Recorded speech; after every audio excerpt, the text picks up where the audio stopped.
Okay. The connection died. Okay. There's enemy near us.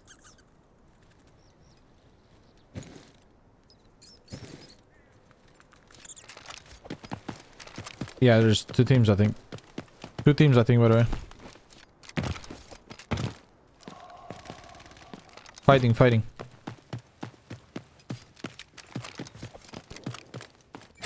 One team was there.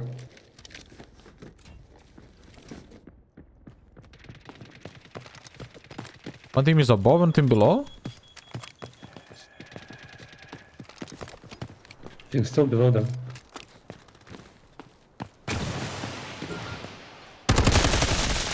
Killed one below. Need help, need help. He's on this side, other side of the wall. He's gonna pick me. I dive behind the wall.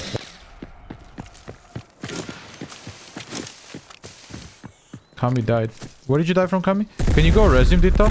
Yeah, wall side. I'm pre-res here. If I get smoked. Can you throw smoke on him and res? Now he pushed to the left in the open.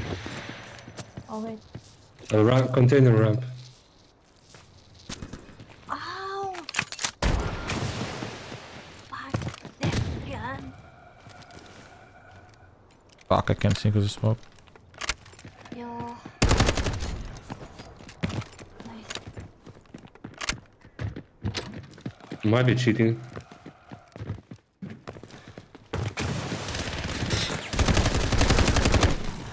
Nice one.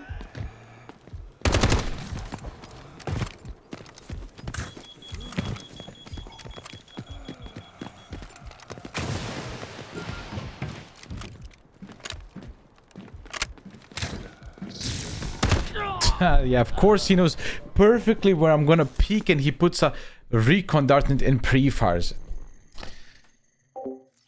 I'm tired of people that... Oh, they use level 5. Shitting his ass off, Level dude. 5 bullet. Everyone in this game cheats nowadays, bro. It's so boring. Yeah, everyone is too good. They're not good. Trust me. Is there a lot of cheater in your Yes, there is a lot of cheaters. Uh, We usually kill them, but this guy just has perfect knowledge. He just knows exactly where to look, where we are, perfectly flanks Kami, goes for the full finish. You know, it's just like, it's so obvious, like the way he's playing. His teammates are lost. Both of his teammates are terrible at the game. They can't aim. They're trash. They're just getting murdered. It's so obvious. Oh.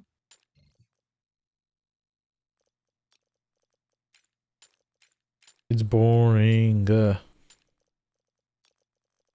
Might have ideas what gun to play.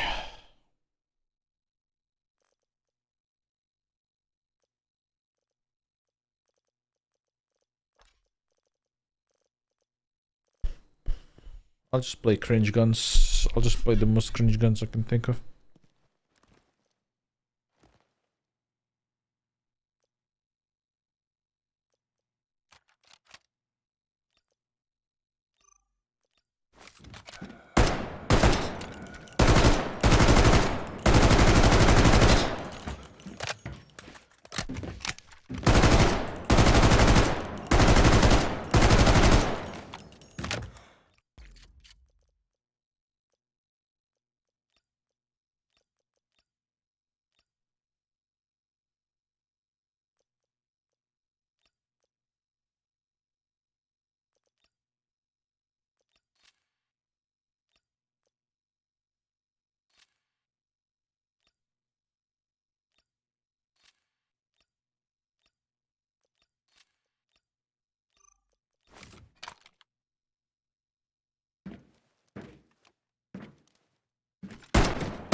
Crazy gun.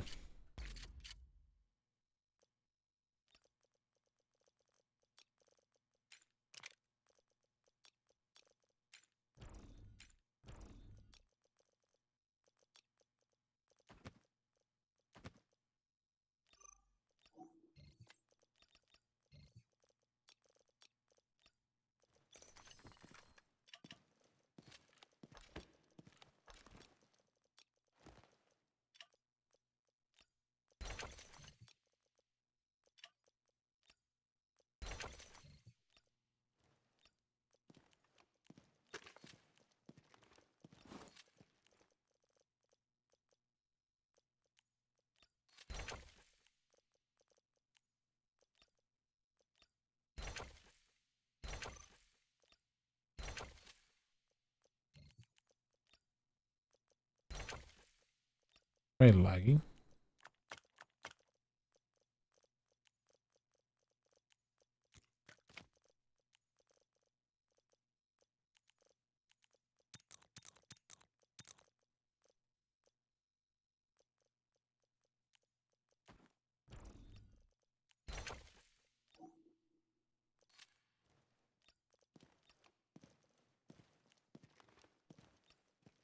Shut the fuck up!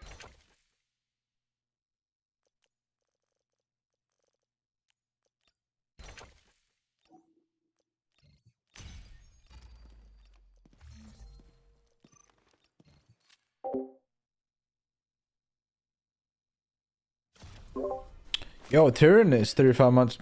Welcome back. Is the key to success. 3 years almost, dude. Sorry I don't lurk as much. Ain't gotta tell me sorry, man. Life is life, bro. We all get life done.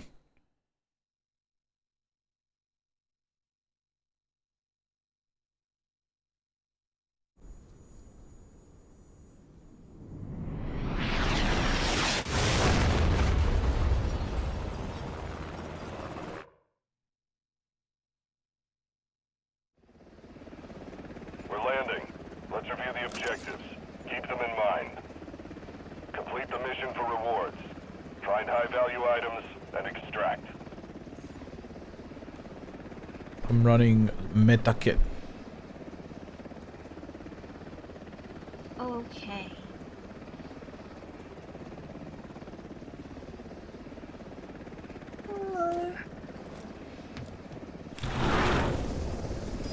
Keep the following in mind. Shoot, loot, and Oh, tap this, scoop. this might be my last in my life. Okay. Okay. Oh my god, I On the got 300 battlefield, ping. It's all or nothing. Yeah, I have to it's survive, rough. I have to survive this lobby. I got Lily. I have Lily Leash lobby now. Let's do it. Let's live. I wanna live too. I'm tired of dying.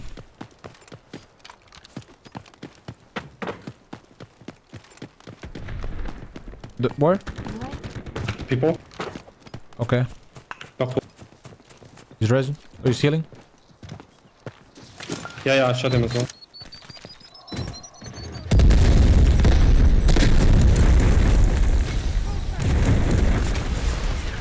One far right, far right, far right. Cracked him. He's one. Okay, he's healing.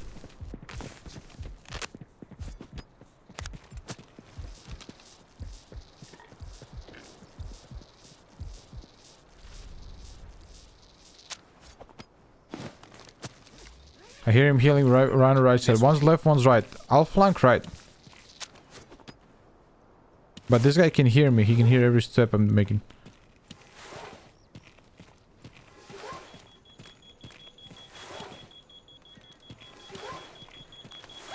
I think he's behind the box there. Okay, I'm flanking.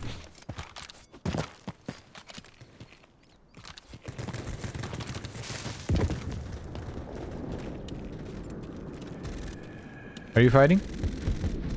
Minigunner's fucking me. Not No, but like he died to Gaylord Gaylord. killed me. What the heck? What? Where are they?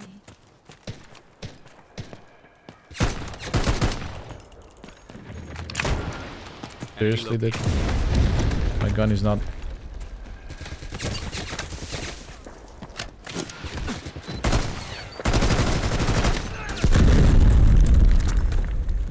He was on the left.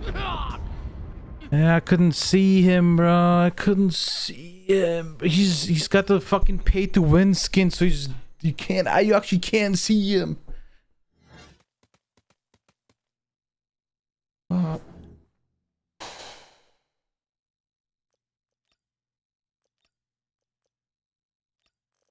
Guys are so... I mean, we're dying to such noobs, man. They're so...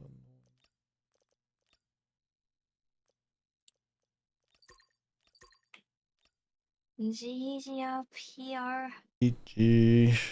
Thanks for carrying me. I Fine. got a lot of money now. Do you? How much money do you have now? And maybe 4 million. 4 million? 4 million. Right. Yes, 4 million. That's not bad. This game is once you get to this level, Dito, this game is very fucking annoying, okay? It's so hard to see people. Yeah, it's a little bit fucked. But at least you made money, yeah? At Yes. least you made money. Yeah, at least I made money. But I don't know if you guys made money too. I lost money. I am currently minus 15 mil, I think. Oh But my it's all good. god. Who cares? It's just a game. Okay. See you, See you. GG. Good night. Good night. Good night. Good night. Where's Funjamin? Has Funjamin been playing?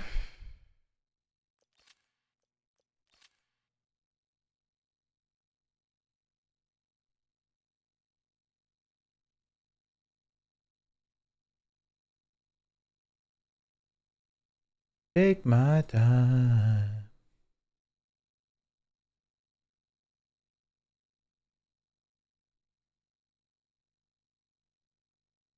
I'm seeing if Fun is gonna get on. Okay.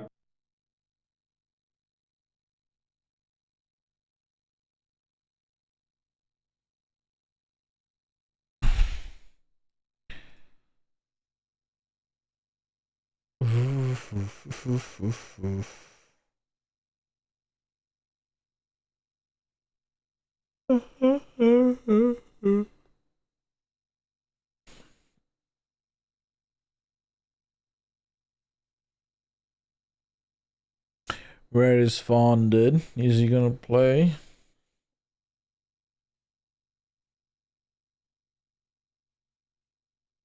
Why'd I keep growing up?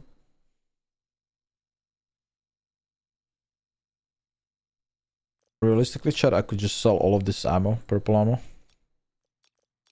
That makes so much money. Look at this. 4.3 mil just in the maid.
Where is Fun FPS? I'm trying to figure out.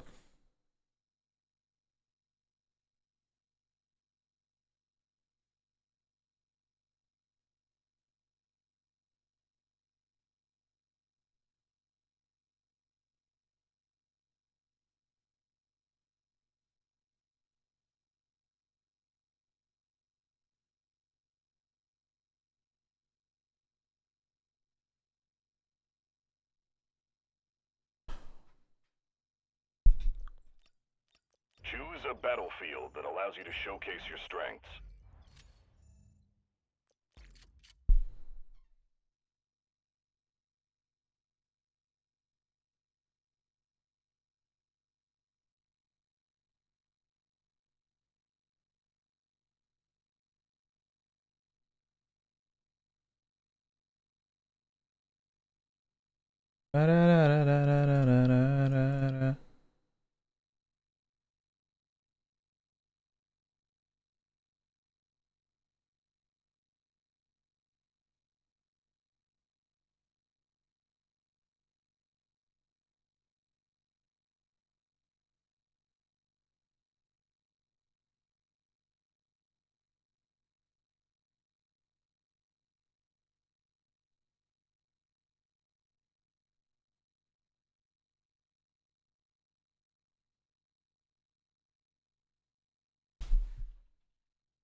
I'm still conversing. I'm negotiating with Fun FPS.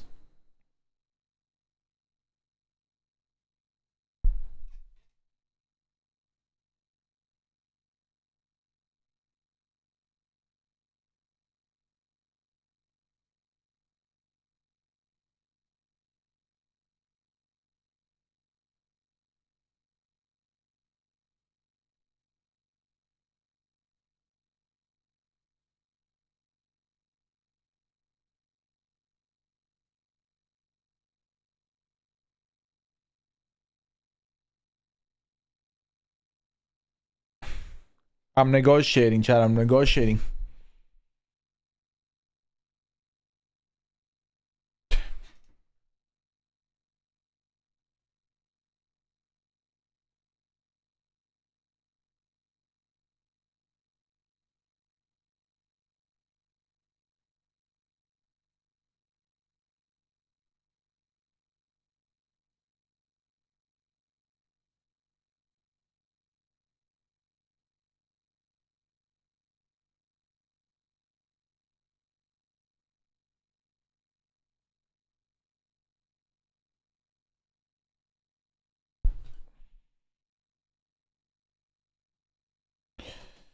Okay, he's not coming. Negotiation failed.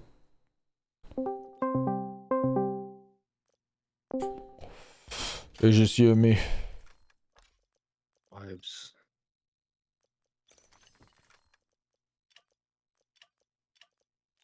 My inventory is slowly but surely getting emptied. I mean, at least I have some space in my inventory now. I lost like 10 mil or some shit. This way it is. This way it is. Oh, yeah. Have you seen the minigunner shooting from the camp all the way across B? Yeah, I was like, who's there? I thought it was people behind us. I was like, what the fuck is going on?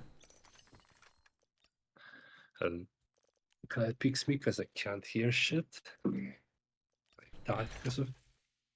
Yeah, the fights were annoying. The way we died a lot of times. The last fight with a guy that had AS wall, that guy was cheating 100%. I wouldn't be surprised, to be honest.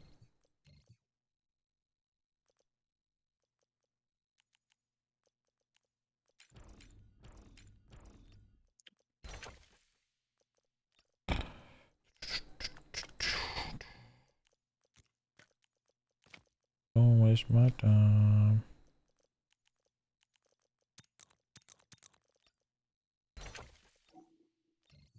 I'm ready. I'm ready as well. Physically. Oh, you demoted. Damn. Yeah, I lost like, quite a bit of stars.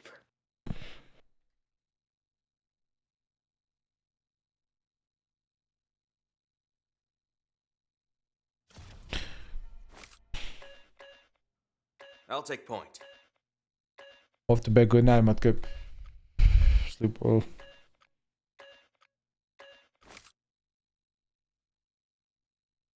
The only thing I can say, timers of Ray mute cam. I have a feeling there's a couple freaks in here fucking holding on to a fucking supercharged ult. We're landing. Let's review the objectives. Keep them And in if they're mind. not, then fuck it, I get to go to bed, dude. Find high-value items and extract. Not gonna lie, you go to bed now and continue tomorrow. I'm not gonna go to bed now yet. There's only 2 hours and 20 minutes in the clock. Cole is gone. Where did Cole go? Keep the following in mind. Shoot, loot, then time to scoop.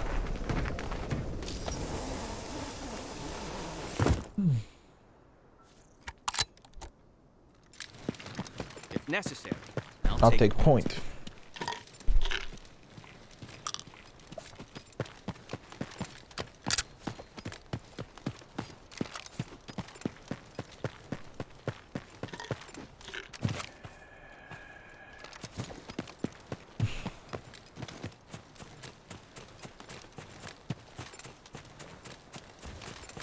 Right side. You heard that? Inside, yeah. Was that a Byron dash or was that a Rocketeer shooting? Maybe Rocketeer.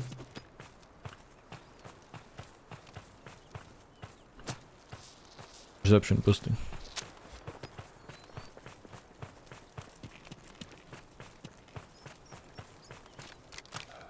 I have a sniper, so Oh.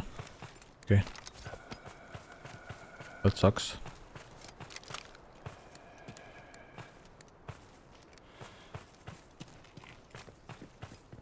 Yeah, all right. Rocketeer is still there, so.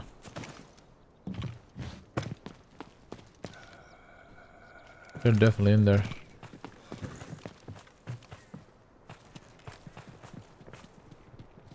AI following us, dude. Nah.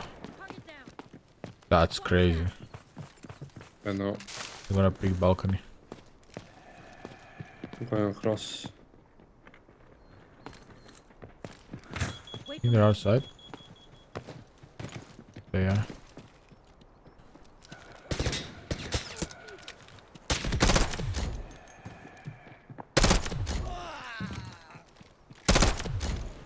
Why do they always chunk me for like 25 on my health, dude?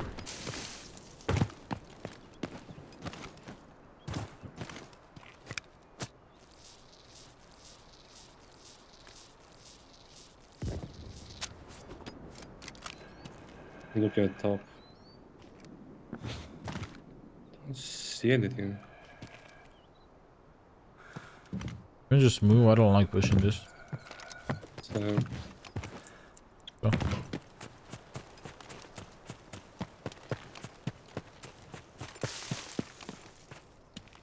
I hate that my internet resets every 24 hours. So fucking annoying. Makes Subathons like so annoying.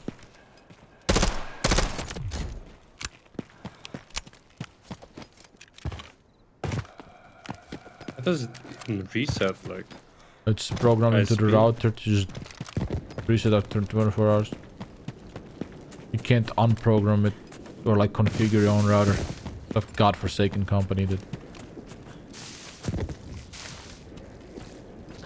you used to be able to, and they used to not reset. it changed the router. Yep, they made us change router to their new router, which you can't. Only they cannot configure it. So if something goes wrong with your router, they're the only motherfuckers on the planet who can do anything. Did they blow up the dam? I'm not sure. You're silenced, admin.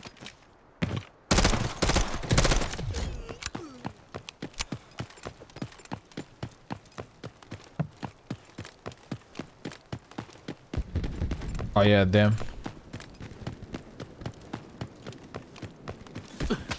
Someone just shot me from the window. From the top right window, I think. Yep, he's there. Nice. We need to get there. Somehow. They're getting pushed on the other side and this guy's shooting us. Fucking freak of the year that. Oh, I'm about to ruin their day.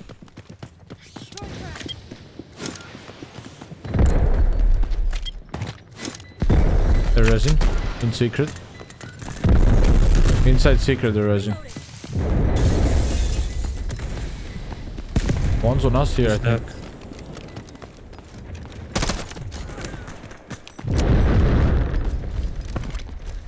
teams, I think.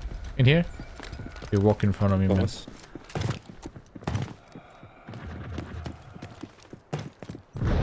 One team's pulling back all the way, I think.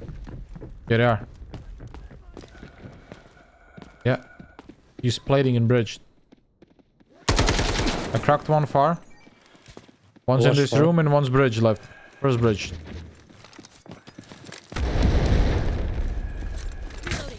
Healing. One's first bridge, one's in the room, and one's far secret. I'll run out balcony, okay? Okay. He's in there. Detecting. On balcony. Yeah, he's secret. I'm coming balcony with you.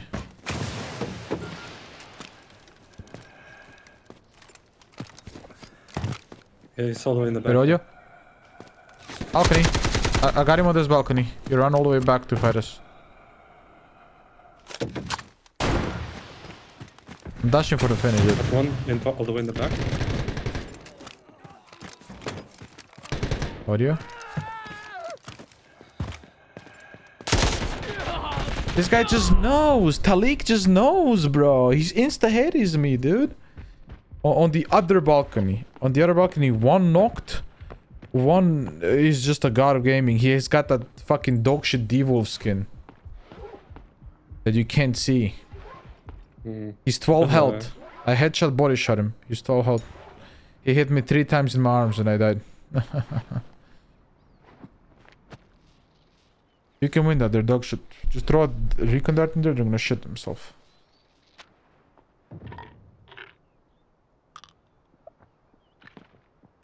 Nice. That's the guy I knocked first. He picked you, he picked you! He's got a dark skin so you can see him.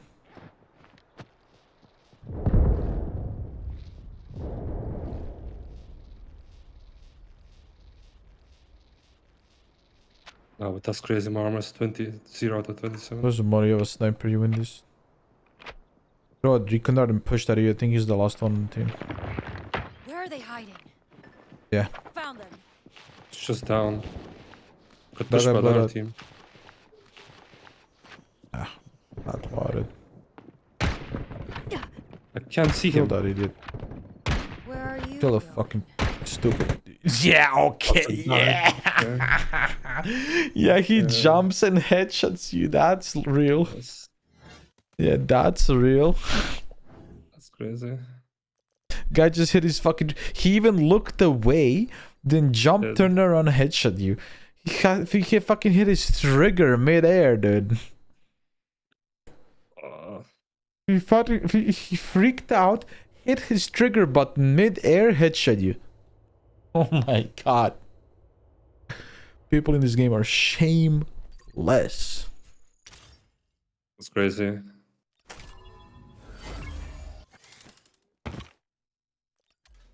That's just crazy. That is nuts.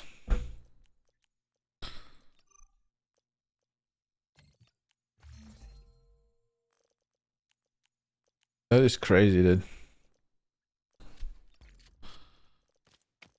He's a fucking, I don't know, demon. The fucking Satan himself.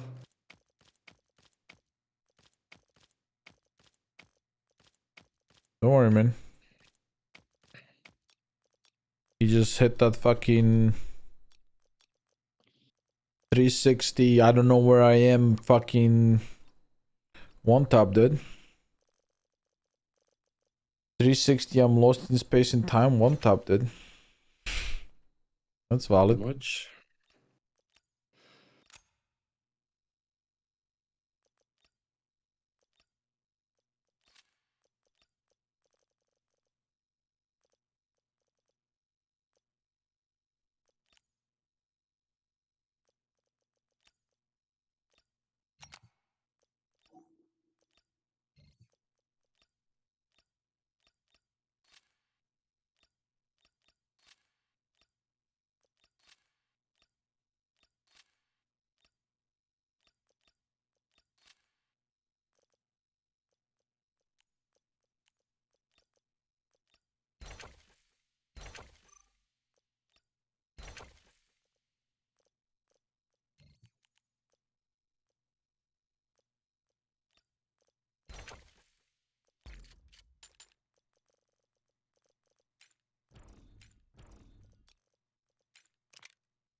I'm ready. Almost. Oh, also got a Bob Blaster.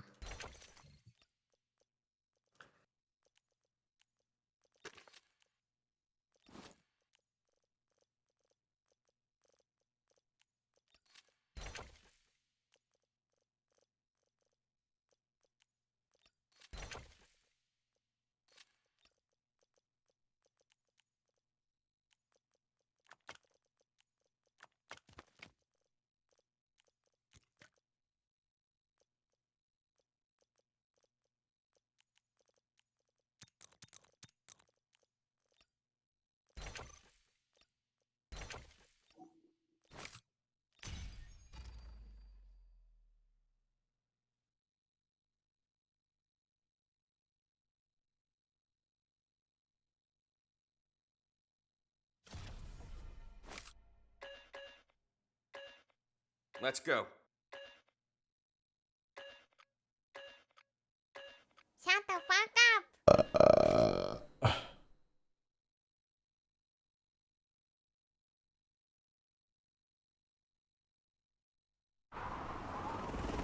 Yo, TD141 month. Welcome back. We're Joe. landing. Let's review the objectives. Keep them in mind. Complete the mission for rewards. Find high-value items and extract. But that skin is crazy. You can't even see him there. Yep. He did that same thing to me.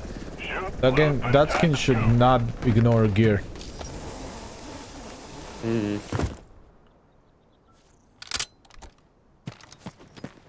If necessary, I'll take point. Loading new mag.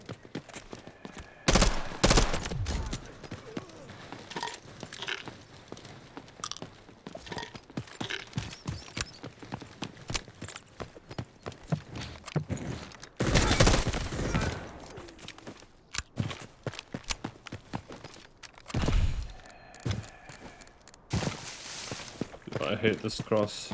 Careful, this side on the left here. Come Yep. this way. Yep. Right side, right side, right side.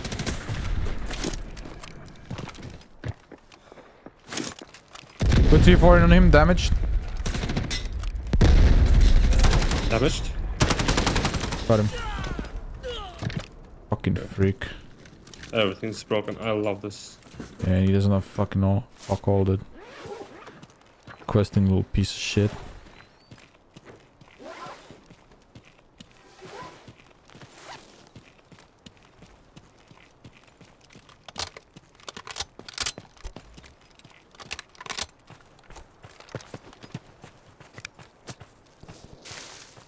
Any admin shots? I need to like prepare my vest and my helmet. Yep.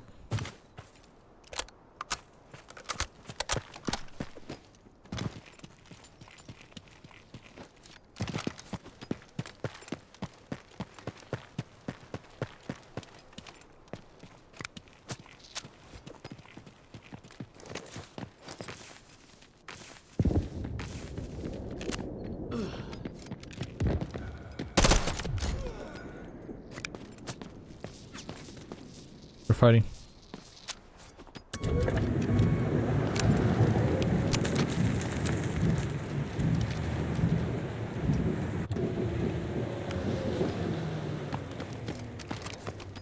Close to us or? I can't really tell yet. I'll peek secret from a window. Yeah, I popped my perception boosters to kind of figure out what the fuck is going on. If you like go in this building, jump on the window and Yeah, I know you the can see pick. secret. I just don't do it because I'm in the air. And you lose it in the air if you pick. I hear running.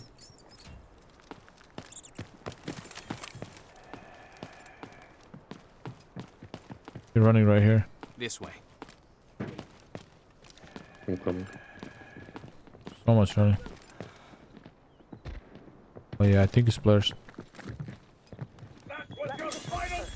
Yeah. He's slow walking. Minigunner is right on the door, bro.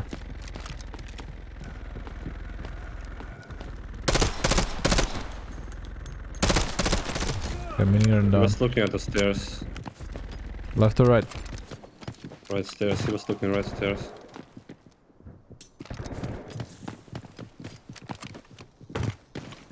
Oh, maybe.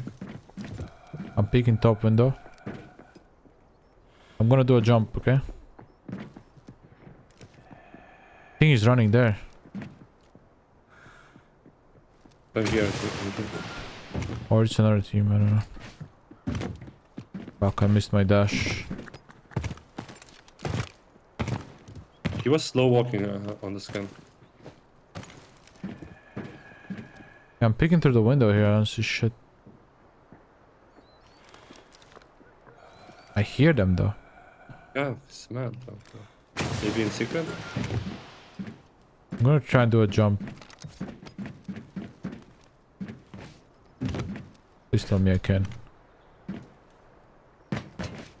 Okay. Oh, Oh, I scan can. left side. Find them. I see a laser then. Let's hear that.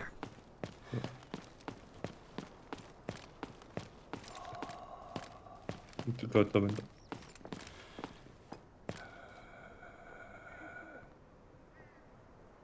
So did he run? Peeked all the windows and nothing.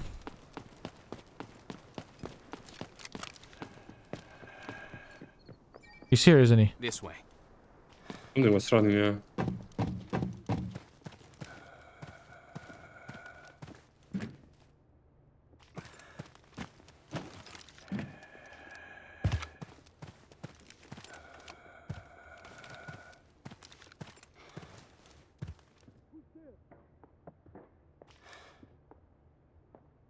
I'm going.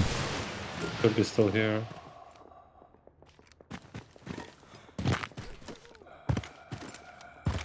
Secret. Secret. Here, inside here. Holy shit, bad spot for me. We're in inside. In secret in one. The room. Yeah, in the room dead. In the room dead. In the room dead. No more hiding. One more. From bridge or what? There. In Come back. this way. And Yeah, inside. resing. I'm gonna knock nade. I'm gonna knock nade.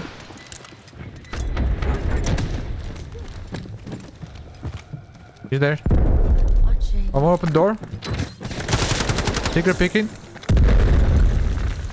Knock nade. Right side secret. Fucked him up. Got him? Nice. Let's go inside. Let's go. Together. 3, 2, 1, go. Got him. Let's kill this.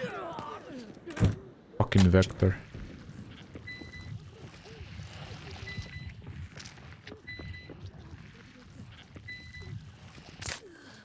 They'll pay for this. What? Oh.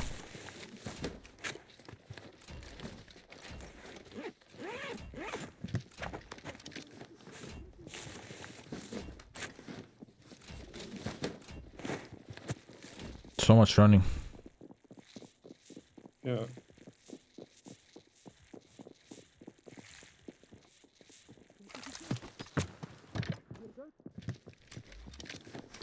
Changing mags. Guys, I'm not even worth Shut the loading. fuck up.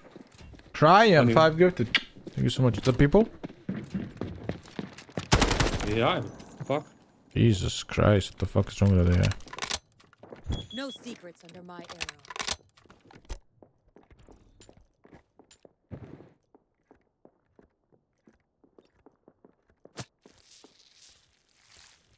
There's a default This might come in M7 handy. that... Wait, actually, I'm gonna do something. What's the running? No, not me. Players on me, players on me. Front door. Got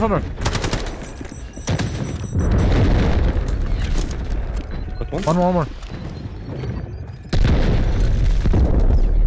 In this room, I think. Coming Heading for to you, I this think. place. They're coming your side.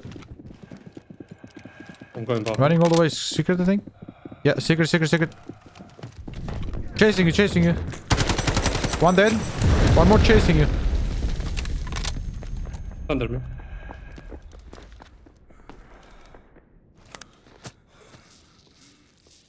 Failed to use item, what the fuck?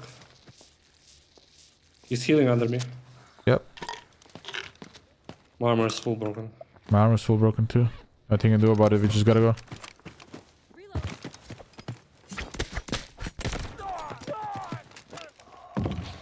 Don't have any bullets in my vector. He's here. Move there.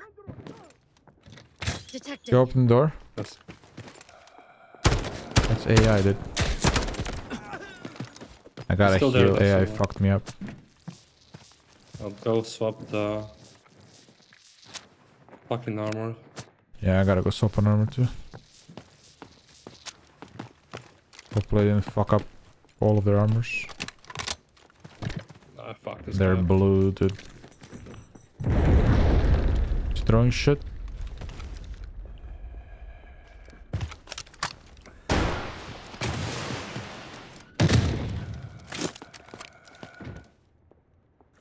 Dude, I don't know. He's in a room. One second, I'm gonna quick loot this guy.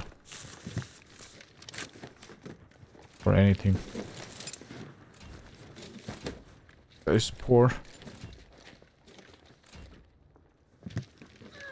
Ooh, premium ammo production parts.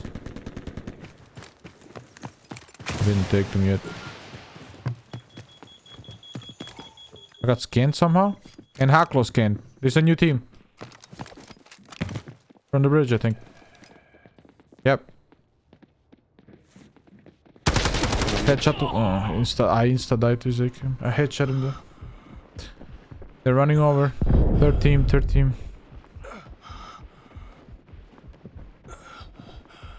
Running in a straight line over.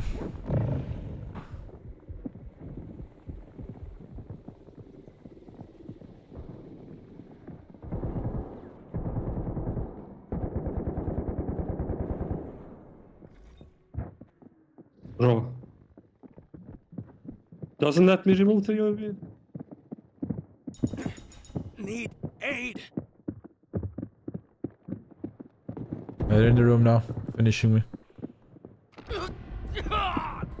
There's an AKM. You tell me he killed me with a red dot from there. One's gonna be alive. AKM. Two maybe. Yeah, two. Of course, there's another team running for admin. Why wouldn't there be? Shut the fuck up. Whoa, 5 gifted sub. Shut the fuck up. Thank you. Arigato. Shut the fuck up. Oh, this game is... Today, this game is Shut the fuck taking up. crazy amounts out of me. Shut the fuck up. Thank you. I Shut the think I'm fuck done up. for now. Yeah, no, I was thinking the same thing. What do I do? What do I guess I play Silent Hill now. Some hell.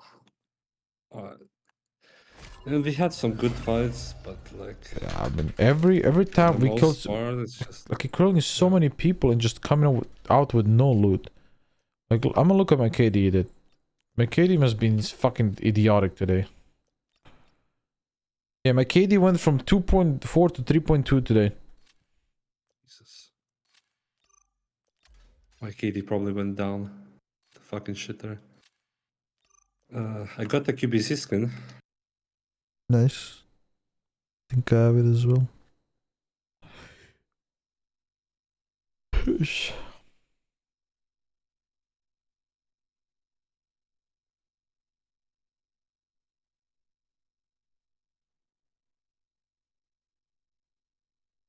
What is this?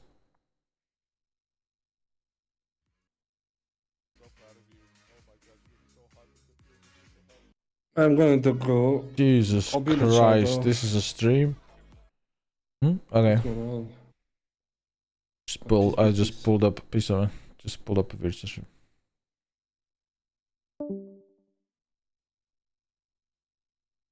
Wayne is so good at this game, dude. He's playing the battlefield mode. Unlucky. Alright guys, it's Silent Hill 2 time.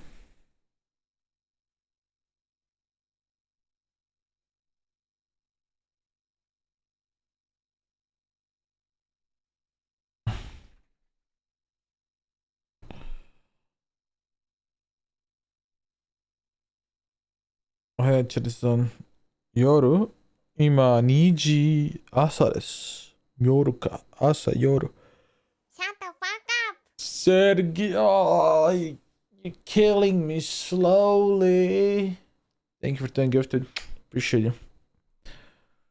Should I do Silent Hill or should I do DLC for Outer Wilds? How big is DLC for Outer Wilds?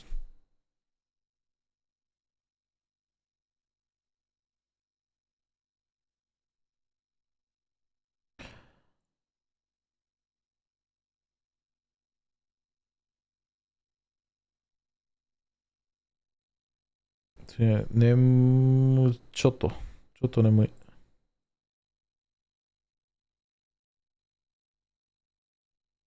I love this one. Taylor Bennett. Taylor Bennett, Chance's brother.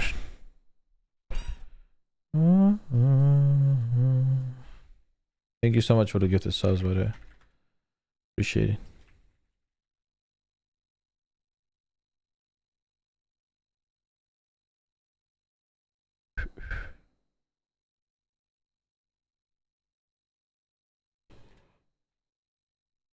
Your favorite colors, yeah.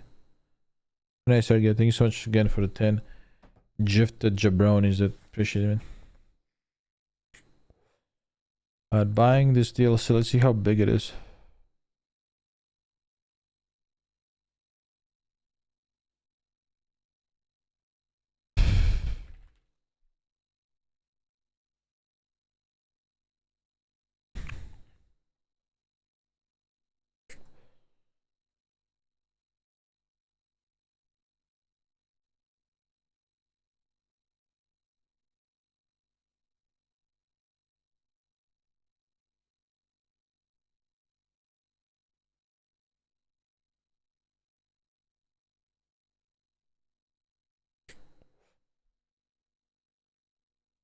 Wait, why did this game just open? What?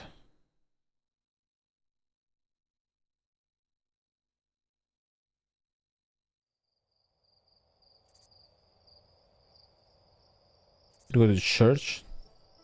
My game just randomly opened.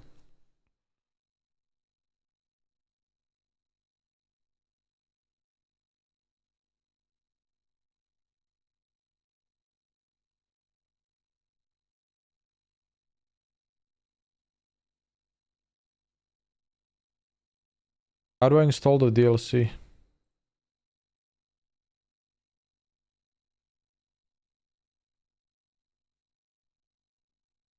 Oh wait, what's going on with my Steam, dude? Dude, I was playing that game the entire time in 120 FPS, dude. I was playing Delta Force on 20 FPS.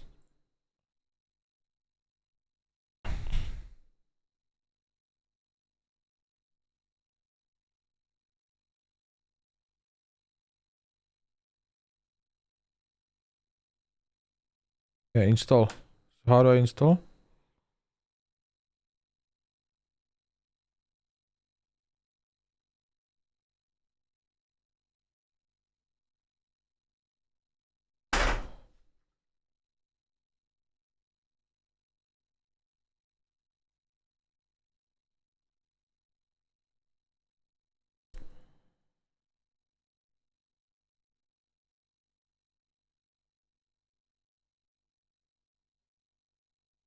Guys, Outer Wilds DLC?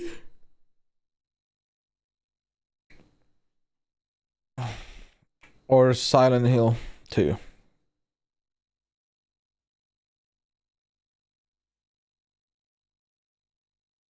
Should I pull it?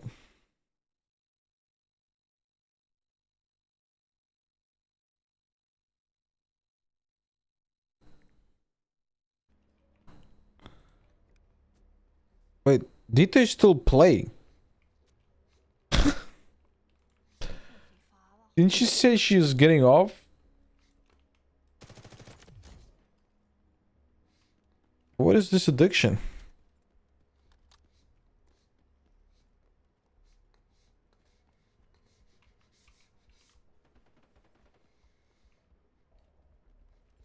Oh, she wants to play a good ping, probably, yeah. That makes sense. Dude, I lost so many millions today, dude. Feeding her money, dude.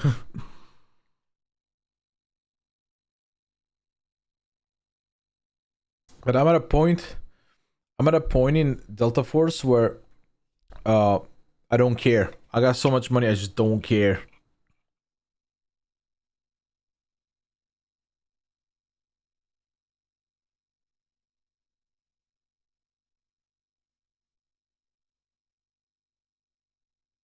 It's just like I have so much money. It's just like I don't really care anymore.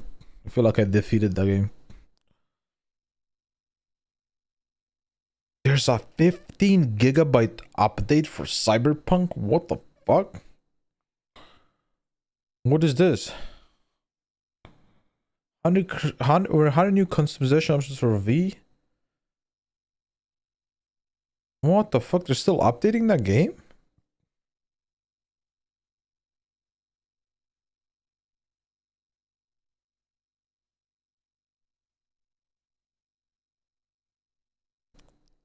Big patch. What do we do, guys? What do we do?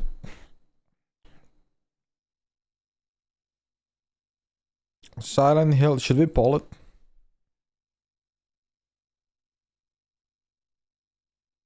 What do?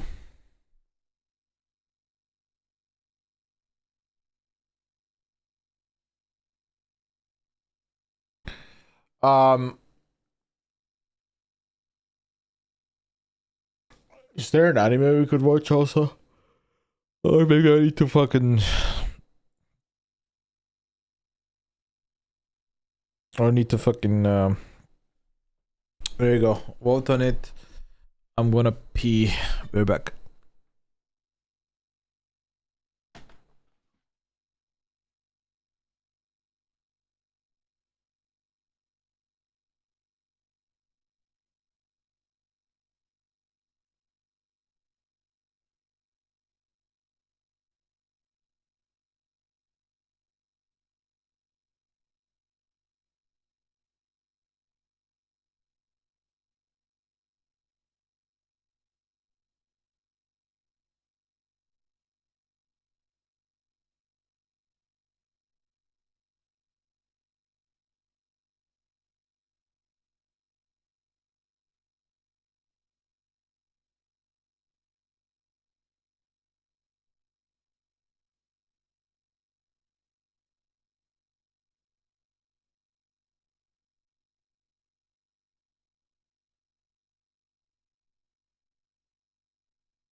Looking like a Silent Hill 2.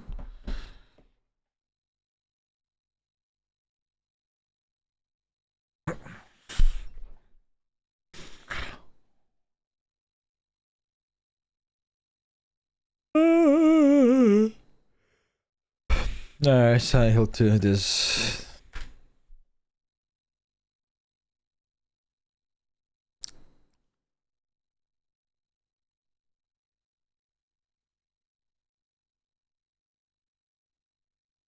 L. I don't make the rules, bro. Chat voted. We'll play the DLC some other time. Don't worry.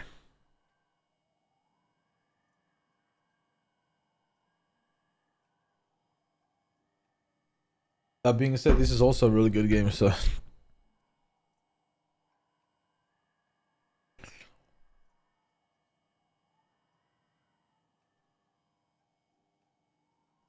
It's a choice between good and good, so it's not like...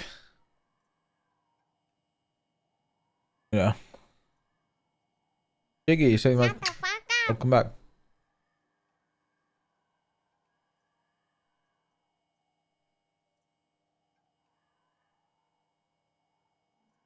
Good and peak. Calm down. Silent Hill 2 is also fucking peak. Calm down. I don't even remember where we were, what we stopped at.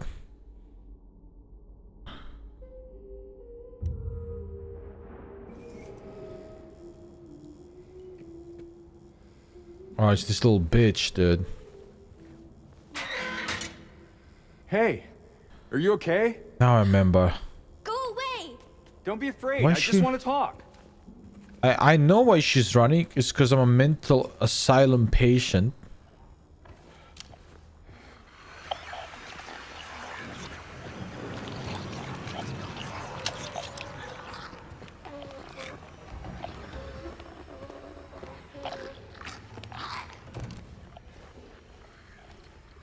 What's happening?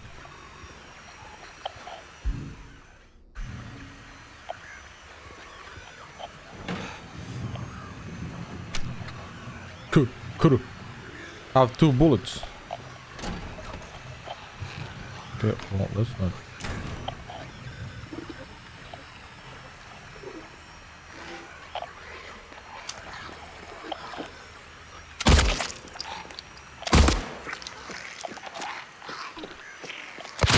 Fucking bitch.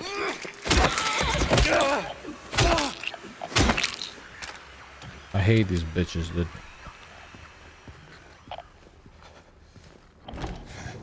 Why are you so scared, man? We got nothing to lose but our life.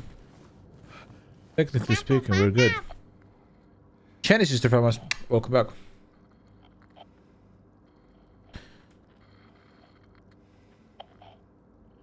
You guys are going to chat about games.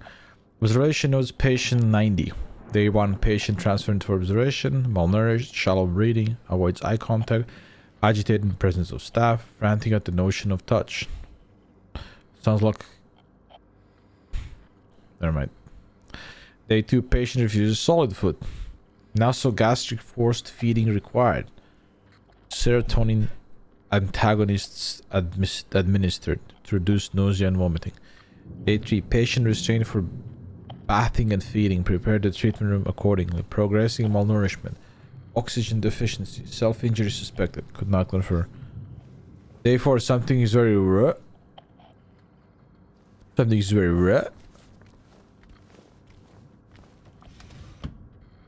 Something is very raw.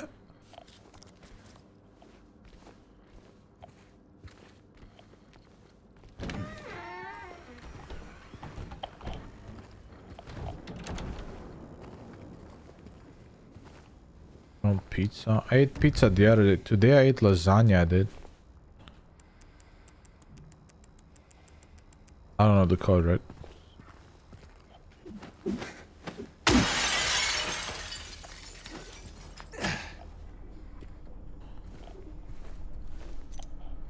Inner ward.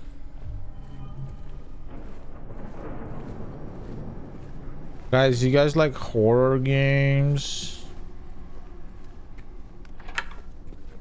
Honestly, Outer Wilds 2 was a... Oh, 2? Outer Wilds was a bigger horror game than Silent Hill.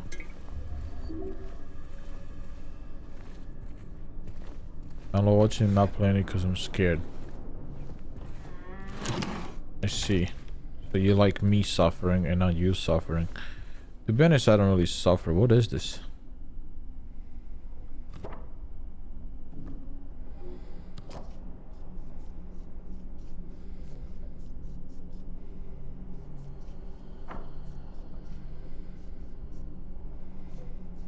Oh.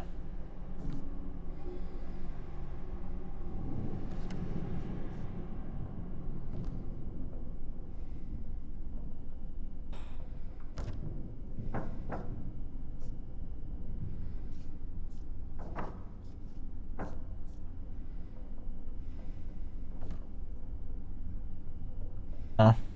Okay.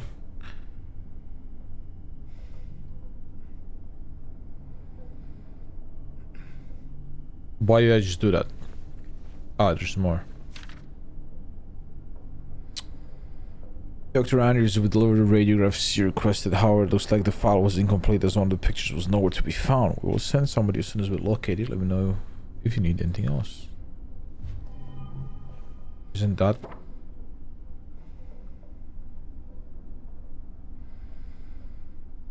what happened here?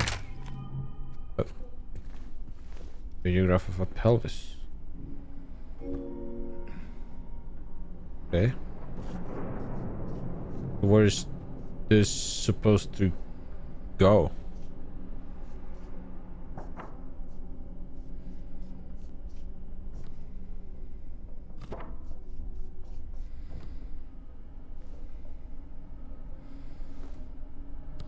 Oh wait, I actually have brain damage.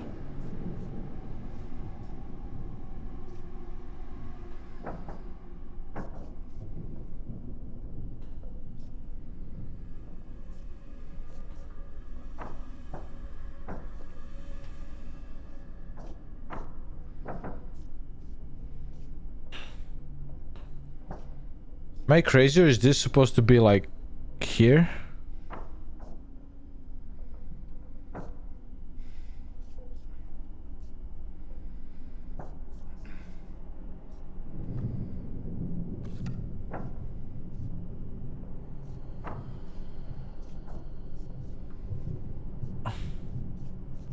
Okay, well, we'll keep it here. I guess we're missing a picture.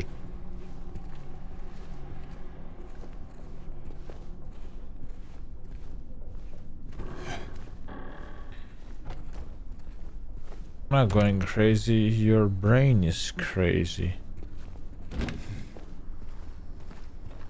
I also killed another bitch, dude. Whoa.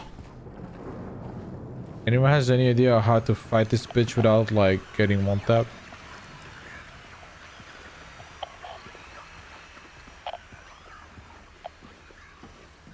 Wait, never mind. She's below. I gotta go above.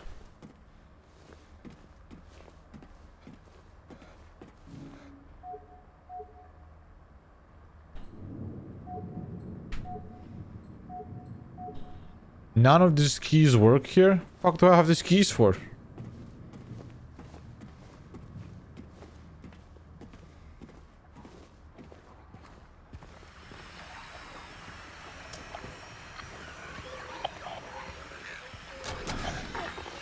Ah.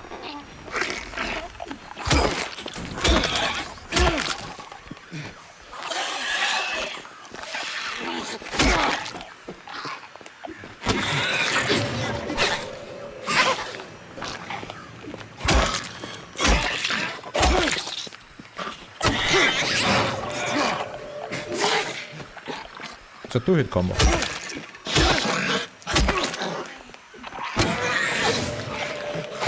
Wait, I dodged that one.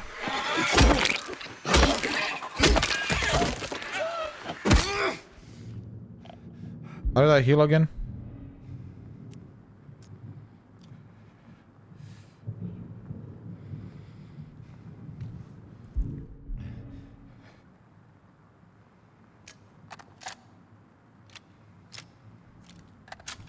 How did I heal again?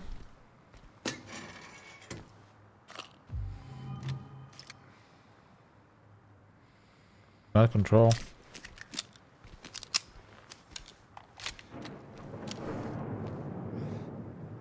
How did I forget how to heal, bro? I'm actually brain it.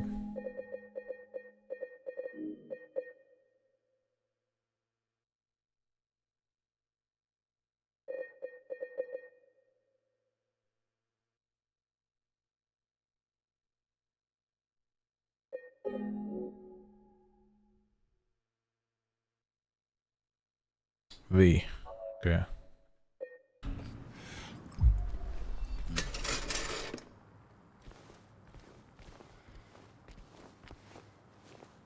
Why the fuck did I kill her for no fucking reason? For some ammo?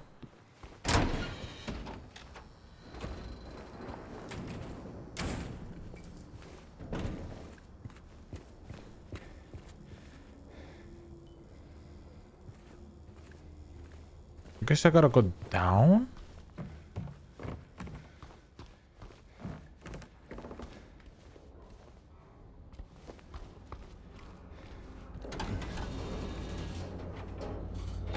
Can they come from here?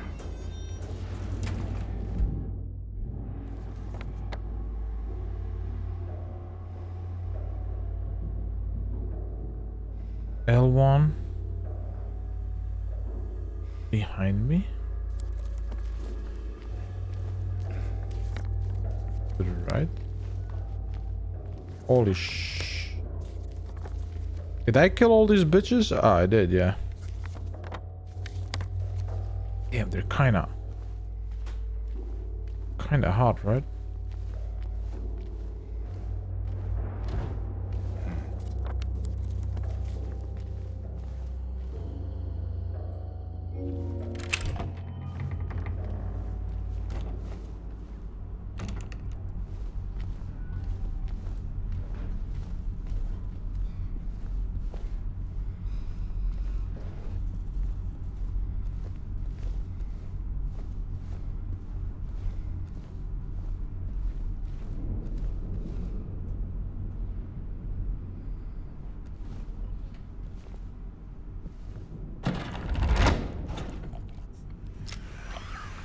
What?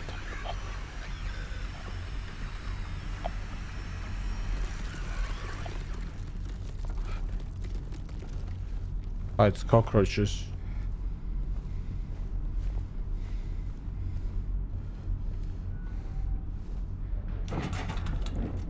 Wait, I'm not dumb. I know you guys are hiding something here.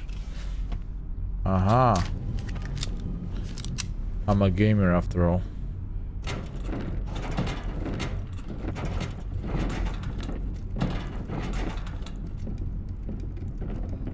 Need more bullets.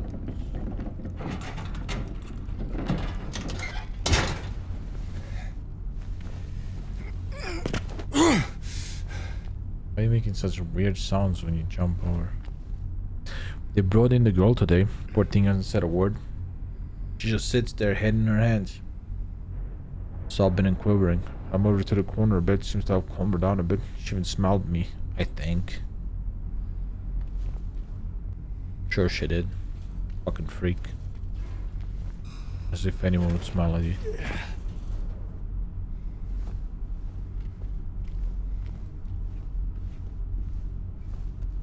Is this where the girl camps? Kinda looks like it.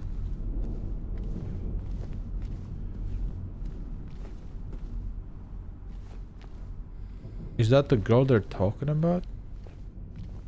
The little girl we're looking for? One bullet. I mean, this is a joke.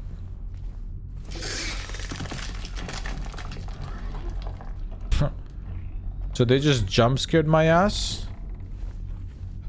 The issue is that I wasn't looking in that direction. So I've accidentally outsmarted this motherfucking jump scare dude.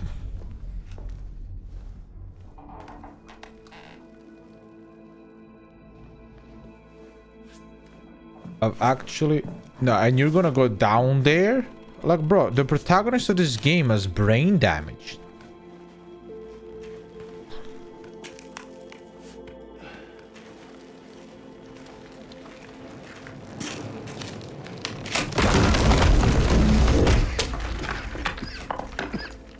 What did you expect to happen?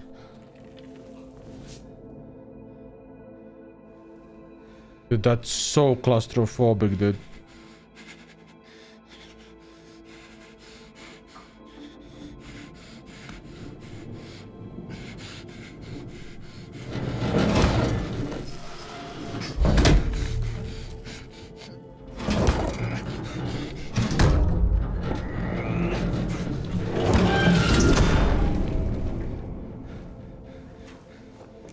That is such a claustrophobic place that I'd never go down there in my fucking life, dude.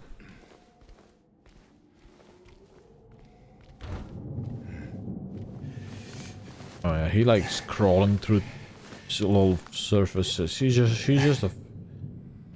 a freak, bro, this guy.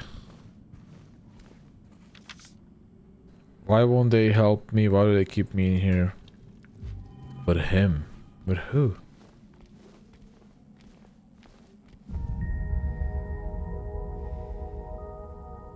Okay. What? What did that just signify? I don't comprende. Ah, they're about to give me heals, which means I'm gonna get into a battle. Yep. Predictable game.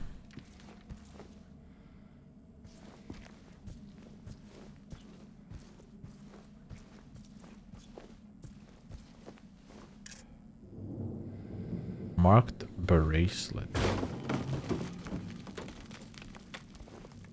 See what I mean? It's fucking obvious. I knew it. It was still, even though I knew it was coming, I still got scared.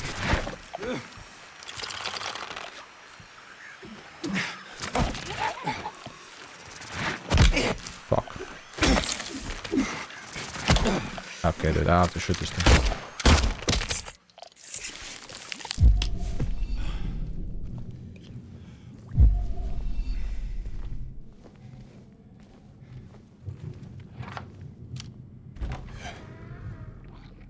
Oh, I know where I am.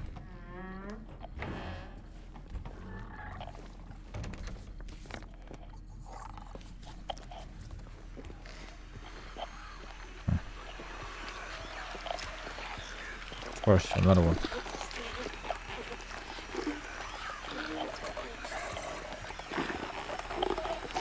Oh, two. Make that two, dude.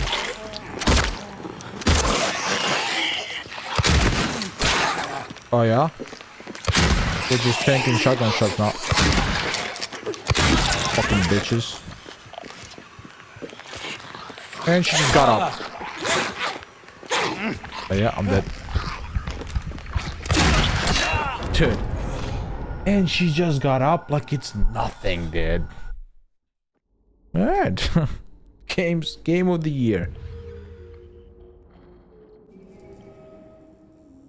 No, all the way here, really? Hey, are you okay? Go away! Don't be afraid. I just want to talk.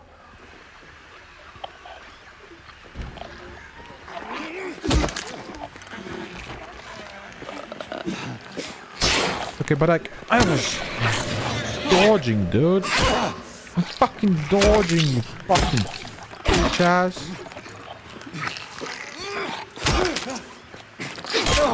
But, okay, but that's undodgeable, guys. That is undodgeable.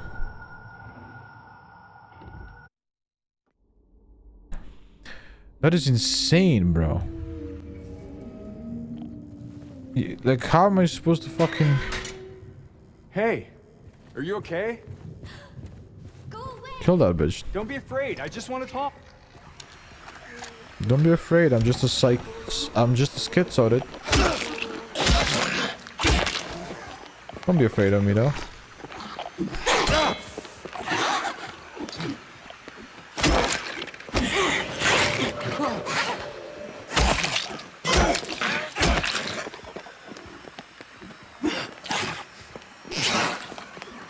And here comes a 3. And I mean, stupid. Fucking stupid. Bitch. Dude, how many hits can this bitch take? Someone explain.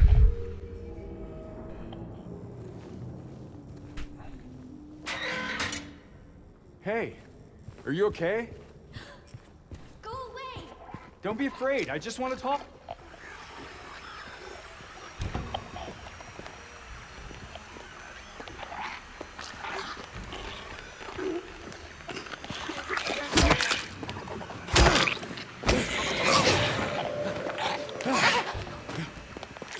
Fucking drunk bitch.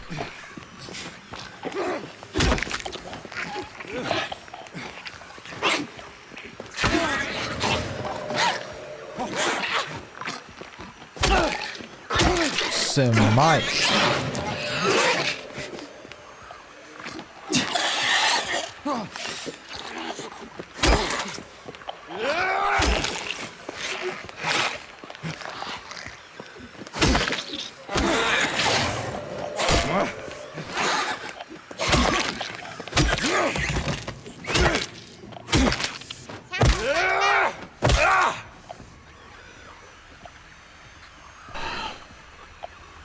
Thank you, have a good Subathon. Appreciate you. You next, bitch.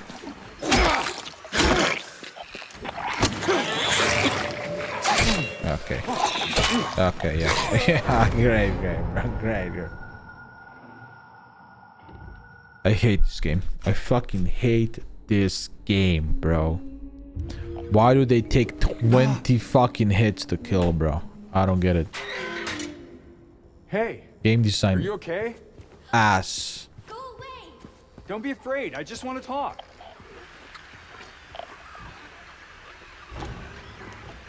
Is this European bitch?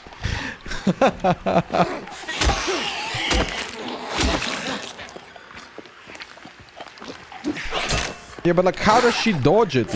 Like she's walking towards me, and then all of a sudden she just. It's just undodgeable. It's just shit's undodgeable. Like.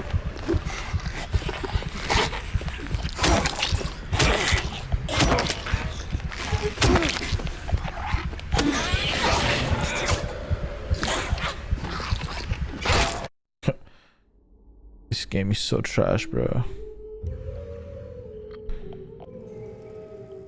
This is actually unenjoyable.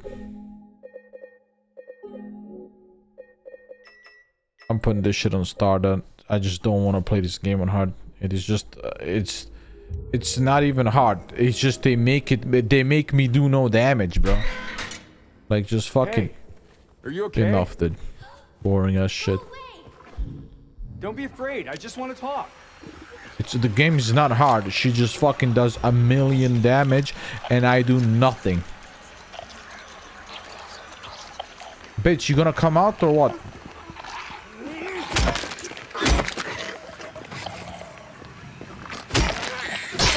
Oh yeah, you're getting... She doesn't get staggered by a head. She doesn't get staggered by a head at all.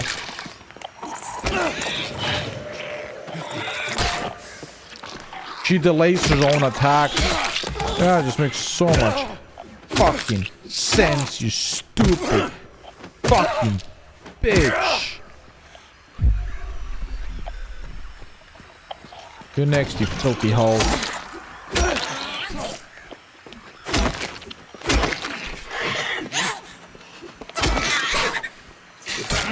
Oh yeah, keep attacking.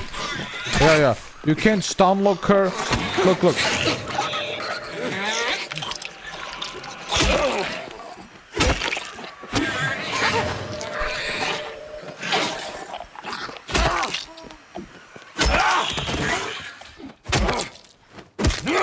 Bitch.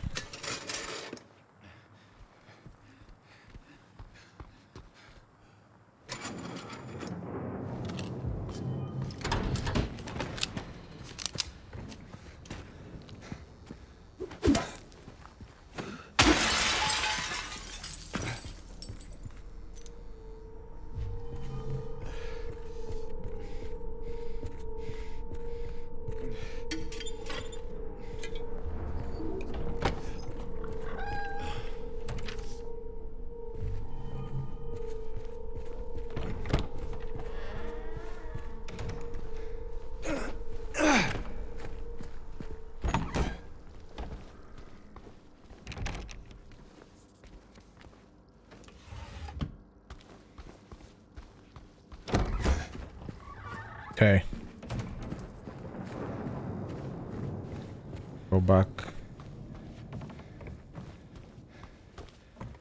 Very fun.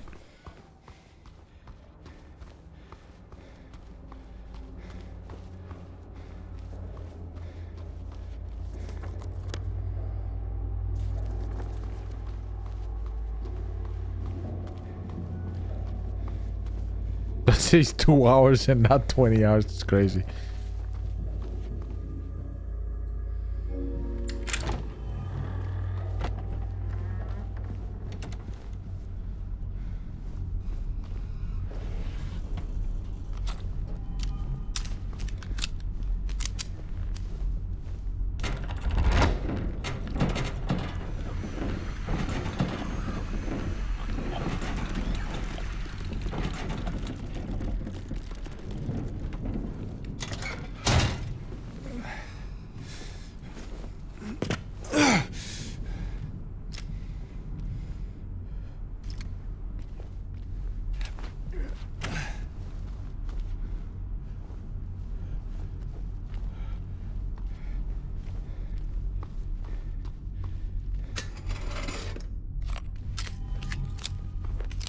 Okay, jump scare me.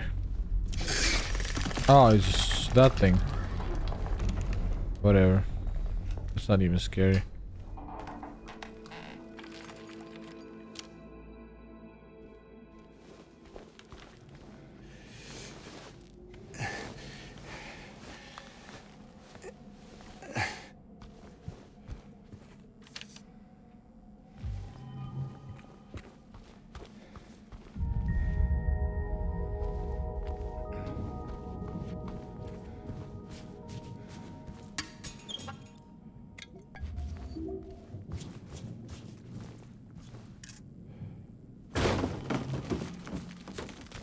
Come, bitch.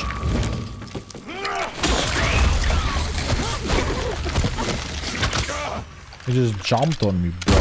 Fucking die. Scary for no fucking reason, stupid bitch.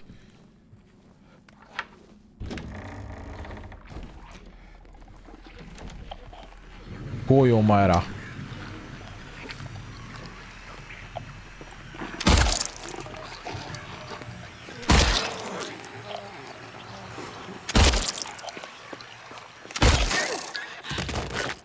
Better be dead.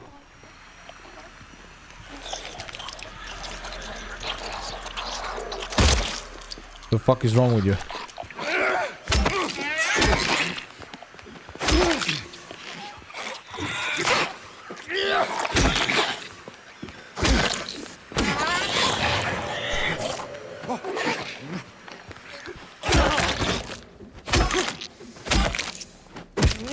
Stupid bitch. I gotta get to the pool room, huh?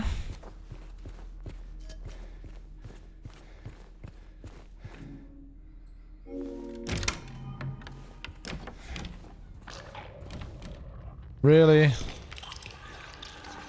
Not interested.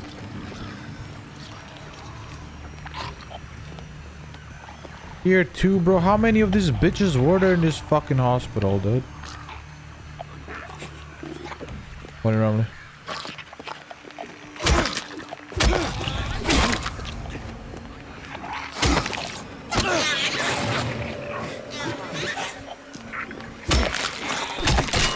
I pressed space.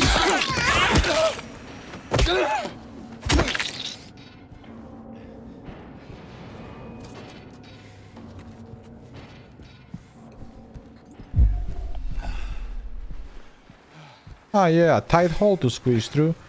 Let's squeeze through it. Said no one fucking ever, dumbass.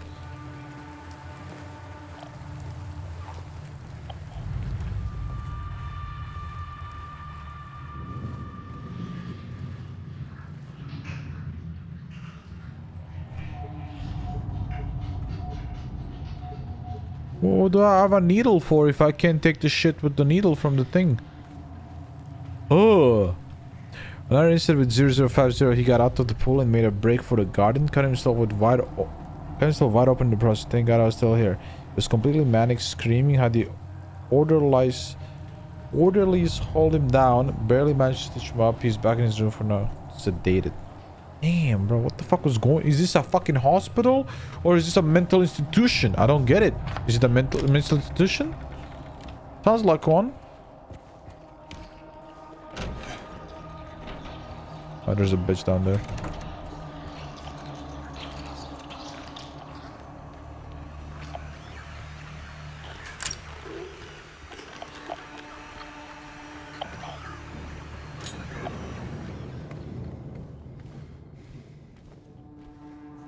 Where the fuck I am?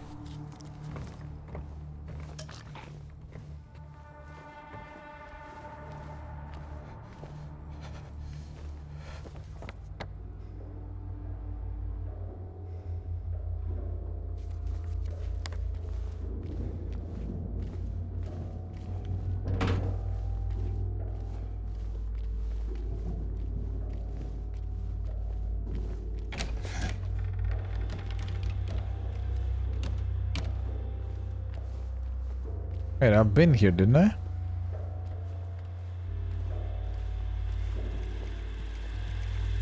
Why is the TV on, bro?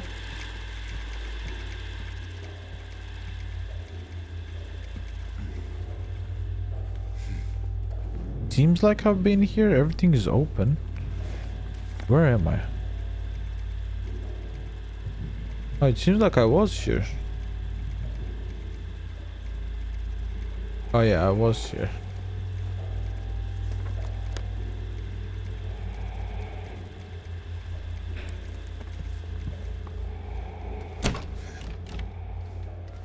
Yeah, I killed some bitches here.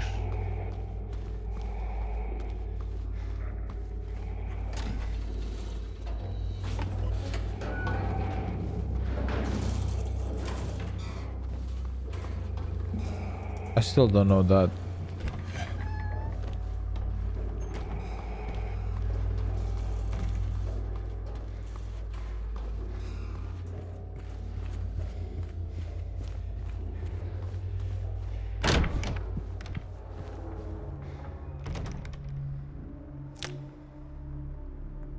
Okay, so 2 more bracelets is what this motherfucker needs.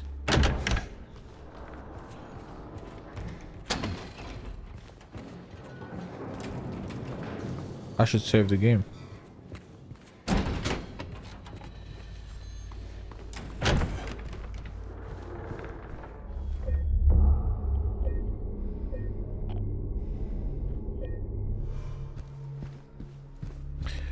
Guys, the story of Silent Hill 1 and Silent Hill 2, how does it differ? Is it the same character? Is it different characters? What happens in Silent Hill 1?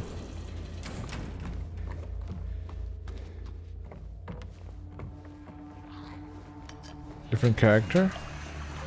Are they connected? Anyhow?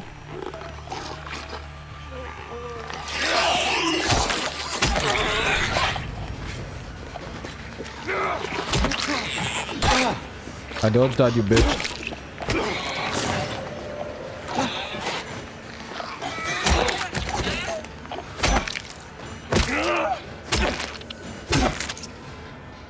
It's the same character? So he went here once and then he came back again? Like what the fuck is his problem?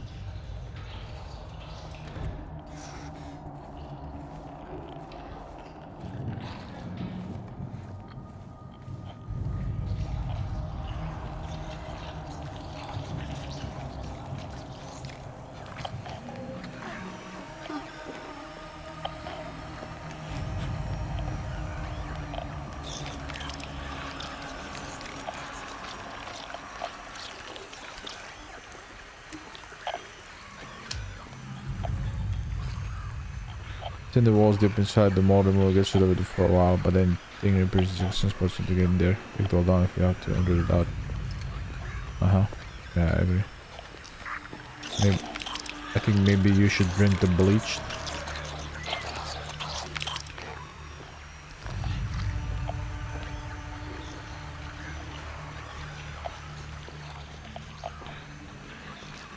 One and 2 is connected. Third one has a different kind for a story. The one is the most important one because they tell the story about Silent Hill, if I remember correctly.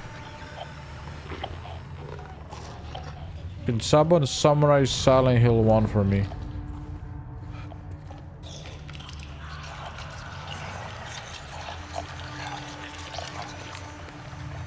Quickly.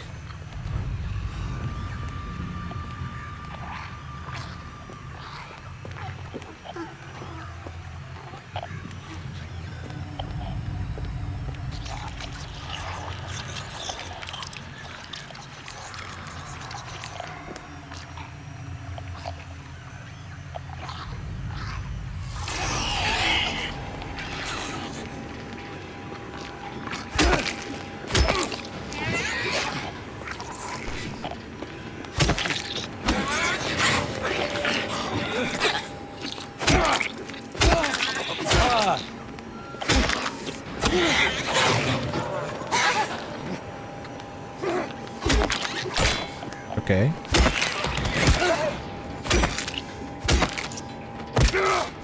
Harry Mason, as he searched for his missing adopted daughter in the mysterious New England town of Silent Hill, stumbled upon a cult conducting a ritual to revive a deity it worships. Harry desires his daughter's true origin. But I'm James, I'm not Harry.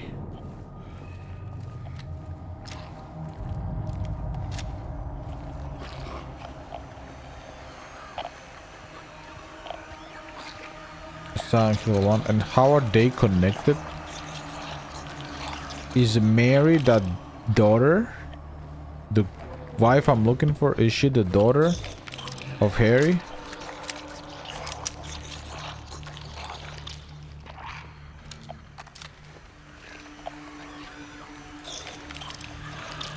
I'm sure we'll be watching that TV, dude. Cutting that. Okay.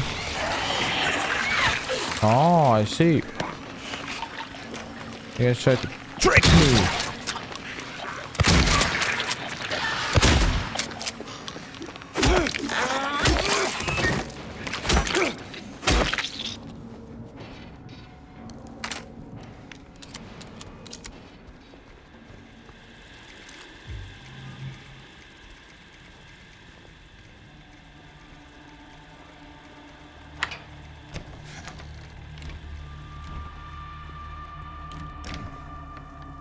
Oh, save file.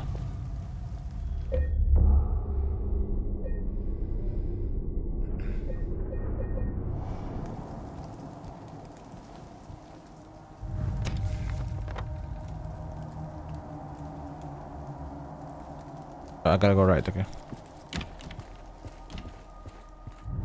So how are they connected exactly, Opanison?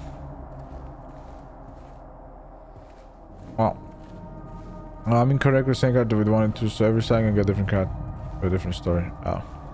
But you said the 1 is the most important because it explains what Silent Hill is? Or some shit?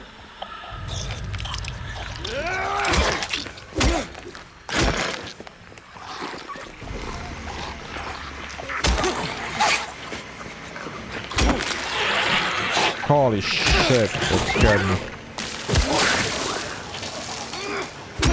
Where did you fucking come from?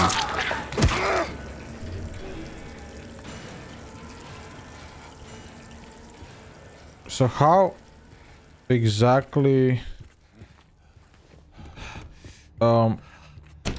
it's Silent Hill becomes Silent Hill then? What's the story behind it? Because I don't know the story. This case bears a disturbing similarity to a situation that took place in the facility a few years back. The patient was admitted on a court order with the consent of his remaining family. His condition appeared to be improving for the first few weeks. The administered medication is paired with individual sessions with a psychologist and art therapy alleviated his evaluation, anhedonia, and social withdrawal. There was no reason for the concern. They didn't even know anything was wrong until the night guard reported one of his keys was missing. When they found him, it was already too late. Interesting. Watch me pretend I give a fuck.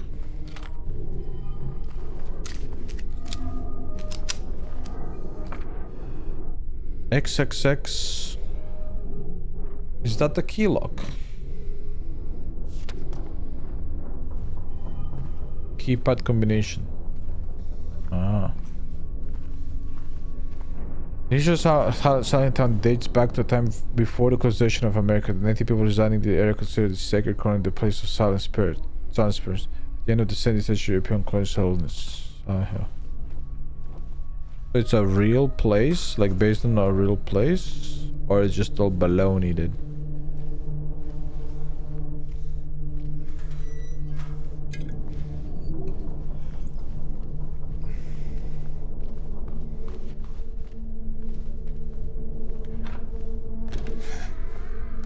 Or that's just like the backstory.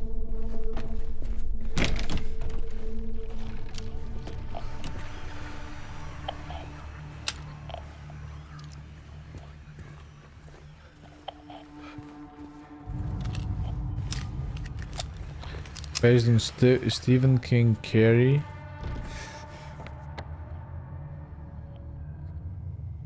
And The Mist. Huh.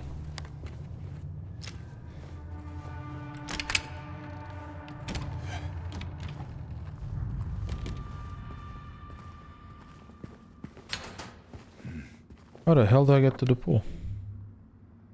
After the pharmacy? Get to the garden, then to the pool.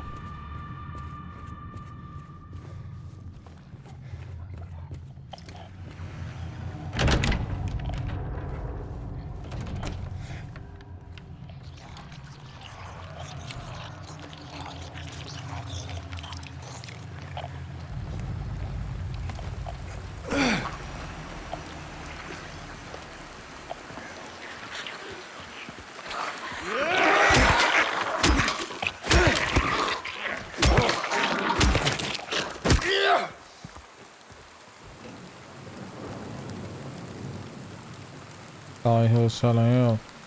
Hey, lost the Silent Hill. Ain't nothing silent about this bitch though. Oh shit, I fucking knew you were gonna do this shit to me.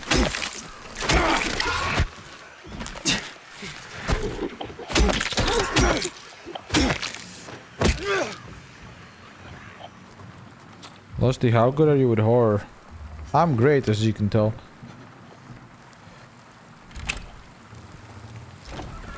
Not even scared. It's not even close.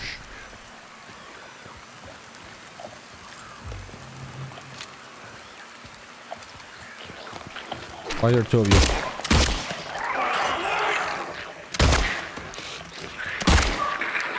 I can deal with you, I just don't give a fuck right now.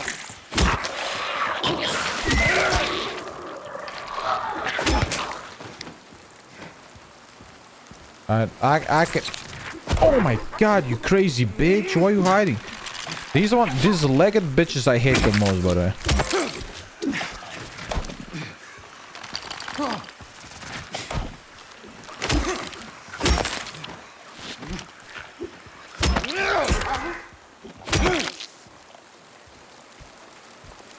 Type shit.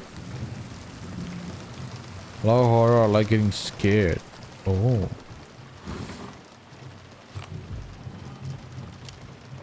I don't really get scared anymore. Unless it's like, I don't really find jump scares scary.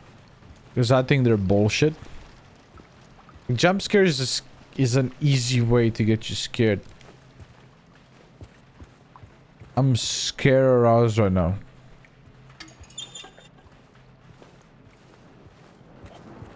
Yeah, jump scares are an easy way. Can't look like that. Easy way to get you scared, right? Which I don't really find that scary.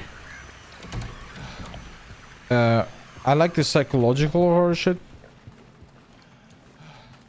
Yeah, most of them is just sheep, as you said.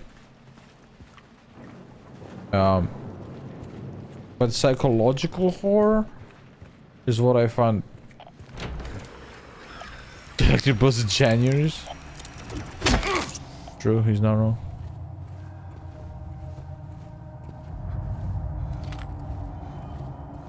But I do like I like a good psychological thriller horror. It's just that like I'm so used to them now. Medical tube.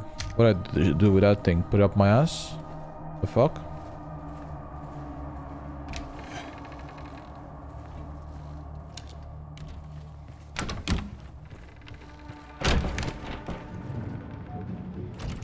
Doesn't go there, that would be too fucking easy. Oh. Oh. Restroom.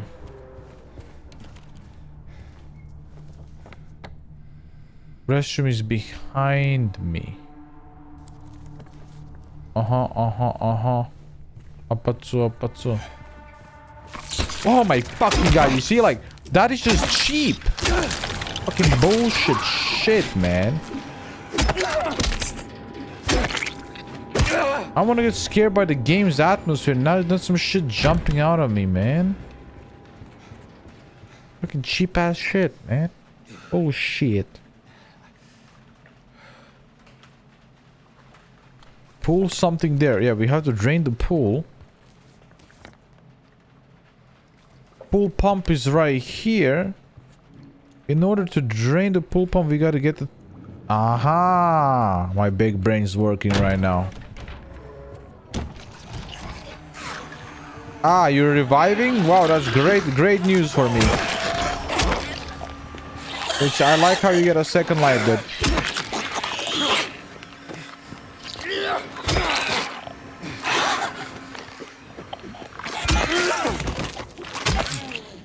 I'm gonna just hit her a few times and make sure she's dead.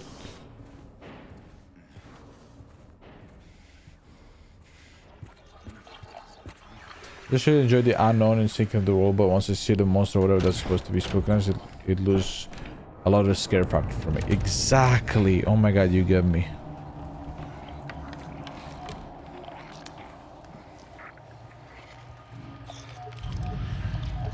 What the fuck am I supposed to do then?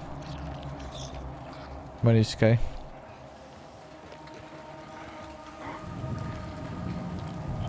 Do all of these motherfuckers just revive? Like I never fucking killed them? Oh yeah, keypad. I have to go upstairs for the keypad.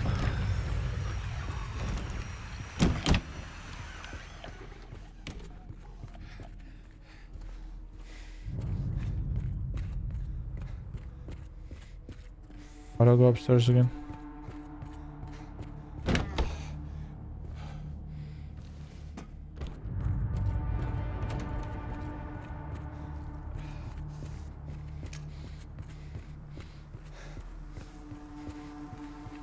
Yeah, like I can, like for instance, a good horror movie is that one horror movie called The Beast or whatever, where it's a dude with like split personalities. No, is it called Split?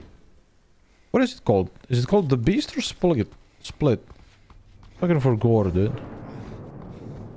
Split, yeah. You don't know who to like. You don't know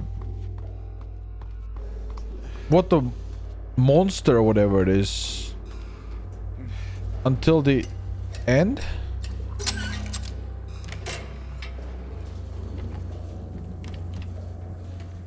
And I like that, bro. I don't want you to... I want to be scared of the thing that I don't know what it is, dude.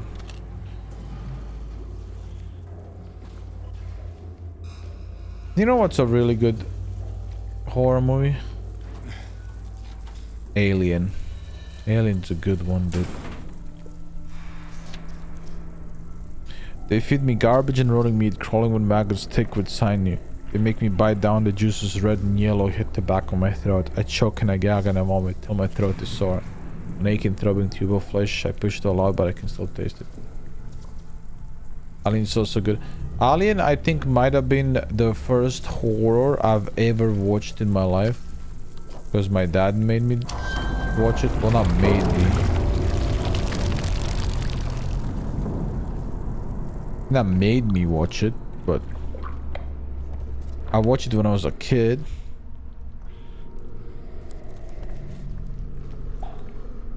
Maybe a couple years old.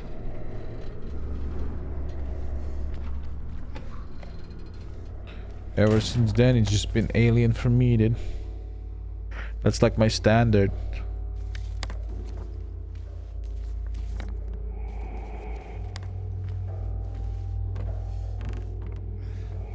Gave me youngers when I was nightmares is what I wanted to say. Yeah, brain damage is contagious. Be careful, guys.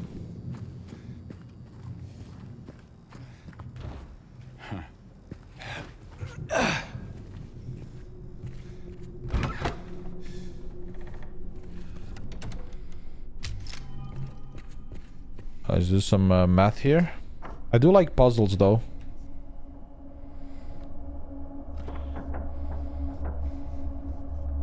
I like feeling smart.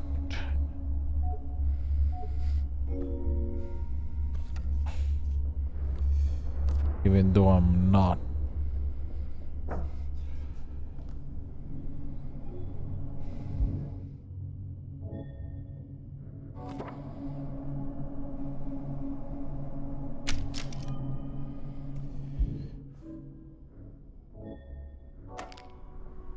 Aha! That's what I had to do this entire time, dude.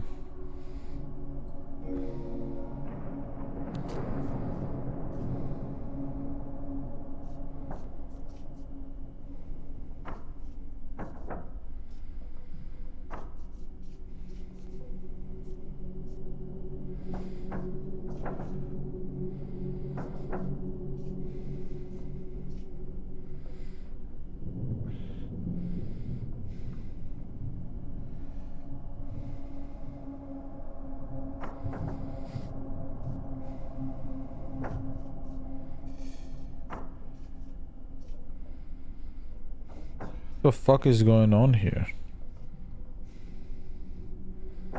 This looks like it should be here.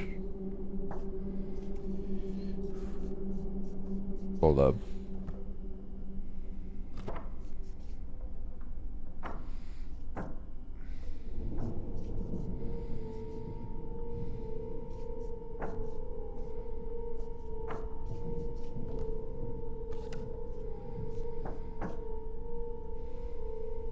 What am I doing wrong? Am I supposed to overlap them, guys? Or like, what's the deal here? Ohio. Wait, that's on.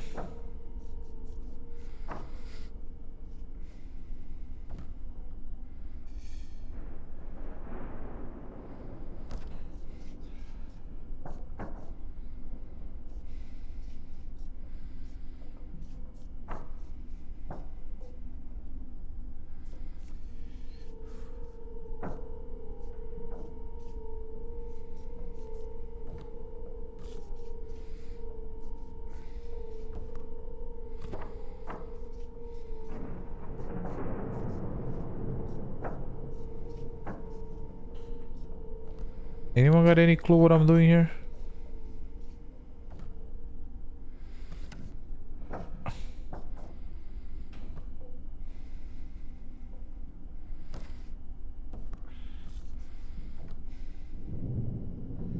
Connect scratches, that's what I'm trying to do. But I can't get them to connect.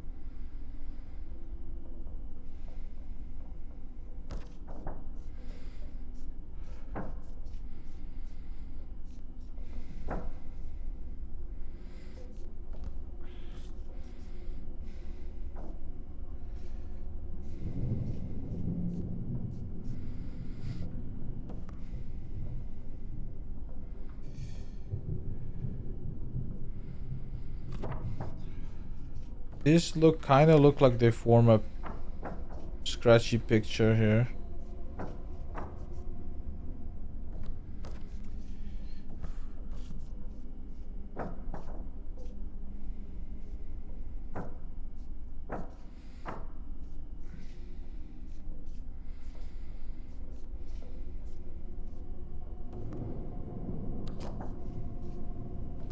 Oh yes, it's hard to give a clue.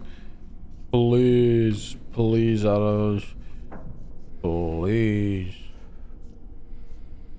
I feel like I have to overlap them somehow.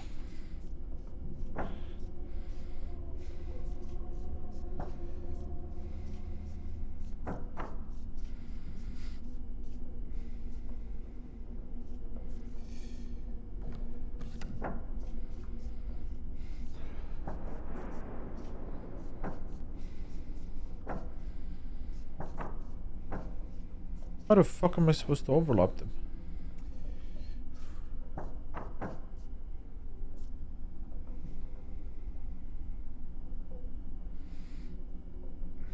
Pelvis X-ray is close to the head. Then the hands is close to the lung. That's the best I can do. So this is here. This is here. Yeah, but like, how?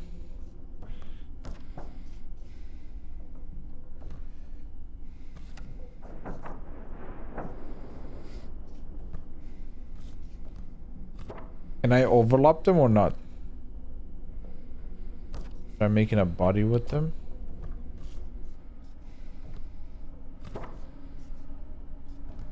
You can overlap. Oh, okay.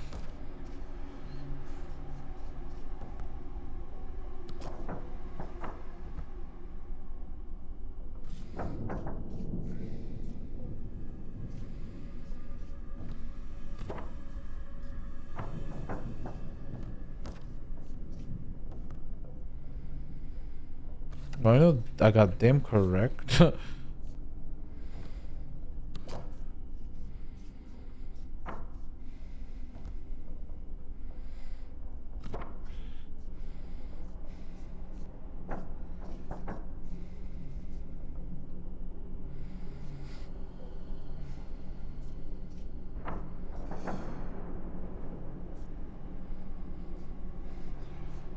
I don't think this I feel like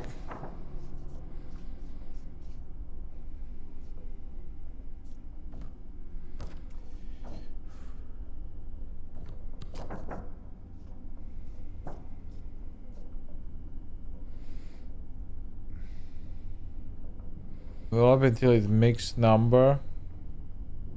It makes a number? What do you mean it makes a number?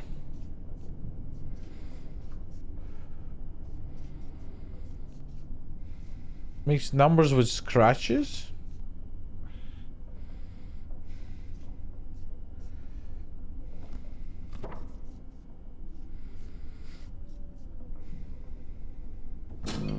Oh, 12?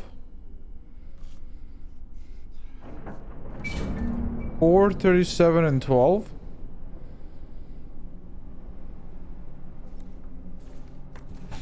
What the fuck did the, what the fuck?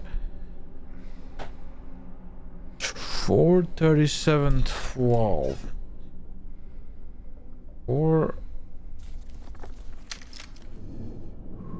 4, 37, 12.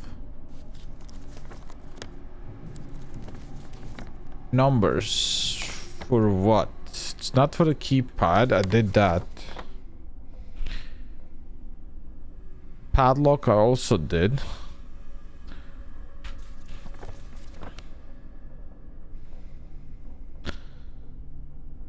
Oh, save. No, wait, but wasn't there one more door I had to open?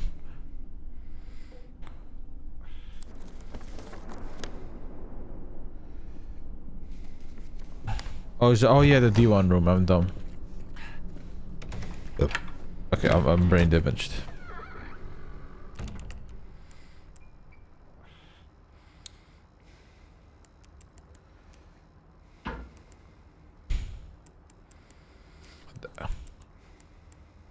Four.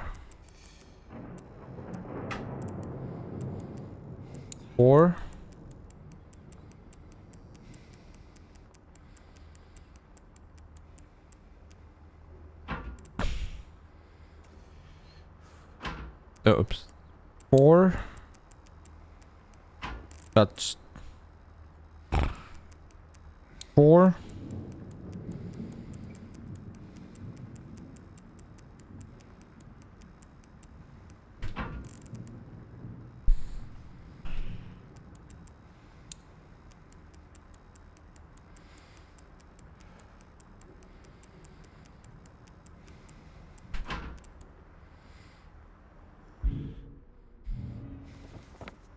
What am I doing wrong?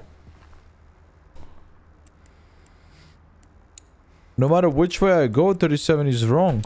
Oh wait, now it was right. Okay. I feel like I did that. To be honest. Like I did that before. What we got here?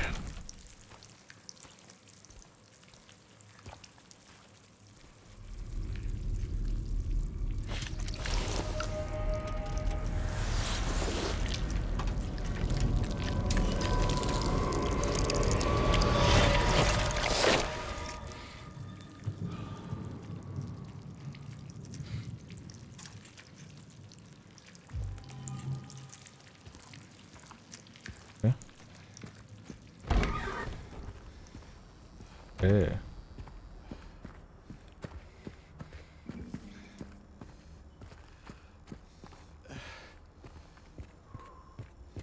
You save after that.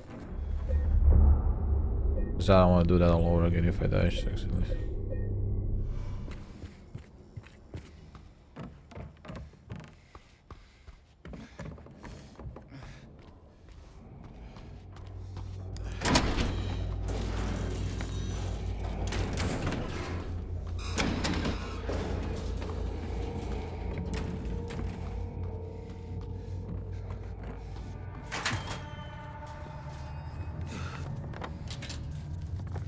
Always take the wrong turn here.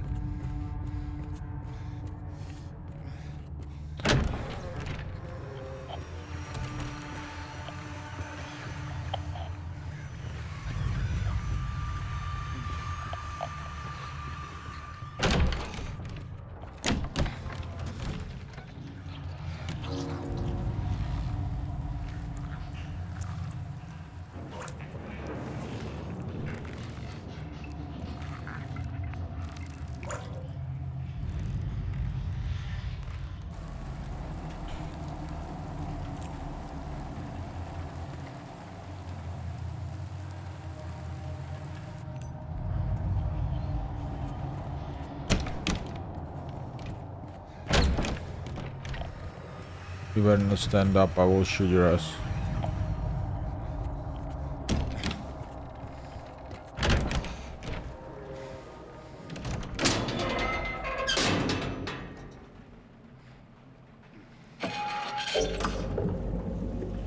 What's gonna be in there, dude? Oh, the light bracelet, right? You're gonna get up, aren't you?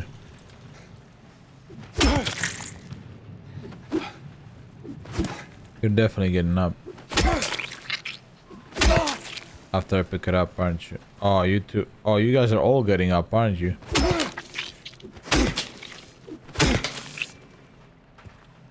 You too, aren't you?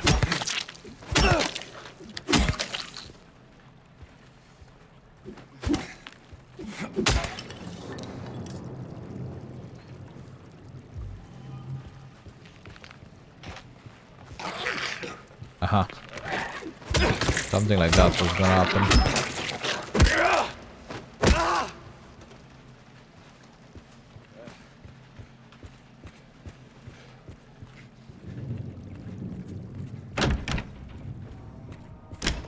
Oi, Omara.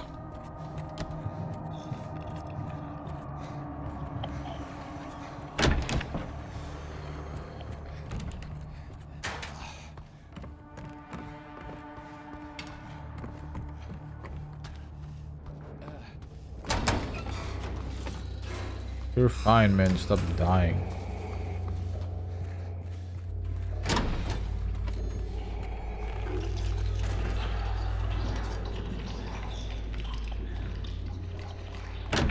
I don't give a fuck.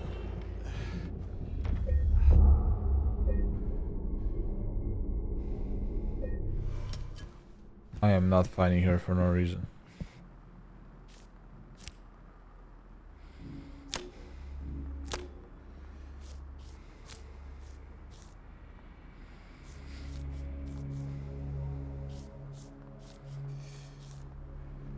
$45, $71, $92. $45, $71, $92. But I mean, obviously,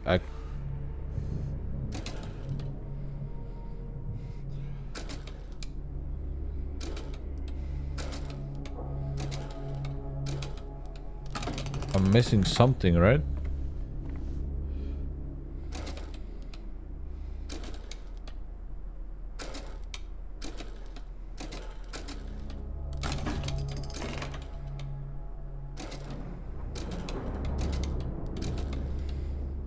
What? I don't get it.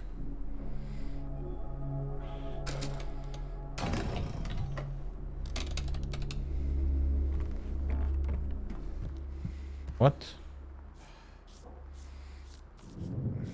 45? I did not find the hidden for that.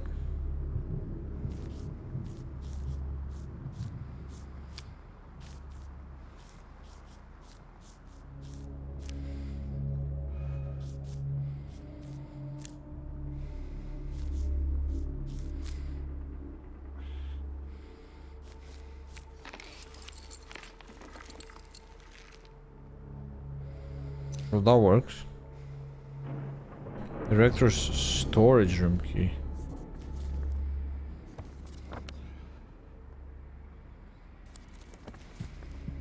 This one?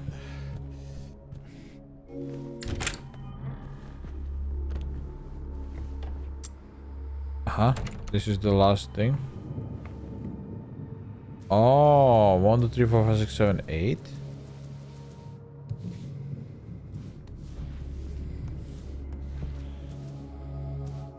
Oh wait, it's the picture. I have to make the picture.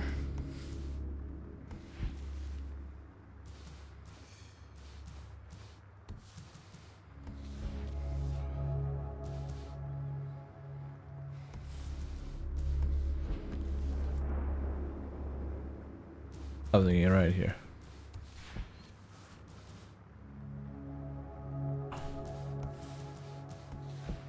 These two are fine. This is wrong. But this is good.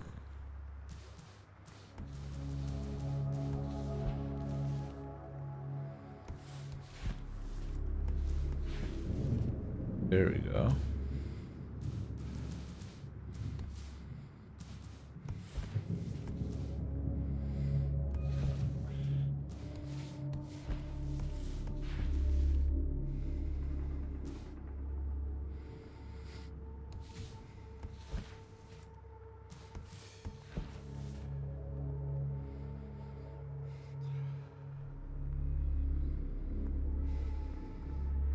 Peace out, Cran.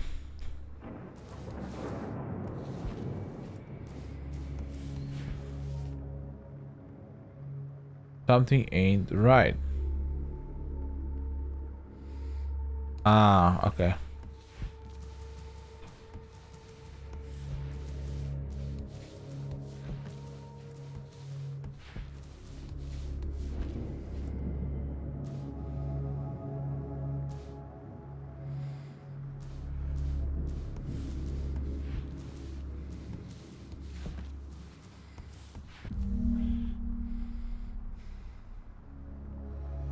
Okay, so this is 1, this is 2, this is 3, this is 4, this is 5, this is 6, this is 7, this is 8, this is 9. I'm taking a picture, dude.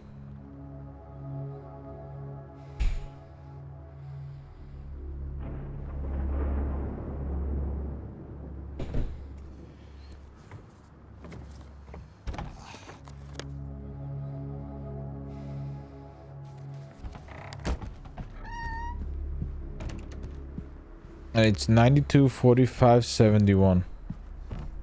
92, 45, 71. What is it? 92, 45, 71. So 92, 9, 92, and 75, 7, 5, 4, 1.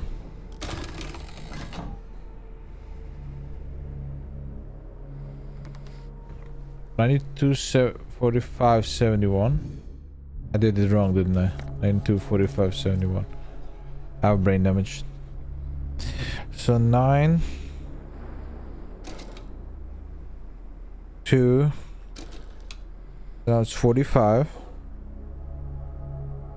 4, 5, 7, 1. Rooftop. Okay. What does this read? Their images became blurry, melting together. I could no longer tell. Not sure if I can do it, but maybe you can. This will take you to where you need to be, though probably not the way you want to. Wait, I should probably flip that. There's bound to be some pain involved. There always is.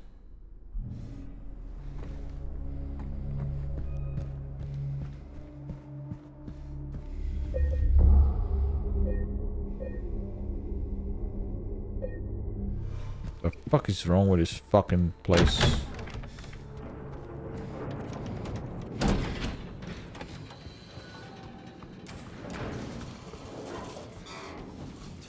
I don't care. I love it.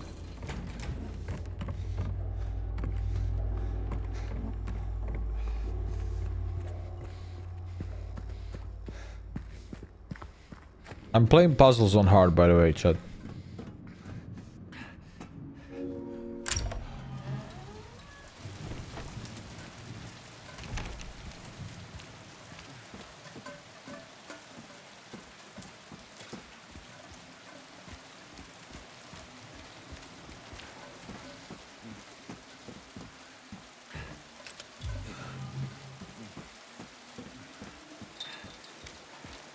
I'm a man that can handle a couple of hard ones, you know. That's the type of man I am. May 9th, rain. Stared out the window all day. I think the older version is way harder, but stared out the window all day. Peaceful here. Nothing to do. Still not allowed to go outside. May 10th, still raining. Talk with the doctor a little. Would they have saved me if I didn't have a family to feed? I know I'm pathetic and weak. Never can be strong. May 11, rain again. The meds made me feel sick today. If I'm only better when I'm drugged, then who am I anyway? True. May 12th. Rain as usual. I don't want to cause any more trouble for anyone. But I'm a bother either way. It'll be such a sin to run instead of fight. Some people may say so, but they don't have to live in my shoes. Maybe selfish, but it's what I want. It's too hard like this. It's just too hard. May 13th, the doctor came in today. He said I'll be released soon. That it's time to go home. I should be happy. But I'm afraid. I'm so afraid. Feels like something's about to happen. Like the last gasp of air before the plunge. Deep down I know it's too late to turn back. That's true. Jesus Christ.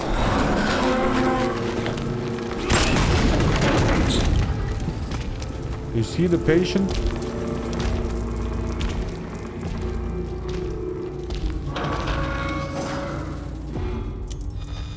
Also, that was kind of rude. He just threw my ass all the way down here.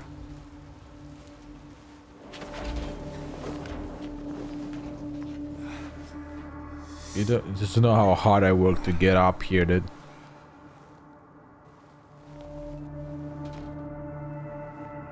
And he throws me all the way down here, dude.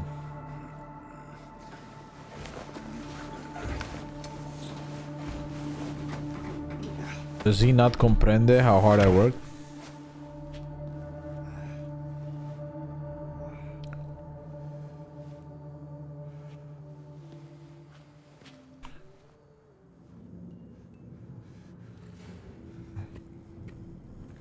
Well, I got where I wanted to, though.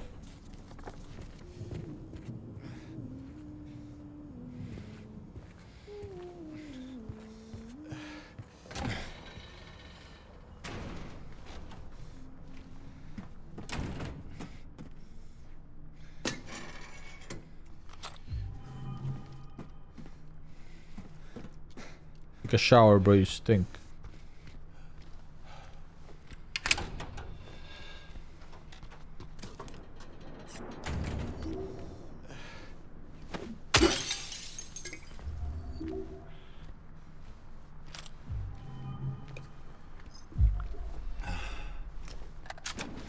Are mommy pyramids head canon or are they just daddy pyramid heads? Dude, this is an asylum, isn't it? It's literally a fucking asylum.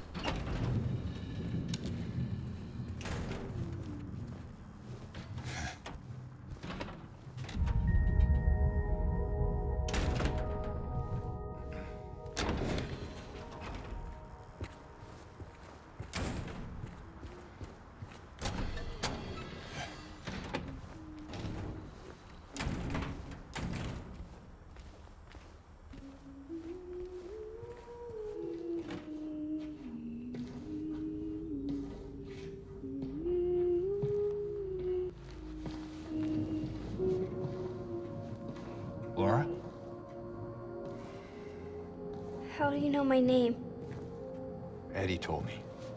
That big, fat blabbermouth. Laura. Why do you keep running away from me? And how do you know about Mary? I just do. What's the big deal? Why can't you just tell me? You gonna yell at me if I don't? No. I won't. Please, just... I need to know. Mary's my friend. We met at the hospital last year. Stop lying. Laura, I'm sorry. Fine, don't believe me. See if I care. Hey! Let go. I'm sorry, Laura, but I can't let you just run around this place. You might get hurt. Hurt by what? Look, just stay with me, okay? This is no place for a kid. Fine. But there's something I gotta get. Laura, It's important. what is it? A letter. For Mary. What? I hid it. In there. I'm sure that place is a great place.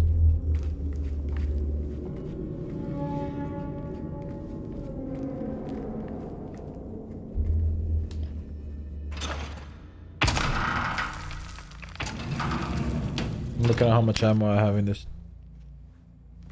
You sure this is where you left it? It's in the back. Behind an old pipe. Okay, wait here. I knew she lied. Laura? Haha! Open the door, Laura. Why should I? I'm a liar, right? Want me to open it? Huh? Do ya? Laura, open this door right now. What's the magic word? Laura. Nope, that's not it. I guess I won't open it. Can we kill the kid? Get out of here, you brat! In your dreams, fart face. Laura, please open the door. There's something in here. Sure there is. A big lying fart face. See ya, fart face! Laura! Laura! Can we kill her?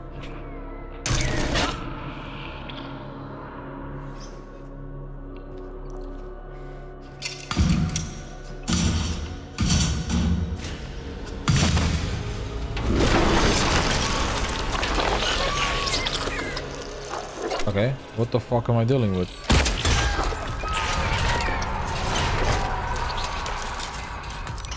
A boss fight, I guess?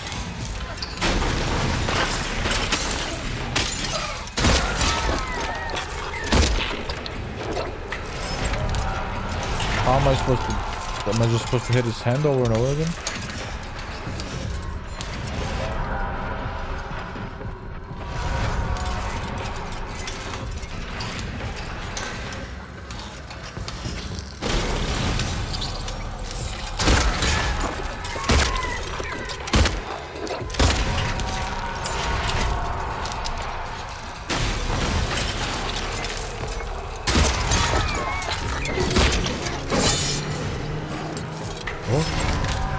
Uh-oh. That doesn't look good.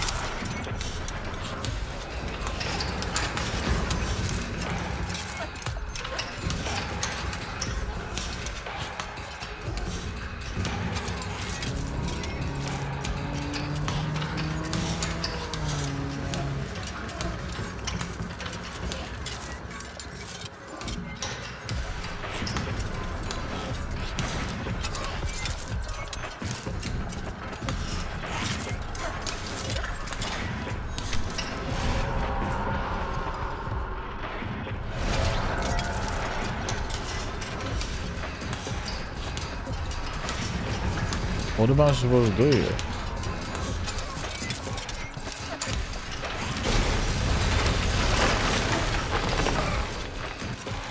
Oh. You shouldn't have.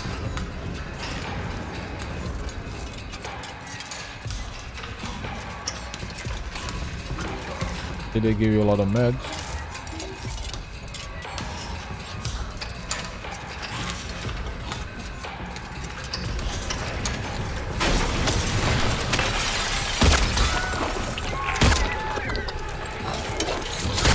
Ow. Okay, that's why.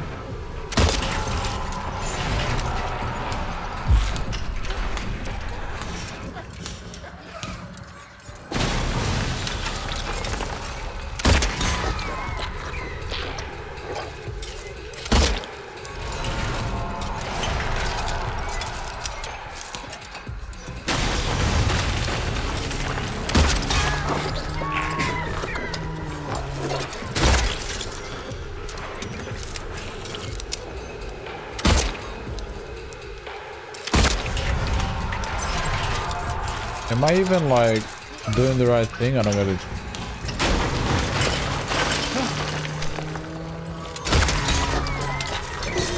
Ah, I see.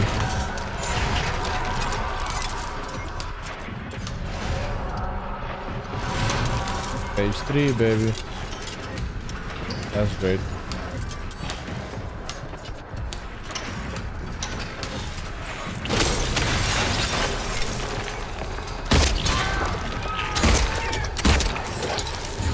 Ow, I deserve that. I agree. Ow, ooh, that's two of them now.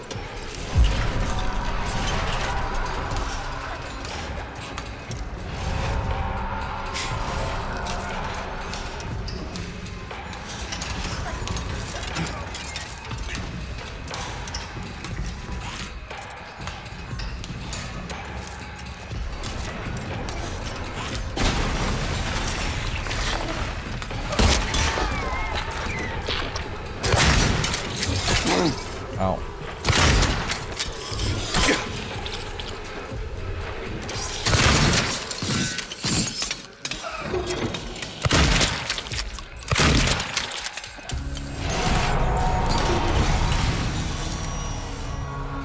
What the fuck?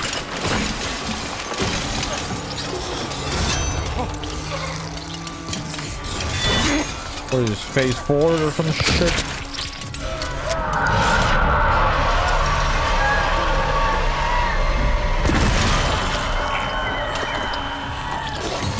Are you dead?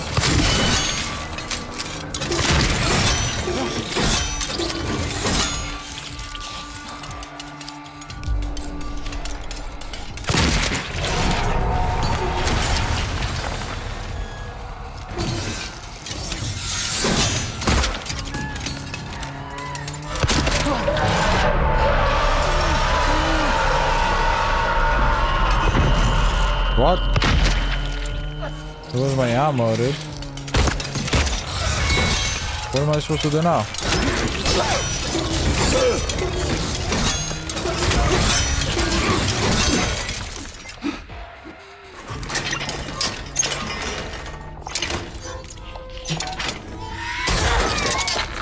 That thing soaked my ammo up.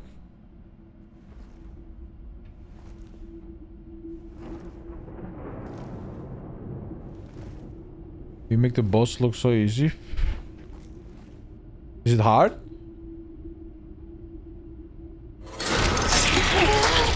Don't tell me. Oh, it's pyramid, man, isn't it?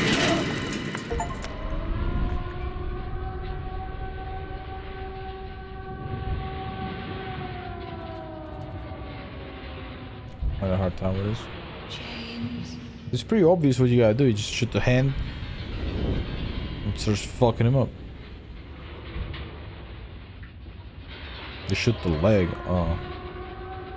Obviously the hand is the exposed part. James. I didn't realize what to say until later. James.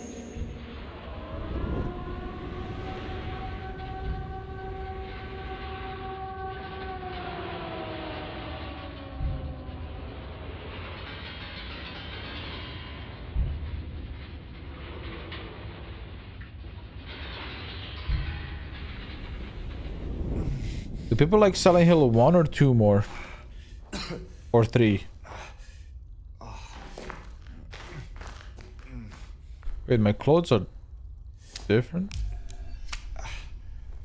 They're not. I'm in the other world again, aren't I? Or whatever the fuck it's called.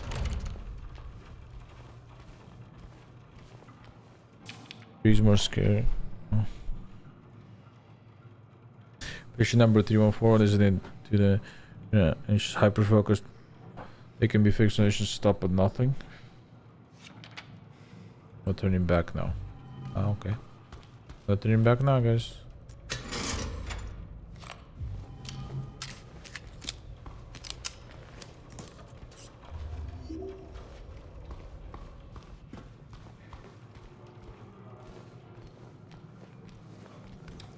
The other world is usually more seen in the morning 3. Really? What is the other world anyway? Is this like something like my current hypothesis is that I'm crazy?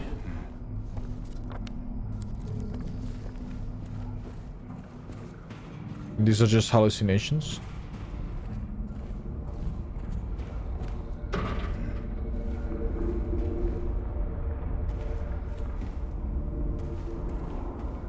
How correct am I with my hypothesis?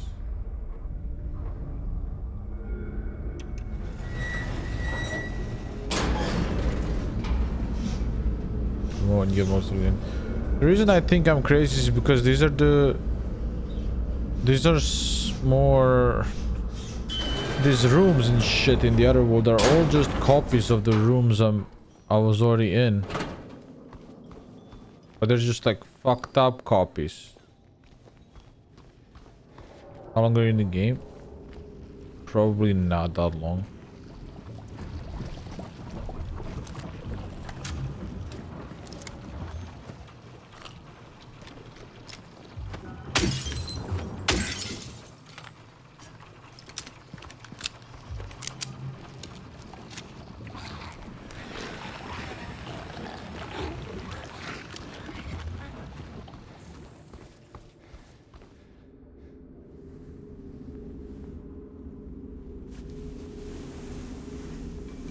Jesus Christ.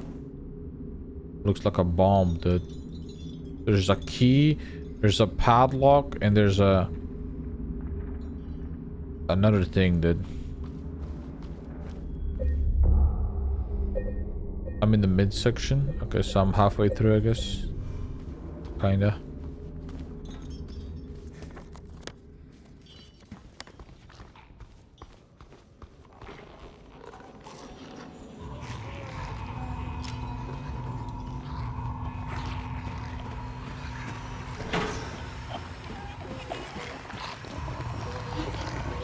Are these more fucked up versions of the previous ones or what?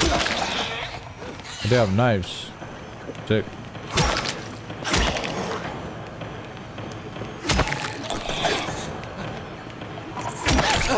Okay. Got me, bitch. Choke me like you want me. Stupid hoe.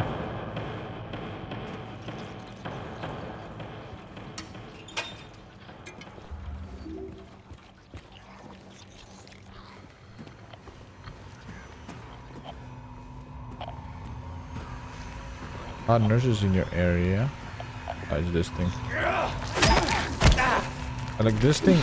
Always insta counter attack. Oh yeah, 2v1 baby. Let's do this.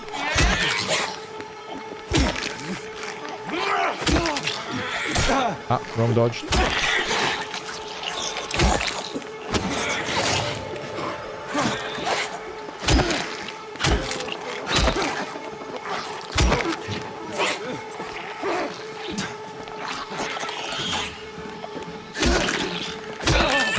How long does it take, you fucking bitch?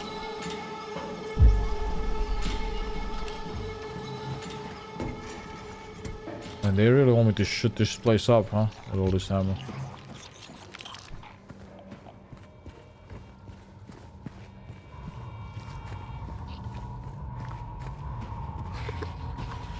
You can fix me.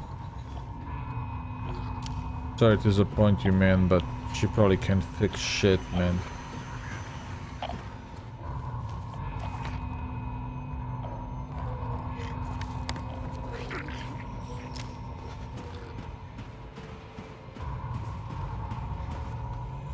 She a nurse? Yeah, just like how I'm a fucking superhero. Same vibe, dude.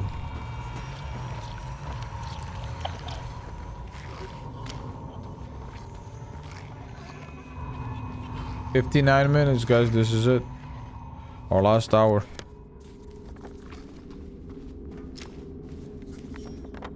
Avoiding. Good, are you? Good morning.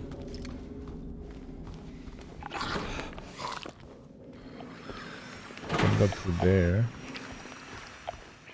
Oh yeah, wait, I can go through here for that. Ay, por favor.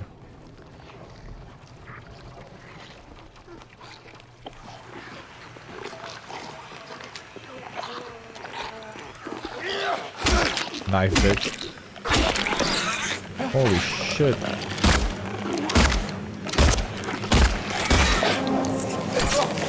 Why you gotta stab me? Could have been French, dude.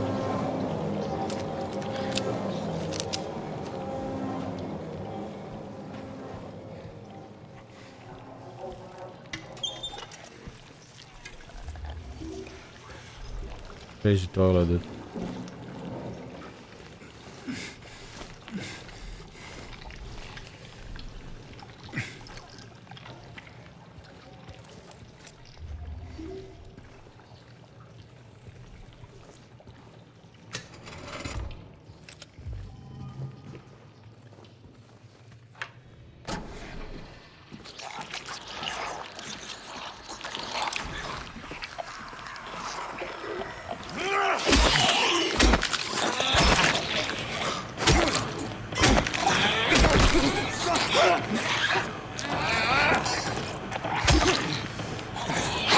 Holy shit, that was a massive lurch.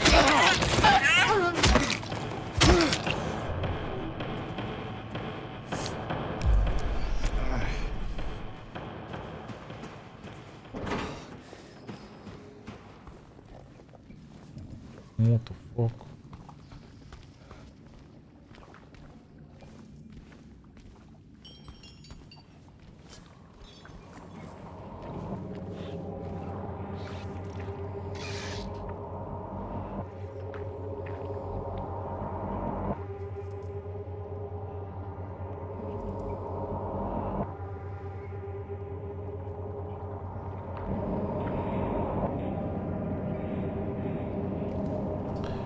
Yo, Batson.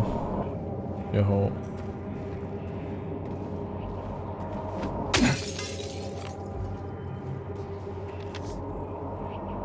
How we dance, turns flailing our bodies in perfect synchrony. The music played. In days there comes a time one must take the lead, and the music got louder and louder, pounding, piercing, then silence.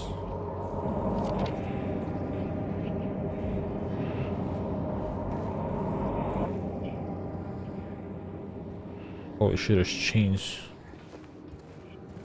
everywhere.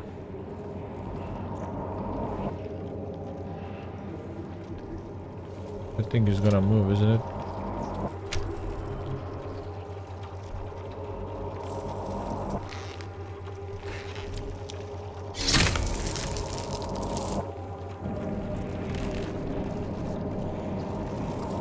Ah. An eye.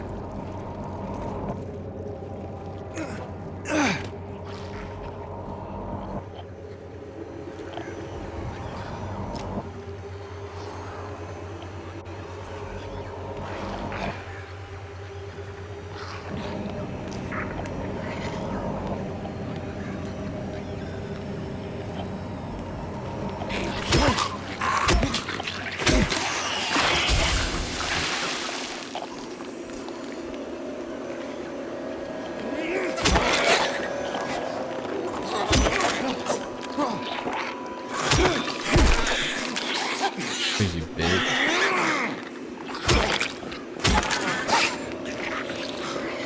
What's up with women always trying to stab my ass?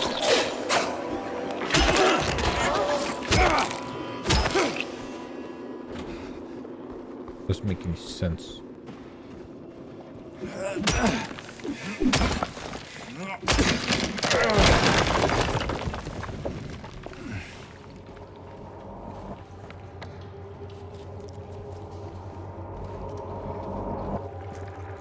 Please stop my ass, okay. Okay.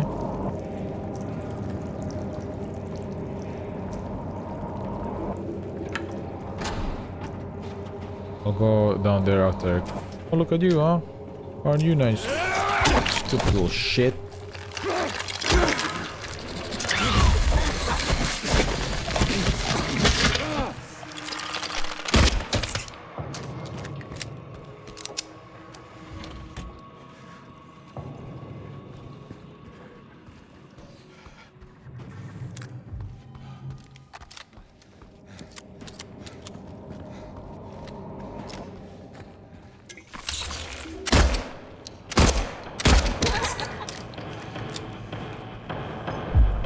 You don't want to deal with that.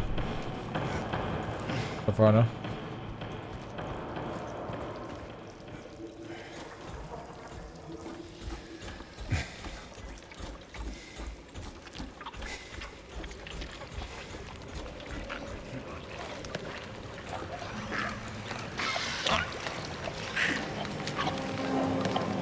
Yeah, well, there's a couple more fuckers over there.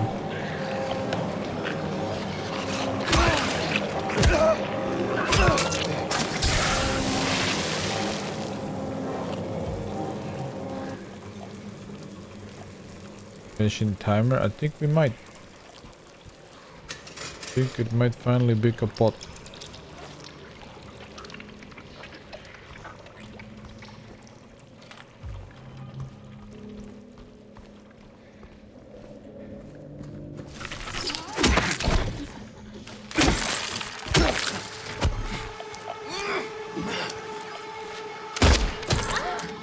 Huh?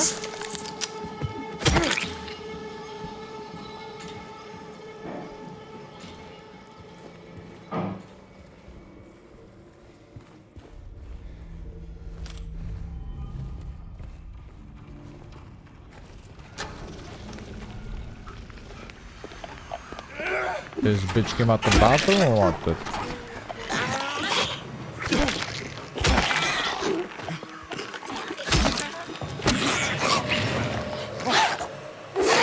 Ah, bitch slapped my ass.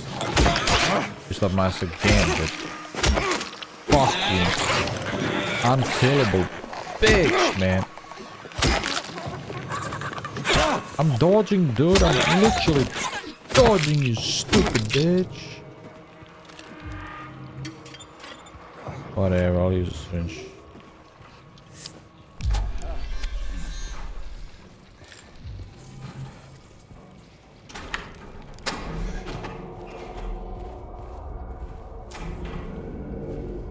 Wake Bridge up. I mean, Bread said she's awake, but I knew she wouldn't be. Which is why I know it's my victory.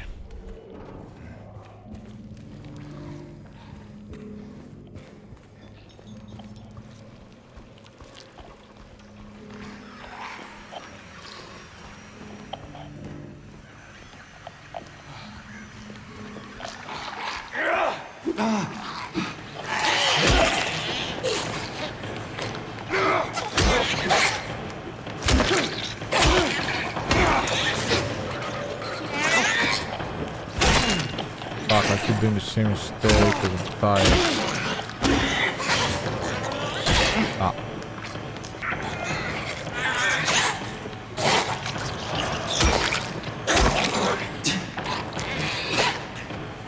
And then again it...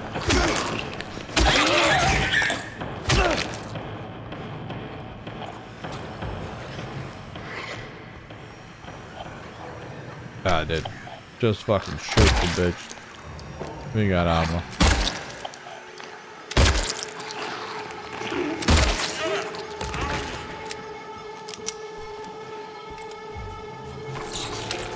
Oh, you too.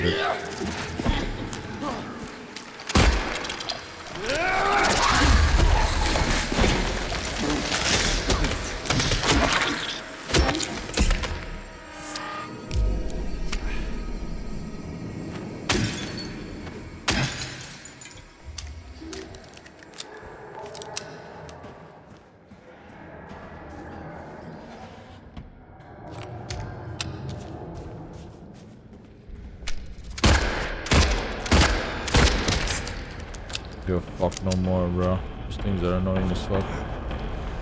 I just shoot them bitches now. Key of Bliss.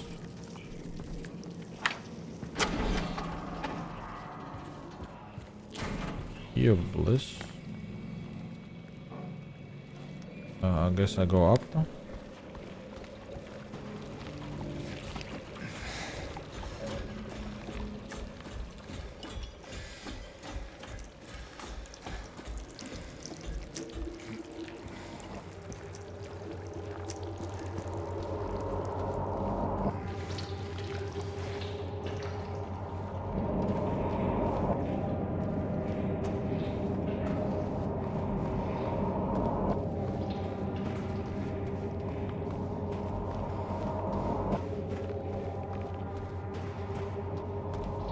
Don't get up, bitch. I will kill you again.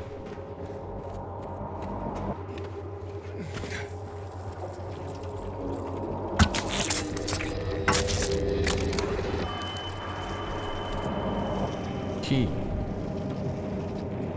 Lapis eye key. Wow.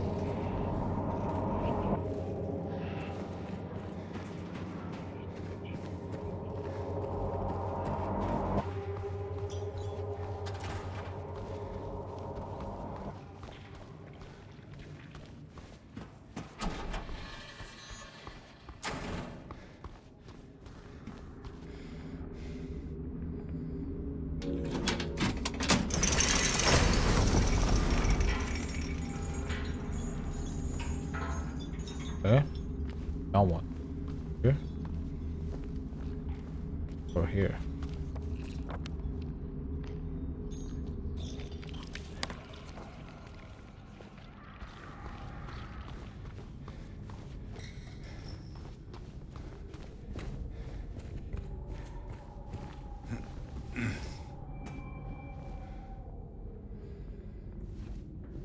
Nick. I can't go down. Okay, I guess I have to commit to it. That's crazy.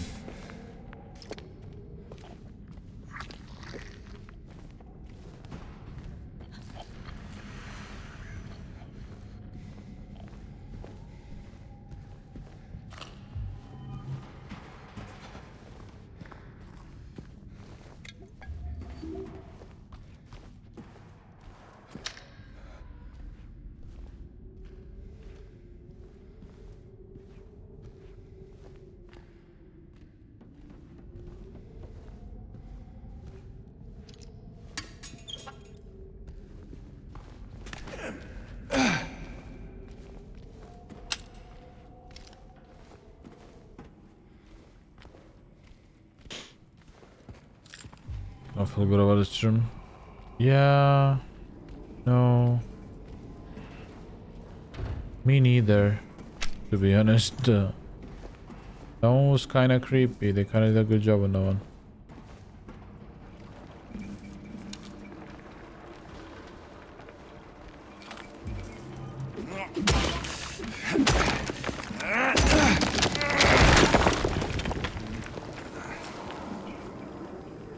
What was quite disturbing with her?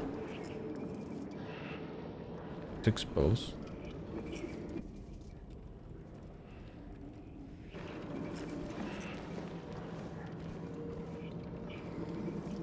One year they've been watching me, so I post they fed me a lot. Hour comes, one travel every time the light falls.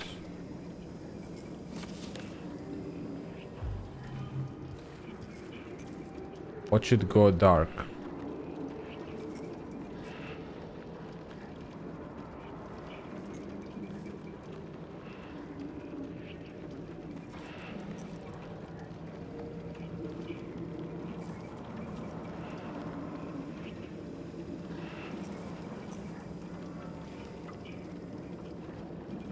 Okay, it didn't go dark. Maybe I didn't watch long enough.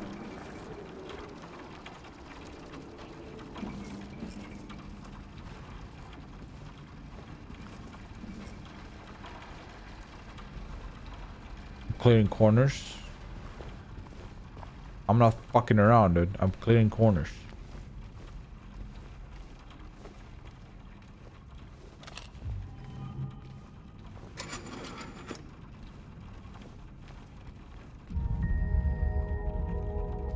Whatever the fuck that means. Nothing but hands.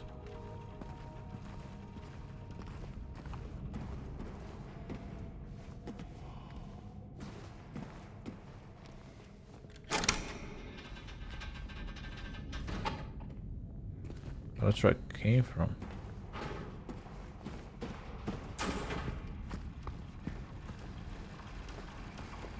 Clearing corners again.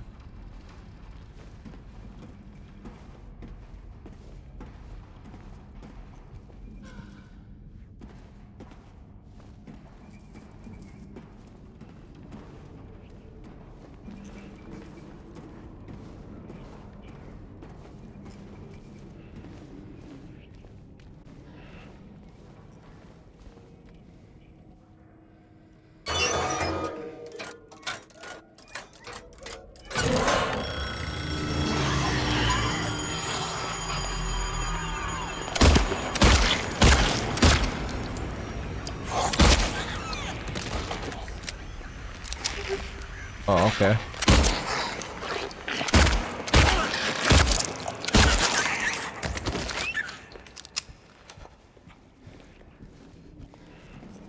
That was fun.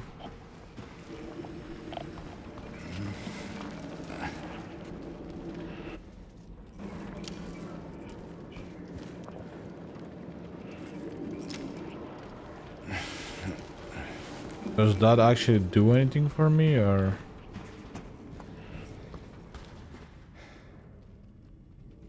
No?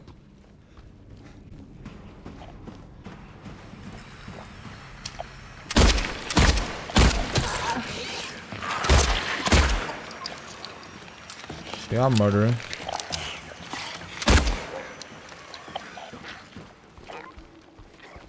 I'll kill a bitch.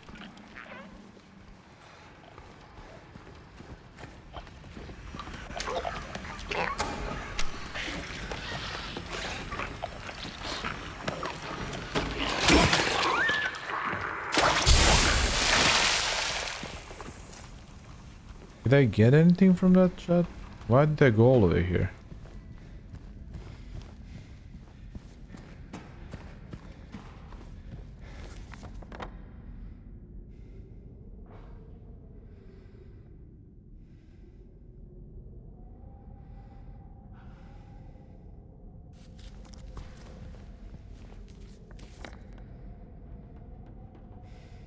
M2 question mark.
I don't. Am I supposed to go in the dark here?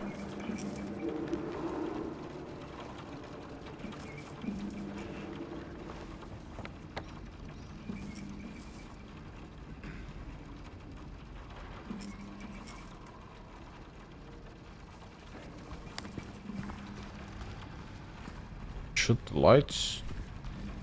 I'll do it. Fuck you, idiot. Made me waste a bullet.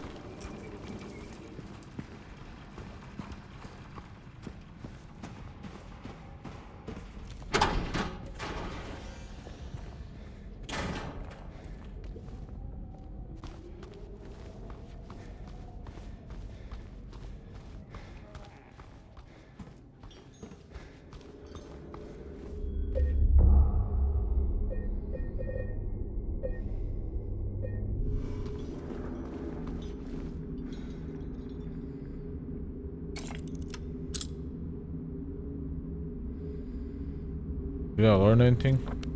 No. So I have brain damage.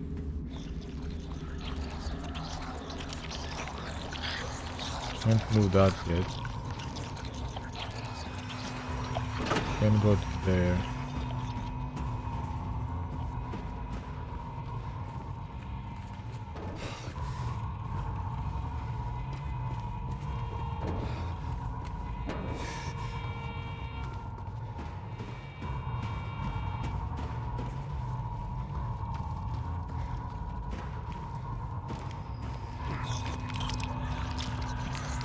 Oh.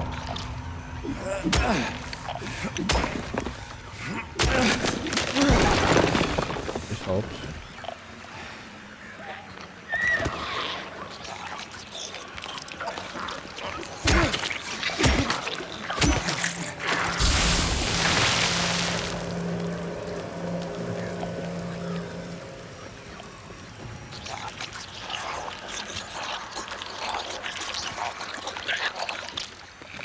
One bitch, two bitch, three.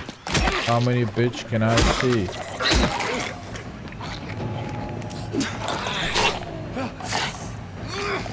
Oi, oi. Ah, I not fucking bitch. Press space, you stupid hoe.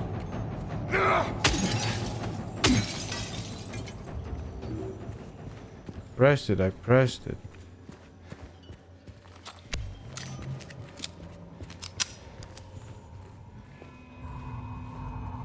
I swore.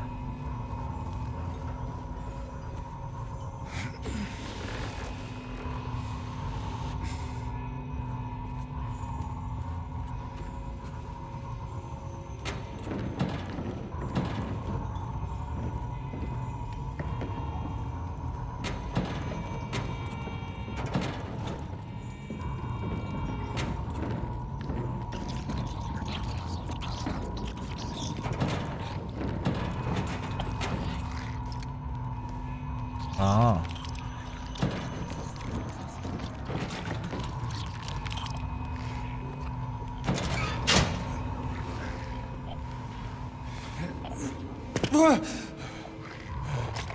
Oi, yo.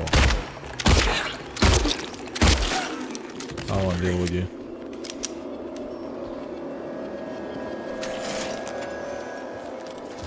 Oh, you are even more annoying. Actually, I hate the forehand bitch the most, but foreleg bitch. Actually, the pipe bitch is also pretty annoying.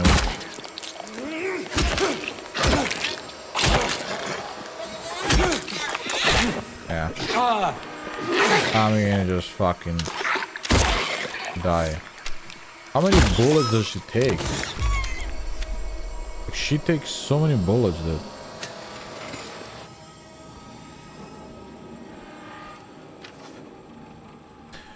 He's there again, looking, staring, so he'll drag me there. I don't want to. I won't let him take me. Where is he taking you? Well, bro.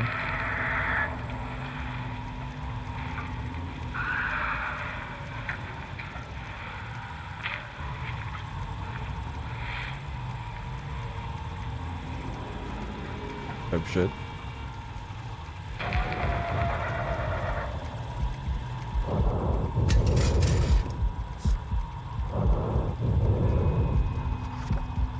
Two.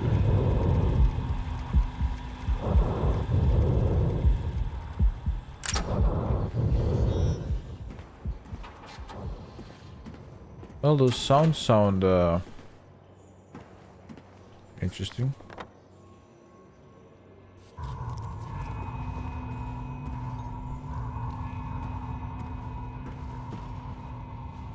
There's some interesting sound.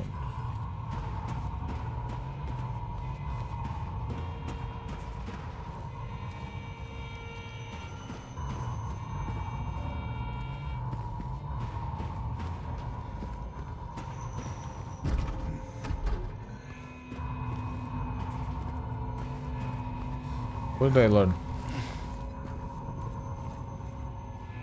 What did I learn?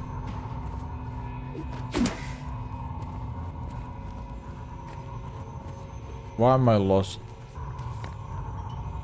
What is it that I isn't understanding?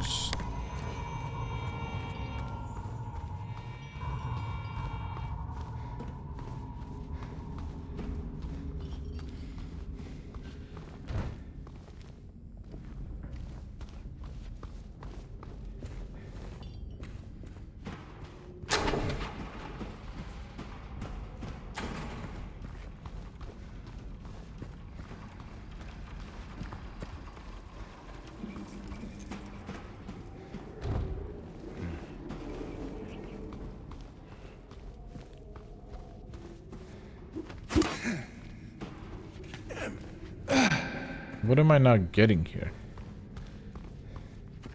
There's something that I am not comprehending.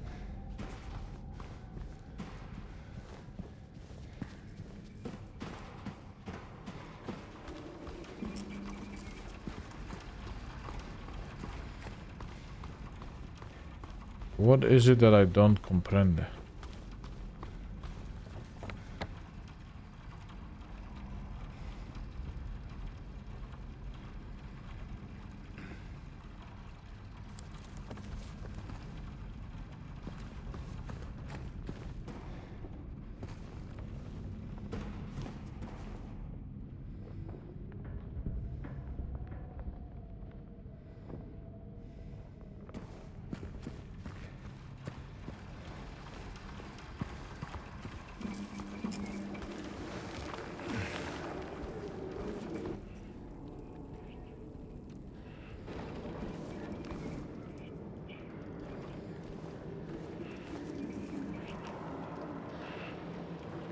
I mean, oh, my camera's dead. Great. None of you noticed that my camera died. You guys are so immersed, or what?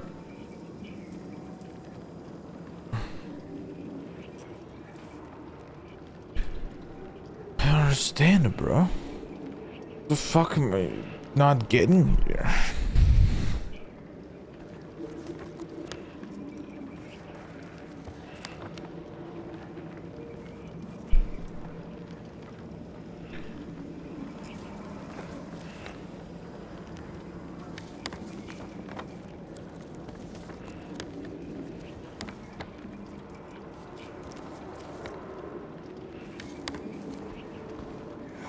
I'm not capiche something. Something's not clicking.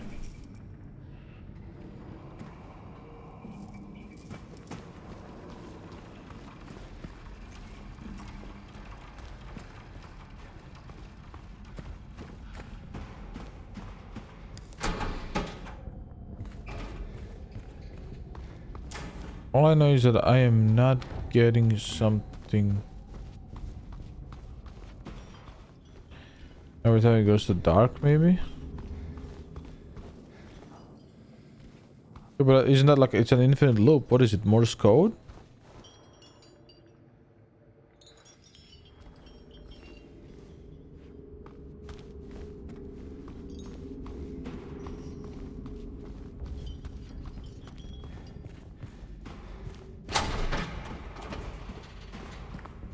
Let's see.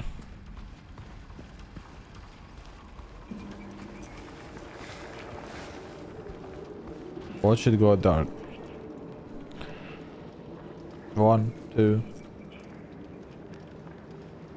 1, 2. 1, 2. 1, 2.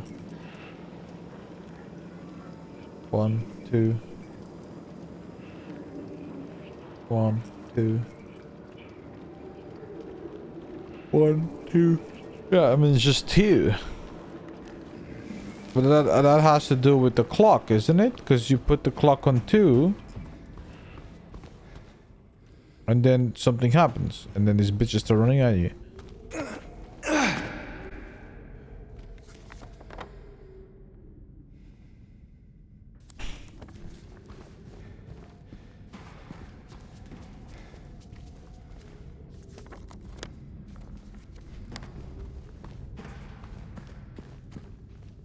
Am I wrong?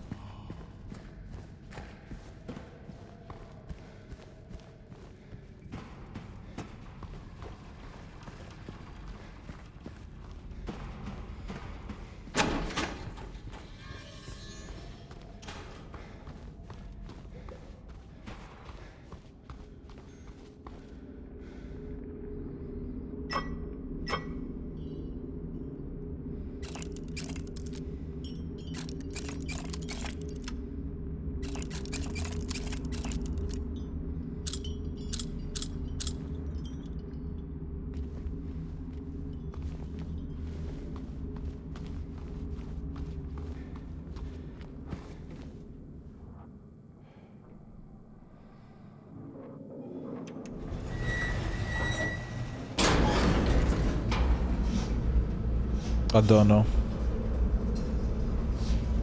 Oh shit, Ochiki, it's you. I didn't even read your name. I just said. I just read that one was a little difficult. Sorry, I'm awake for like 57 million hours now. Is it something down here I need to capiche? Locker room? Can't enter locker room.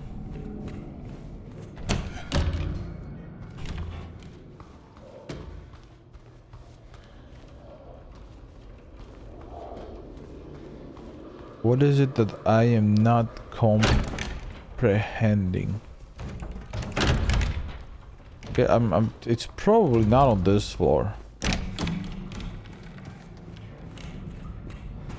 Because there's literally nothing to do on this floor. Is there anything I can do on this floor? No, it's all dead ends. It has to be the next floor.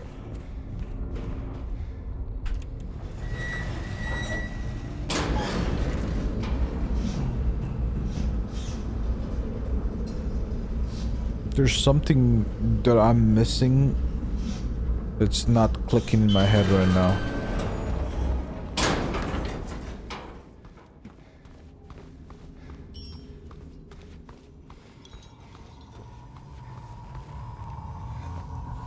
I'm gonna go in here again.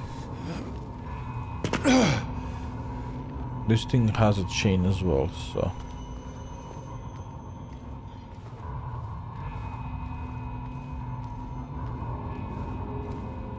I didn't really explore this properly, I don't think.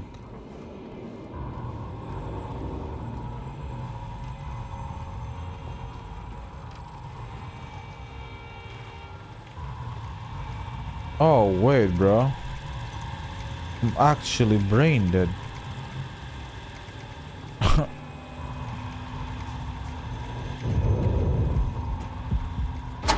Cool, bro.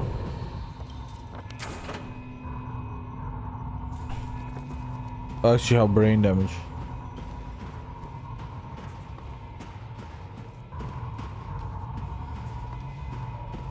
It was there the entire time.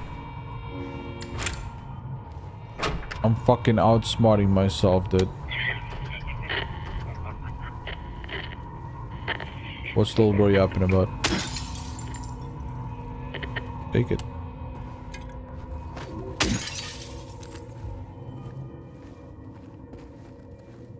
4:30 a.m. brain. Yeah. Yeah, it's bad. There'll be no pain anymore. No pain, no pain. Is the director the one inflicting the pain or being in pain? I don't understand that either. It sounds like he's inflicting, but he could be also...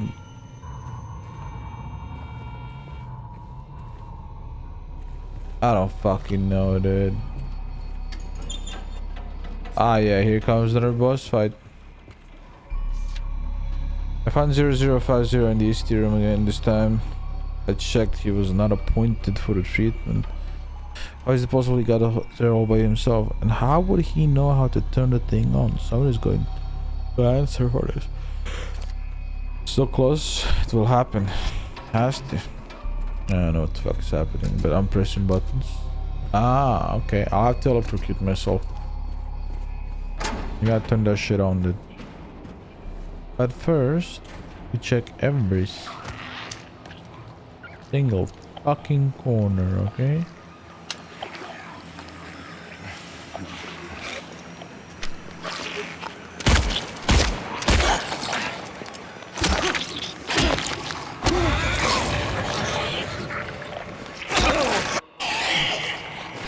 Well, these bitches just don't die, huh?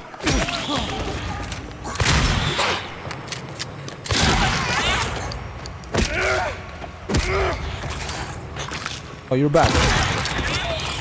Fuck is that supposed to be?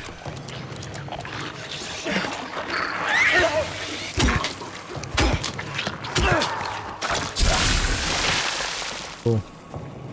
You can just resurrect. Damn bitch.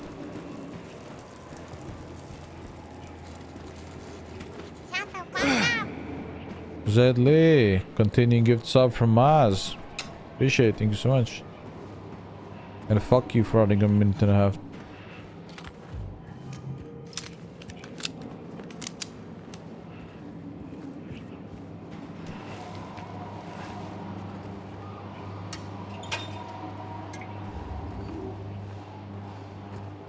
Aha.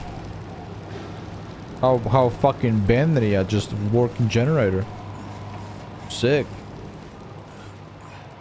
How Benry is that, guys? Want to rest until they're sold. I won't rest. I can't rest. I don't know how anymore.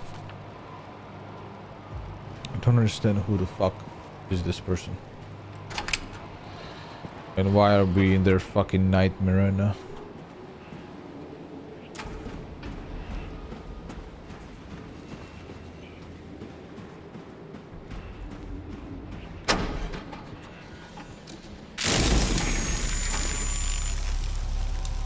Electrocute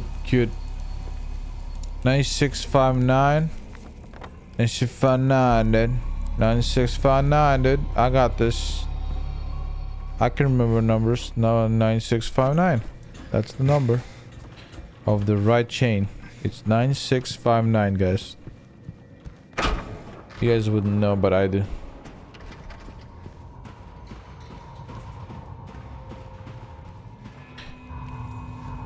Nine six five nine 3 9659. I got this. I was born for this. 9655 9. God, he's the goat of fucking video games. We just have this one left that I can't figure out.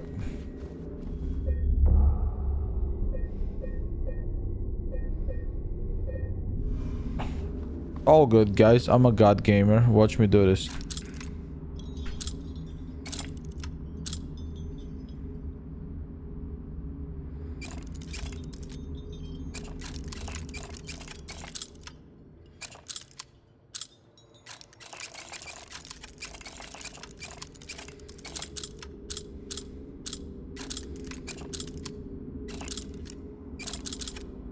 Alright, brain damage.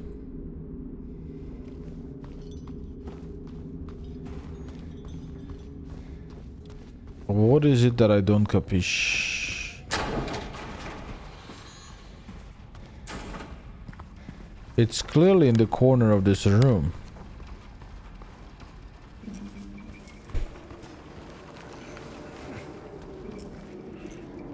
It's 6 pills. 6 2.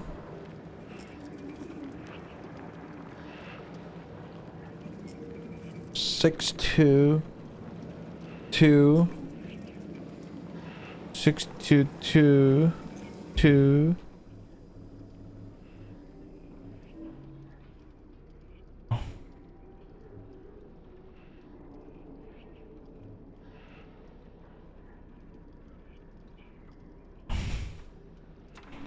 One year they've been watching me so many pills they fed me. When a loud hour comes, I tremble every time the light falls. 1 year they've been watching me so many pills they fed me. When a loud hour comes, I tremble every time the light falls. 1622.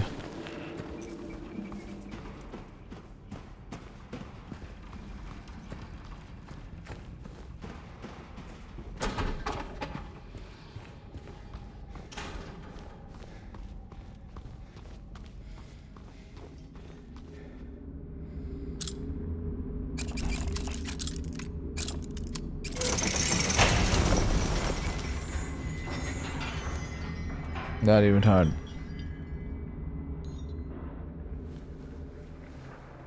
I'm just brain damaged right now.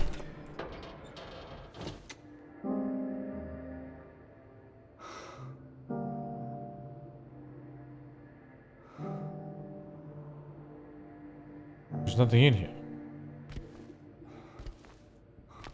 All this for nothing? Sometimes life really is like that, you know? You do all this shit for nothing.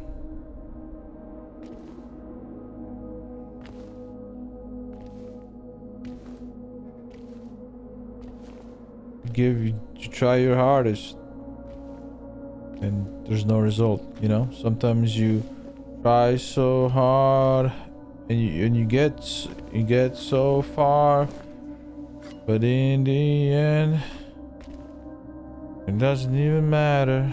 I had to fall to lose it all. Oh wow. All that so we can go back. Oh, she wants something in her hand. She wants a ring. She's an angel who knows only I can see the lady of the door. They cannot walk along her bridge. She lady door bridge of thread. They fall from the weight of their crimes. They bloated and ugly corpses. Their sins she devours them. Sin and sinner alike she saves me. She's an angel. She's a maniac on her own. And she's dancing like she never did. Thanks for tuning in. The fuck? Welcome to another exciting edition of Trick or Treat, where you answer our questions correctly and win a prize beyond your wildest dreams. Okay. Or you fail to answer correctly and receive the punishment. Do I It's have all to in say the punishment hands of that? our lucky contestant, James Sunderland. James, are you ready to play Trick or Treat? Excellent. Here's your first question. In the early 1800s, a terrible disease spread across Silent Hill, resulting in the death of many of its inhabitants. Their bodies thrown into the lake to sleep forever in their watery grave. How many souls were lost during the plague? 1, 42, 2, 67, 3, 85. Know the answer? Well, you better hold on to it. You never know when it might come in handy. Now, on to the second question. Follow Sanders Street heading east and further on to the outskirts of town. One and only one road will take you towards the lumberyard and the cemetery. What is the name of that road? Jesus 1, Christ. Bachman Road. 2, Munson Street. 3, Wiltsey Road. Did you get Can't write that? that. I sure as hell hope so. And for a third and final question, Silent Hill witnessed a gruesome murder a few years back. A brother and sister were playing in the road when they were attacked and chopped into pieces with an axe. Torn flesh, smashed bones, splattered blood.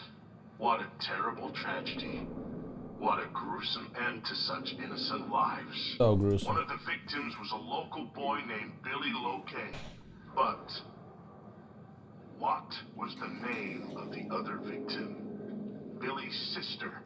1, Miriam. 2, Heather. 3, Julia. Well, that's the He died last of again our as I questions. fixed it. Have you got it all figured out? If Dude. so, fantastic. The time will soon come to collect your prizes. But be careful.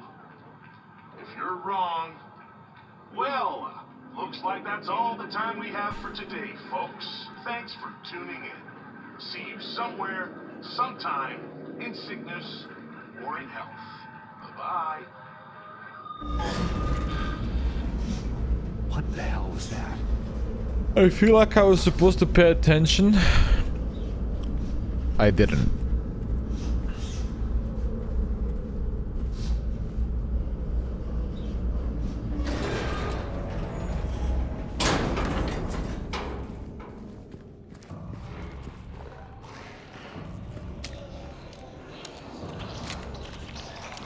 Alright, let's kill some motherfuckers.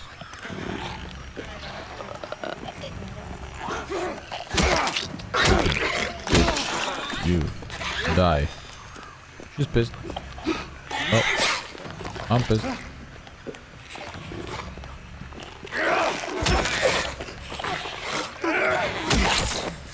okay. At least this one dies faster, you know what I mean?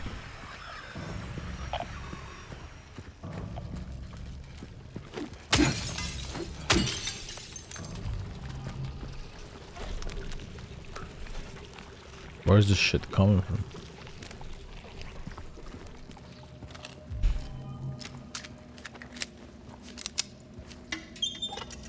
Huh.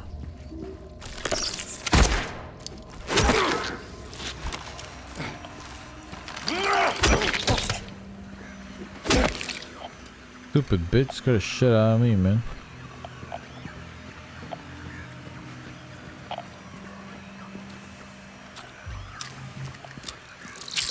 Ah.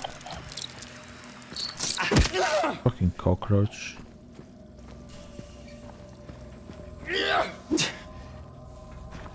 Yeah, don't worry about me. I just have brain damage. All good, guys.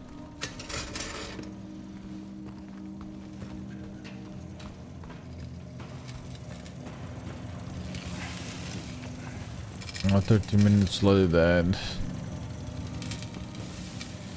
it's gonna end. It's going to die.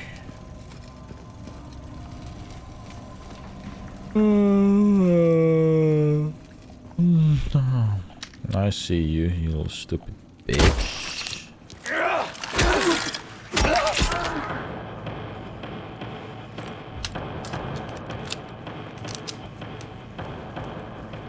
Pretty legs though. Hey Marks.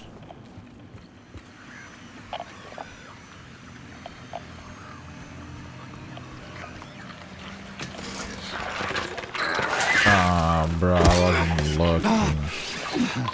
Come here, you stupid shit.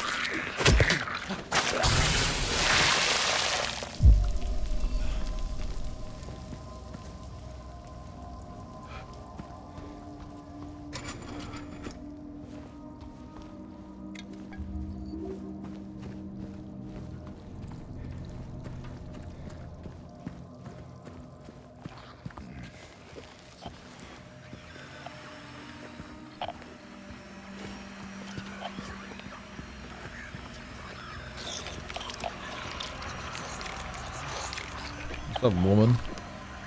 Nice legs.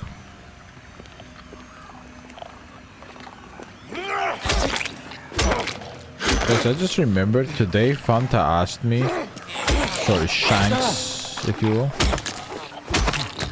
who in No Limit is the cutest? What the fuck is he planning? He's definitely planning something. Why would he ask me that and then be like, okay, and then just walk away?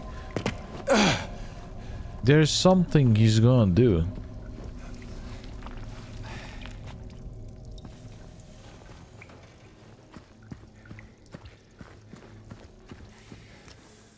Oh, the ring.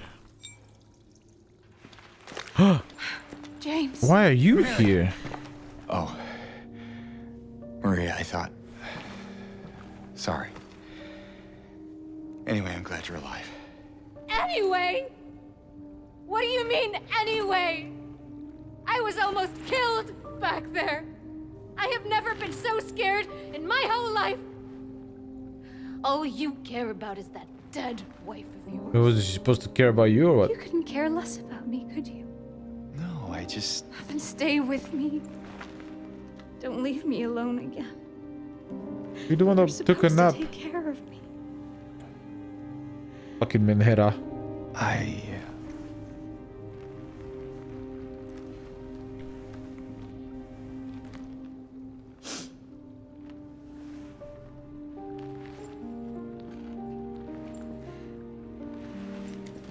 So what about Laura? You found her? Yeah, but she ran away. What? We have to find her. Yeah, you really seem to care about that girl. Do you know her? I'd never met her before. I just feel sorry for her. She's all alone and I don't have for some reason, I feel like it's up to me to protect her. Come on, let's go look for her.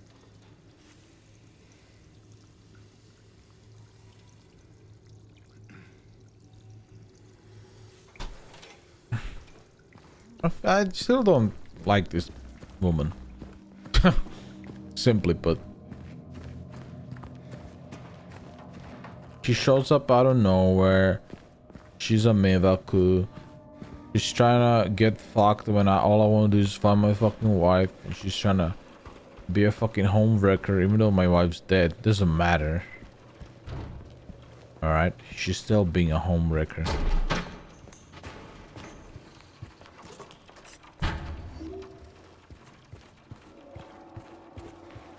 She's thirsty as fuck and it's not a good look, man. What the hell is that?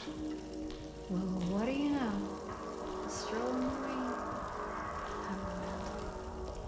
Maria. What are you talking about? I'm trying to keep things light, James. Just humor me. Yeah. Sorry.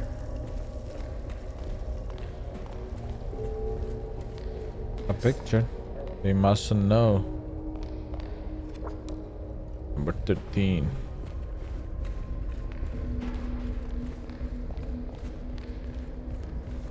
Humor these nuts.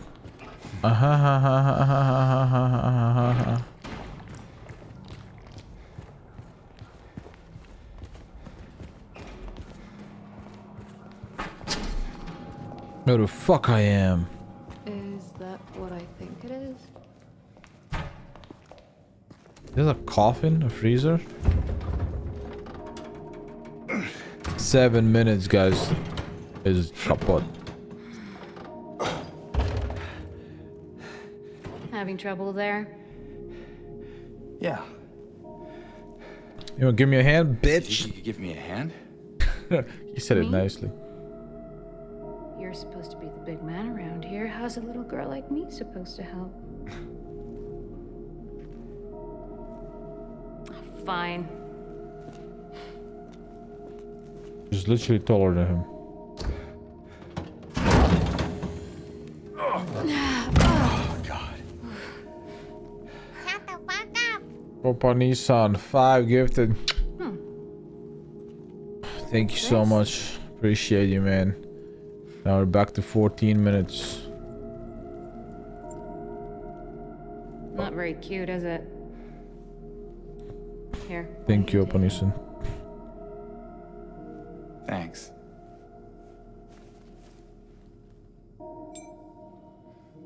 Lead ring. I mean, So, you're where to now? up yours. I don't know where those rings belong.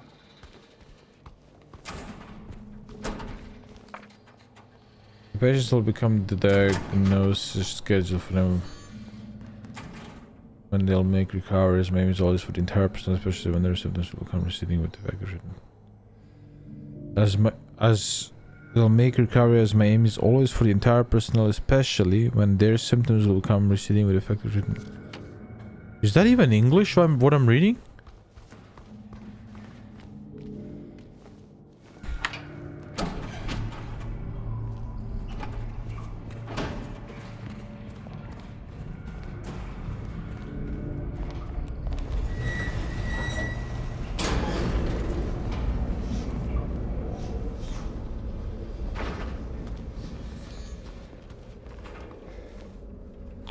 One, two, three, 1, 2, 3, 1, 2, 3. Uh-huh. Uh-huh.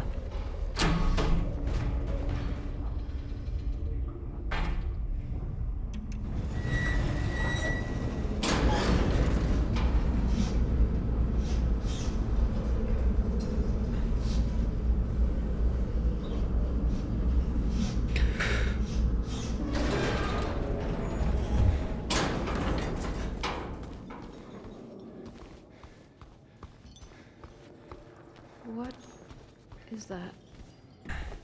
James? What's wrong? Let's just get out of here, okay?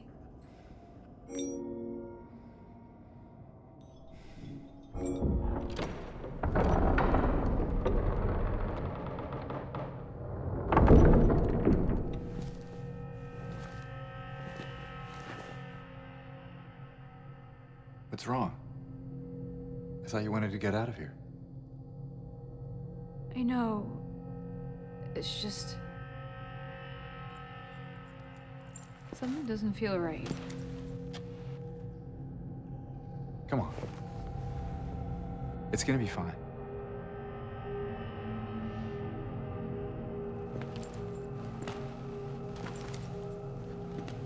You followed me here, acted all fucking shady, and now something doesn't feel right. You don't feel right? The fuck's you on about? You've been fucking weird this entire time. The fuck?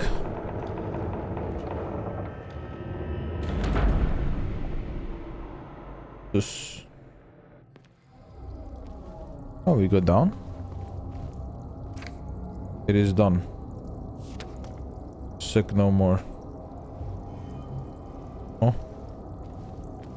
Sick of your shit, I am.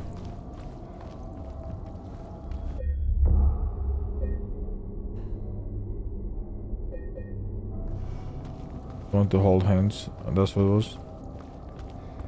Healthy now, dude. Look at me. Mental illness defeated. Oh yeah, never-ending stairs going downwards. What can go wrong? Is she even coming, dude?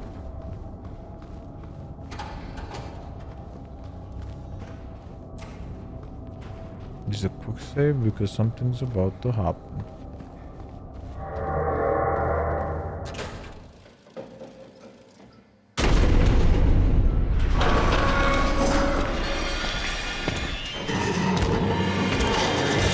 Run!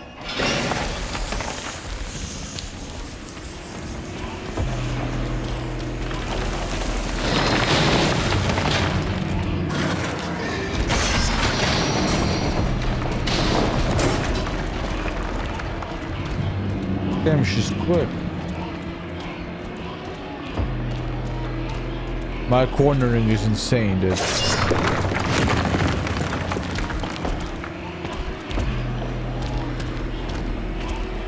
There! An elevator!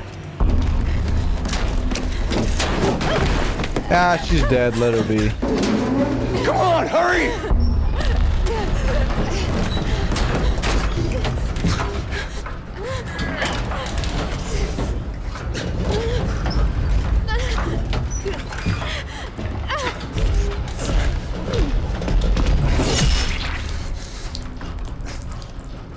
Oh.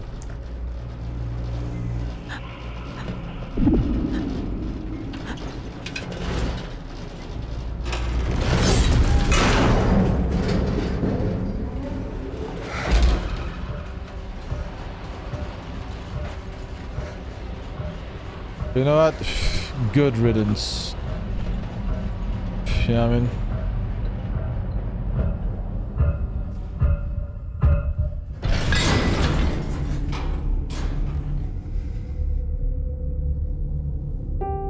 She was annoying as fuck, bro. I ain't gonna lie, dude. I ain't gonna sit here pretend like she wasn't. She was fucking annoying.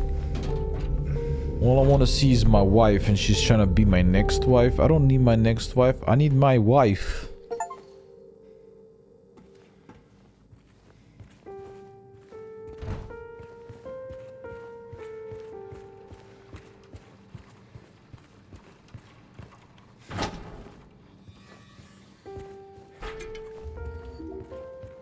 What up, baby?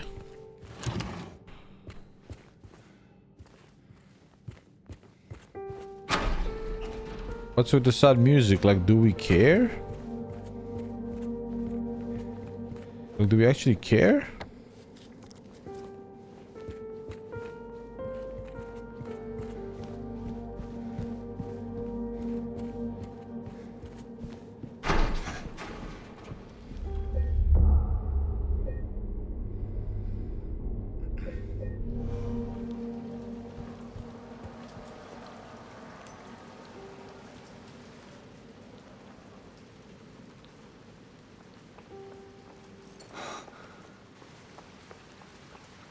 That kid is next, bro. I don't give a fuck.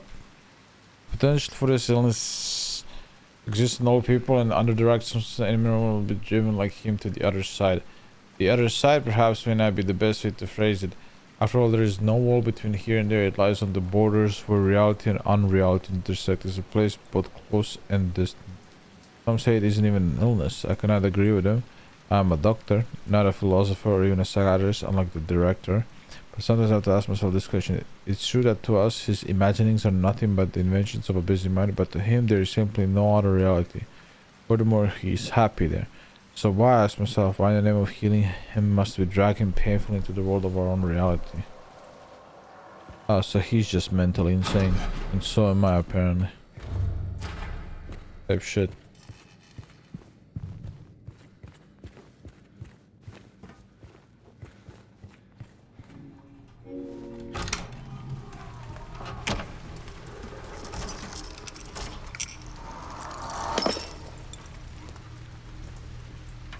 Okay.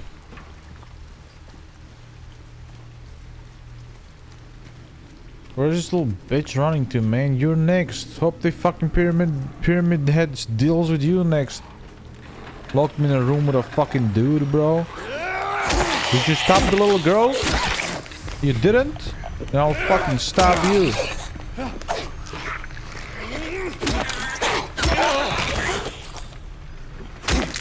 Stop the little girl next time, dumbass.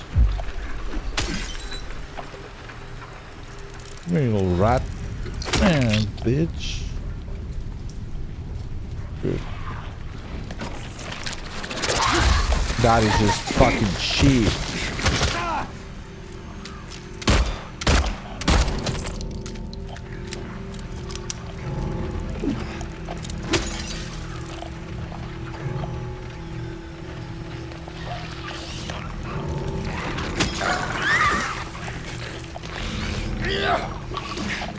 Bitch, where are you running?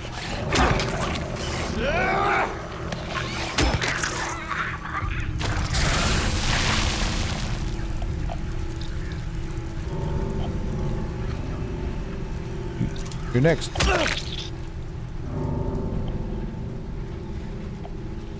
Oh, you think you're funny?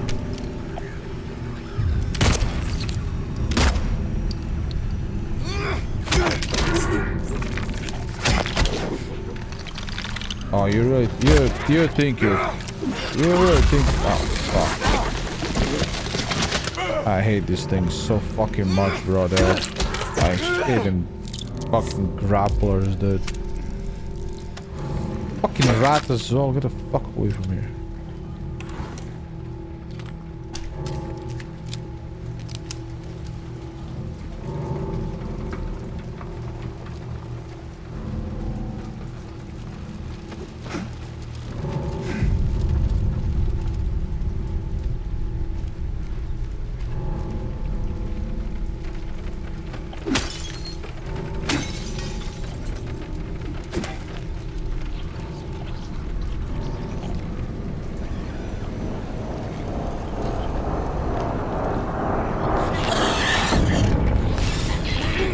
That shit made me think I'm in Outer Wilds, the fucking loud noise. Ow.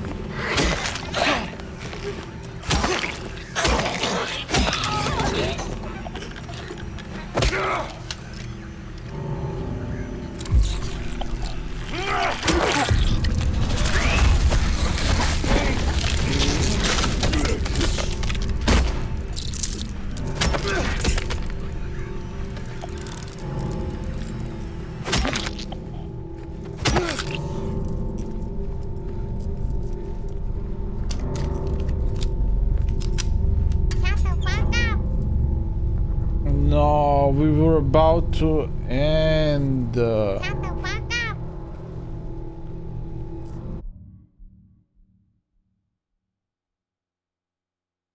Abandon both, bro.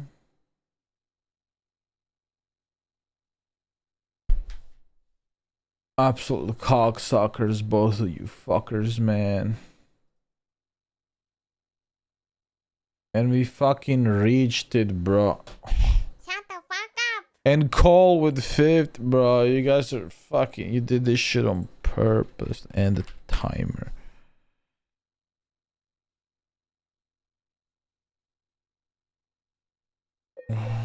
Let me do some calculations now. Fucking hell, what are we at? 6 hours 20 minutes.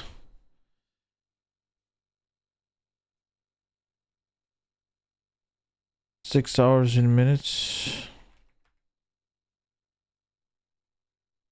360 plus 20 plus 180. 560.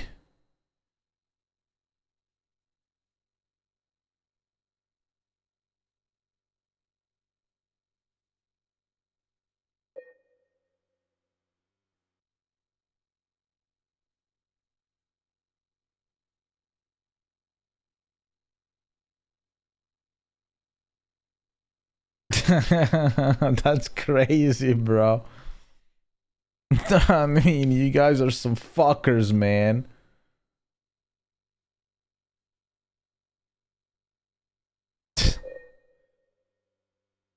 Like, fuck me, man.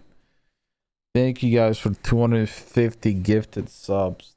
Did you charge it to the right fucking credit card at least? Please tell me you did.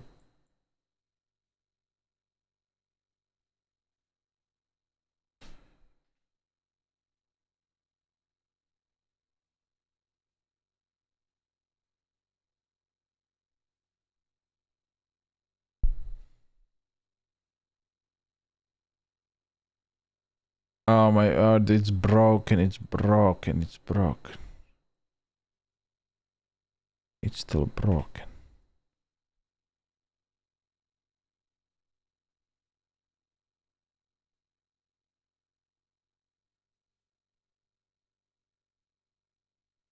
Wait. Fuck. Should I just delete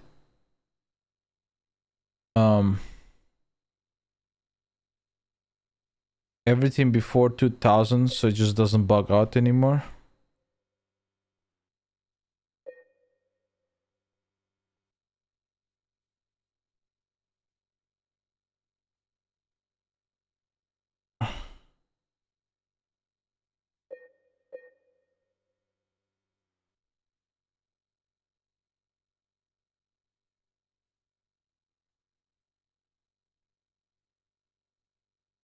Yeah, okay. That's easier. I did it. Let me just finish this.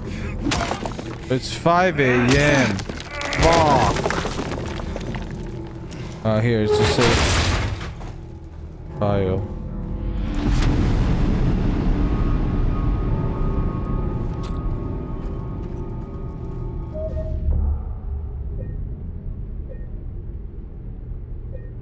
Alright, you guys bought yourself one more fucking day, dude.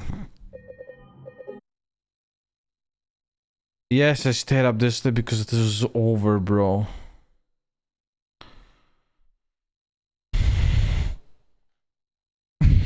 Don't get. Oh. Okay, guys. What are we watching today, guys?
What about Project Zomboid compilations?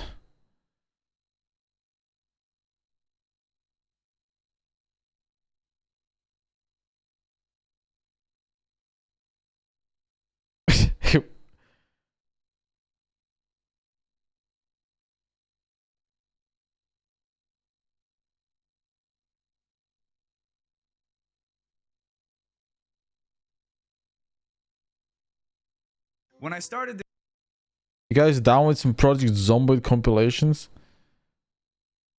Fuck it, this sounds fun.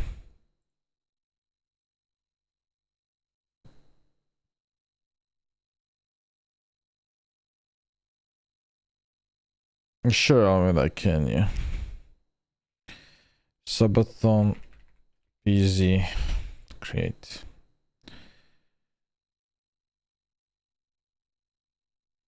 This can be really chill, by the way. I sometimes fall asleep to these Project Zomboid movies, dude. That's 3 hours, and 3 hours is 6 hours. I'm probably gonna be asleep for like 8. What is the last one I should give you? You look, I fell asleep to this one.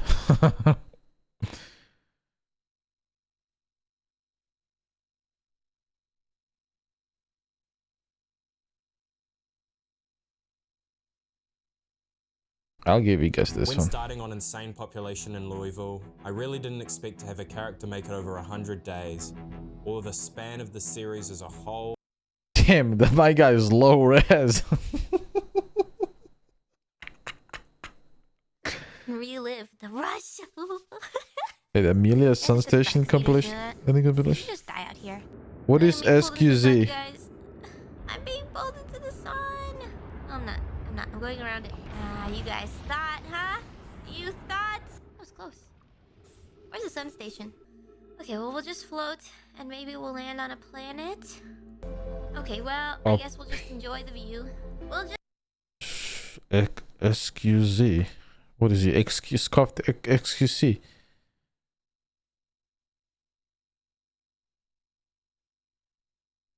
Items here. Yeah, it's 1 hour is not enough. Enjoy the view. Farewell. Goodbye. Goodbye, teammates. Here it comes. Huh? Bomba.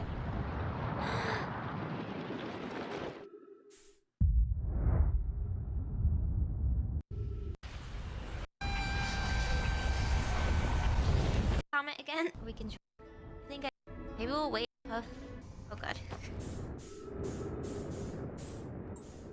She's sacrificing her jib. You can land.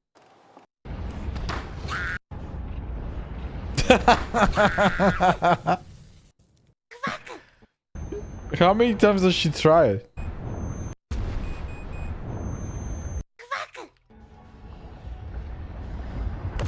Yeah, that's gonna work. I'm gonna give up.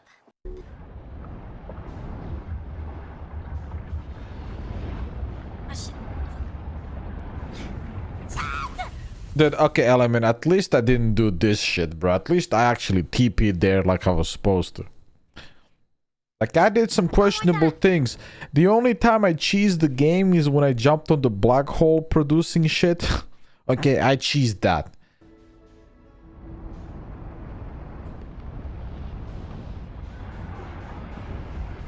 But like, you know.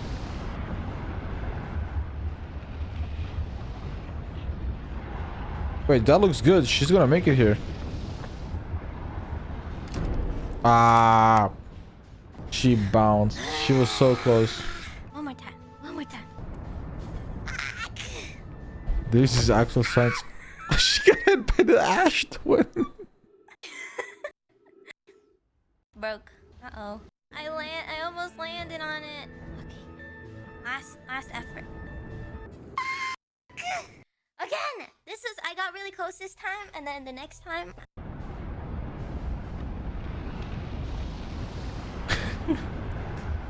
Was she scared of Dark Bramble? Last try, it's gone now. Maybe.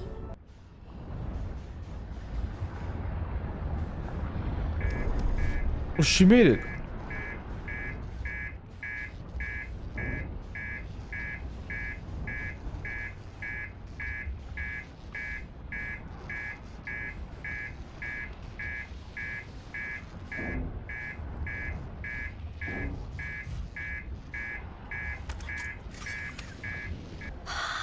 She did it.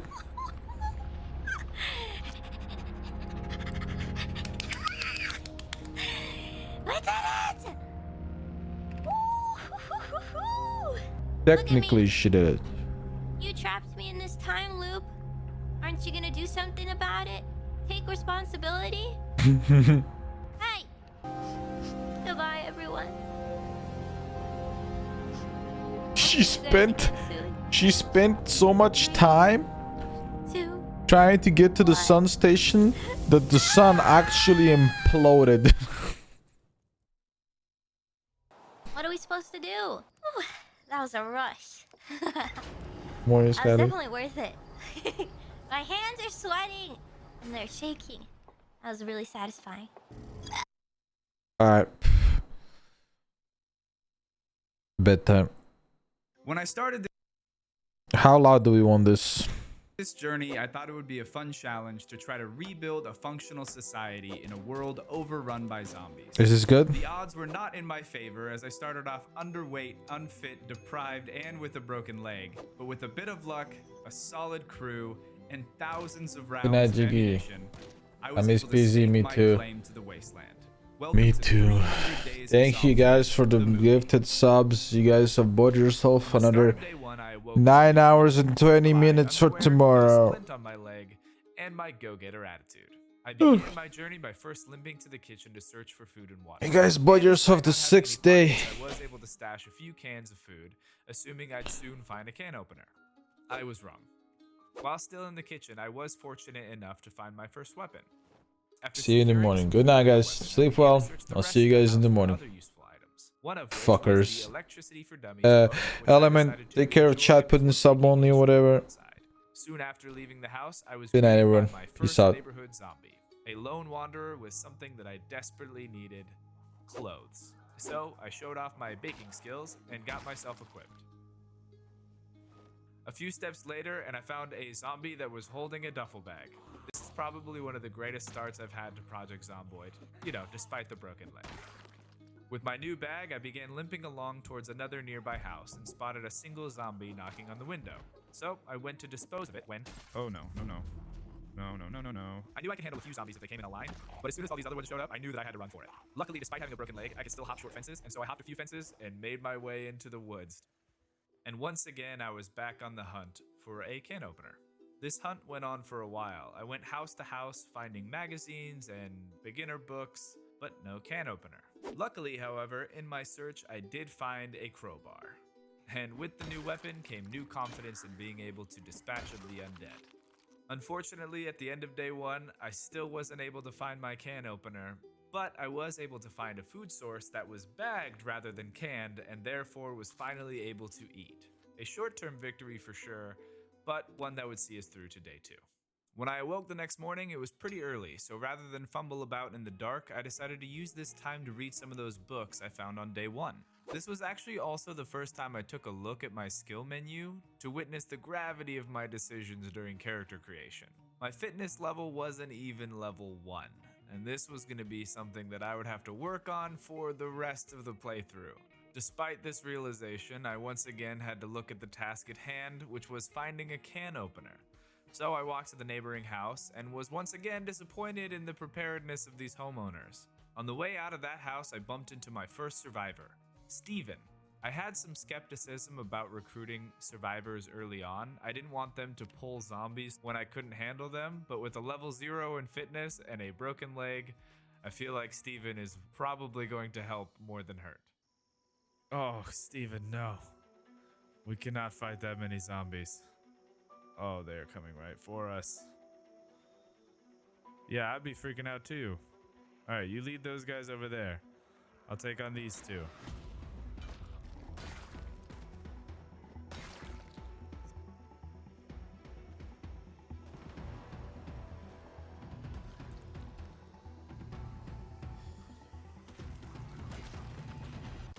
Oh my gosh, this dude is a Giga Chad with that bat. I was starting to feel pretty good about my situation now. With my brains and Steven's bronze, we take the fight straight to the... Oh, no, no, no.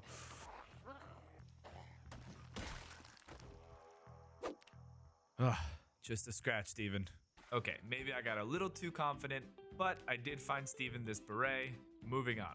We dispatched of a few more zombies in the local area and then decided to hit up the grocery store and lived every kid's dream by having chips, soda, and candy for lunch. After that, we headed to the department store next door, cleared out a few zombies, found a roadside duffel bag with a bunch of useful goodies in it, and got ourselves some new clothes. After all the looting that Steven and I had done, the sun started to go down, and so we went back to one of the houses we had already looted, and like the best friends we were turning out to be, Steven and I slept in some bunk beds. The next morning was pretty uneventful. Steven and I checked out a few cars to see if they might have gas, but no such luck. We looted the local bar, fought off a few more zombies, but without a proper base, we were running out of inventory space fast. It looked like day 3 was going to be a wash. That is, until we met Matthew. With Matthew on board, our duo was now a trio, and our odds of survivability increased even more. Since we went to bed pretty early on day 3, thanks to our visit to the local tavern, we also woke up super early. And not only was it dark, it was also raining. Despite the storm, we continued our sweep of the neighborhood and it finally happened. We found our can opener. So next on the list was to find a working car, which again was going to be something a little more difficult than I had originally anticipated. We went to the local gas station to clear it out and met our third survivor, Jake. Now we had a proper squad. Next, we fought off some Zeds outside the police station. The station had lots of goodies for us, but I felt we weren't really ready to go loud, as it were. So we just got ourselves outfitted in armor and would come back for the rest later. On day 5, we went around checking vehicles and stumbled upon a gas can. Unfortunately, however, I didn't realize we wouldn't be able to use it to pump gas until we plug in a generator and had already siphoned gas from a car to start the generator. With that in mind, I started searching for fuel, and since I was checking cars anyway, I decided to also level up my mechanics skill. Everything was going great until freaking Tyler showed up with his entourage of undead. We managed to take out the zombies, but for the ambush, Tyler was not allowed to hang out with us. At the end of day 5, we weren't able to find any gas, but we did level up in mechanics, and so that's a win. Day 6 started just like any other day. Worked a little on mechanics, and then we decided to head over to check out a nearby house. But we couldn't have known how many zombies would be there waiting. We did the best that we could, but during the fray we got separated, and Jake got bit. Jake helped us clear the rest of the area. We even found a car that had some gas. We siphoned what little it had and then had to have a discussion. Jake was a danger to us all, and we had to go our separate ways. Jake got angry at this and started attacking us. We had to fight back. And now a man we once called friend lies lifeless on the ground. Our hearts were heavy, but our gas cans were full, so we continued with the mission. We needed to find a generator. While we were searching, we found a car that was in pretty good condition. But even better than that, it also had a key. At the end of day 6, and with the discovery of the key, we now had 2 goals. Find a generator, and find a battery with some charge. On the start of day 7, I was inspired by some gym equipment I found in a garage, so I decided to start doing some squats. And to be honest, I probably should have started doing this on day 1. After my morning workout, we went back to the parking lot that Tyler ambushed us at and worked some more on my mechanics. Later, I decided to offload some of my cargo into that car I found earlier and realized that my roadside duffel bag actually had a car battery charger in it. So gas, check. Battery, check. Now all we needed to do was find that generator. We searched some nearby houses and made a new friend, Lorna. We spent the rest of the day looking for a generator, but unfortunately by the end of day 7 we weren't able to find one. On day 8, I woke up nice and early and got started with a workout. The task for today, just like yesterday, was to hunt for a generator. But unlike yesterday, today we actually found one, and in the process found another friend. Finding the generator put all other plans in motion. We hooked up the generator at the house, charged the battery for the car. We did have to leave Lorna on guard because we only had 4 seats in the car, but then we took the working vehicle to the gas station, filled the car and 2 gas cans full of fuel, and then finally drove down to the park in the gated community where I had always planned on building our colony. When we arrived at the park, there was already a group of survivors fighting off some zombies, so we invited them to join us, increasing our numbers to 8. All in all, today was a good day. Day 9 started with me leading an early morning fitness class in my bedroom, before heading over to the park to start assigning jobs. For now, I just wanted everyone on guard duty, except for Steven and Matthew, of course. Those guys are my ride or die. I was setting up my work zones when this dude Gillian showed up with a horde behind him, just blasting away with his rifle, letting literally the whole neighborhood of zombies know right where we were. Luckily, we had a whole crew, so it wasn't too bad to dispose of them, but that was a real Tyler move, Gillian. Stephen, Matthew, and I spent the rest of the day dismantling furniture to get enough materials to wall off this entrance, while I had Martin moving zombie corpses out of the base area. On the morning of day 10, it was time for some squats. Later, I bumped into Gillian again, and despite his unfortunate entrance yesterday, I figured his rifle might be helpful later, so I invited him into the clan. With Gillian now in tow, Matthew, Steven, and I went to clear out any additional zombies that might be lurking around near our settlement, and in the process met Sam and Dean. Having 6 people with me would draw too much attention, so I decided to leave everyone at the base with Steven in charge and took Matthew with me on a mission to pick up Lorna. However, plans changed real quick once we heard the helicopter. In a panic, Matthew and I booked it to a farm a decent way away from our base. We had hoped that we could lead the zombies away from the others. At the farmhouse, we met Claire. We didn't really need more people at this point, but right now it was just me and Matthew, and Claire had something we needed, an axe. On day 11, we took Claire back to the base and introduced her to everybody, and set her to work chopping trees in the park. Meanwhile, I grabbed Matthew and Gillian, and we loaded up in the car to head over to a warehouse outside of town. We were able to find tools, boxes of nails, and seeds, everything we needed to start building our new home. I had several long commutes during the day, and so most of the day was spent driving all over town. Day 12 started with my usual workout, and then I spent the whole day sawing logs and laying the foundation for our first building. I kept trying to fix this grass poking out right here, but nothing worked. Much to my rage, this little grass patch also survived 100 days in Project Zomboid. I think by this point we can just assume that my morning routine involves doing squats. It's day 13 and it's time to work some more on our first building. But first, on my way over, I saw this dude named Benjamin that was fully outfitted in military garb and thought, why not? I once again spent the day sawing logs gathered by my friends and started working on the walls for our base. I got the brick walls done, and then I realized if I didn't want to just have a brick box, I wanted to do something different with the front. So I decided to add glass walls to the front instead. On day 14, I worked on finishing the front of the building by adding glass doors and a concrete walkway to the front. I had taken some damage from being over encumbered, so I took a look at my health menu and I realized that today marked 2 weeks that my leg had been in a splint, and I seemed to be walking just fine. So I decided to take a risk and take off the splint to see what happened. And it turns out I was good. Next up was the ceiling, but I realized that I wasn't high enough level in carpentry yet to build stairs. Luckily though, after sawing all those logs, I was pretty dang close. And I had a lot of logs left over to work on. Once I reached level 6, I plopped down some stairs and started setting up the roof. But then something truly terrible happened. I'm not gonna lie, my heart dropped at that moment because I thought for sure I had broken my leg again. After that fall, I took a break for the rest of the day from roof construction, and instead set up a farming plot for the citizens to tend to. Okay, so unfortunately I don't have footage for day 15. As much as I would like to say it's for some technical reason, in truth, it's just because I forgot to start the recording. So to summarize day 15, I finished the roof, and I moved a bed from a local house into the building that we made.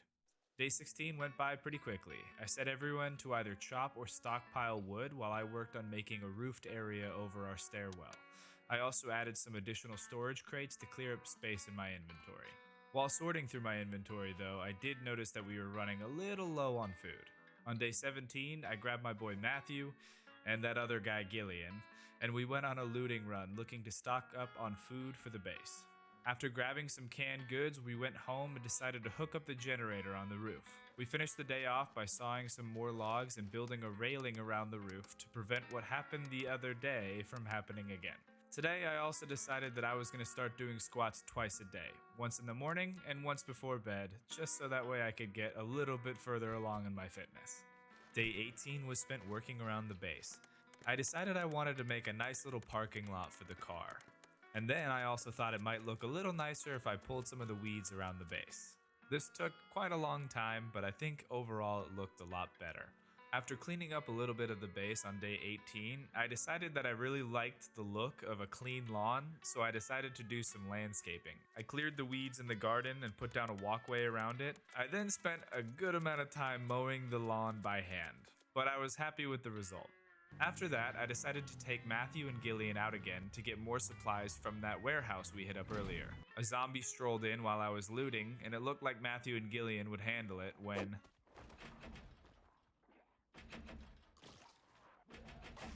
Guys, what are you doing? Fight back! Oh, you idiots. Gillian was bit. Matthew luckily only had a scratch. Once again, my heart was heavy, but I learned my lesson from the loss of our friend Jake that kicking Gillian out now would not go smoothly.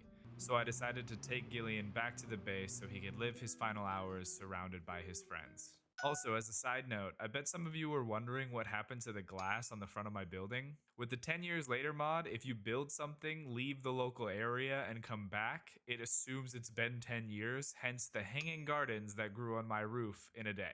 The first thing I did on day 20 was take some time to clear off the roof. Then I unloaded the car from yesterday's run and decided it was time to start putting in some proper infrastructure, starting with a rain collector. Unfortunately, however, I was not high enough level yet to make the nice one. I thought it would be a good idea to go exploring in hopes of finding some skill books. But before I left, I thought it might be a good idea to take away that rifle from Gillian, just in case he went feral while we were gone. It was just Matthew and I on the road again. While we were out, we found this large tank of some kind parked in the middle of this parking lot. We got out of the car to check it out, but we soon realized that there were too many zombies. I hopped back in the car, but Matthew panicked and wouldn't get in. Matthew, run! He almost made it out, but at the last second, oh no! Matthew was one of my oldest friends, and now he was gone, and I did not take his death lightly. In my rage, I went straight to the police station and geared up for a fight. I spent the rest of the evening taking my anger out on as many zombies as my shotgun could pierce. More and more zombies fell, but no amount of zombie death could quench my rage. I didn't get home until after midnight. I didn't have the heart to tell Steven what had happened, but he knew. I went to bed on day 20, a broken man. On day 21, I decided we needed to retrieve Matthew's body. I needed a crew for this, so I went to Gillian. He was Matthew's friend after all, and on death's door himself. I went to give him his rifle back and check on his bite, but there was no bite to be found. Fate had marked Gillian for death, but settled on taking Matthew instead. As the eldest member of the community, I also invited Steven as well. We left the car behind and walked our way to Matthew, clearing every undead we saw along the way. We managed to bring his body home and left him here as a reminder of my failure. On day 22, I thought it would be a good idea to add Benjamin to our hit squad, and we set out to clear some of the areas nearby. My thought process is if we would have done this earlier, we would still have Matthew with us. On day 23, I decided that I wanted to start looting some of the shops in town. We still had quite a few zombies around though, so I tried to use the car to lure as many zombies as I could out of certain zones. I was able to pull a pretty good number out of town to the north, but when I came back down to check out the hardware store... Oh crap, no.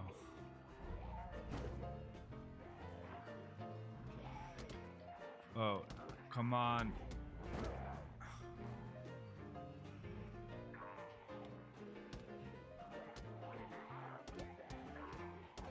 Oh, come on, no.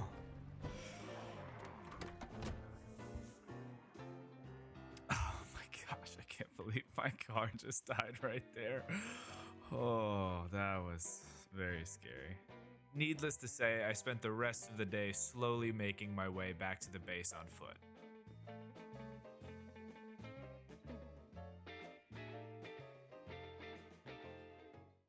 On day 24, I was on the hunt for a new car. There were a few problems though. I wasn't high enough level yet to hotwire vehicles, and I left the gas cans that I had in the back of my old car. So I first searched for a new gas can and luckily was able to find one in a garage nearby. I then started investigating some of the cars in the area and hit the jackpot. Another car with a key. It looked like this was going to be my new vehicle, so I went back to the parking lot just outside of town to look for a car that had a little bit of gas in it. I siphoned some fuel, and I was so pumped to have a working vehicle again. Until I realized, I think I left the car battery charger in the car too. This led me to one conclusion. We were going to have to siege the city and get our stuff back. So I spent the rest of the day getting everyone geared up for our assault tomorrow. Day 25 was the day of reckoning. We had a squad assembled and a mission. We walked down the main street of Riverside to slowly make our way back to the car. We would form up and hold a position to draw the zombies out in the area, and then we just unloaded on them. This happened over and over again, and I'm not gonna lie, this was extremely satisfying. I felt like a cowboy at high noon. This went on literally all day until we finally made it back to the broken car and got what we needed. I forgot to press record at the beginning of the day. Not a lot happened. I mean, I did get the car, but all of the stuff to building up to getting the car happened already. I just went and put the battery in. So I had also grabbed a refrigerator so that way we could store our produce, as well as a cabinet to later install a sink. I still wasn't a good enough carpenter to make a large rain collector, but with a storm like this, I figured I should put something down. I made sure to put it above where the sink was going to go so I could pipe it up later. On day 27, I woke up and I stole a sink.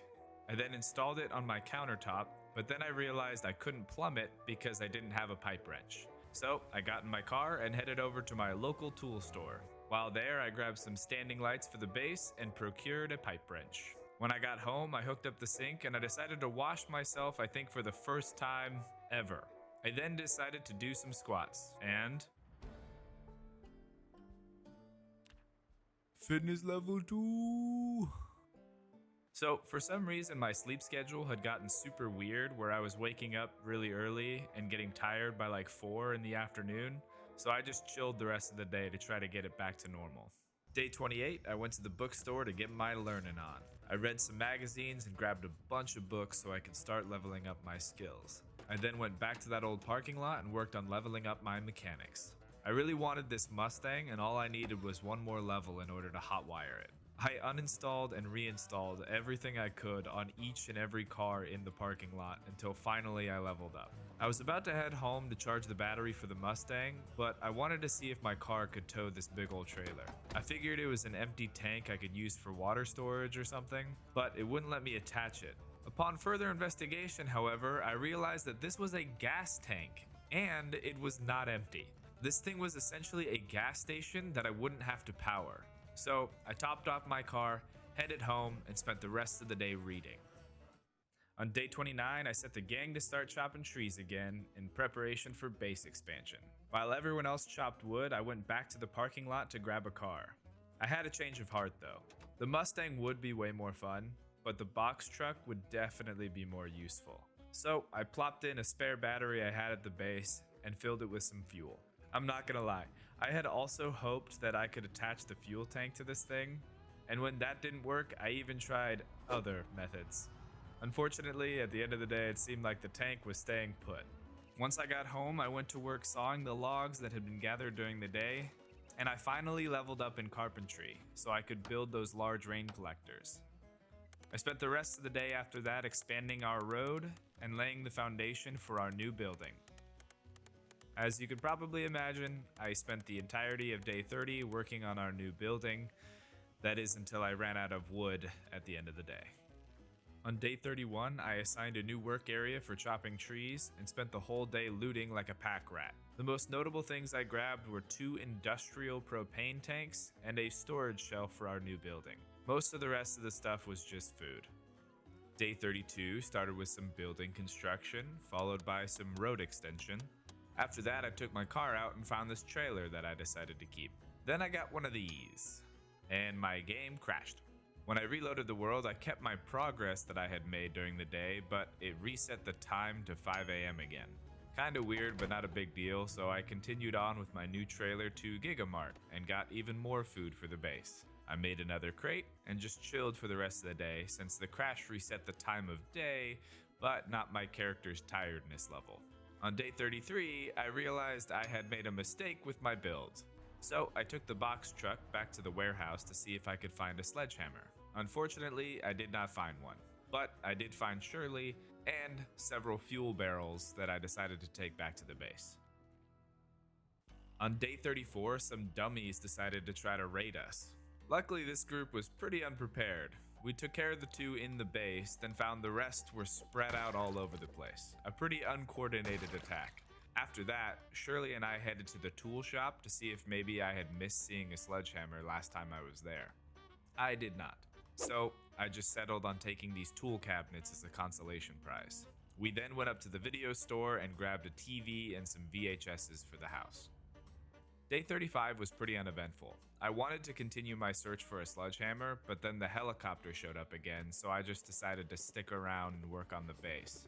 No zombies showed up, which tells me that we did a pretty good job clearing the local area. The most eventful thing that happened was that I placed another wall in the wrong spot. Son of a gun, I did it again. I need to get the sledgehammer. Day 36 was another pack rat day. I was still looking for a sledgehammer, didn't end up finding one, but grabbed a bunch of stuff for metalworking. Day 37, I went back to the warehouse again, this time for boxes of nails, screws, and any metalworking materials I could find. And I managed to grab some cool car parts.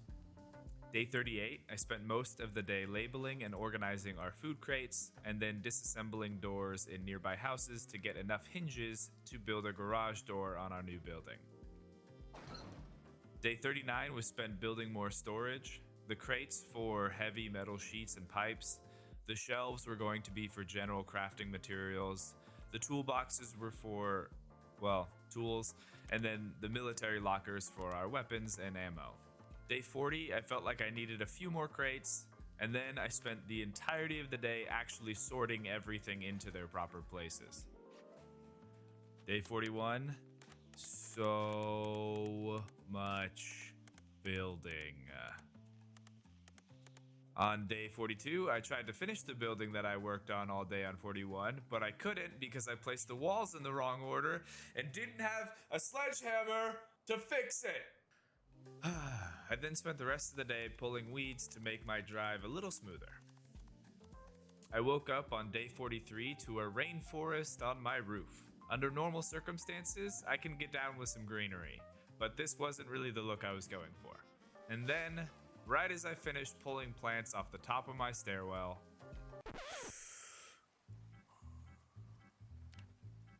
oh no, I just freaking broke my leg. And if that wasn't enough, right on cue, a group of bandits showed up. Just walked right in and killed Benjamin. We managed to scare them off, but not before Raider Frank shot me in the head. Are you kidding me?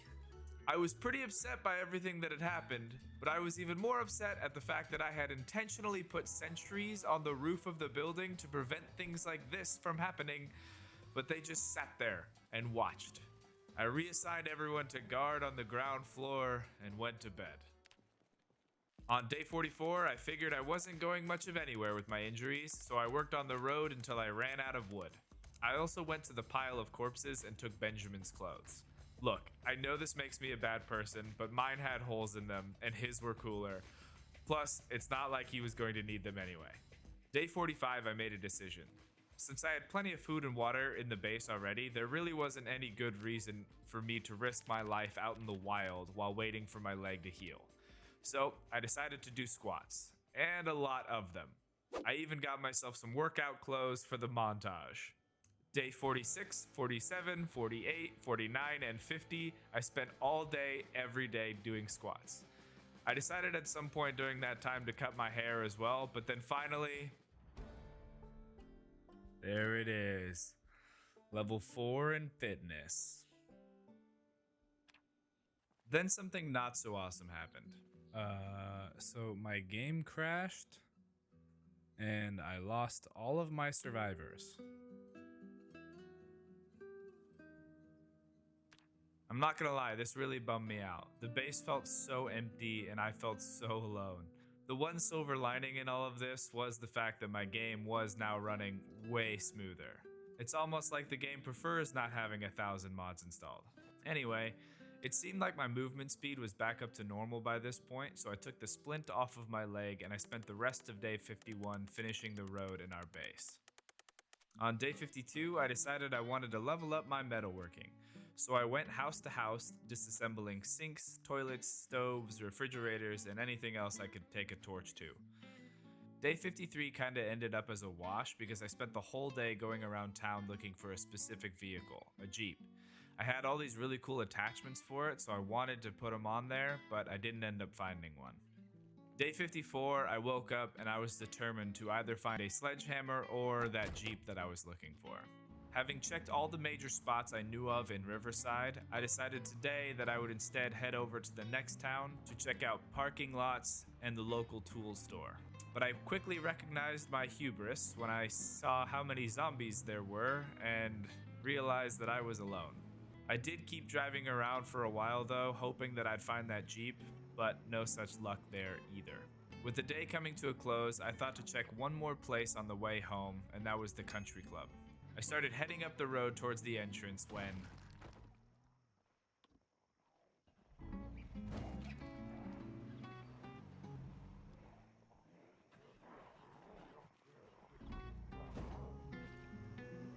Oh, my car is dead, man. Luckily, I wasn't quite as weak and fragile as I once was, thanks to all those squats, so I was able to take out the zombies in the immediate area. The situation was obviously less than ideal. I was too far away from home to simply walk back, so my only option was to find a new car. Thankfully, I always keep extra gas in my cars in case of emergencies like this one, so I grabbed that and the car's working battery and set out on foot. There were a lot of zombies on the way to my destination. I snuck down the winding road towards the club and luckily made it to the guard gate around the time it was getting dark. It was by no means the most secure place, but I was already overexerted and getting tired, so this place would have to do. I went to sleep on day 54 in an office chair with one eye open. On day 55, I used the tried and true method of attracting one zombie at a time out of a group. I might have been able to take them all on, but in Project Zomboid, acting on those thoughts is what most often gets you killed. Looking at these cars in the parking lot, I wanted something that was in pretty good shape. At first I thought about that truck, but I knew my standard battery wouldn't work for it, so I went over to the sedan in the corner that seemed pretty much untouched. And when I popped the hood... Oh, sick. Oh, and it has gas... Oh my gosh, this car is just ready to rock. So, I smashed the back window and got it hot-wired. Man, I cannot tell you why, but having a working vehicle again made me feel so much safer. I drove around the area just to see if I could spot a Jeep, and in the process met Deborah. We didn't find a Jeep in the country club area, so I thought while we were on the way home, I would just check out the parking lot of the warehouse. You know, it was really nice finding Deborah too. She's the first survivor I've seen in... You know, searching for this Jeep has put me in a lot of really bad situations, so I decided to give up. I lured the zombies away from the parking lot and decided to take this Mustang instead. But while I was herding the zombies away, I did notice something. Is that a sledgehammer? Oh my gosh, it is. Dang it, now I have to go I have to figure out a way to get it. I finally made it home, and for the first time in a very long time, I actually had zombies in my base. I quickly took care of them and then spent the rest of the evening expertly maneuvering the broken Mustang into the garage. Man, it felt good to be home. So day 56, I stayed local and I worked on my mechanics and metalworking skills with the goal of fixing and upgrading my new car. Day 57, I spent more time leveling up. I also went back to the bookstore and then the school library, grabbing more books and magazines for crafting. While driving home, I realized that I had forgotten about the Mustang that had been right next to our base this entire time. So I took that one home as well, figuring I could use one of them for parts. Okay, day 58 was kind of funny. Due to the awful state of all of my other cars, I spent the day getting this red car working. It took a while because I would grab the gas, head over there, then remember I didn't bring the battery, so head back. Then, when I finally did get the car working, the doors were locked, so I broke one of the back windows, but didn't equip my bat, so I scratched my arm. Then, the car wouldn't let me get in through the back window that I had just smashed, so I had to smash another window. But the lock on that side of the car was broken, so then I had to smash the driver's side window just to get into the car. Now this once nice car was not very safe anymore, so I drove up to the parking lot and traded parts with a version of the same vehicle. Yeah, that was my day. On day 59, I was going back for that sledgehammer. I found the spot, grabbed the hammer, and managed to get back to my car. I then met a survivor named Dean. I spent the rest of the day trying to get him out of the bad situation that he was in, but he adamantly refused to get in my car. At the end of the day, he died as he lived. Like an idiot. On day 60, I was finally able to use the sledgehammer to fix my building. It was like finally being able to scratch just a terrible itch. I also made a new friend, Jordan. I felt pretty good about this guy since he was already at the base and so out of danger. I worked on the car for a bit and got the orange Mustang ready to drive and parked it in the garage. Day 61, Jordan and I took a drive over to the mechanic shop that was by the warehouse. I was hoping that I could find parts for the Mustang, but unfortunately didn't find anything. Then we went over to the self-storage area, and again we weren't able to find any Mustang parts, but we did snag an extra generator. Day 62, I spent the morning swapping out the tires from the broken Mustang to the working one. Then I spent the day pack ratting again. Everything was going fine until... Jordan, why didn't you just move? Don't bandage yourself on the freaking stairs. At this point, I was starting to think I was cursed to never have friends again. Day 63, I wanted to make my apartment feel a little more homey, so I installed a stove, some countertops, a rug, and chairs, and finished it off with a bookshelf. Day 64, I was once again a dummy and didn't start recording. Look, this is my first time doing this kind of thing, and it's a lot harder than you think, I promise. Anyway, all I did was continue leveling up my metalworking and use the trailer to gather a bunch of logs we had left all over the neighborhood. Day 65, I was finally able to craft some of the Mustang parts that I wanted, like a roof rack for storage and some window protection. On day 66, I took my souped up Mustang around Riverside and cleared as many zombies as I could find. And in the process, I met Lisa, who I immediately took home and told to stay safe and never leave. I went back out to clear more zombies, and of course also looted a bunch of stuff. Day 67, a dude named Ethan just walked through my bedroom at 5 o'clock in the morning. I guess he heard we were recruiting and wanted to be the first in line, so I invited him and set him to guard outside the garage. And then a little later when I was checking out this motorcycle, this other dude named Steven showed up. Now we were getting somewhere. I spent the rest of day 67 working on the base, mowing the lawn, sawing logs, and then building a sidewalk around our entire road. I even extended our parking area, and at the end of the day, it was looking really nice. On day 68, I spent a ton of time just trying to back in this trailer, and ultimately gave up and parked it over by the box truck. I then spent the day restocking my metalworking supplies by salvaging old car wrecks around the area. Then we were raided again. I got a few of them, but got shot in the groin. I circled back around and was able to take out the last one, but my boy Steven was badly injured. He just stood there getting shot and didn't fight back. I tried to save him, but he was too far gone. Day 69, I decided I wanted to trade out my old beat-up blue car for something a little bit cooler. On the way, I met Campbell, and then Campbell and I headed over to a parking lot that I had marked earlier and got to work on this bus. This thing was a beast, and I was pumped to add it to my collection. Once I got it home, I crafted and installed a roof rack for it and felt pretty awesome.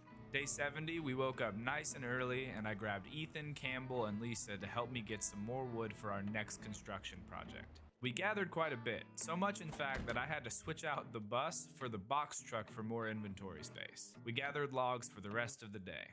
Day 71, I spent the whole day using the wood we gathered to build this cool looking gatehouse so raiders couldn't just walk in. But after building the door, I wasn't able to lock it. I thought it was just my choice indoor, so I put in new ones, and still the same issue. I then learned you can only lock doors from the inside, and if you wanted to lock doors from the outside, you would need to use a doorknob that you already had a key for from a zombie that you've killed. Wait, what? So this entrance was essentially pointless, because it would keep me out as well if I wanted to lock the door. Day 72, I gave up on the gatehouse for a moment and instead started laying the foundation for my next building. Having learned from my mistakes this time, I put the corners down first. I spent the rest of the day putting the floor down until I ran out of wood. On day 73, the ineffectiveness of my guard gate was made even more evidently clear when this jerk Duncan just showed up looking for a fight. Unfortunately for him, he chose the wrong people to mess with. Later, I took the gang out to gather more wood, but then the helicopter showed up again, so we cut our trip short. We headed back to the base, but on the way saw a group of survivors held up in a house. We now had Lynn, Stuart, and Sandra as part of the crew. I brought everyone back home, and then took Lisa, Ethan, and Campbell back out to get some more wood now that the helicopter was gone. On day 74, I decided to destroy my stupid gatehouse and opted for a more simple solution. I did this on the other side as well, and then built a gate for my main entrance. Obviously, this was more for aesthetics than anything, because as we learned, one cannot simply lock doors. That being said, I did like it though. It made me feel kinda classy. Then I spent the rest of the day laying more floor. Day 75, we gathered more wood. And just a heads up, you're gonna start seeing a trend. Day 76, I worked all day on my new building. I thought it might be cool architecturally to have an overhanging roof, so I made what was going to be the front walls into columns. I then made the front windows and realized that if I toggle this protect from erosion option on the glass, they wouldn't randomly break like my other buildings. Good to know. I spent the rest of the day working on the roof. Day 77, I woke up early and started pulling weeds off my new roof. I then spotted Adam sneaking about and invited him to join our crew. Then, you guessed it, I spent the rest of the day gathering wood. Day 78, I spent the day continuing to build the roof. After that was done, I did some yard work around the new building to make it look a little bit nicer. Day 79, more wood. On day 80, I took the box truck out to start gathering beds. One of the things I wanted for this new building was a place for all of my residents to sleep, and at the end of the day, I ended up with 10 beds. Day 81 started with some yard work on the roof. I then worked on the interior of our new building, first walling off the sleeping area and then working on what would eventually become a bathroom and an armory.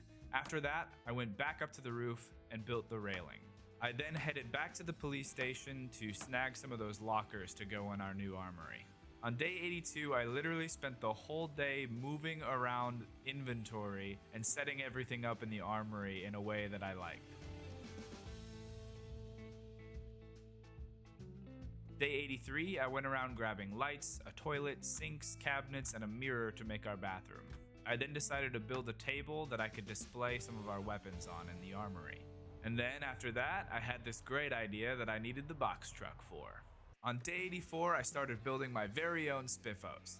I was having a great day, until raiders literally spawned in my base! What are walls even for? Anyway, I got shot in the leg and in the foot, which made chasing the bastards down very difficult. Luckily, Elaine, my resident doctor, was on call that day, and she helped fish the bullets out of my body.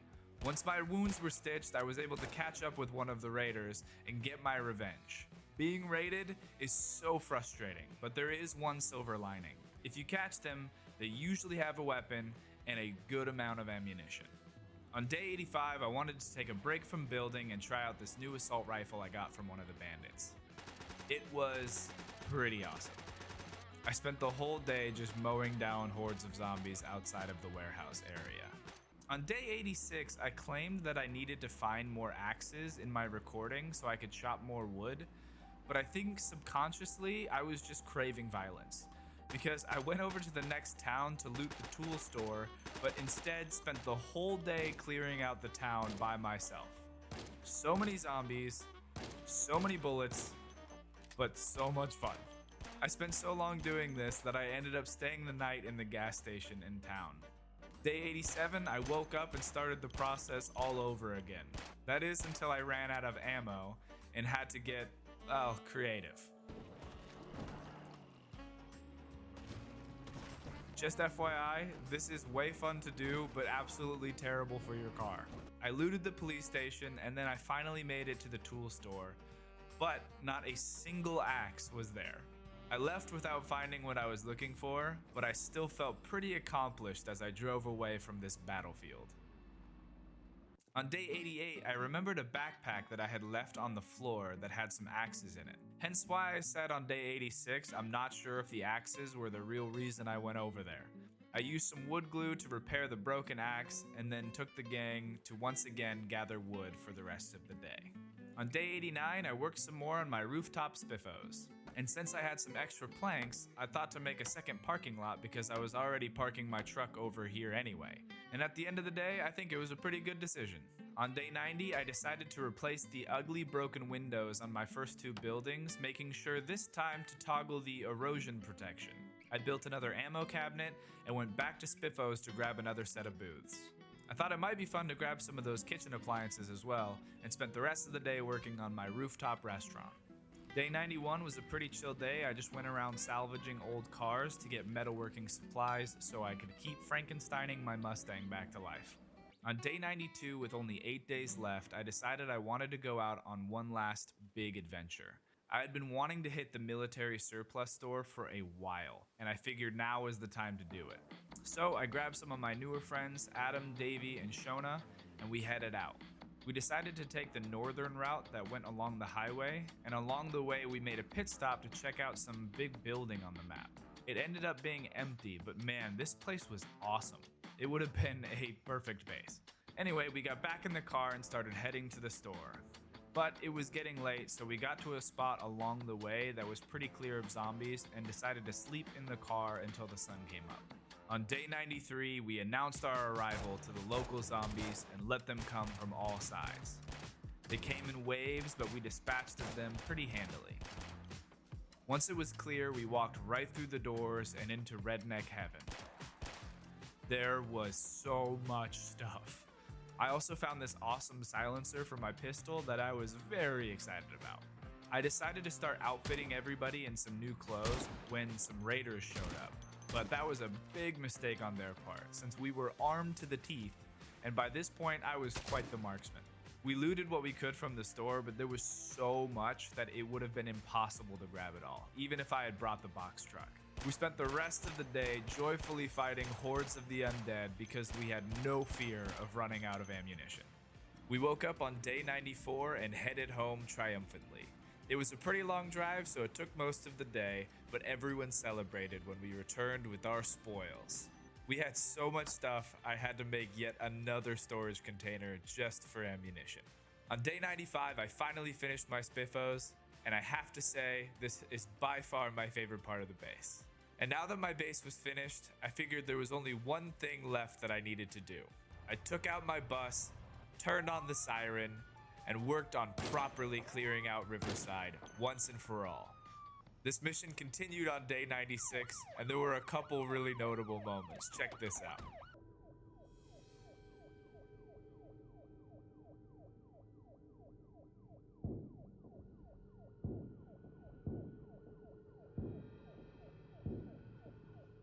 On day 97 and only 3 days left, I went around just grabbing things that I wanted.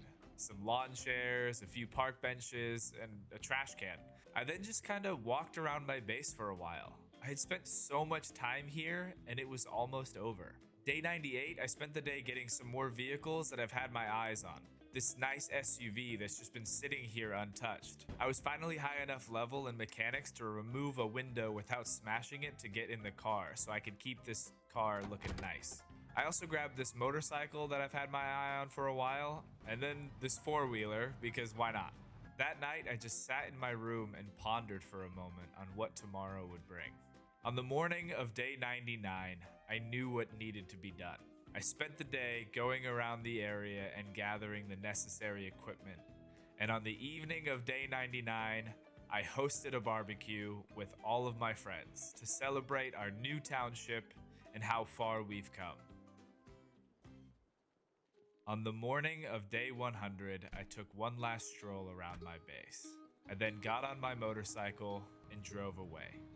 I parked outside a familiar house and returned finally to where it all began. On day 101, I went back up to the rooftop to find that most of my crew was still enjoying the barbecue that I had laid out for them. I sent everyone back to their posts and went to work. I wanted to take my Mustang out for a drive, but when I opened the hood, I do not remember doing that to the car. I was able to repair some of the damage to the body, but I still wasn't high enough level in mechanics yet to repair the engine. So I worked on my mechanics skill by uninstalling and reinstalling parts on each of my cars. While doing this, I also came to the conclusion that in order for me to continue to maintain and upgrade these vehicles, I would also need to level up my metalworking as well. So I grabbed all the propane tanks I had, threw them in the back of the car, and headed to the gas station. Just a note, I added a mod that lets you refill propane tanks at gas stations because you can do that in real life. Anyway, I'm not sure why, but for some reason I had the impression that I had a generator over by the gas station already, but alas, I did not. So I slept in my car with a new goal for the next day, which was to find a new generator. Day 102 started with a breakfast run to the Milk and More, followed by some bad driving. I salvaged a vehicle, then repaired the hood, and got back on track looking for a generator. I fought some zombies, found a shipping container which I marked on the map, looted garages and sheds, fought a hostile survivor named Blair and took their gear, and then went home and sorted all the stuff I had scavenged into the base. Not a bad run, but I wasn't able to find the generator I was looking for. On day 103, I continued my search, starting with some of the local houses that had garages, but to no avail. I then drove around to parts of the town I hadn't previously investigated to see if maybe there was a spot that generators might spawn. It didn't look very promising until, oh my gosh, there's a Jeep. This immediately derailed my current project, and I spent the rest of the day cannibalizing other cars in the area to get the Jeep back to a good condition. I took it back to the base and added all the cool attachments I've had sitting around in storage for so long. I then parked it next to the Mustang where it belonged and went to bed. When I woke up on day 104, I decided to write down some of the things I wanted to accomplish moving forward. First was obviously finding the generator, but I also wanted to find a lawnmower if possible, repair the Mustang, expand the base, and bring the shipping container and fuel tank home. With some clear objectives in mind, I grabbed my buddy Campbell and hit the road once again in search of the generator. We went around checking some garages, but still couldn't find one. So we decided to expand our search radius to an area we hadn't explored yet. I figured there would probably be some zombies, but Campbell and I were both armed, so I wasn't really worried. Even when the helicopter showed up, I was still undeterred. Campbell and I were veterans of the apocalypse at this point, and we were checking out rural housing. How many zombies could there be? When we pulled up to the first house, there were a few zombies, as expected, so we hopped out of the car and started clearing. A few more showed up, and we cleared them too. And then more. And then...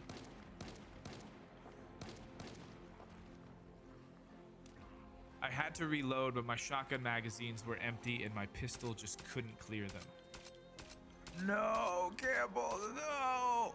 I spent the next several hours fighting wave after wave of zombies, and when the battle finally finished, there were so many bodies on the ground that I couldn't find my friend to bring him home for a proper burial. What's even worse is that the building he died to investigate didn't even have what we were looking for. I slept alone in my car on day 104. I awoke to a thunderstorm on day 105. It felt pretty fitting given what had happened the day before. Despite the danger, I continued to explore the farmhouses alone. I went around checking barns and garages until finally I found what we were looking for. I went home, cooked myself some vegetable stew, did my squats, and then went to bed. On day 106, I marked off that I had found the generator that we were looking for, and then added a new item to the list, which was to find a treadmill. Now knowing I would have a more consistent supply of propane, I decided to salvage some wrecks on the road to make driving around town a little easier. I hooked up the generator, refilled some tanks, salvaged some more cars, and then on my way home I found this beat up old red truck. It had this cool patina look and a wood-lined truck bed, so I decided to hook it up to the Jeep and bring it home as a fun project car for later. On day 107, I woke up nice and early and decided to take out the box truck with the goal of hooking it up to the shipping container to bring it back to our base. When I got to the container, I backed up my truck, but when I went to connect it, nothing. I thought maybe for some reason it only attaches to one side, so I drove back home, grabbed a sledgehammer, drove back, destroyed the fence, backed up to the other side, and still nothing. Finally, I drove back over to the fuel tank to see if maybe I could attach that, but again was disappointed. It looked like the plan of taking these things back home was dead, but just out of curiosity, I backed my truck up to a vehicle I knew I could tow, and that's when I realized that my box truck was the problem and couldn't tow anything. So I went home and grabbed my bus. With the fuel storage attached, I first took it over to the gas station to refill the massive thing, which took forever. And then I parked it at the entrance of my base so I could easily refuel before leaving or coming back from a trip. I then went back over to the shipping container, hooked it up, and parked that bad boy right outside our garage. Another thing to check off the list. On day 108, I went on the hunt for a treadmill. I thought that I might be able to find one at the local motel, so I grabbed Adam's and we headed over.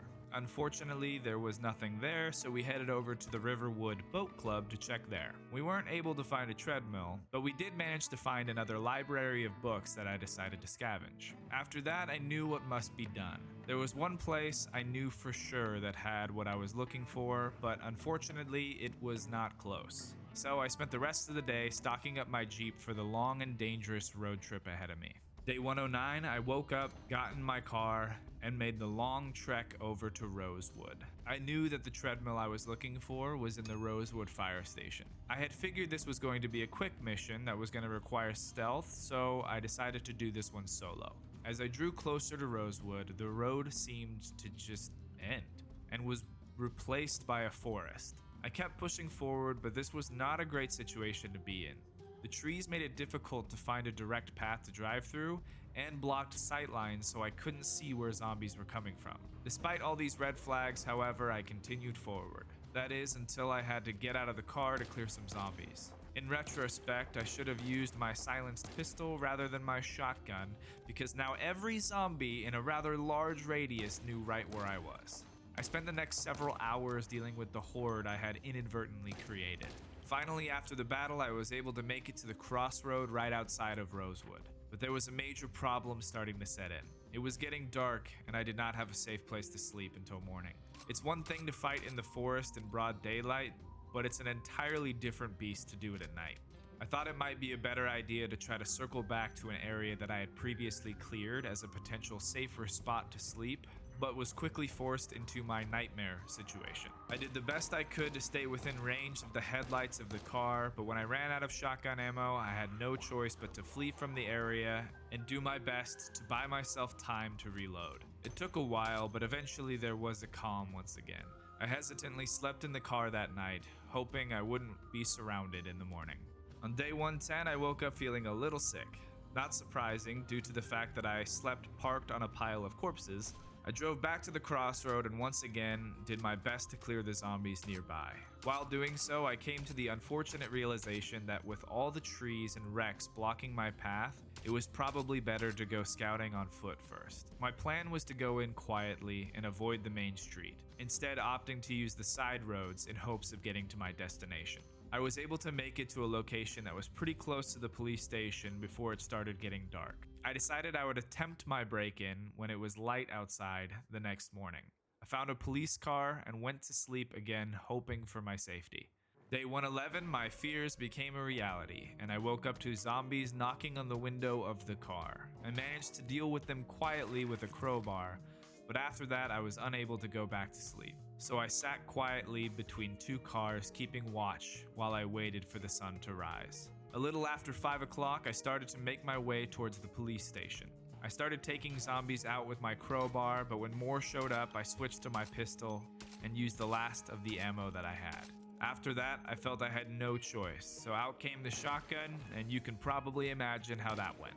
It took me a while, but eventually I was able to carve a path through to the police station. Once inside, I had to fight my way to the armory, but once there, I was not disappointed. I looted what I could carry and even found a handy flashlight I could use with my pistol. I felt much better now having resupplied, and after fighting my way out of the building, worked my way over to the Rosewood fire station. At last, I found my treadmill, but the zombies were not going to let me get it without a fight. I had zombies coming in from all sides, and I spent the rest of the evening fighting them off, until I was finally safe enough to go upstairs, grab a bite to eat, and move some furniture around so I could sleep a little more soundly that night. Day 112, I woke up and started looting the fire station. After some time, I came to the realization that if I was going to make it out of here with the treadmill and even half the stuff I wanted, there was only one solution. I was going to have to cut my way out. So I grabbed an axe and started clearing a path that I could drive through. I was lucky enough to find a car in the parking lot that was pretty much ready to go, so I loaded it up with what I wanted and determined that the next few days were going to be pretty labor intensive. As I continued to grab stuff that I wanted to take home, I bumped into a survivor named Elizabeth. This mission had turned out to be quite a bit more involved than I had originally anticipated, so Liz was a welcome sight. After that, we moved the furniture back in place and went to sleep. The first thing that we did on day 113 was get Liz equipped with some better gear. And then we went to work. I would chop trees while Liz would watch my back. We would make it a little way up the road and then grab the car and inch our way forward. At some point, we did stop to make another run to the police station so we could grab Liz a proper weapon, but then it was back to work. Chop some trees, shoot some Z's, and then drive. Rinse and repeat all day until we took a break to sleep in the car for the evening. Day 114, we continued with the plan until we met another survivor named Carol, who we invited into our group. I figured anyone who could survive here alone is definitely worth recruiting. We spent the rest of the day making marginal progress until we found a place to hold up for the night. Day 115, we got up nice and early, and on the way out of the building met Kathleen. She already had a rifle and a full set of military gear, so I thought to myself, what a great addition to the squad. That is, until she freaking bailed on us immediately in the middle of a fight. And I have no idea where she went. After that, things calmed down. Liz, Carol, and I got back to work clearing a path for the car until it started getting dark and we found another spot to rest. Day 116, we finally made it back to the Jeep and started loading up our spoils. It was such a triumphant moment that even Kathleen decided to show up. Are you kidding me, Kathleen? How did you... Wow. At long last, we were going home, and it felt great to get out of this forest. After a long drive, we made it back to a familiar place, and I spent the rest of the day sorting our stuff into the base and checked Find Treadmill off the to-do list. I started out day 117 with a nice jog on my new treadmill. I then spent the whole day just working on my cars. I needed a day to recover from all the craziness that had happened in Rosewood. On day 118, I grabbed Liz and Adams, and we went around town grabbing spare engine parts and more metalworking materials so I could rebuild the Mustang's engine and build window armor for the Jeep. We did so successfully, and I ended the day with more treadmill time. On day 119, not a lot happened. I woke up a little after 10, and then by the time I had recovered from my morning run and had eaten, it was already 1 o'clock. I checked Repair Mustang off the list, and then I started coming up with a plan. I wanted to make it a little bit safer to drive on the road, so my plan was to clear zombies between Riverside and the next town over. After my morning jog on day 120, we got raided. Unfortunately for the raiders though, they walked into a hornet's nest, and we took them out pretty quickly. Unfortunately, however, not before Ethan and Reload Liz got shot. You may be wondering why I've named her Reload Liz. Well, it's because ever since I gave her the rifle on day 113, she has never stopped reloading. Anyway, we patched the two of them up, and I worked on getting everything together, loading up the bus for what I was calling the road mission. It is at this point I'd like to draw attention to this. This is what we call foreshadowing. Just keep that in mind. Once the gear was loaded, I recruited Ethan, Adams, Shona, Reload Liz, and Kathleen and set off. I wanted to give Kathleen an opportunity to redeem herself after running away in Rosewood. We refueled at the gas station and slept in the bus ready to get rolling early the next morning. On day 121, we embarked on our mission to clear the roadway of zombies.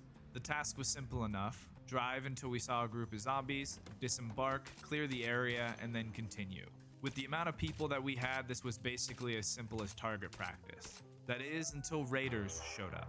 I don't know how or why when we were raided just yesterday, but a huge wave of raiders showed up and took us by surprise. Everyone tried to scatter, but they got Reload Liz in the leg, She wasn't fast enough, and neither was I.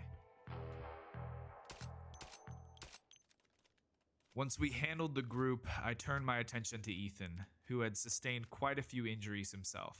We regrouped and started looting the raiders for their gear, when I got the notification again. We were being attacked again! Adams, Shona, and Kathleen ran for cover, but with Ethan's injuries, there was no escape. I too was injured, shot in the arm, but I didn't even stop to look until I had killed every bandit in sight. It was on day 121 that my war with the Riverside Wraiths began, but I will warn you now, things get a lot worse before they get better. On day 122, I mourned my friends, but I felt the mission needed to continue. We needed an open road if we were to expand our operation, but this time I would not be caught unaware. I grabbed myself an additional weapon, one that had a longer range so that I could take out wraiths before they got too close. I spent the rest of the day arming myself and putting additional food, ammunition, and tools in the bus so we could continue what we had started. At least that's what I had thought. On day 123, my entire crew was gone. Not just those who had witnessed the events that had happened 2 days ago, but everyone. I guess word got around that we were going to continue the mission, and they lost faith in me. I wish I could say I blame them. As painful as it was to lose everyone, I didn't have time to mope about. More raiders could strike at any moment, and I needed a crew. This time I would do things different. I would keep the crew small and loyal, mainly so my game wouldn't crash again. The first to join was Carrie, followed by Grant, and then at the end of the day, Donald. On day 124, I was grateful for my new recruits, but wasn't ready to rely on them yet. There was something I needed to do first. I got in my car and returned to where we were ambushed just days prior. I found the bodies of my friends so that I could give them a proper burial. I then scavenged the corpses of the wraiths and vowed that I would have my revenge. I then spent the rest of the day clearing zombies off the road, alone. Day 125, I woke up in a random house I had cleared out the night before on the side of the highway. I spent the rest of the morning finishing the mission and making it to the next town over. Once I was finished, I started heading home when I ran into Bruce along the way. I invited him to join us and thought it was funny that he had a gas mask and a bulletproof vest but was wearing blue jeans. So I called him Brucey Blue Jeans. Once we were home, I went to work making graves for Ethan and Reload Liz. For some reason, it wouldn't let me rotate the crosses, but I do fix this later, don't worry. It was driving me crazy as well. At the end of day 125, I donned the armor that I had given to Liz and went to bed with a heavy heart. On the morning of day 126, I had decided that since we were going to be keeping the group small from now on, I wanted to give everyone a call sign. So Survivor Grant became Grant Collins, call sign Roach. Brucey Blue Jeans became Bruce Moore, call sign Silver. Donald became Donald McNally, call sign Ice. And then right as this was going on, our last recruit walked in the door. Survivor Ann would become Ann West, call sign Cobra, and finally Carrie became Carrie Keller, call sign Ghost. This was the new squad, and now you will feel just as bad as I do if they die. Now that we were all formally acquainted, I took everyone into the armory to get them outfitted with some proper weapons. The Riverside Wraiths must have gotten word of my new recruitment because right when I was outfitting my new team, we were met with some resistance. They came with numbers, but I had the firepower. Once they were dealt with, I had Roach patch up Cobra, and we moved all of their bodies outside the gate. After that, I finished getting everyone weapons and made the decision that tomorrow we would head over to the military surplus store to get everyone properly outfitted. On day 127, we woke up, hooked the trailer up to the bus, and headed out towards the military surplus store. Last time we went, we took the northern route along the highway, but I figured this time, since I had put a great deal of effort into clearing the road between Riverside and this little town, that we would head straight across and then go north. So that's what we did. And as I had hoped, we didn't run into any trouble until we were halfway through the neighboring town. This was the first time putting the new crew to the test, and I'd say we handled it pretty well. We pressed forward a little bit, and there were a few more zombies than I had anticipated, but after some time we cleared them out as well. We continued this way, inching forward and clearing zombies, but this process was taking a long time, and I didn't want to have to sleep on the road. So I decided to just press on and avoid the zombies for a while. That is, until I felt the number of zombies was getting too big to just ignore. If we didn't handle them now, then we wouldn't be able to drive home this way.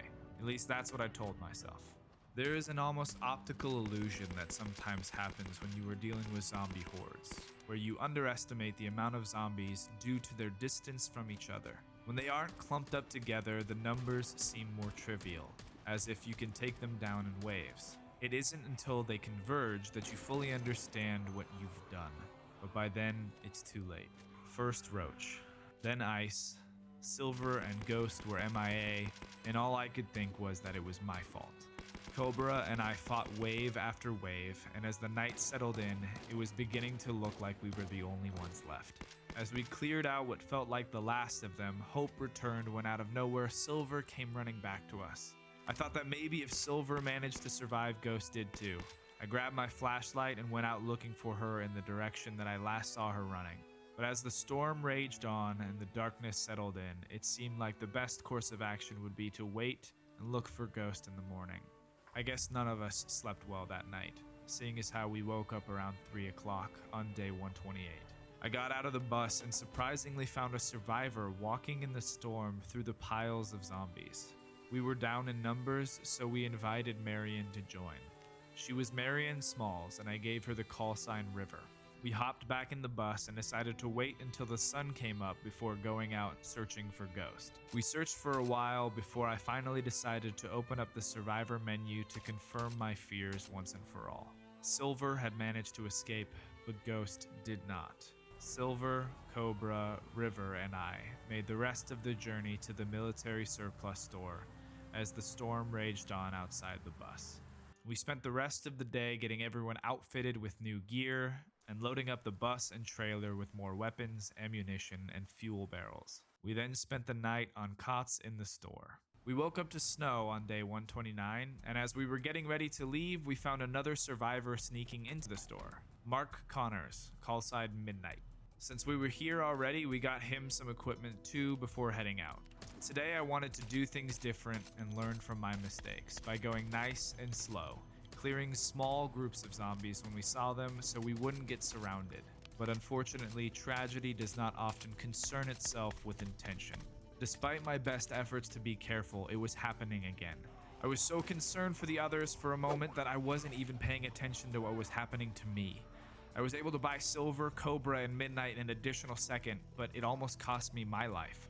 I was able to get myself sorted out and circled back around to save Midnight, and then turned my attention to the others running towards where I had last seen them, and that's when I saw Cobra. I don't know how she did it, but Cobra managed to make it out of that insanity. After that, Silver rejoined by my side, then River. Soon Cobra got back in formation and we stood our ground and fought together. And then, in an unbelievable turn of events, the whole crew made it out alive. Cobra, Silver, River, and Midnight. With the most shocking, frankly, being Cobra.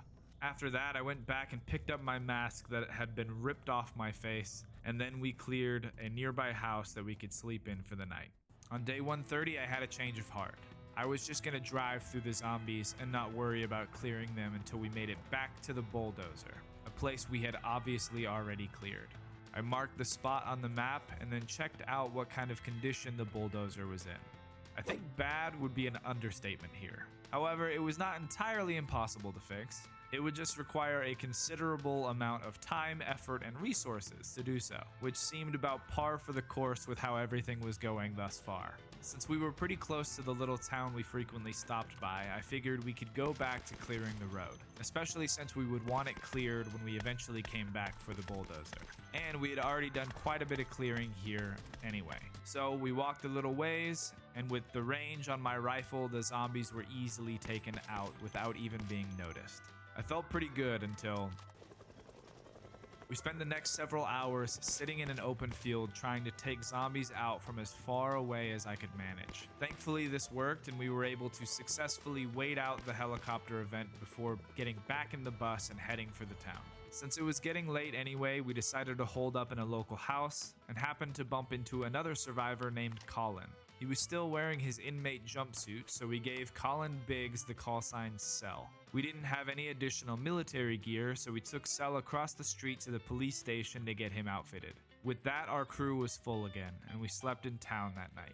Day 131, we woke up early, hopped in the bus, and headed back to the base. It was so nice to be back, and I was so ready to spend a little time working in the safety of our home. My first project was going to be expanding the garage. I started by connecting my two buildings into one, since the space between wasn't really serving any function. I then took out the glass and added an additional garage door. At the end of the night, after my jog on the treadmill, I was about to go to sleep when I heard some trouble outside. River was being shot at by some random hostile survivor through the fence of our base. I took care of the situation, but started to not feel great about our defenses. Day 132, I took the crew out to gather some wood for more construction projects. It was nice to see that the team could work together doing something other than combat. This went on all day, and I finished the day off with another run on the treadmill. Day 133 was a building day. I used the logs to build a new room on the second story of our new combined building, as well as a bridge connecting both buildings on the compound. I then spent the rest of the day furnishing my new bedroom, and at the end of the day felt pretty good about it. On day 134, I started working more on the garage. I laid down asphalt where I wanted to park the cars, and then I decided I wanted to move the stairs from the inside of the garage to the outside to open up space on the wall. This meant I would need to move some of the stuff around from the parking lot. As I was doing so, I heard a gunshot. I got out of my car and ran over to see what was going on, but I was too late. Midnight died while inside my base. He was supposed to be safe, but he was shot and killed through the fence. I stopped working on the garage to bury my friends. Not just Midnight, but Roach, Ice, and Ghost too. I spent the rest of the day cleaning up the area and adding flowers. That night, I couldn't sleep, so I kept working on the garage, reorganizing and moving stuff around. I didn't end up going to bed until around 6 o'clock the next morning. I obviously didn't have much time on day 135 since I didn't wake up until it was already afternoon. I spent the day finishing what I had started the day prior, organizing everything, parking vehicles in the garage, and then clearing the vegetation on my newly built tiles. I took some sleeping pills that night to get my sleep schedule back to normal. Day 136, I began working on my next major project, something I should have done a long time ago, the wall. I had thought I could live here in peace, but I'm being constantly reminded that I am at war. I first laid the corners and then got to work building the main sections, but before too long I ran out of wood. I had known that this was going to take a lot of wood, but it wasn't until I had set the dimensions that I realized just how much it was really going to need. I figured in order to accomplish this task I would need a lot more axes. So I got on my four-wheeler to scour the town until I remembered a better solution. So I headed home to switch gears, literally, and while doing so met Karen Judge, callsign manager. I got her outfitted and took her with me to start salvaging vehicles and looking for a donor car. I grabbed quite a few engine parts and then found the perfect donor, a Gigamart box truck. Okay, look, on day 137 I forgot to press record. I know, but this is the only time it happened, I promise. All I did was get the Gigamart truck ready to drive by charging its battery and filling it with gas, and then loaded it up with a bunch of metalworking stuff so we could go get that bulldozer. Day 138, I woke up nice and early and headed out with my donor truck to go make the switch and repair the bulldozer. I pulled up to the bulldozer around 10:30 a.m. and then worked on that sucker, repairing and replacing parts until I finally left with it around 5:40 p.m. It was a long and slow drive back home, and on my way I had a thought. To both test out what this thing could do and make my life a little easier, I wanted to make my own bypass from the highway to the street that my base was on. So I hopped off the road and started heading through the trees, and I was not disappointed. Unfortunately, there was a fence that ironically couldn't be knocked over by the bulldozer, so I left it there and made my way back home and to bed. On day 139, I took my sledgehammer and opened up the fence for my bulldozer and other cars to get through. I then used the bulldozer to chop down a bunch of trees while I had my crew gather all of the logs. I then snagged a pickup truck to help speed up the gathering process before bringing everybody home. I spent the rest of the day unloading the miscellaneous items I had put in the box truck during my garage renovation, so I could use it to haul logs tomorrow. Day 140, we had another run-in with the Wraiths. They tried to use the fog to their advantage, but I had the high ground and a long-ranged weapon, so it was not the best move. Only 3 showed up, which had me a little worried since usually they came with a lot more, so I stayed on my guard. I walked the perimeter before getting in my car and doing a sweep of the neighborhood. Once I was convinced no more were hiding, I went back and grabbed all those logs. I did almost die to over-encumbrance during this though. Just FYI, if you make 4-stack bundles of logs and then unbundle them, you will likely drop the logs on the ground, but the ropes used to bundle them will remain in your inventory and will crush you to death if you are not careful. It took me a second to figure that one out. Day 141, I worked on the wall. Day 142, I worked on the wall. Day 143, we gathered more wood, and then I worked on the wall. Day 144, Silver and I went on a run to the local warehouse to try to find more boxes of nails, but unfortunately we had already picked this place clean. I did find a new helmet though, which was pretty cool. Next we headed over to the self-storage place in hopes of finding some boxes of nails there. We checked every single storage unit until finally we found some boxes at the very end of the day. Day 145, if you guessed that I worked on the wall again, you would be correct. And I did so until I once again ran out of nails.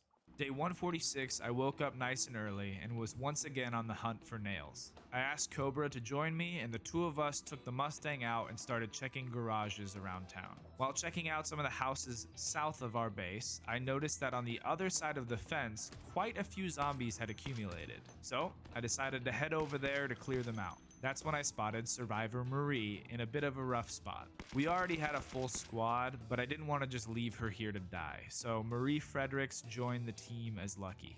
Cobra, Lucky, and I spent the rest of the day going house to house checking garages, closets, and sheds to try to find more boxes of nails. We slept in the car that night to continue our search in the morning. Day 147 was more of the same. I think at the end of the day, after all the searching, we had a total of 3 boxes of nails. We also found this awful house just filled with zombies that I marked with the nope face. With the few boxes we had, we returned home to continue with the fortifications. Day 148, I worked on the wall some more. The project was really coming together, but the 3 boxes of nails we had went by in a single day. We were so close to finishing the fort, but the nail shortage was starting to weigh on me. Day 149, I searched all day for more nails. Despite looking all day in any place I could think of, I didn't find a single box. It was time to think of a new plan. On day 150, I decided that the best chance of finding a good amount of nails would be for us to travel to the warehouse area outside of Muldraw. It was going to be dangerous, and I was worried that the roads might be overgrown like what we had seen in Rosewood. So there was really only one conclusion.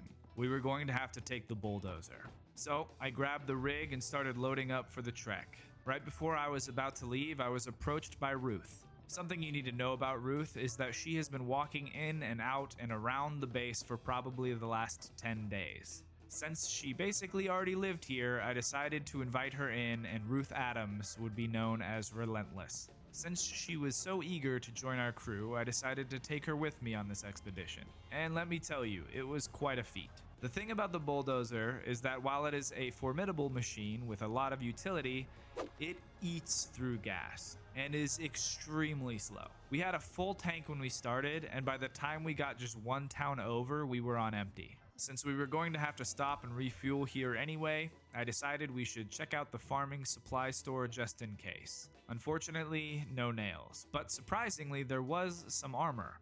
So I grabbed a new overcoat for myself and some gear for Relentless. Before we left town, I stopped by the tool store as well, and there I did manage to find a few boxes, but not enough to warrant turning around. So we pressed forward with the mission, driving a short distance only to get out and refuel again. This continued on day 155. Drove a little, then stopped and refueled until finally we made it to our destination. Luckily, this place wasn't covered in trees like I had thought, which I was grateful for, but it did make me feel like bringing the bulldozer might have been a waste. However, I did not have this feeling for long.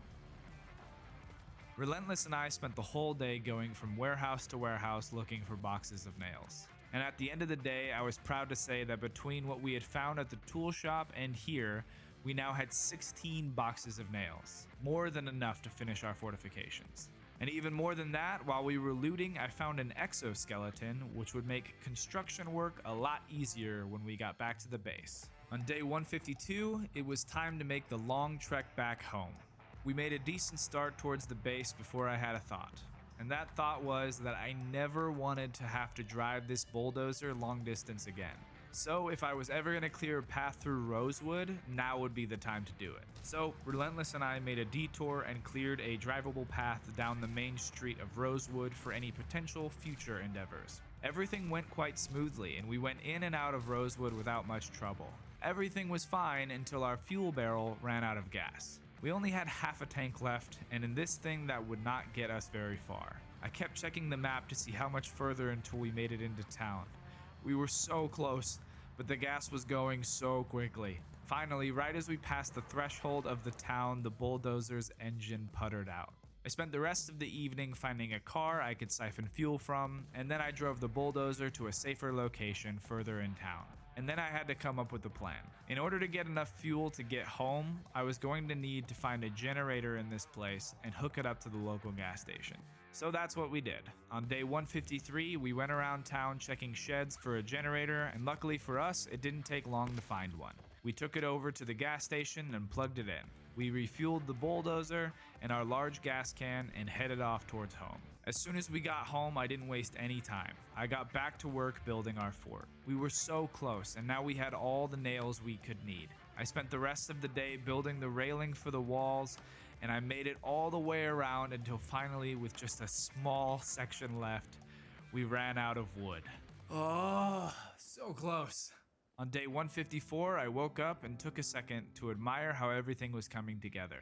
It was a lot of work, but I'm super happy with the way that it's turned out thus far. At this point, I had finally come up with a name fitting of our settlement. Moving forward, this place would be known as Fort Matthew. If you hadn't watched the first 100 days, you probably won't get that reference. I took out my truck and got the last bit of wood that I needed to finish the railing along the final wall. With the final piece in place, I felt like we had made real progress against the Riverside Wraiths and any other hostile survivors out there. For the first time in a while, I felt safe enough to take off my armor for a moment and just relax. I cut my hair and trimmed my beard and took another moment to appreciate Fort Matthew. I put my armor back on before going to bed, but I went to sleep on day 154 happy. A feeling that unfortunately was about to change. Day 155 nearly broke me as a person. A perfect storm crafted for my demise. In the morning, two things happened simultaneously. We were being raided and one of my generators caught on fire. I figured I needed to deal with the hostiles first since they had the ability to shoot, but by the time that happened, the fire was already out of control. My armory and barracks were gone, but I thought I might be able to save the other building if I could keep the fire from crossing the street. I kept running back and forth to the sink to refill the few buckets I had in efforts to keep the fire at bay, all the while forgetting about the bridge I had built on the second floor. My efforts were in vain, and my settlement was gone. The day after I finished building Fort Matthew is the day I lost it. All of my food, all of my supplies, all of my hard work, and what's worse, we lost Manager and Silver with them. That night, I added 2 more of my friends to the graveyard and went to sleep in my car in the burned ruins of what used to be my home. On day 156, I took my remaining crew, Lucky, River, Cell, and Cobra, and we headed out of town. I wasn't going to give up on Fort Matthew, but I no longer had what I needed to rebuild. We had to go somewhere we hadn't looted yet. We had to go to Rosewood. Not wanting to get there in the dark, we decided to spend the night in our little town next door. While we still had a little time left in the day, we went around gathering food and other resources to keep us going. Along the way, we met Tracy Banks and gave her the call sign Omen, hoping that she would bring some good fortune our way. We spent the night in a house nearby. On day 157, we loaded up in the truck and began our journey to Rosewood. On our way out of town, we saw a survivor named Ronald. I didn't have room in the truck for him, and he seemed content enough with where he was at, so we wished him well as we drove past.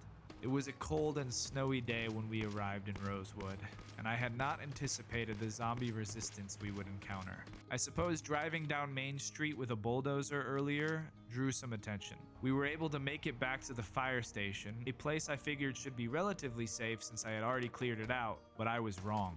We hopped out of the car and formed up to take out the few zombies we saw coming. Unfortunately, the trees hid how many there really were.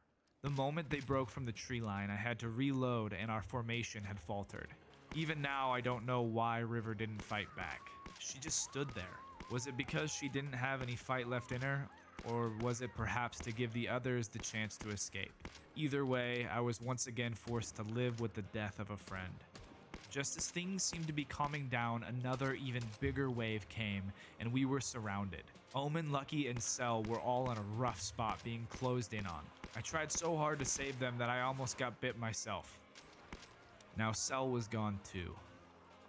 We continued to fight the zombies back and were able to regroup and reload for a brief moment before more were drawn in. Eventually, I found a spot where I could lure the zombies through a choke point, and we were able to finally clear the area. Despite the zombies being dealt with, the work was not yet over.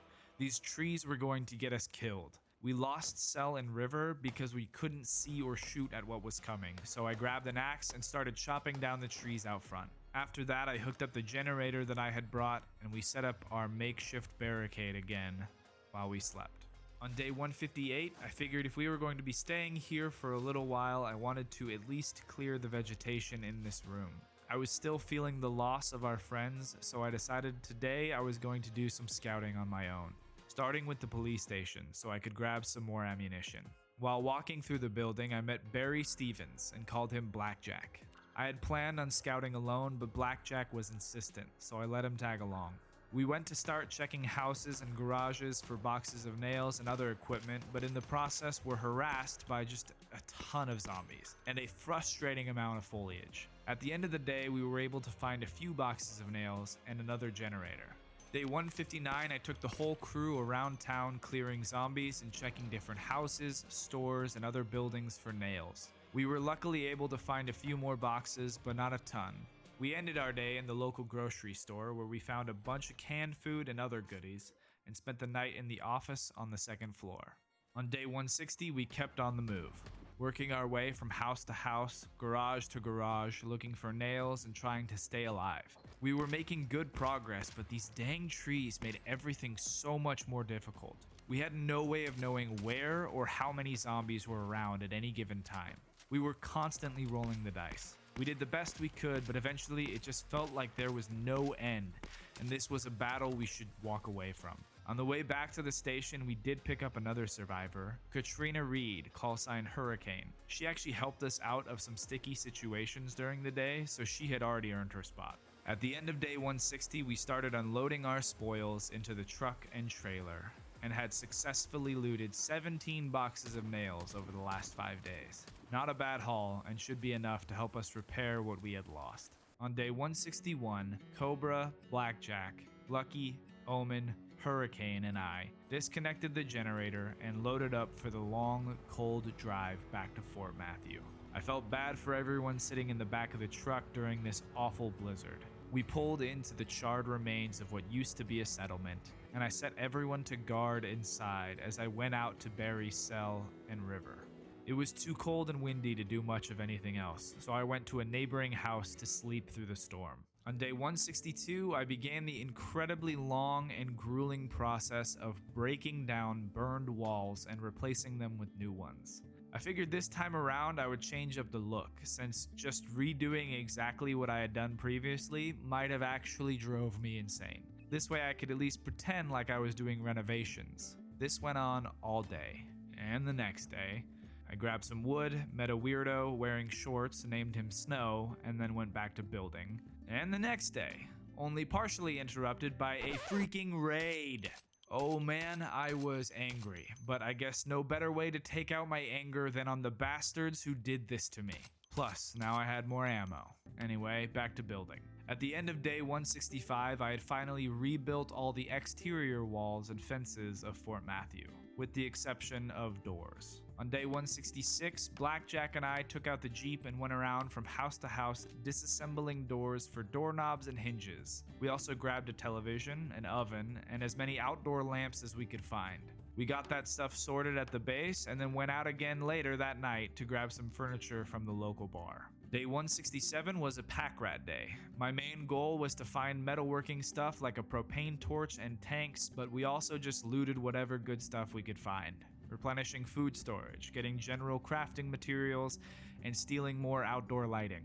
On day 168, I took out Lucky and a new recruit Fang, and we headed over to the warehouses to look for propane tanks and torches, which we were indeed fortunate enough to find. We also found an antique oven for funsies and some more fuel barrels. I then started salvaging some vehicles in the parking lot for some metalworking supplies, and then we headed home. On day 169, I woke up with a bad feeling. Another group of raiders trying to take me down. They were smart enough not to siege Fort Matthew head on, but not smart enough to stage a proper ambush. I expertly sniped 2 of them through a house. Yeah. I then found the rest hiding in a corner behind some trees. Not the best tactics, I have to say. After that, I decided I wanted to make towers or areas of my wall that jutted out a bit so I could shoot at zombies or raiders that were right up against my wall. So that's what I did. I successfully made the first 2, unevenly I might add, but it did work. On day 170, I started work on the interiors of the base. I started by trying to set up a solar power system, but honestly, I couldn't figure out how to make it work. I grabbed some countertops and added them to our kitchen area, I made some new rain collectors, and then installed lighting in a bunch of different places. On day 171, I installed a sink in the kitchen and installed some countertops and stools in the bar area. And then the most amazing thing happened. A new survivor showed up walking around our base, and his name was Matthew, a spiritual successor to the Matthew of old, and I gave him the call sign Sarge. But, as is tradition when something goes my way, the Wraiths had to send a squad to ruin it. Once again, they opted not to charge into the base, but once again, they were underprepared to deal with me. After I had finished hunting them down, I found one of the raiders was in possession of a new weapon that I quite liked. I added my silencer, light, and scope, and was now deadlier than ever. On day 172, Snow, Blackjack, and I went up to the self-storage area to grab some extra generators that I had marked earlier. After that, I added a soda machine to the bar area and then worked on setting up storage around the base, sorting items from the shipping container where I had been dumping everything into their proper places. On day 173, Sarge and I went out on a salvaging run, chopping up old car wrecks to get a good amount of metalworking supplies. We did this most of the day, circling back around to stop by the gas station to refill the propane tanks on the way home. Then I got a familiar notification. I honestly have no idea what I'm doing to constantly be attacked, but that's twice now in 4 days, and they are getting smarter, trying to attack me while I was away from my fort. I had no interest in dealing with them during the evening and out in the open, so I just drove home. The next morning, I went on the hunt for some raiders. After taking out the trash, I worked around the base some more, building storage for weapons, ammo, and gear, as well as storage in the garage for metalworking supplies and tools. I finished the day off by finally making doors for the buildings. I spent day 175 grabbing more furniture with Omen. First some booths for our kitchen area, then more countertops for the armory area. I then finished off the day by building some more industrial lights along the wall. On day 176, I took Omen and Blackjack out to salvage more vehicles, this time looking for light bulbs and more scrap electronics so I could build more lighting for the fort. By the time I finished with the lights along the wall, 1 o'clock in the morning looked like it was 1 o'clock in the afternoon.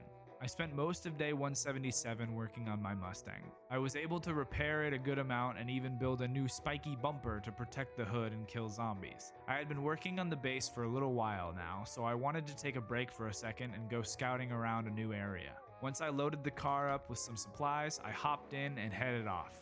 I stopped for the night in our gas station safe house. Unfortunately, on day 178, my scouting dreams were crushed once I drove down to Muldraw and realized that it was in the same condition as Rosewood. with trees everywhere. The only difference being that Muldraugh was way more populated.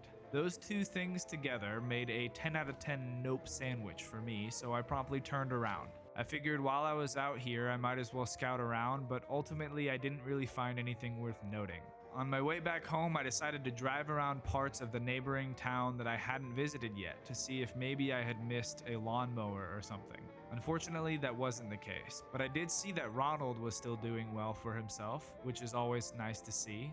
I drove home, and almost immediately after parking in my garage, I was once again being attacked by raiders. Blackjack decided this time that he wanted in on the action, so he posted up and started sniping them. The two of us worked together for a minute until he got tagged, and I made sure to get him patched up. Once I knew he was safe, I hopped on my four-wheeler and headed over to finish off the invaders. That's when I saw this guy Paul standing up to the raiders, risking his own life to save ours. I dispatched of the last of the raiders and invited Paul Johnson into the crew as shield.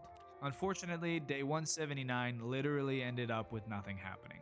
I was devising a plan to take the bulldozer over to cut a path to the military base through the forest because I found this gas trailer, but when I tried to attach the trailer to the bulldozer, I learned that bulldozers can't pull trailers. So there goes that plan. On day 180, I invited Cobra along for a trip to go get a new car. I had marked on the map this cool red truck that I had wanted, and I figured why not today? So I brought over a bunch of supplies and traded parts with my current black truck to get it working. It took most of the day, but I was pretty pumped about my new ride. On day 181, it was time for some more construction projects, and you know what that means. We needed more wood. So I took the crew out and had them gather logs for the entire day. Did I feel like I was running a prison camp by having all these people gather logs in the snow while I sat in the car? Yes. But was it effective? Also yes. I ended up just sleeping in the car. On day 182, I loaded up all the logs and we headed back to the fort. I then spent most of the day sawing the logs into planks and then constructed another tower on the wall. On day 183, I began work on a proper tower, one that would let me see the whole neighborhood. I decided since the solar panels weren't doing anything to just build over them. By the end of day 183, my main observational guard tower was complete. On day 184, I began working on another new building. This was going to be my medical center. I first laid down the roof so I could see where the road was and then worked on the walls. After that, I took the truck over to the local pharmacy to grab some additional medical supplies as well as some metal cabinets for storage. Towards the end of the day, I added lights to the new building and then spent the rest of the evening removing foliage from my new tower. On day 185, I went on the hunt for a few more things for our medical center, mainly a sign and an examination table. My first thought was to check the school to see if they had a nurse's office, but when I couldn't find one, I decided to take the truck and head to the next town over where I knew there was a doctor's office. I pulled up, grabbed the sign that I wanted, and went inside to find the examination table, but it was too dark to see and I did not bring my flashlight. Plus, I heard zombies knocking, so I decided to come back in the morning when I could see better. I parked my car in a nearby barn and slept in it for the night. On day 186, I returned to the doctor's office, now able to see what I was doing. I looted more medical supplies, medical furniture, said hello to Ronald, and then headed home with my haul. Once I got back, I set up the medical room in a way that I liked, and sorted the medical supplies into the building. On day 187, I decided I wanted to start trying some new things. With the state of Fort Matthew now, we were once again thriving and no longer had to worry about the day-to-day survival anymore. So I invited Sarge on a fishing trip. I had marked the house earlier that had fishing equipment in it, so we grabbed that and then headed up to the bait shop. On the way there, I may have gotten a little overconfident with my car's front bumper, so I swerved to hit the zombies rather than to avoid them, which was fine until it wasn't. Unfortunately, I didn't have the tools on me to attach a new tire, but the car still seemed to work with 3 wheels well enough to get us home, so I wasn't too worried about it. Sarge and I grabbed some additional gear from the bait shop and then went to work. I first laid down some nets, and then for the first time in my zomboid career, I went fishing. At first, it was pretty underwhelming. I sat there for hours not catching anything. I switched my bait a few times until finally I caught my first fish. A small sunfish. Now that I knew it worked, I was ready to fish all night. Until... Wait. Oh, please don't... No. No! Not on my fishing trip.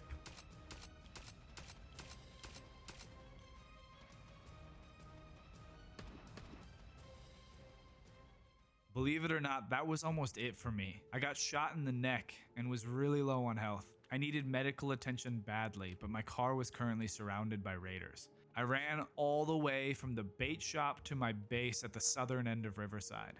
I hopped the fence and ran into the medical center asking Fang to tend to my wound. After she had fished the bullet out and stitched my wound, I ate some food to regain some strength. I grabbed my rifle that I had so foolishly left behind, and I was not going to sleep until I killed every last bandit and brought Sarge home safely. I hopped on my four-wheeler and headed back up to where we were ambushed. Once I arrived, I was relieved to see that for some reason they hadn't spotted Sarge. I then used the advantage of stealth and range to take down the wraiths who attacked us. Finally, I cornered the last of them who put their arms up to surrender.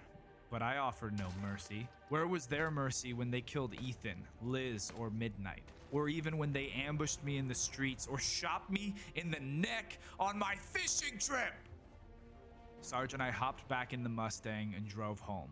Day 188, I decided to sleep in for some obvious reasons. When I did wake up, I walked back to the bait shop to grab my fishing nets and my four-wheeler. I decided I still liked the idea of fishing, but thought it might be better to do it a little closer to the base. So I put my nets in the water just outside of our neighborhood, and then after that I spent some time reading books in my room and watching movies. I then grabbed a few things to help me fall asleep at a reasonable hour. Day 189, I wanted to continue to get better at fishing and other skills I hadn't really spent time on previously.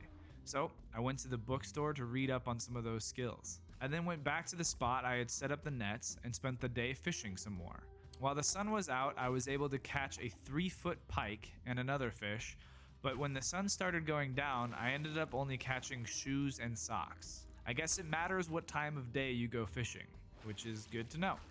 Day 190, with only 10 days left, I decided to try my hand at trapping. So I made a couple wooden box traps and set them up in the forest where we usually get our wood.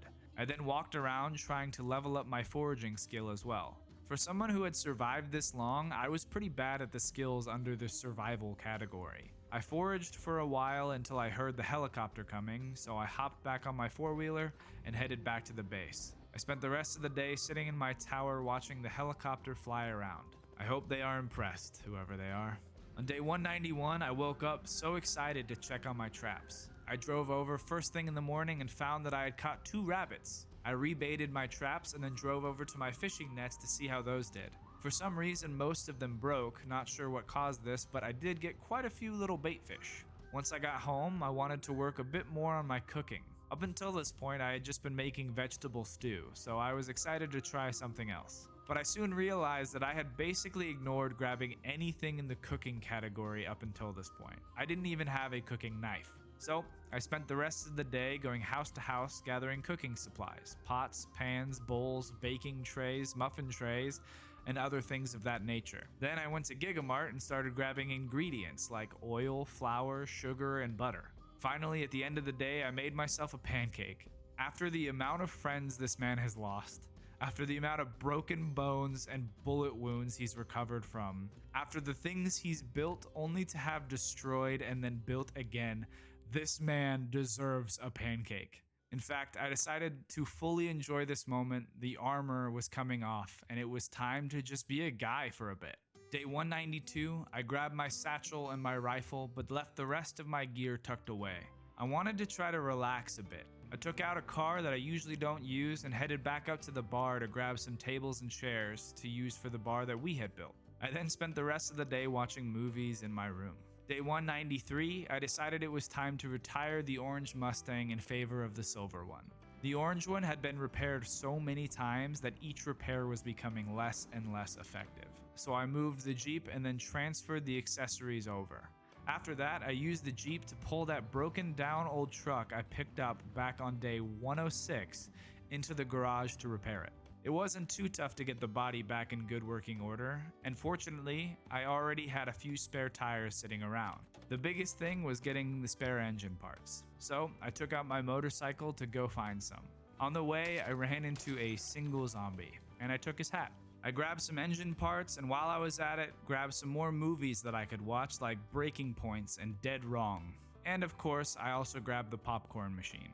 Once I got home, I repaired the engine of the truck, and now all this guy needed was for its battery to charge overnight. On day 194, I had an idea that I was going to need some additional space for. So I opened up the wall a bit more on the fenced-in side of our base and began moving cars that I used less frequently out along the side of the fence. I thought with my new medical facility, we needed some proper first responder vehicles parked in these spots. So I ran over to where I spotted an ambulance the day before and brought it back home. I then ran over and grabbed the fire truck that had been sitting in the parking lot forever. Day 195, we were being raided again, but their attempts were futile. I sat comfortably on my wall and dealt with those raiders without breaking a sweat. I spent the rest of day 195 watching the sunset over Fort Matthew in my tower. With only 4 days left, I decided there was one last thing I wanted to do. I fueled up my vintage truck and set off to the little town next door to visit an old friend. I spent the whole day driving around looking for him. I was starting to worry that something may have happened to him, until finally I saw him posted up in the doctor's office. My old friend Ronald. Ronald had survived just as long as I had on his own, but I wanted to at least offer. Ronald kindly accepted, and it felt only fitting that Ronald Drake's call sign was Survivor. It was getting a little late, so rather than head back at night, I decided to stay one more night in the gas station safe house. This place had been a haven for me on multiple occasions, so I felt bad that I hadn't cleaned it up yet. I spent the next little while removing the weeds from around the apartment, and finally, this place was looking like a proper safe house. Day 197 started at 3 a.m. when I felt like something was wrong. Wraiths were coming, and this was not Fort Matthew. We were surrounded, and they were in the building. At first, I posted up keeping my eyes locked on the stairs, but it didn't seem like they knew we were up here. I heard footsteps in the snow, so I knew at least a few of them went outside. I took 2 out from the window, and then a third that came up the stairs. After that, I snuck out the back door and was able to catch them unaware. I have no mercy in my heart for raiders, and I took them all down. But clearly this affected Ronald, seeing as how he wouldn't move from that spot. I guess our experiences up until this point were quite different. Once we got back to Fort Matthew, I realized something. These last few days I had been playing house and getting fat, but if we were going to continue to survive, I needed to always be prepared. We got lucky at the safe house, but things could have gone very differently if they had charged up the stairs. Playtime was over, and it was time to change. I had gained some weight and stopped working out ever since I lost the treadmill in the fire, so on day 198 I ran up to the top of my tower and did squats for the entire day. Day 199, I spent the day patrolling around the base. These people trust me to keep them safe. We have nice things, but there will always be dangers, and I have to be ready for them. On the morning of day 200, I donned my heavy armor once more, and we thanked those who had fallen to make Fort Matthew a reality. Let them be the last. It's crazy to think about how far we've come.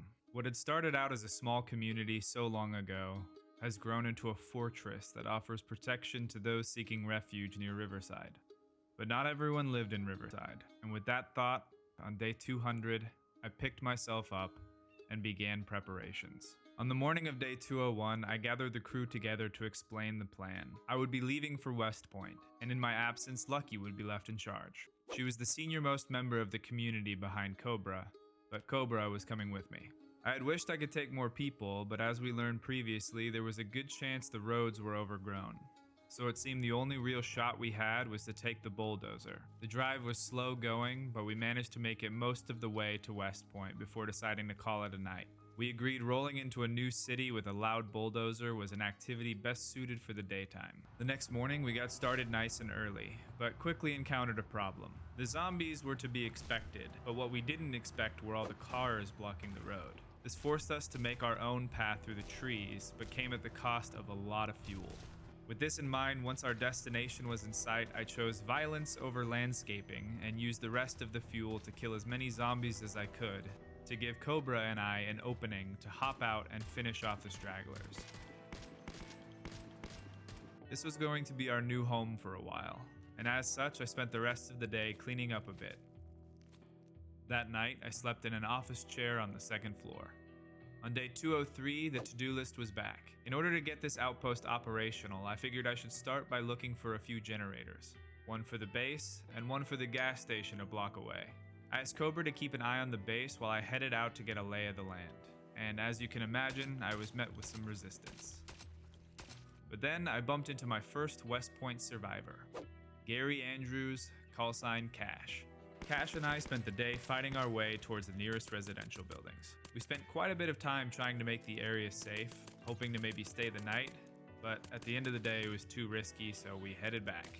Day 204 put a hold on other plans when we started to feel sick just walking around the base, which looking at our yard made sense, so we spent the whole day piling corpses. Even with all that time spent yesterday, we had only made it through about a third of the zombies laying around. So on day 205, I had Cash and Cobra stick with it while I took the bulldozer out to try to grab a bed and track down some generators. I already knew where the bed was, so I headed there first, knocking down trees along my way to try to make the path more accessible for future use. I also figured since Cash and I had already spent an entire day here fighting zombies, that this part should be relatively easy. I was wrong.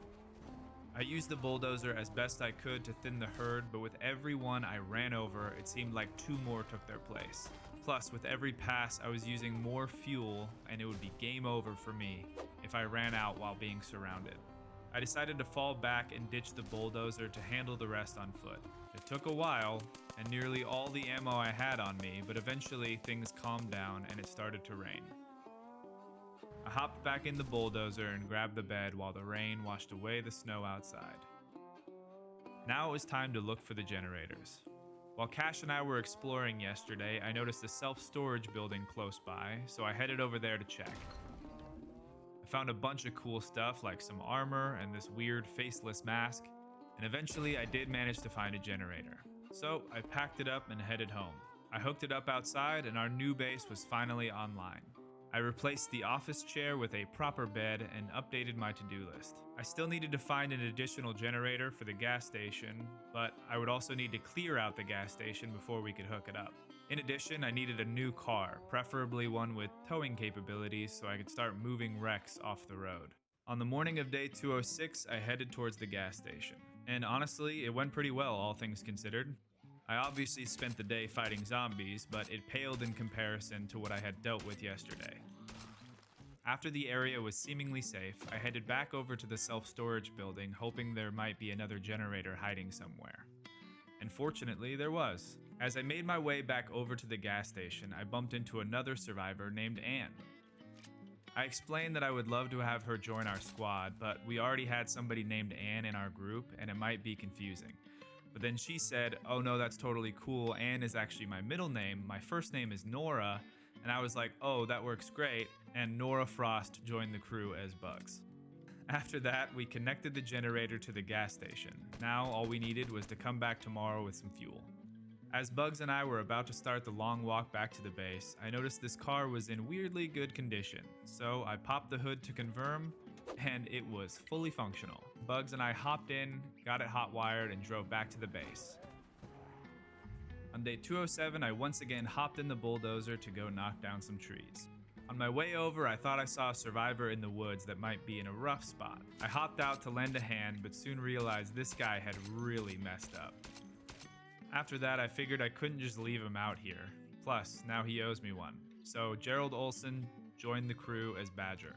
While I didn't want to leave him out here, I also didn't really want to take him with me. So I dropped him off at the base to help with cleanup duty. With that detour out of the way, I continued on towards the gas station. I spent some time working my way around the area to make it accessible to vehicles, and fortunately didn't really run into too many zombies in the process. With the gas station now secured, I turned my attention to finding a good utility vehicle. Originally, I had written down that I wanted a truck, but I couldn't resist the opportunity to Mad Max a military bus again. It wasn't in the greatest shape, but I've dealt with far worse. All this thing needed was a battery, so I grabbed the car battery charger I had sitting in the bulldozer, and within a few hours, the bus was alive again. After that, I left the bulldozer at the gas station and headed home with my new ride. Now that we had what we needed to start removing cars from the road, I wanted to start making my way into the city, first by trying to capture the police station. In addition, our food supplies were starting to run low and would need to be replenished soon. As for the base, I needed to build some rain collectors so we could get some running water, and I needed to do some general inventory management. There was plenty to do, so I decided to just start at the top. I loaded my metalworking gear into the bus and went to work salvaging cars along the road. Doing so not only made the road more accessible, but also gave me the materials I needed to start repairing and upgrading my bus. There were so many cars that I couldn't finish it all in one day, but by the time I got home for the night, my bus was in great condition and now had a roof rack and a spiked plow off the front. On day 209, the crew had finally finished moving all the heavy bodies around, so now it was time for them to switch gears and start moving all the heavy logs around. I only feel bad that Cobra is stuck doing it with them, but she's the only one I trust to be left in charge. I finished salvaging the last of the cars and decided to park this trailer near the base for later use. As I was heading back into town, I saw a familiar troublemaker lurking nearby. If he wasn't going to help around the base, then he might as well help me scout. We first headed to the gas station to refuel the bus and grab a bite to eat, then we started pushing forward on foot into a new part of the city. We only made it about half a block before we had to stop and fight, which was fine until I ran out of ammo, promptly ending our trip for the day. Once we were home, I spent the rest of the evening adding some armor to the bus before heading to bed. You know those days where it feels like anything that could go wrong does? Well, that was day 210. Since I ran out of ammo for my rifle yesterday, I decided to switch to my shotgun with the intention of making my way towards the police station to resupply. But when I walked outside, the weather conditions were less than favorable for this type of mission. I tried to wait it out, but after 3.5 hours, I gave up and started walking over to the gas station to pick up the bulldozer. I made it most of the way there before running into a small group of zombies, which I quickly dealt with using my pistol. My silenced pistol. I then noticed a slightly larger group and switched to my shotgun. You may see where this is going. It's fine, everything is fine. At least it was until my shotgun also drew the attention of survivor Alex. I quickly ran for cover behind the self-storage buildings, hoping he'd lose interest in me and rather focus on the zombies chasing him. His rifle outranged anything I had on me, so I needed to plan my attack carefully. Once I saw him reloading, I closed the gap and totally beefed it. I was so focused on catching him off guard that I didn't realize I had run out of ammo. I kept trying to reload, but kept inserting an empty magazine. I still had plenty of ammunition, I just needed to open the stupid boxes, but by that time Alex was in the wind and I once again had to deal with the zombies. I was extremely lucky to have already made a sizable dent in the horde and managed to kill off the rest of the main group. I say extremely lucky because as I was finishing off the stragglers, wouldn't you know it, Alex came back and he shot me in the foot. I limped my way behind some trees for cover while I bandaged my foot.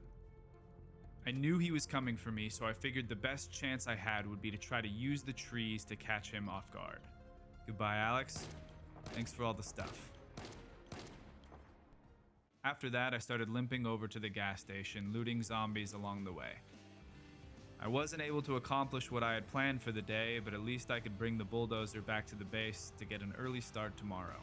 As I was driving back home, I accidentally bumped into this motorcycle. This was not the first time I've run into it, and having already had a frustrating day, I decided I should just use the bulldozer to push it to the side once and for all. What actually happened was the bulldozer just knocked it over, then ran it over, and ended up getting stuck. Because of course it would. It was getting late and I was out of options, so I left the bulldozer and limped my butt back home. I had Cobra stitch me up and I went to bed. Day 211, I woke up nice and early with a plan to get things back on track, and decided today I would invite Cash to come with me. First, we took the bus over and used it to rescue the bulldozer. Once it was free, we swapped vehicles and took the bulldozer up to the houses we had visited earlier to grab some food. After that, it was time to cut a path towards the police station. We made it about halfway up the next block, and I spotted one of my dream cars, a Humvee. As much as I wanted to check it out, we had already started to draw a crowd. Cash and I hopped out of the bulldozer, and at first we were working well together. But as we started to get surrounded, Cash began to panic. I did the best I could to cover him while he got his bearings, but he was too far gone and ended up running away. The best thing I could do for him now would be to draw the zombies away and hope I could catch up with him later. Once I finished cleaning up, I went out looking for him in the direction I last saw him run.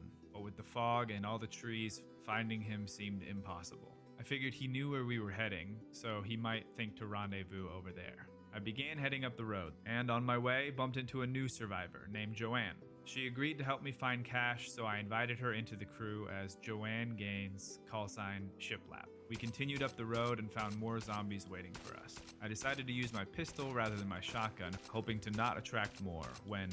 Cash! Unfortunately, he was still in shock and immediately ran into the trees. Shiplap and I cleared the zombies on our side of the woods, hoping he would run back our way. It seemed to work, but when he broke from the tree line, we could tell he was wounded. He was bleeding out, but he was too freaked out to do anything about it, and he wouldn't hold still long enough for me to bandage it. I kept calling out to him, and with only a few seconds left, he finally came to his senses. I managed to dress his wound, but this trip was over.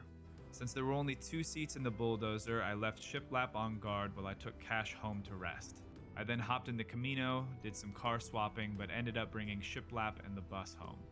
Despite the struggles I've had over the last few days, on day 212 I remained undeterred. I was going to make it to the police station, and I was going to grab that Humvee while I was at it. Fortunately, getting over there was pretty uneventful, but for some reason the zombies did not want me to have the Humvee.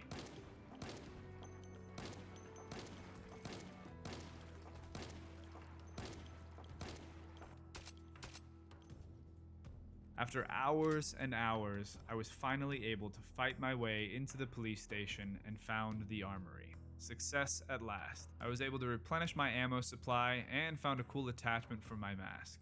Today counted as a win, especially when I drove home in my new Humvee. Day 213, I used the metal I had been gathering to repair my new car. I then put Shiplap in charge of growing crops for our settlement. Now that we had access to the police station, I wanted to start getting the crew outfitted a bit more. So I grabbed Cobra, Cash, and Bugs, and left Badger in charge of defending the base. First, we headed over to the gas station to fill up, but we quickly found ourselves in a situation. Before long, I had once again burned through my loose shotgun ammo and had to rely on my pistol until I could open another box. But I didn't get the opportunity before Bugs paid the price for it. We dispatched the remaining zombies and retrieved our fallen friend.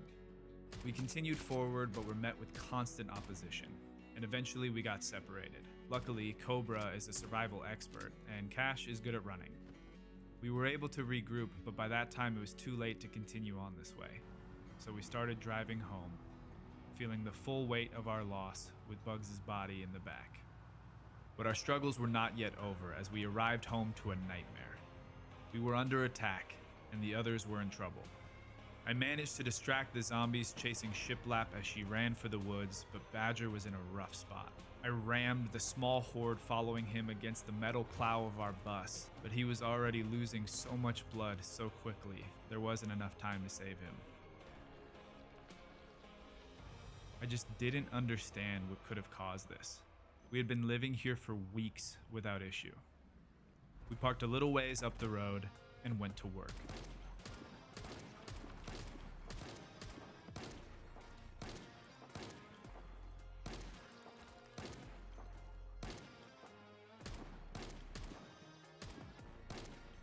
Our spirits rose when Shiplap managed to rejoin us, and together we were able to retake our home. With all the commotion we had caused, we attracted the attention of survivor Gail and Tracy, who came to offer a hand. Gail mentioned that I had helped her out of a tough spot earlier and she wanted to return the favor. We were happy to have them, but we would have to deal with formalities later, as I went to bed trying to wrap my head around everything that had happened. Day 214, I spent the day at home.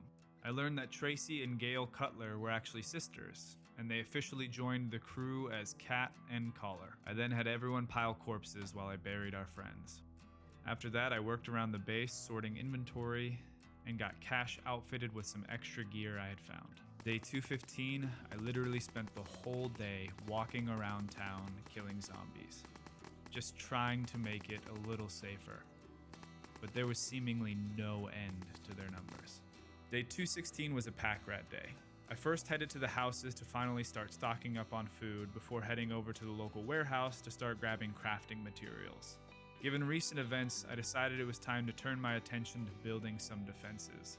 While I was out, I bumped into a survivor named Roy and invited him to join. I gave him the call sign Disco and outfitted him with a cool jacket I had found in one of the houses. After that, I headed home and spent the rest of the evening sawing logs. Day 217, I worked on the wall all day. I also built a staircase to the roof and made some rain collectors. Day 218, I worked some more on the wall until I eventually ran out of wood. Normally this wouldn't have been a big deal, but the issue was that I didn't have a sledgehammer and I hadn't left a gap big enough to drive my bulldozer through the wall. So with that, I headed over to my local tool store hoping to find one, but alas, was disappointed. I did manage to grab a few more boxes of nails and ended up finding a mining helmet.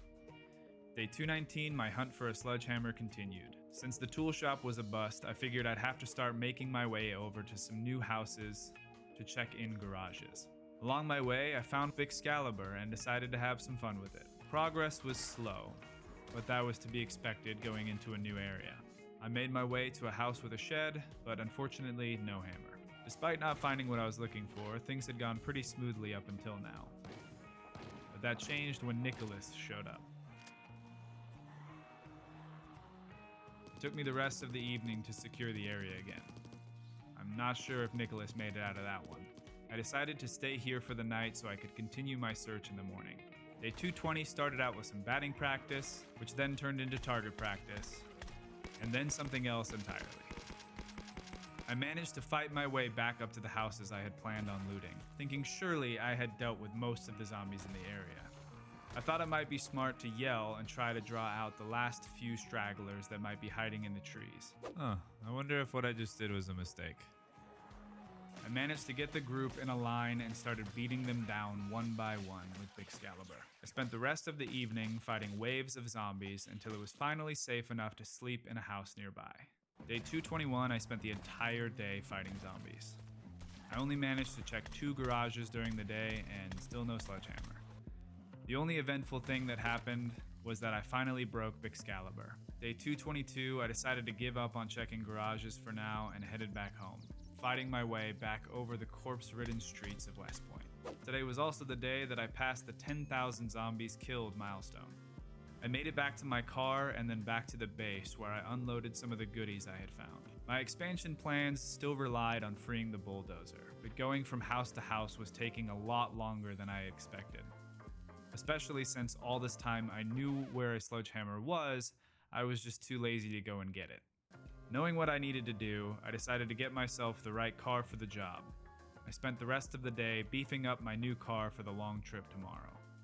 Day 223, Cobra and I headed out to visit some old friends. Unfortunately, when we arrived, Blackjack informed us that most of the others were out on a supply run and wouldn't be back for a while.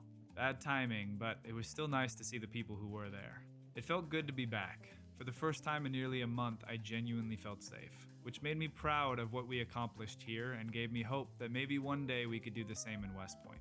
I grabbed what I came for and spent the rest of the day working on my car. The next morning, Cobra and I hit the road nice and early. It had been nice to visit, but we had people relying on us to come back. After a long drive, we were able to finally resume construction. I first opened up the wall and then used the bulldozer to knock down some trees, giving us both wood and more visibility around the area. I had the crew start piling the logs and spent the rest of the day trying to make the base look a little nicer. Day 225, I decided to keep up with the yard work.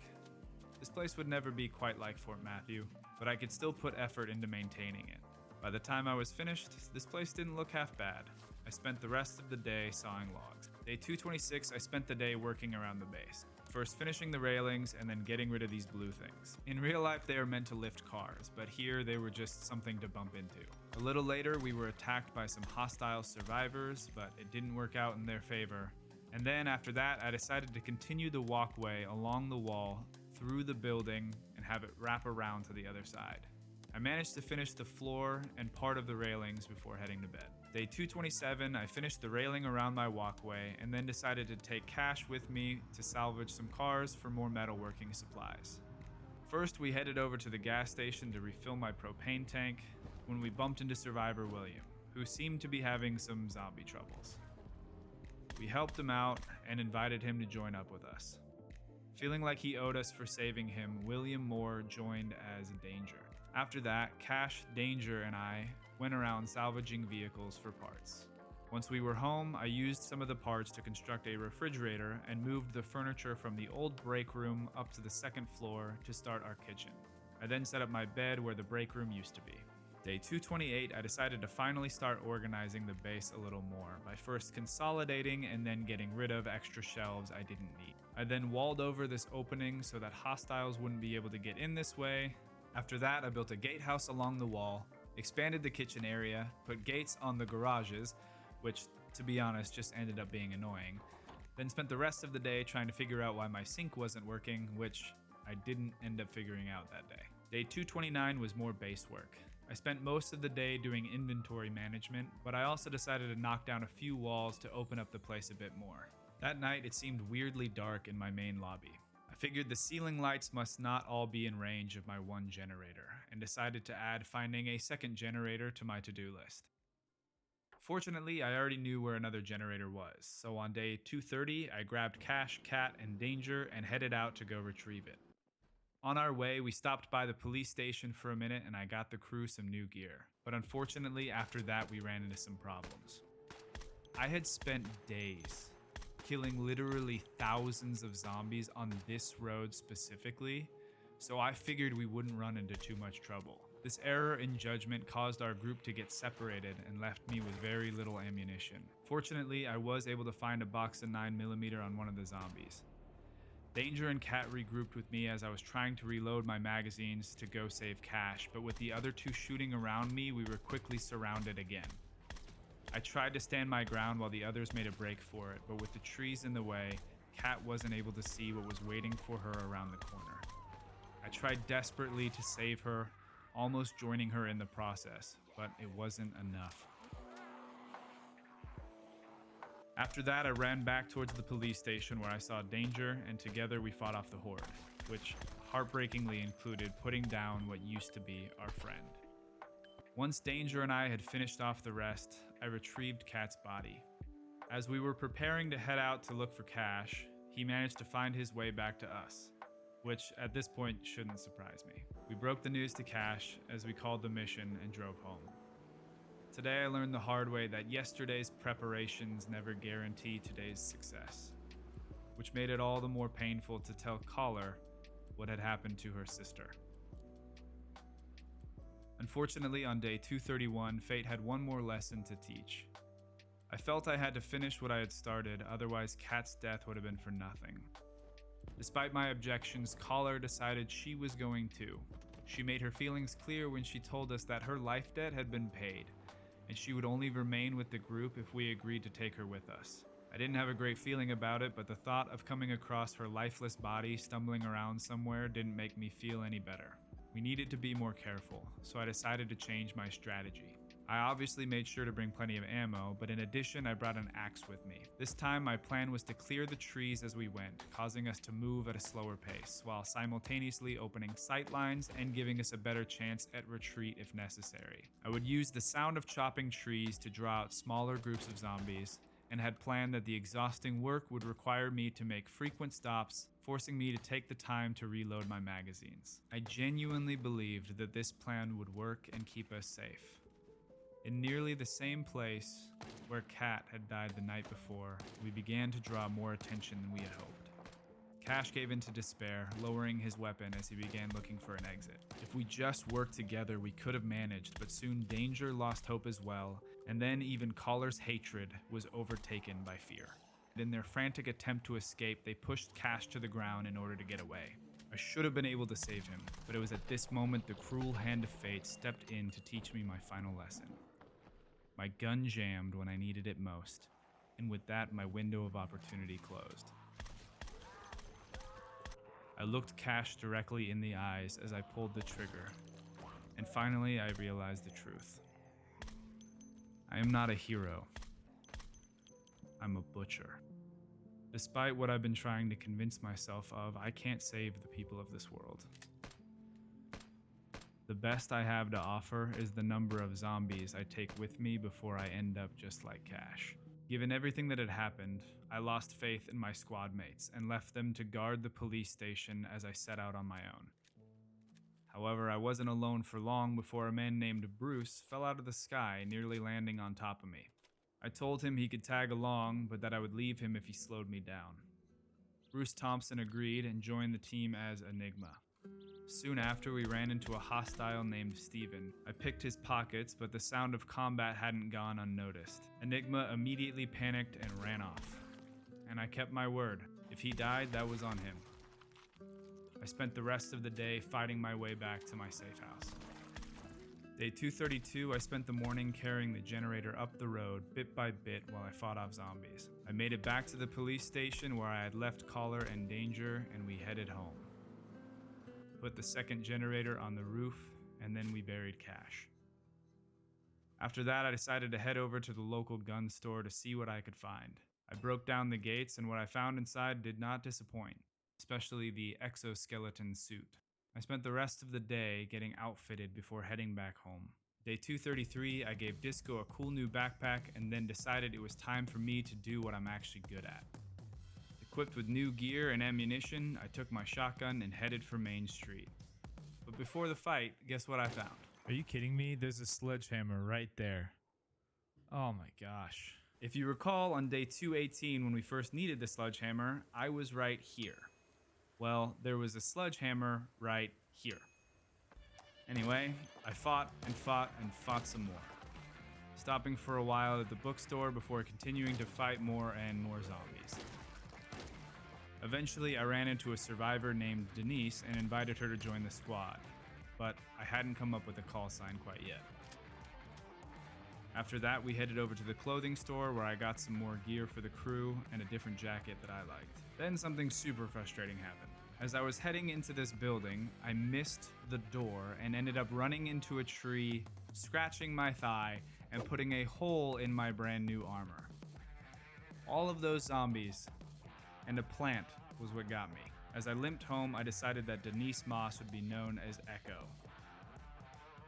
Once we made it home, I decided to ditch the mining helmet for something a little more heavy duty before going to bed. Day 234, I decided that I needed to get a stove for the base and wanted to start looking for a lawnmower. I had wanted to find one while I was living in Riverside to help me clean up the roads and the area around my base, but I never ended up finding one. I read that they could typically be found around farms, so I marked the spot on my map. I knew there was no way I was getting a car out there, but I thought maybe a motorcycle might make it through the trees. However, it didn't take long for me to realize that this was probably not going to work either. My inability to drive around town was really starting to bother me, so I grabbed the bulldozer and spent the rest of the day knocking down trees in and around Main Street.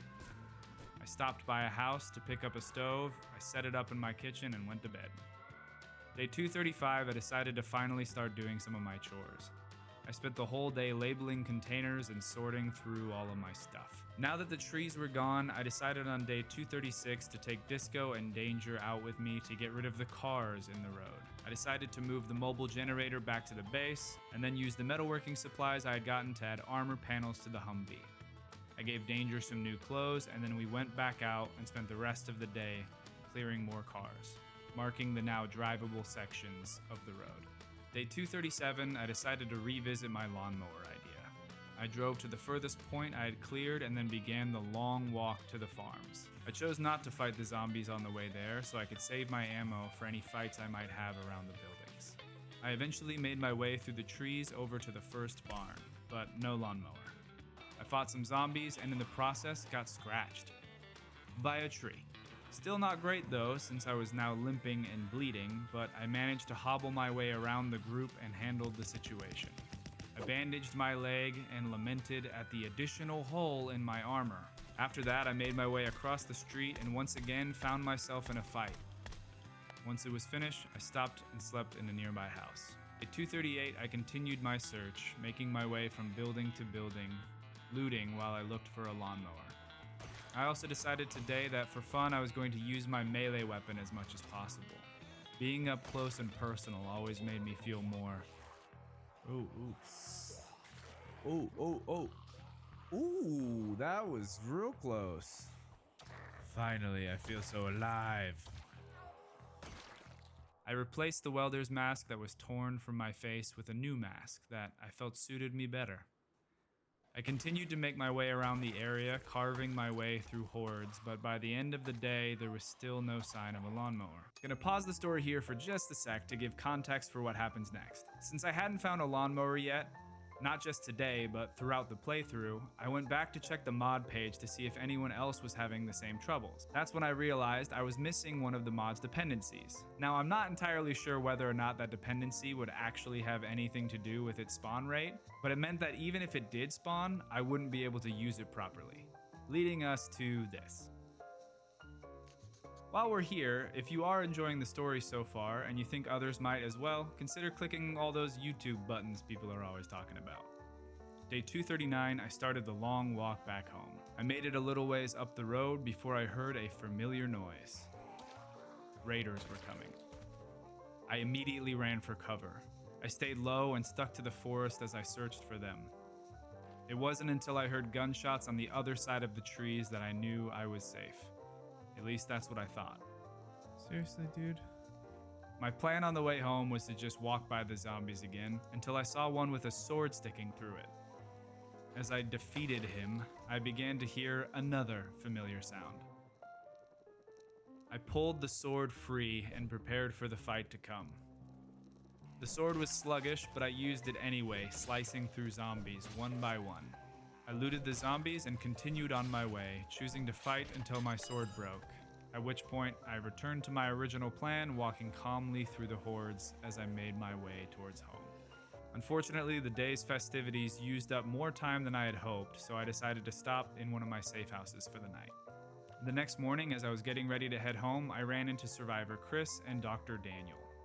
I invited them both, and Chris Wells joined as Fresh, and Dr. Daniel joined as Fish. I felt Fish needed a doctor's uniform better suited for our times and gave him some gear I had looted earlier. As we walked home, Fish explained to me that he could not offer much to us in the way of fighting, but could serve the community with his medical prowess if we had the facilities for it. I was intrigued by the doctor's proposal, and when we got home began a list of other facilities that might be useful to us. Day 241, I went to work on the seemingly easiest part first, the dining area.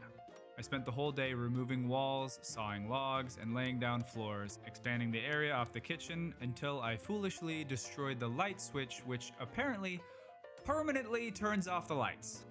The next morning, I had Disco and Danger help me track down some outdoor lighting, and I have to say, I was pleasantly surprised with their performance. We spent the day grabbing what lights we needed, and I spent the night installing them on the walls. Day 243, I grabbed the bulldozer and my metalworking gear and spent the day cleaning up the roads. I stopped by the Gigamart on the way home to stock up on food, and in the process made 2 new friends, Molly the Mole and Pancake the Hedgehog. With the main roads now officially open, I could start grabbing more stuff for the base. I had Fresh come with me as we first hit up the clothing store to grab some mannequins. We then headed across the street to the dentist's office to grab medical supplies and furniture. While there, we found a locker in the back that had some nice gear in it. I got a new jacket and pants, and Fresh got a bulletproof vest and a gas mask.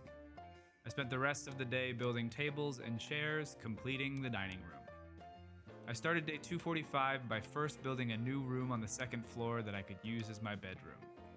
Once that was done, I started moving the furniture we took from the dentist's office into what would be our medical facility. I could tell Dr. Fish wasn't super impressed, but he said he'd make it work. After that, I spent time moving all the metal shelves out of this room. I put some mannequins on the far wall, built a fence, and put down some tables and lights for our shooting range. Day 246, I added more to my to-do list. I wanted to find some gym equipment, get some military lockers, and start trapping and fishing. I knew the gym equipment would be difficult to find, so first I decided to team up with Disco and Danger again to grab some lockers from the police station. I went back to the armory, but realized that they only had the small versions of the military lockers I wanted, so I decided to pass. It wasn't a total waste of time though, since I was able to grab better gear for Danger. Day 247, I was going to work on the armory, but in order to build the lockers I wanted, I needed more hinges. So I went around town grabbing what I could find. In the process, I started to see that with the roads clear and the zombies gone, people were actually starting to move back into the city. I marked where they had set up shop, but otherwise felt like they were doing just fine on their own. Once I had what I needed, I headed home and worked on the armory. Once I was happy with how it turned out, I turned my attention to trapping. heading out into the forest, setting up some wooden box traps, and marking the location on my map. Now that I had some traps set, I figured I should start working to put some nets out too. It seemed like the easiest move would be to head down the road to check out the bridge. So that's what I did. On my way, I spotted a hostile survivor. I would have dealt with her myself, but it seemed she was already taking damage, and once she was dead, I saw why, as 4 other survivors emerged from the tree line. I was grateful these people didn't automatically see me as a threat too, otherwise I might have shared a similar fate. After that, I walked the rest of the way to the bridge, or at least to where the bridge used to be. Bridge or not, this place wasn't crawling in zombies, which was my main criteria for a fishing spot. Satisfied with the area's relative safety, I grabbed the bulldozer and opened the road for business, not realizing until later that I had left all of my fishing gear back at Fort Matthew. In hindsight, I actually could have crafted what I needed if I would have realized that the second fishing rod recipe didn't require fishing line. Feeling a little disappointed, I went to check my traps and found that 2 were broken, 2 were missing bait, and they were all empty. For some strange reason, I didn't bring any bait with me when I came out to check, so I grabbed the 2 traps that were empty and left the other 2 to see if they could catch anything overnight. I went back to check the next morning and we still hadn't caught anything. So I decided to try somewhere else a little farther into the forest. Later, as I was checking my to-do list, I realized that in order to find some of the more specific things I was looking for, I would need to start clearing new areas of town. There was no way of knowing exactly what we'd run into out there, so I once again turned to Disco and Danger for this mission. At the next intersection, we could feel that we were in for a fight. It started slow at first, as it so often does, and we were able to stand our ground as they came in waves. But as we pushed in, it became evident that standing our ground was no longer an option. Danger and I took turns holding a position while the other fell back to reload. Eventually, Disco managed to rejoin us just in time to cover survivor Eileen as she made her escape. The fight didn't officially end for a while after that, but the numbers were far fewer and I knew the other 2 would watch my back as I scavenged the area. I was proud of our little hit squad. We worked well together, even up against a pretty big horde. I told the guys that I was glad we all made it out since I had lost a lot of friends to a lot less. To which Disco replied that he was glad I trusted him enough to run. The next morning, the 3 of us went next door to loot the pharmacy. After that, we once again had a fight at the intersection. We hadn't really made much progress by the afternoon, so I decided it was time to bring out the shotgun. I left the others on guard in the laundromat and went to work. My intention was to draw the zombies towards me while I walked back down the road, but not everyone was interested. Disco ran out the door and tripped, but I got there just in time. I wanted to go with him to make sure he was good, but I remembered what he said the night prior. With that, I continued with the plan and spent the rest of the day clearing zombies.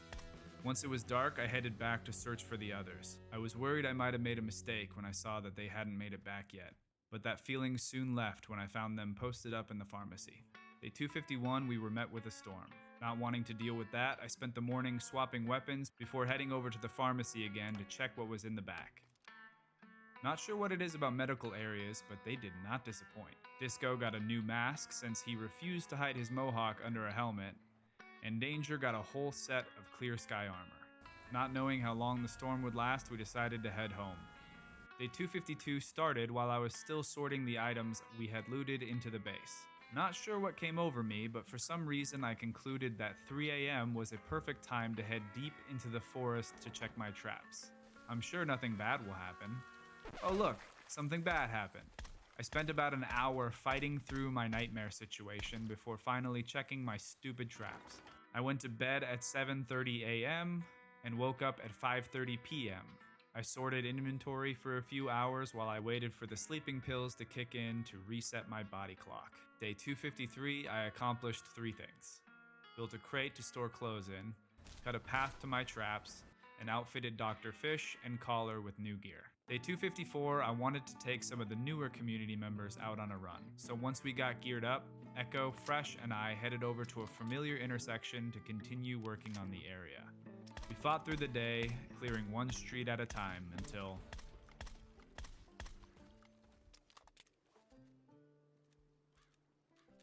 By the end of the day, we had successfully cleared the block. The next morning, I worked on cutting a drivable path to the area we had just cleared.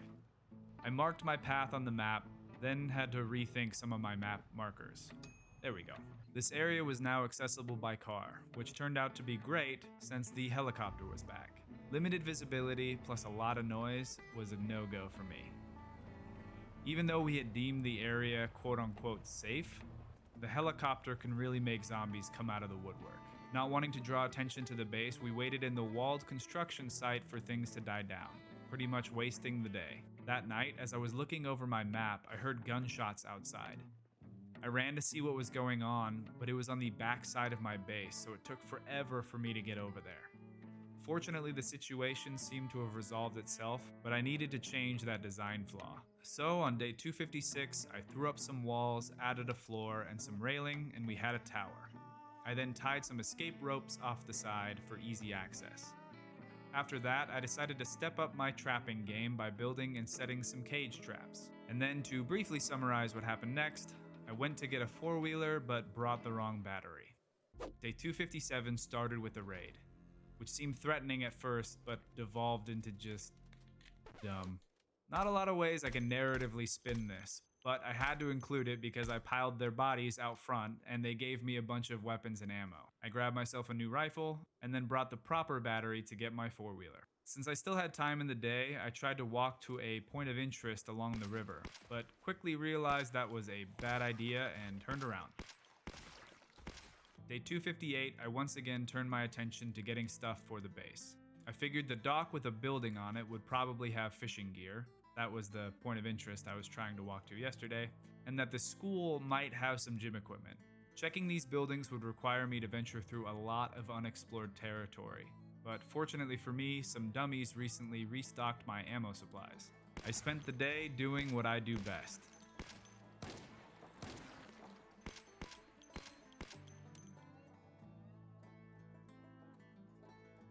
The next morning, I headed towards the school first.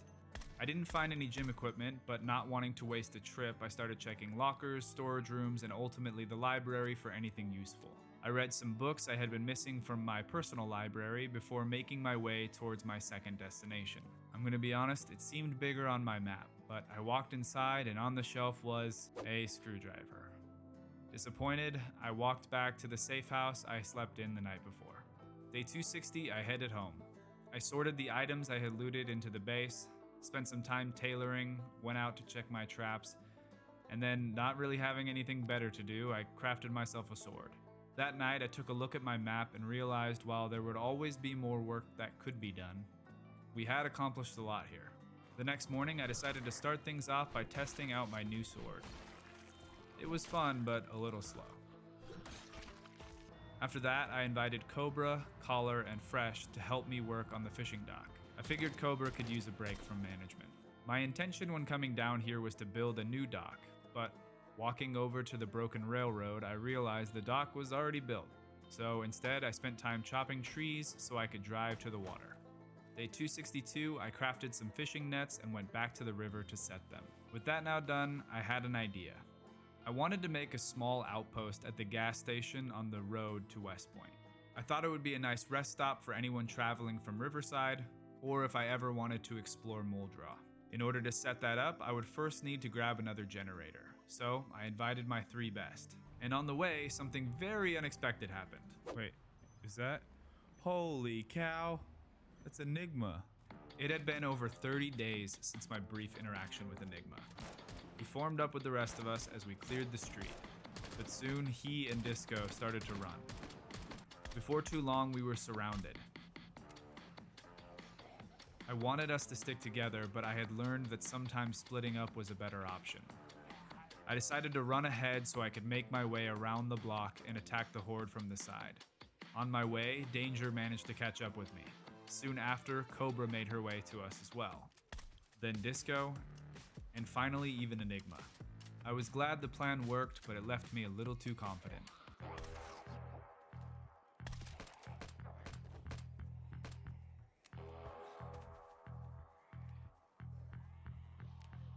I can't even remember the last time a zombie had actually injured me.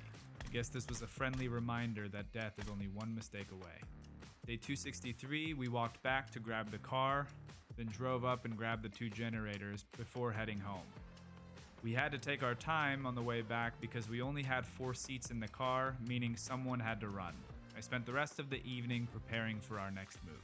On day 264, I headed out. You know what that means.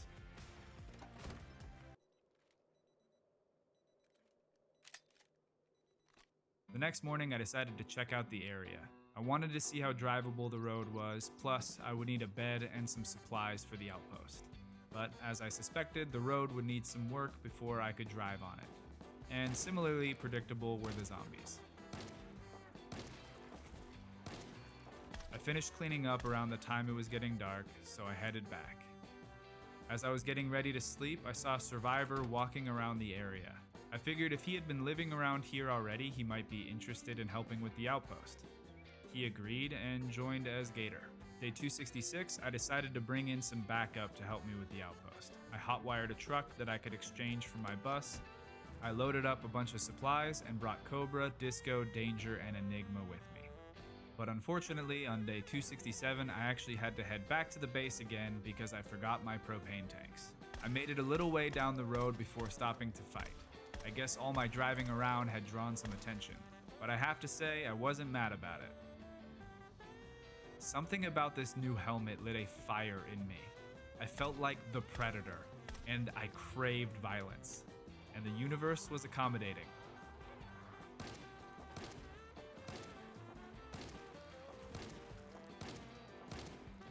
I honestly had no idea where all of these zombies had been hiding for all this time. I had to fight again as I headed up the road, and it stood to reason that if there were zombies here, there would be zombies around the base.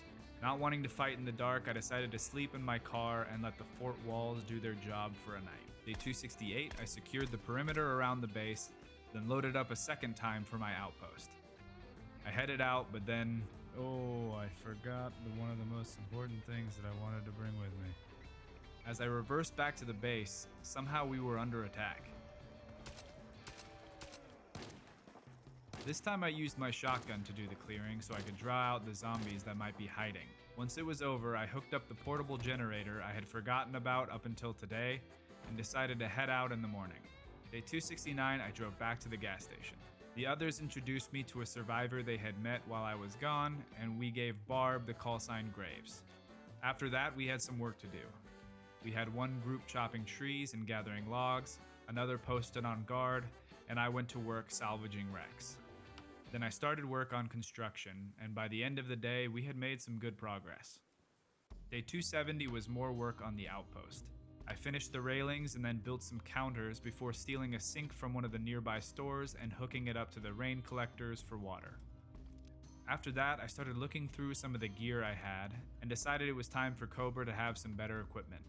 She was my oldest friend after all and was the acting leader of our new fort, so it only made sense that she be as heavily outfitted as me.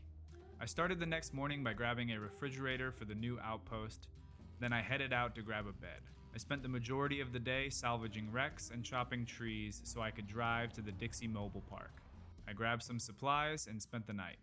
Day 272 was the day that changed everything. I wanted to continue scouting out the area before heading back.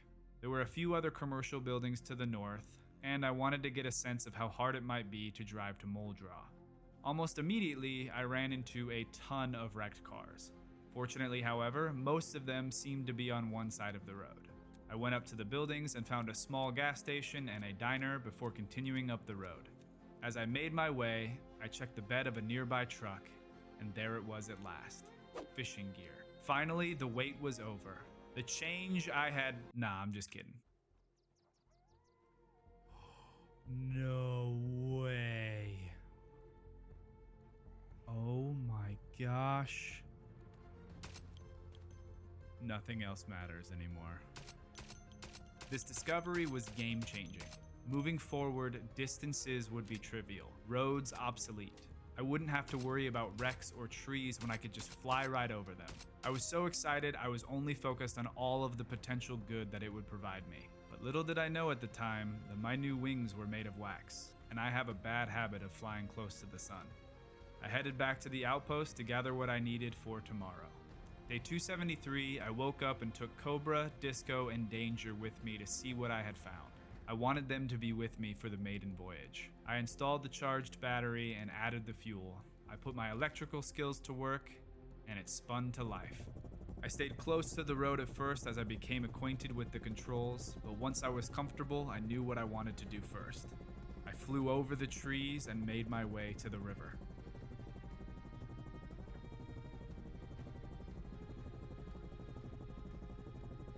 Our first flight was a success when we landed outside of Fort Matthew. It was so nice to see everyone again. Hurricane, Lucky, Blackjack, Omen, Fang, Shield, and my boy Ronald, or Survivor. I gave Disco and Danger a tour of Fort Matthew before heading to bed. Day 274, I spent the morning grabbing some supplies for our journey home. I spent some time repairing the helicopter, and then we were off. But of course, there was something I needed to try on the way back. This is the best. After that, I decided to see if I could park this thing close enough to the gas station to refuel. And I could. But before we could head back to the main base, we were greeted by some zombies, which wasn't super surprising due to all the noise. We handled the situation before heading home, leaving Enigma, Gator, and Graves to look after the new outpost. Soon we encountered a problem. As it became dark, it was almost impossible to see, and the only light this thing had was mounted off the right side. I was struggling to land with the limited vision, and was making a lot of noise in the process. By the time I finally did land, it was too late. Caller was the first into the fight, but had to retreat when she nearly got overrun. Everyone was fighting together to protect our home, but there was more to come. A lot more.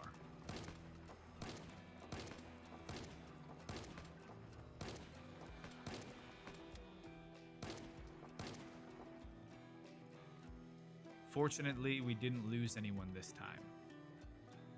Day 275, we got to work repairing the base. I had everyone piling corpses while I built an extension off our wall for a dedicated landing area. In order to continue construction on day 276, I needed a sledgehammer, which I happened to have left in my Humvee. Given everything that had happened, you would think I would have driven over there, but instead I flew. I spent a good amount of time after that picking off zombies before I could get back to work on the wall. Day 277, I spent the whole day finishing the wall and setting up the landing pad. Day 278, I needed hinges in order to make a gate for the base. I had hinges, but I took them all to the other base, the outpost. Day 278 was also the day I decided to stop vaguely referring to the areas I've colonized and give them names. Alongside Fort Matthew, we now also had Fort Bear and Lag Station. Foolishly, I took my helicopter again to head up the road to Lag Station. When I arrived, the crew was already in a tough spot.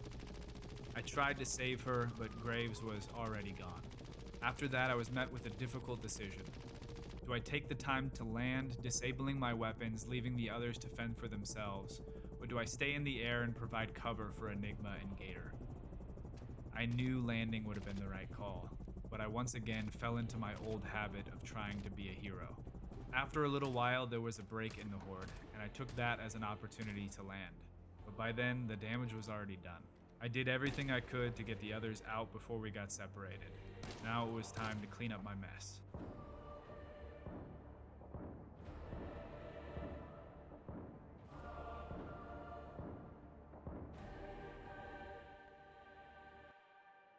That night, before heading to bed, I thought about what had transpired. To be honest, I'm not sure I could have saved Graves, even if I had chosen to drive. But when Enigma made it back and told me that Gator wasn't coming, I knew that one was on me. Neither of us could sleep much that night, so early the next morning I decided to give Enigma some new gear. Then we went around looting the battlefield, waiting for the sun to rise before flying home. I made sure to fly the same path that I had before to minimize the amount of zombies I'd draw over to us. It wasn't a guarantee, but it seemed to work this time. After that, I built the metal gates that I needed the hinges for, then buried the people who died over something so small. Day 280, I decided I wanted to upgrade the defenses of Fort Bear to accommodate the coming and going of a helicopter. so I took the pickup truck over to the warehouse, grabbing a fuel trailer on the way. I grabbed a few items for a couple different ideas, filled up the trailer with gas, and made my way back home. I wanted to set up a second barrier around the fort, one that I could either shoot through or over from atop the inner wall. My first thought was sandbags, but once I realized you could just hop over them, I decided against it. My second idea was high metal fences, kind of like what Fort Matthew has, but more heavy duty. It would definitely be more secure this way, but I'd have to get creative to come up with the resources for this project. Day 281 was the beginning of what felt like my biggest project to date. The first thing I needed to track down was more welding rods. So Collar, Cobra, and I headed over to the warehouses out by Riverside where we managed to pick up 4. After that, we headed for Fort Matthew. It was weirdly nostalgic flying through the town, seeing remnants of what felt like a past life. We were able to gather 3 more welding rods from Fort Matthew before heading back to Fort Bear. Day 282, I spent the morning working on the fence until I ran out of supplies. After that, I went around town picking up scraps I had left from salvaging vehicles before heading home to repeat the process. Day 283, I needed more scrap metal and I wanted my Humvee back. Luckily, these things coincided because, as it turns out, burnt out wrecks actually give you more scrap metal than functional cars when salvaged, and my Humvee was parked around a lot of burnt out wrecks. I chopped cars all day before heading home. Day 284, more fences and more salvaging. Day 285, I was out of welding rods, so I headed over to the warehouses north of Muldraw, killed a bunch of zombies from the comfort of my pilot seat, then proceeded to pack rat, ending the day with 19 welding rods from 3 out of the 5 buildings in the area. Day 286, I built some more fences, then headed to the river where I knew there were more burnt out wrecks. The only reason I'm dragging this day out is because while I was salvaging, I kept getting passed by just a ton of random survivors. So many, in fact, that I started writing their names down to make sure I wasn't going crazy and seeing the same people over and over again. By the time I went home, I had crossed paths with 19 different people. Day 287, more fence building before taking a lap with the bulldozer to clear some space. Once again, I was out of scrap metal, and I had already salvaged all the wrecks close by. Well, that's not entirely true. I grabbed Echo, Enigma, and Fresh and headed back to the river. It made sense in my mind that if there were wrecks on my side, there would be wrecks on the other side of the river too. All I needed was a bridge. A thing to note here is that I didn't fill the bridge in all the way to the other side. Day 288, the weather was absolutely ridiculous. I finished the width of the bridge and left all the extra planks I had on the ground to finish the length at some other time. A seemingly sensible conclusion. Then my idiot brain thought of this. Alright, this is probably not the smartest thing in the world, but since I have the rest of the day pretty much, I might as well take out the helicopter and try to clear the other side, scout out how many wrecks there are. So that's what I did. With terrible visibility and hurricane winds, I fueled up my flying machine, grabbing 300 rounds of 5.56 so I could lay waste to the zombies on the other side of the river. I could only see haunting silhouettes through the mist and rain of an undead army starting to form. But what did I care? In this moment, I was untouchable. I was a force of nature like the storm that surrounded me. The sound of my blades was the thunder and my bullets the rain. Their numbers meant nothing to a man who could fly. Until the wax melted. Oh.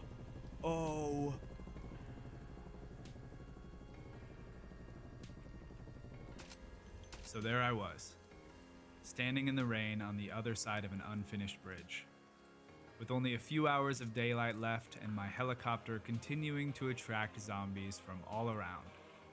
Armed with a pistol and a flashlight. What would you have done?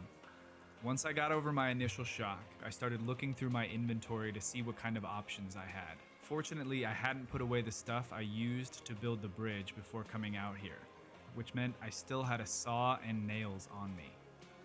If I could find the stuff to make an axe, I could finish the bridge and get out of here.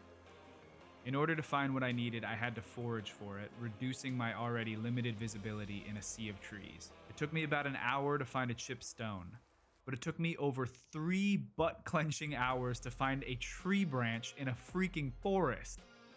As frustrating as that was, it looked like I was gonna make it. I chopped a tree, sawed some planks, and finished the bridge. I then used the planks I had left perfectly out of reach on the other side to build a wall divider. For those curious as to what happened back there, pressing D makes bullets come out of your helicopter. Pressing E makes you come out of your helicopter.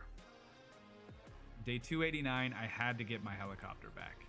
I went to the end of my bridge and started screaming like a madman to draw the zombies over. I guess they didn't realize that the only thing separating us was a single flimsy wall.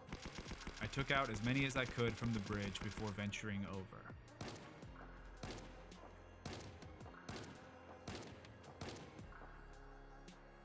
What a wild turn of events.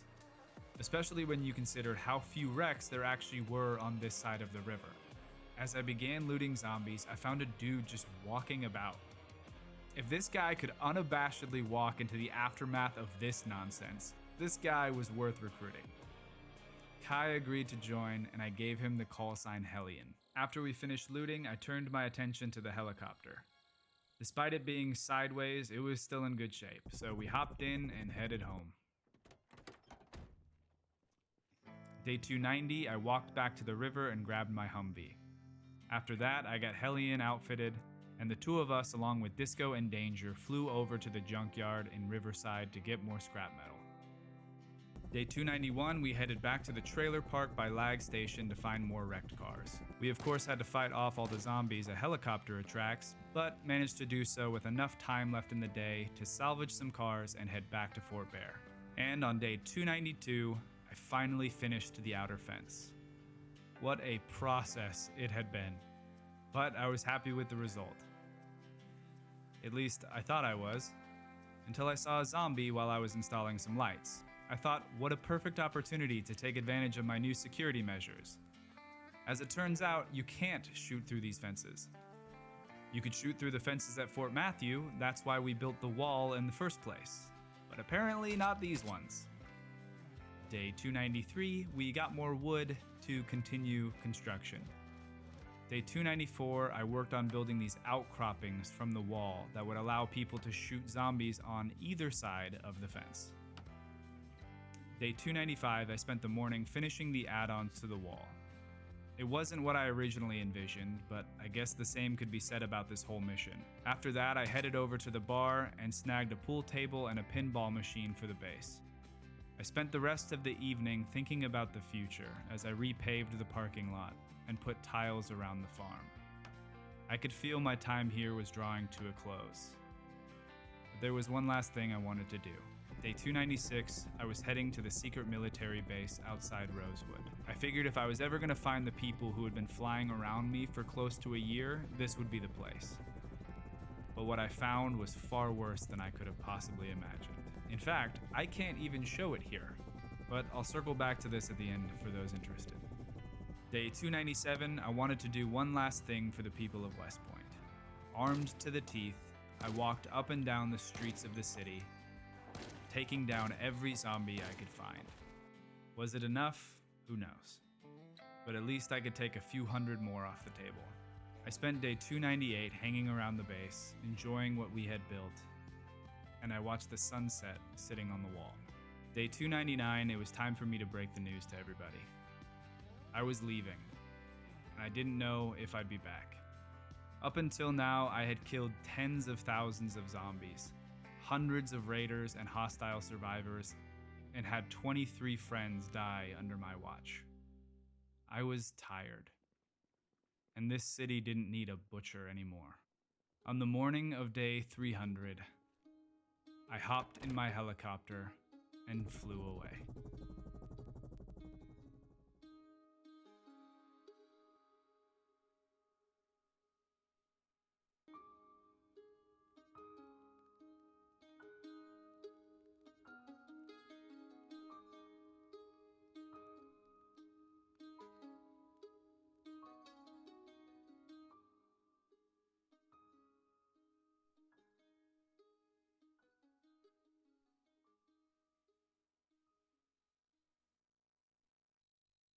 This is Leslie Stump, a quiet man who lived alone when the outbreak took place in Knox County. He hit the road in his trusty RV that he and his late wife used to take on trips up to Lake Superior. Join me on this journey of survival, of patience, of dehydrated meat sticks and apocalypse toilet water. The story of Mr. Leslie Stump, my longest living character, at a grand total of 1 sweet, blissful month in hell.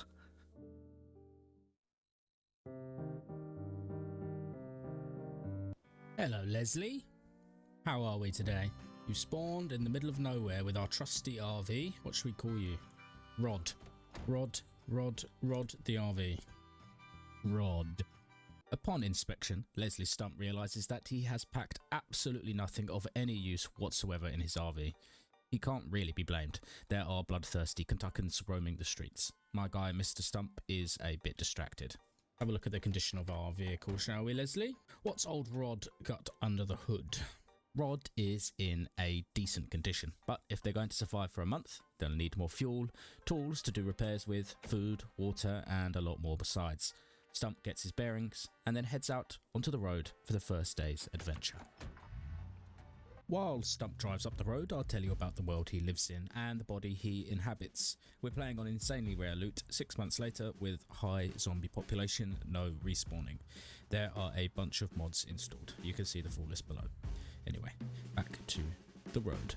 Ah yes, just a few zombies here then. Now my issue is that I don't currently have a weapon, and there are zombies all over the place. So come on then, Leslie. This guy's got something on him.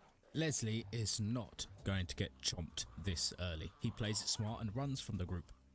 Surviving the apocalypse isn't that hard, really. Just run, survive, live to another day. Just a few more zombies. It is only once he's inside one of the trailers that Leslie remembers that he does have a wrench in his trousers.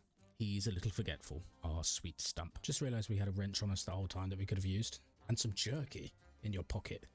Yes, please. Is that a dehydrated meat stick in your pocket, or are you just happy to see me?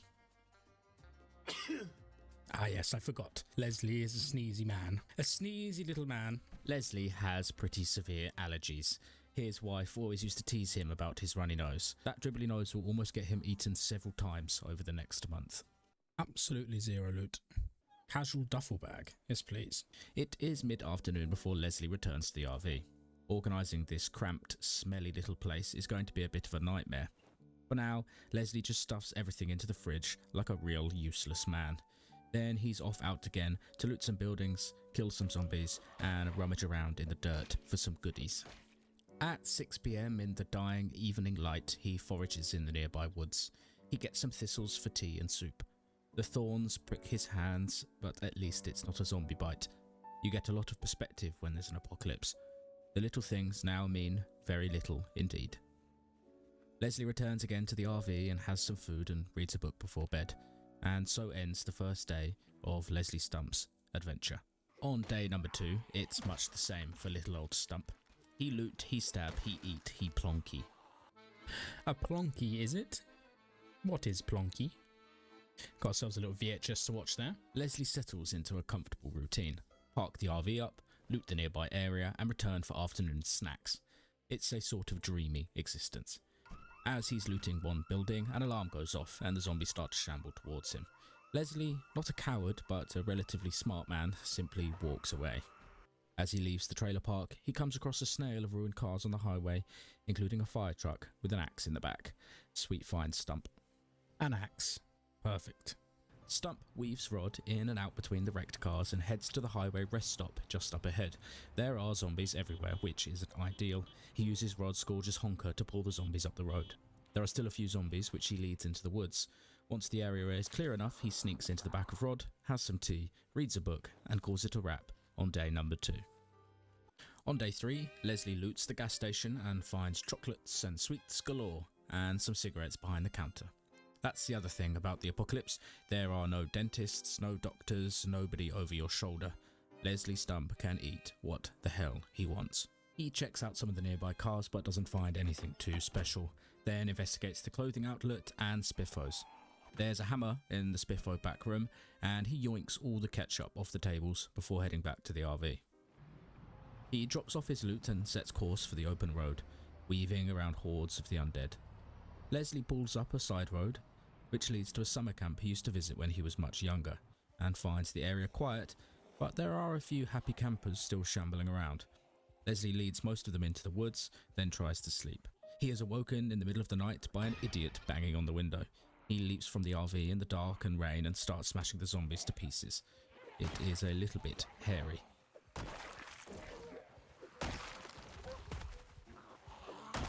Once those zombies are dispatched, he turns on the lights to illuminate the building and investigates what might be inside. He takes a moment to relax out of the rain, then heads out into the woods. Then he sneezes. One sneeze, the whole town comes out to greet you.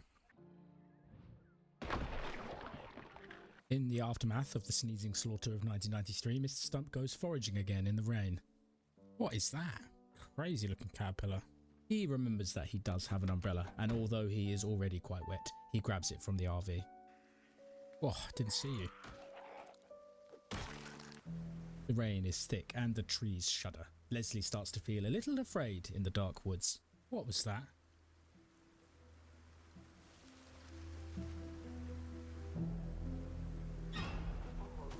I knew there was a zombie. What are you doing out here? Foraging completed, it's time for Leslie to keep on moving. Oh, here's everyone. Hello. Wow, there's a lot of zombies here. He uses rod to lure the zombies up the road and then loops back around and creeps towards the buildings. There is a factory he has his eyes on. Tools and weapons and all kinds of other goodies. It's this one guy's very unlucky day. You just happen to have wandered straight into my trap, little man. I'm very sorry.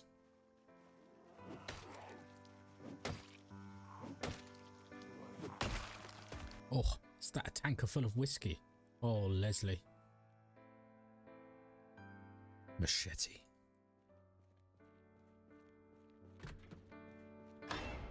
Jesus, that made me jump. I even knew he was there. Still made me jump out of my skin. Your jumper is hideous, ma'am. Your diet is terrible, Leslie Stump. You're eating nothing but gummy bears and crisps. Leslie stuffs his face with sweeties before bed. He's going to need some other types of food very soon.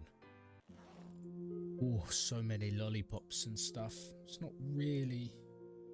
Let's have some plonkies instead for breakfast, Leslie. Some delicious plonky.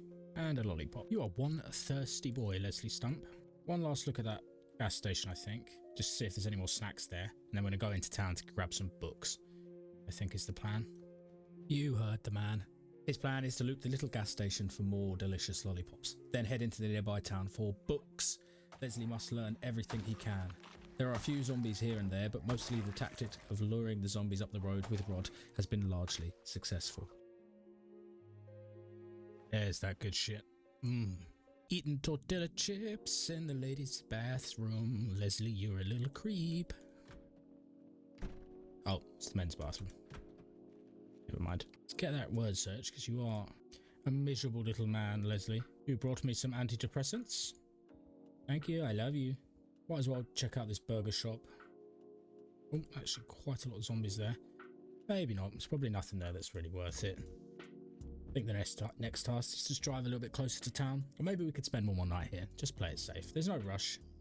Leslie is a little bit confused. He's not entirely sure what to do with himself next. He decides on attacking the next set of storage units up the road, but he doesn't really find anything of any use. Seems like the people of Kentucky keep nothing but plastic chairs and shovels in their storage units. While rummaging in his duffel bag, he finds a pair of black underpants. We're not sure why Leslie has picked those up, but perhaps it is a little lonely in the back of the smelly RV.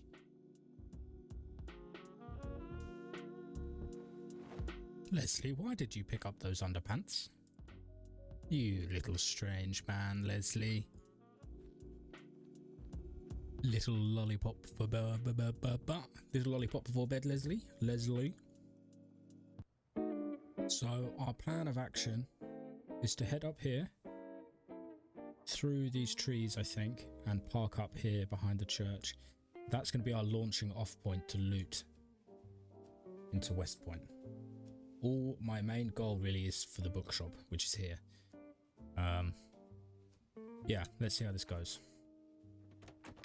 Okay, slight change of plans. It's actually fenced off there, which is kind of annoying. But we'll go round, it's fine. There is an old saying, no plan ever really goes to plan in Project Zomboid. Leslie skirts the edge of West Point looking for a safer spot to stop. Right, just a few behind me as well, that's fine. Clear them out. Let's see what you got, Leslie.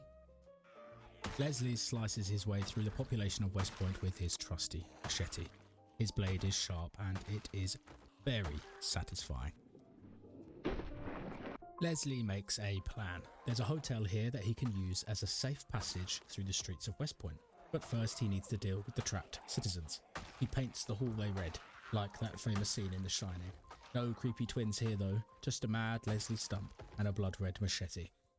With the hotel mostly clear, he works his way through the streets to the food market, and then... Leslie sneezed. Even the sneakiest man, our sneaky Leslie Stump, is undone by an ill-timed sneeze. He sneaks into some sort of storage space and begins looting. Overconfidence almost gets our man Mr. Stump killed again. No overconfidence in Project Zomboid.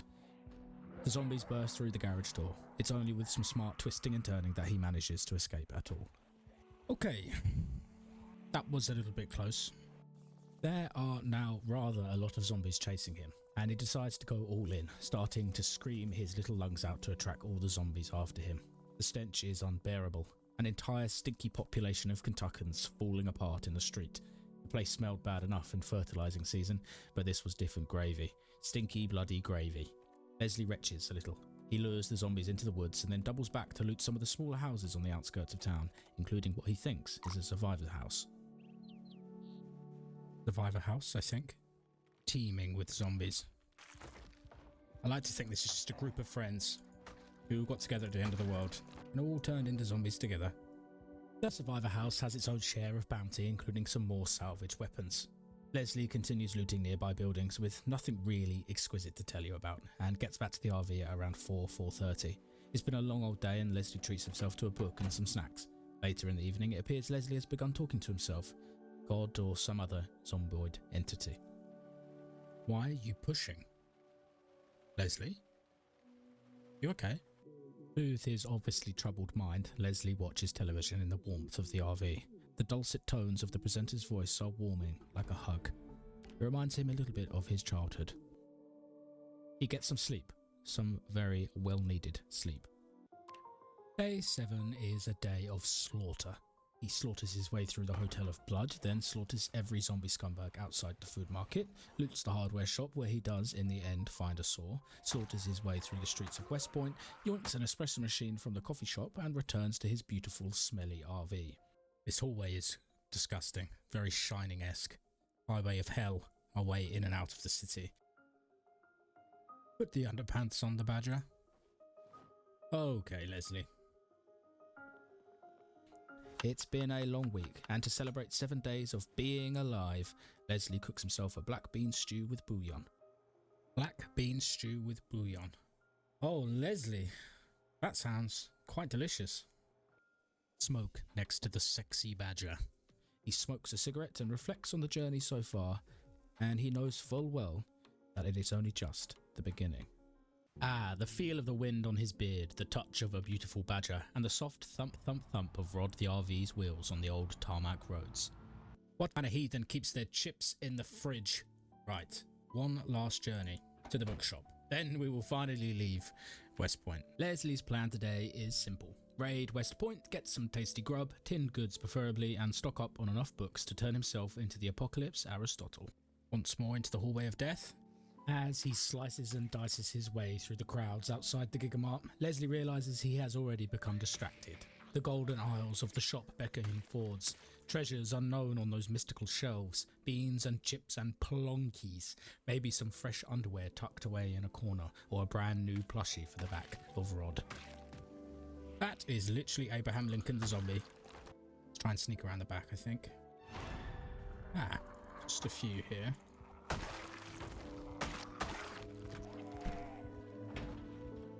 Jesus.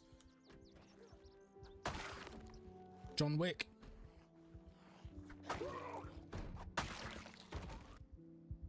He's got a stack of money. Gangster. Modjeska. Just a quick aside here about Modjeska. This stuff looks delicious and I've got no idea what it is. A quick Google tells me it's marshmallow dipped in caramel. First made in 1818, Louisville, Kentucky, funnily enough, by Anton Busath, named after a famous Shakespearean actor called Helena Modjeska. Anton was a confectionery simp. I love it. I love you, Project Zomboid. Leslie is going to devour those Modjeskas in Lady Helena's honour. Ah yes, the cheese sandwich in the medical section. Everyone knows all you need is a cheese sandwich and you'll feel right as rain. After a successful looting run to Gigamart, Leslie takes a stroll back to the RV with a bag full of yummy, non-perishable food. He also picks up a water jug on the way. When we get back to the RV, I realise that at some point Leslie has taken his underwear off. Again, I'm not really sure when that happened or why, but it appears Leslie is a pretty odd little dude. Leslie keeps taking his underwear off when I'm not looking. Leslie. He prepares a big black bean soup for lunch, but he's got a bit of a tiny stomach because if he eats too much he gets sick. All those beans, all that soup. I definitely do not want to be in the back of this RV with Leslie. Oops, just ate a rather large soup. Well, he deserved it, okay? Rather than get himself into a muddle with zombies in the dark outside, Leslie takes the evening to chill out and read books until his bedtime. We're taking a very chill approach with Leslie because he doesn't want to die and I don't want him to die.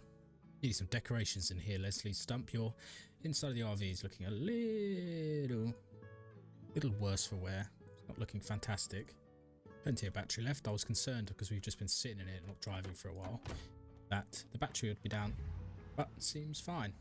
On day 9, Leslie just drives the RV into the middle of town, ignoring all of that nonsense we were just talking about being careful. Something in the fog has got straight into his brain. As expected, things get a little hairy, a little scary. But have no fear, Leslie Stump's machete is here. He cleaves his way through quite a lot of the town, has a small stop at a restaurant. No thanks. Not worth it. Zombies are lining up for the toilet in a very unsettling manner, so he says no thank you, and almost gets overrun in the bookshop trying to get a bookcase for his RV.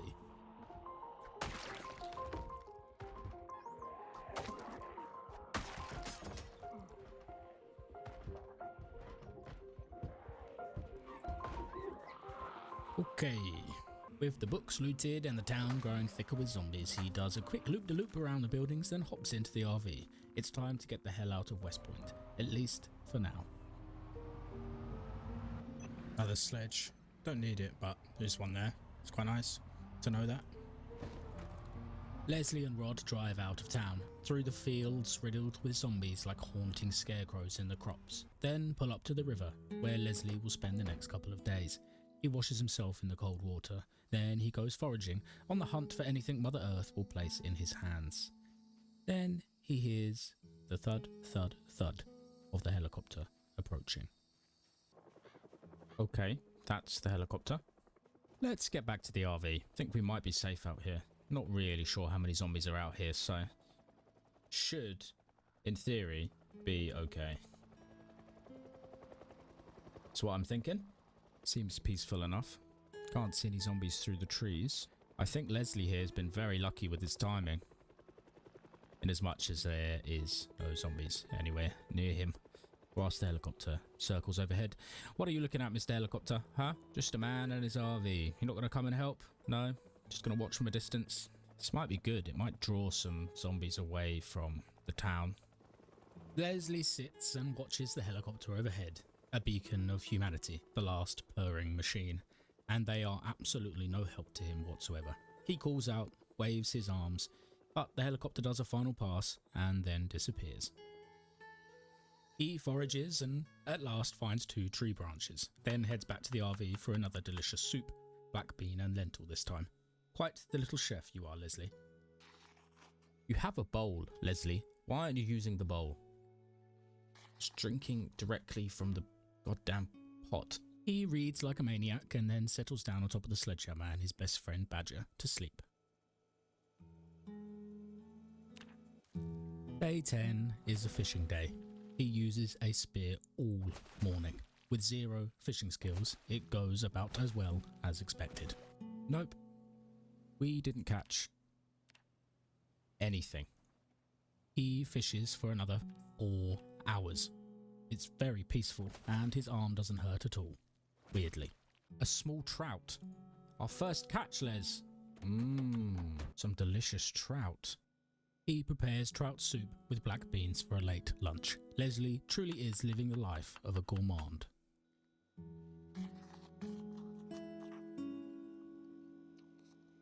Sneezed into his soup. He forages, he reads. Day 10 is a day of peace. Leslie is calm out by the river. Of course, life cannot go on this way. Not forever. The road calls to him. Leslie. On day 11, he spends the morning cutting down trees to improve his carpentry skills. He builds muscle and connects with nature. Then he washes all the nature off him in the river.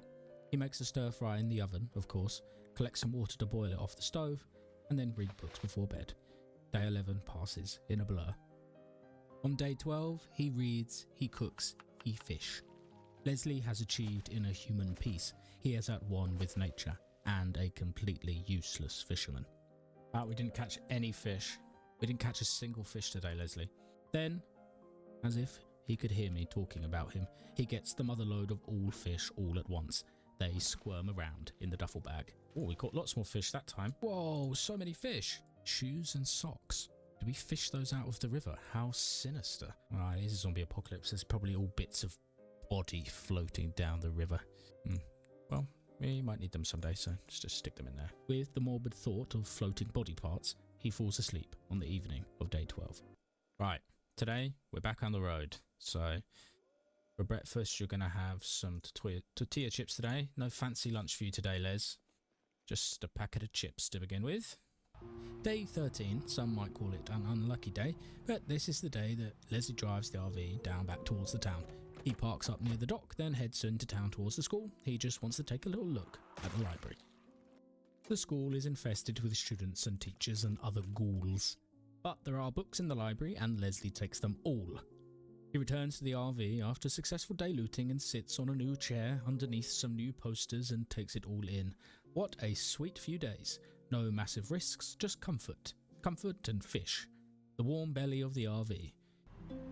Day 14 is the start of a new adventure to the north, across wild farmlands and abandoned spooky houses. He begins by saying hello to a couple of park rangers. Hello there. Wonder what you're doing out here. A torch at last. Then stops in a farmhouse for a very, very cold bath.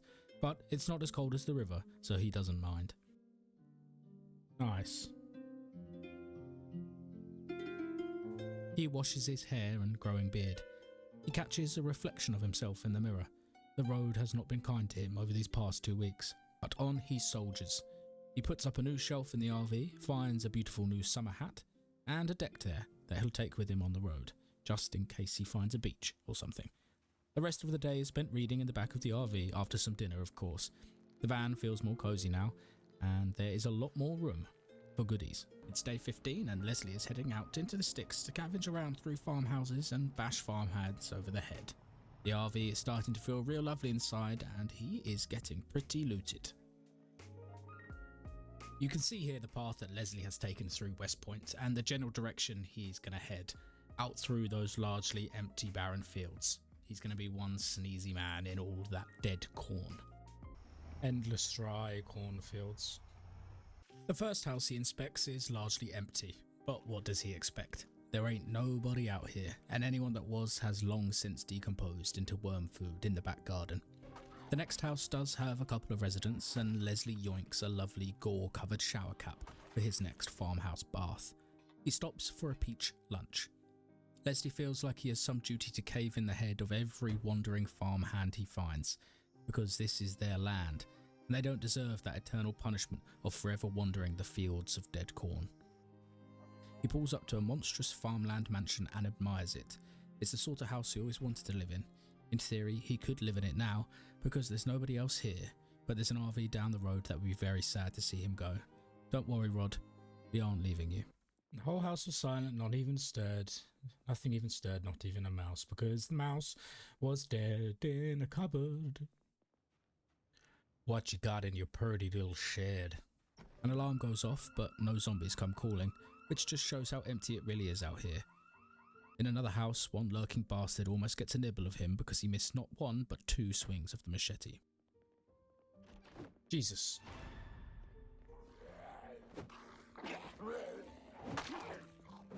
Oh, Leslie. Being worn into a false sense of security. You almost got nibbled on there, mate. Leslie plans the route further up the road. Down the road, he finds a stall of rotten vegetables that tease him, and he siphons some fuel from a wreck in the road. On he goes up the road to where he wants to spend the night, when he finds a logging truck with 4 dead loggers in it.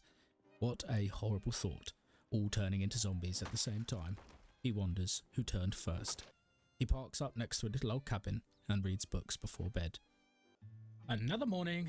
Good morning. How are you today, Leslie?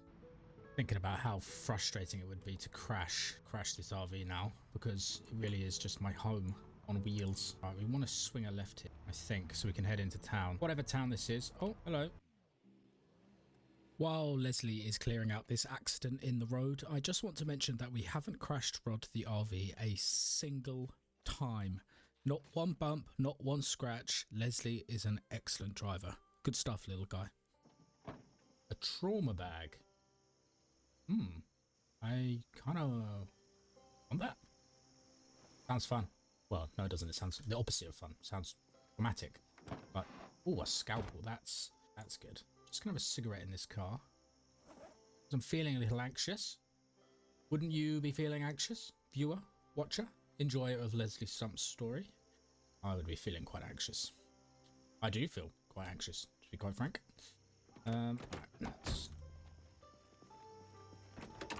That tree moved. It's just the wind. Calm down, Les. Ah, yes, we seem to be approaching a town. Oh. Yeah. That's a town, alright. Leslie drives slowly into Doe Valley, a small private community that does have a few shops he wants to check out. There are a lot of zombies. Rather than fight all of them, Leslie just leads them away into the fields and ducks between the trees, holding in a sneeze on the way. He leads the zombies one way, then heads the other, into Doe Valley proper. He loots the community's gas station and finds a few useful scraps, including some more food, then heads down the road to see what else the valley has to offer. He's so stealthy, but he just keeps sneezing. Leslie loots through the shop and beats most of the customers to a pulp with his brand new trusty crowbar. Slower and less damage than a machete, but at least it doesn't break super fast. He picks up a plastic chair because he can't really be bothered walking all the way back to the RV. Leslie's going to sleep on this small plastic chair in the toilet, but he has slept in worse places. Leslie is going to sit in complete silence and wait for him to get more sleepy. What on earth was all that? On day 17, there was light. Leslie loots a bunch of the buildings in town, including the hardware shop and little food markets and other stuff. He's not even really sure what he's looking for, just more stuff, more things. He wants the RV to be cozy. The constant human struggle for things. Everyone loves things. Clutter. It is comforting. When he gets back to the RV, he makes a grand discovery. A totally life-changing discovery. Oh my god, I've just realised there's a light switch. I've been living in perpetual darkness for 16 days because I didn't know there was a light switch. People are going to be screaming at me, Leslie, this is all your fault. How did you not notice it was there? Look at this. It looks incredible now, Leslie. You're crying out loud, man. Where's your focus? Where's your drive? Where's your attention? How did you not see the light switch there? You fool, Leslie Stump. You goddamn fool. I kind of like it in the dark. Yes. He shall live in the dark. Okay, well, now we know why I didn't turn the light on. It's because he's a little freak. He loves the darkness. I've got 2 hammers. We got too much stuff. We got too much stuff. Too much stuff. Leslie has been tidying for most of the day and has started to go mad. But at least he loves the darkness. It's nothing to do with me. It's not my fault. It's not that I didn't know that they had a light switch there and I pressed it by accident when I was rearranging the shelves. Nothing like that. Leslie loves living in the dark because, like I said, he's a little freak. Little dark little gremlin, goblin creature. Okay, so they go up here. Knives in the top cupboard. Nothing could possibly go wrong. Just a little bit of reading, 40 minutes or so, okay? Sometimes I feel like Leslie's mother, forcing him to do his homework before bed. Read your goddamn book. Whoa, he woke up at 10:40. God, he's living like me, waking up at 11 o'clock and eating crisps for breakfast. What a legend. Okay, right, now I'm thinking we drive in to town, park over here, and then attack from the other angle. Leslie uses the gorgeous honker to lure the zombies out of Doe Valley and out into the fields. He promptly gets stuck in the middle of a wheat field. Leslie, do not lose Rod in the middle of a field. Come on, man. Focus. Need to be a little bit careful here not to get the RV stuck in the middle of a field. Leslie does eventually find a dirt track, but then comes to the realization the field he has been driving into is completely fenced off and then he'll need to turn around anyway. Fences everywhere. Oh my god, Leslie, excellent driving. Oh, okay, calm. Excellent work, Leslie, you big brain boy. As expected, the plan is pretty much a massive failure. Whatever it was I was trying to do seems to have largely failed, actually, completely failed. In fact, there just seems to be more zombies here now than there ever were, so... Right then, well, what a total failure. Leslie decides to cut his losses on Doe Valley. He hates that shit place anyway, and heads out onto the road once more. Destination? Riverside. Pretty busy out here in the countryside. Why are there so many people out here? Whoa, Leslie, what are you doing? I just lost control for a second there. Don't know what came over him. Leslie almost completely loses control and totals Rod the RV in a tree. Not entirely sure what happened there. Maybe I was scratching my head. Why is there so many people out here? Just hordes of zombies wandering the wastes. Look at them all. Don't read the map whilst you're driving, Leslie. Wow. Big drive. Let's see how she's doing under the hood. The hood is totally ruined and the battery is definitely on its way out, and so is the engine. Well, there is an auto shop up the road where I'm hoping we can make some repairs. It's a coffee machine. Trying to cook a fish and canned potato stir fry with a coffee machine, Leslie. Come on, I know it was a long drive, but get a grip, man. After a pretty wild day, Leslie reads a bit, then falls asleep with the light on. Because sometimes even grown men need to sleep with the light on, okay? It's totally normal, okay? Okay, careful now, Leslie. It's a foggy day, so we're going to drive very slowly, okay? Day 19 is a foggy mess, and Leslie drives slowly until he finds Scenic Grove Mobile Home Park. Looks like it could be a little busy here.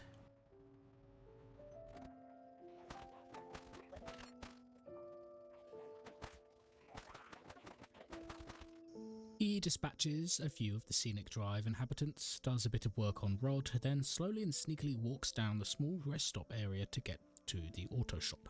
The zomboid gods do not smile upon him. The place is pretty much completely empty. Poor old Rod. No love. Not yet. Wow, nothing here really of any use. Police motorcycle helmet. I think that's pretty rare, isn't it? No metal sheets though, which is what I was looking for. He also loots the diner up the road, which offers no loot, but does almost get him bitten. Oh. Just lurking there. Once again, Leslie reads before bed because I tell him to, and so ends the next little chapter of his life. Pretty good so far, still healthy, still alive, learning all the time. He wakes up, has breakfast, then heads out to crack open some juicy garages. Not much inside, junk and trash and rubbish.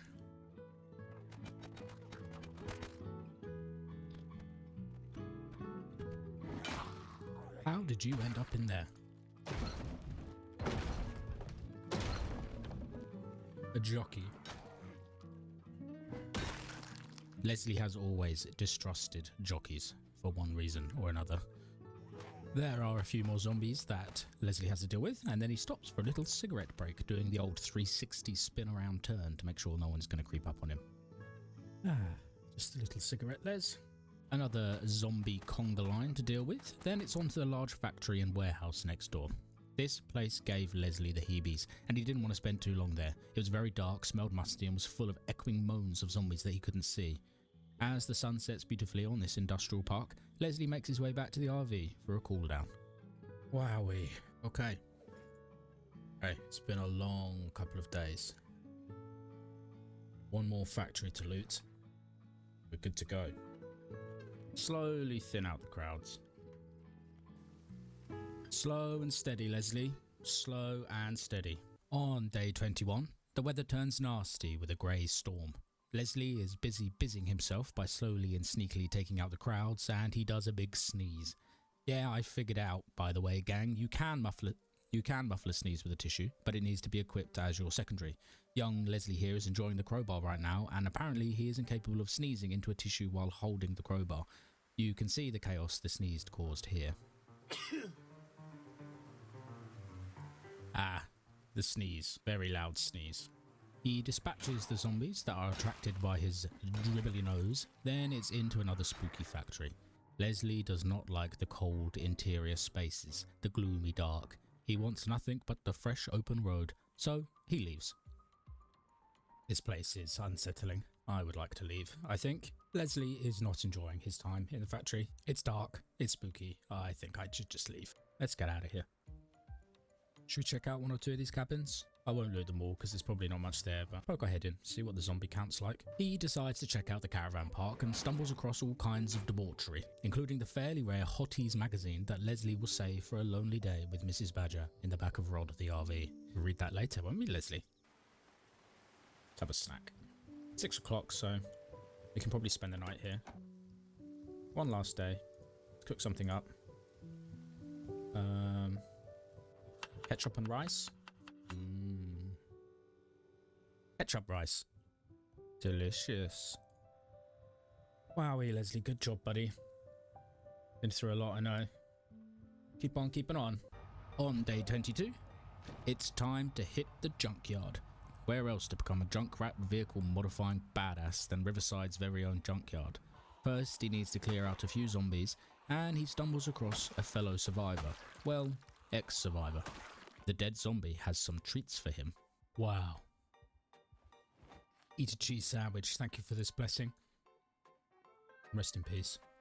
Is it a crime to steal a dead man's sandwich, to suck on a dead man's butter stick, to wear his clothes? Leslie does not think so. He pulls into the junkyard, which will become his home for a few days, to live like Stig of the Dump, a hairy man who loves to rummage through trash. It appears the dead zombie he killed was a bounty hunter from 1880, the weird world of Project Zomboid. Leslie shrugs it off. He'll save those pictures underneath his pillow.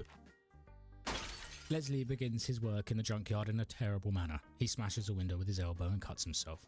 Genius stuff, Les. Genius. You idiot, Leslie. You fool. Got your arm on that car. Then, to make matters even better, Leslie realizes he doesn't have a jack, meaning any tyre maintenance, brake changing, or anything else wheel related isn't going to be possible. Do I not have a jack? How do I not have a jack?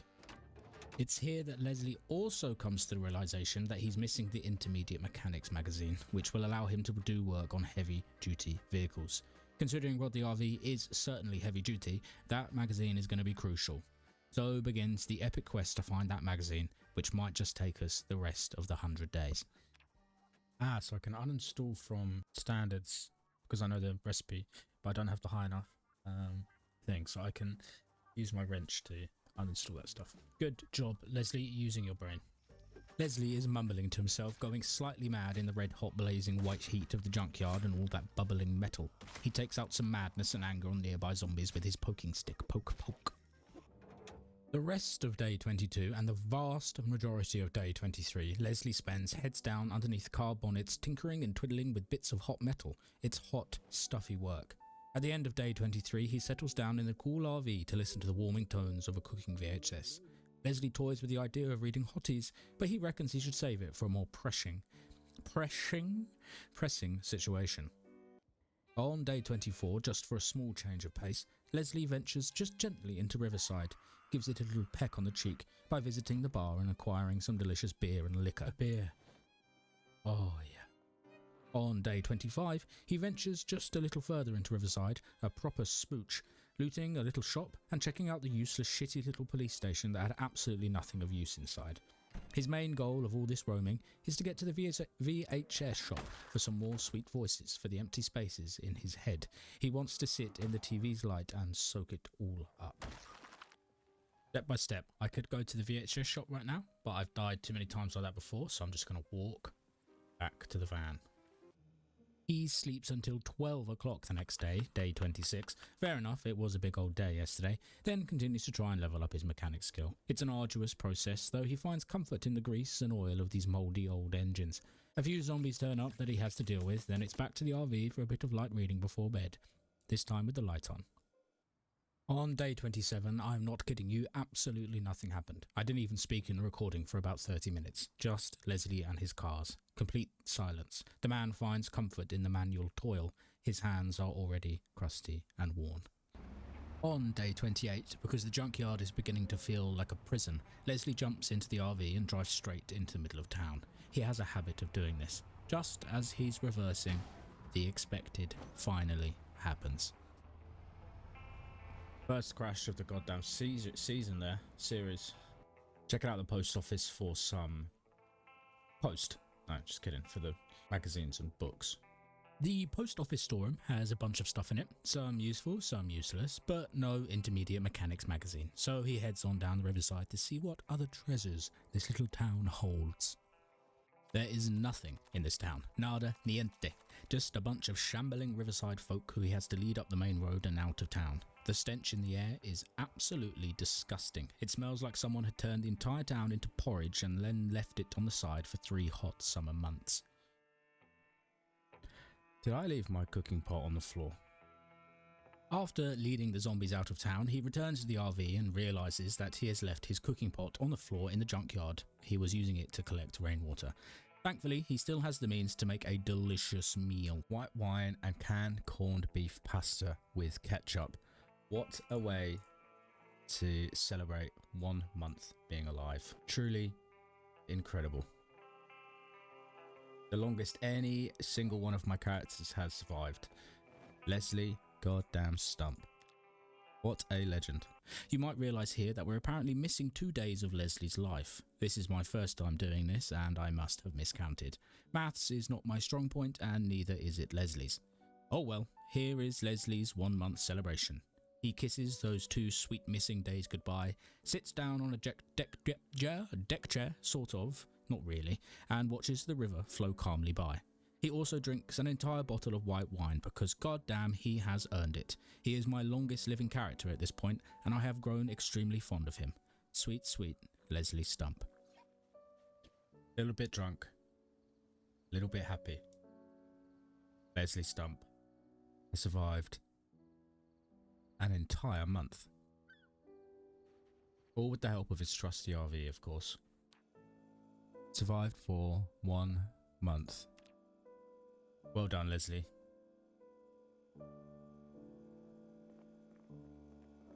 We return with Leslie on day 31 of his 100-day nomad adventure. Today's quest is to find a Jack. He walks 10 meters out the door of Rod the RV and finds one immediately. Sometimes Ladies on Board just provides. Hello Jack, my name's Leslie, he whispers to its yellow metal sheeny body. Mostly just sort of looking for various scraps today. The main aim really actually is to find a Jack, and I'm kind of thinking maybe hopefully in one of these cars. Ah, a Jack. That is actually kind of crazy that I found one that quickly. That went really well to plan. I thought that was going to be some whole epic adventure, and we already found one. So, what an excellent start. The inside of the RV is starting to smell pretty bad, and it's very, very cluttered. Leslie has to do something about it. First of all, though, he's just going to loot some of these little buildings to see what he can find. Why not? Seem to have attracted some attention here. Hello? Hello, bathrobe lady. Everything here is rotten. Rotten bass, rotten trout, chocolate donut, rotten. Oh, Leslie. I'm sorry. All the rotten food makes Leslie a very sad man. He longs for the soft squishiness of a jam donut gently exploding in his mouth, or the soft cream cheese of a pie melting away on his tongue. Instead, he must eat more beans. Leslie grabs some more metal shelves from the sports shop, but he doesn't really know where they're going to go. He does get distracted first, of course. Red, frilly underpants. Leslie, there are zombies' underwear. They're not going to be particularly nice, you little freak. Hey, yo, get away from my van. Wow, it's getting real uncomfy there, Leslie. Not gonna lie, pretty uncomfortable. He just puts the metal shelves on his bed. Yeah, so comfortable in your bed with your badger, your dolls, and your metal shelves, and your sledgehammer, and your everything else. It's so messy in here, Leslie. I'd love a lamp, you know? Lamp. I love a lamp. I want a lamp. After a spot more looting, he heads back to the RV, has some scrub diddly yumptious dinner, and then falls asleep on a pile of shit. On day 32, Leslie is going to go to the VHS shop to see what treasures he can unearth. First of all, though, he has to weasel his way through a couple of buildings. What has happened in here? Money all over the floor. Just going around town, disassembling all the radios. Ooh, what a beauty. Absolute specimen. Handsome, handsome car.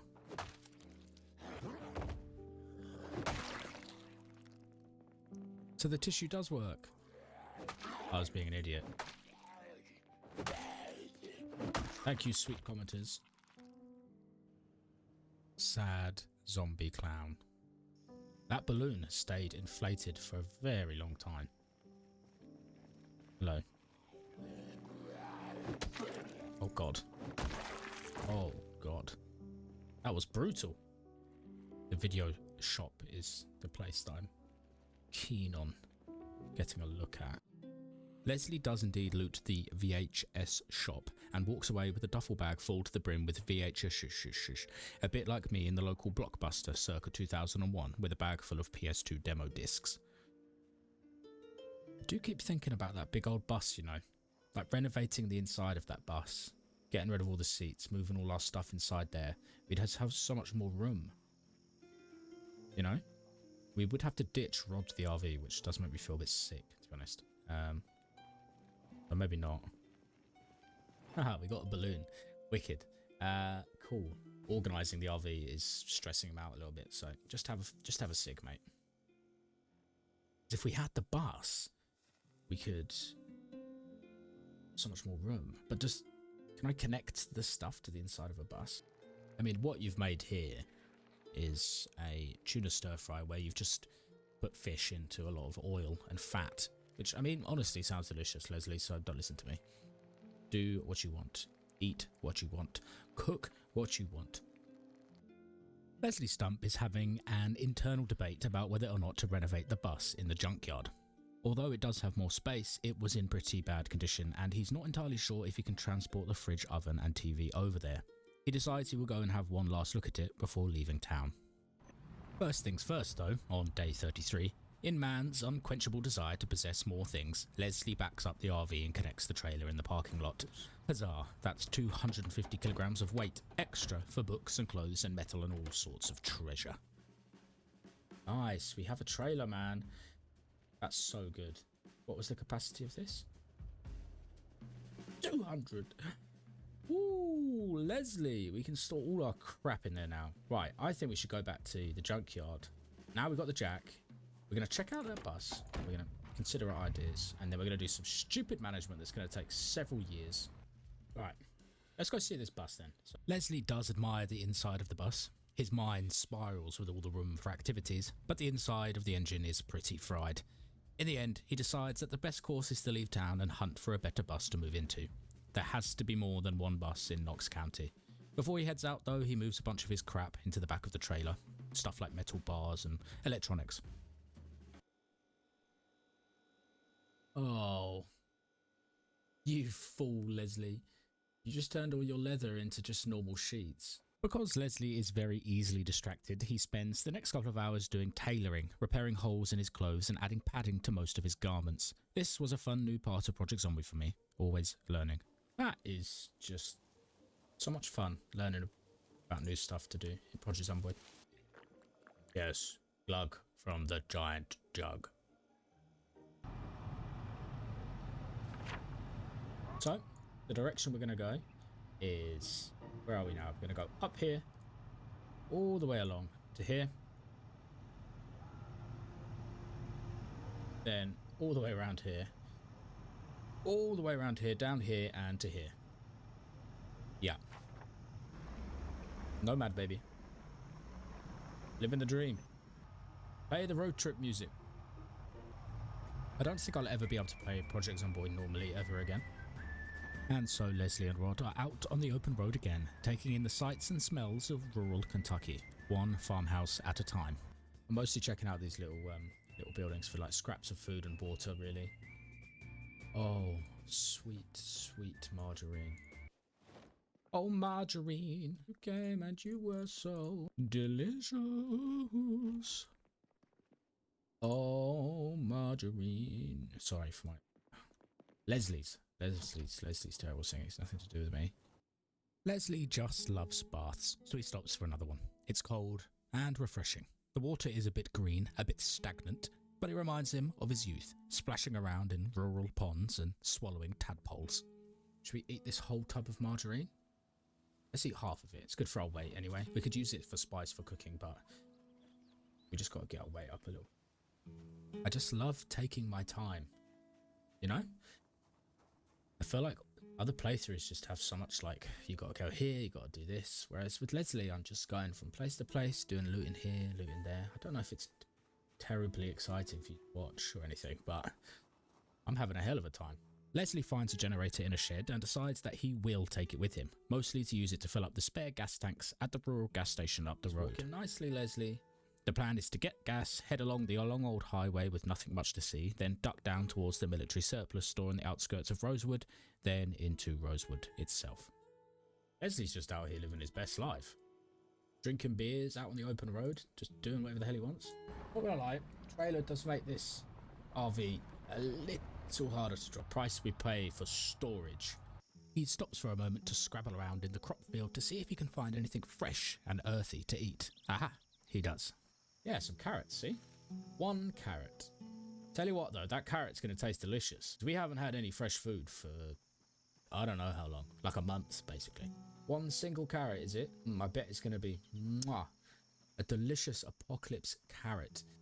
Fresh carrot in tow, Leslie and Rod continue on their journey, and he stumbles across a pretty morbid scene in one of the farmhouses. Oh. Oh dear.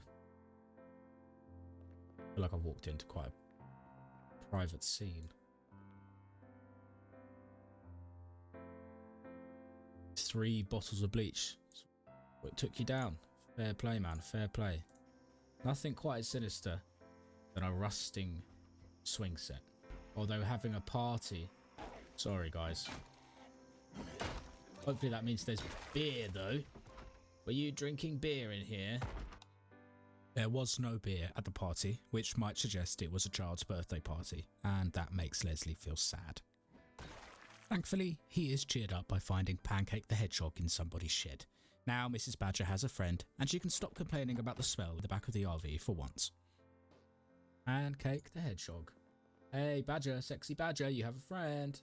Leslie is feeling a little sad. Oh, it's gone, because he's reading about electricity, which he loves, so that's nice. Day 36 is all about making progress to the gas station. He actually managed to make it there in decent time, ignoring plenty of distractions on the road.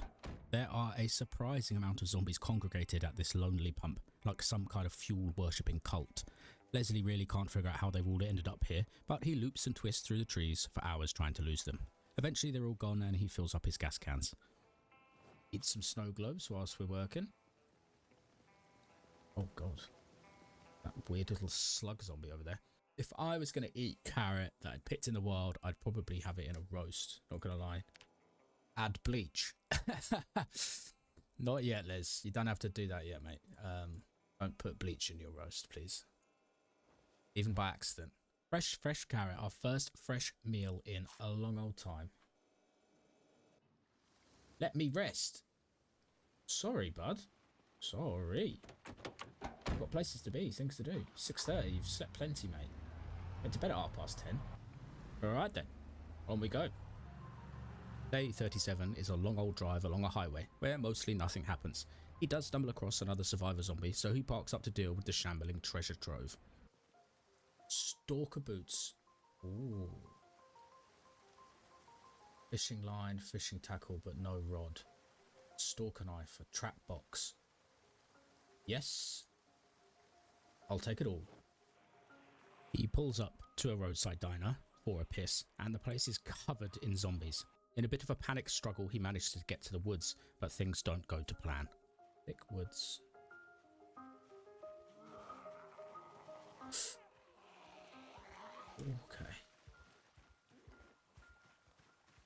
Okay. Okay.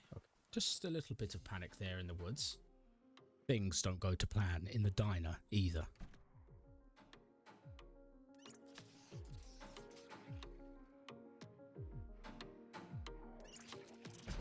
Oh no.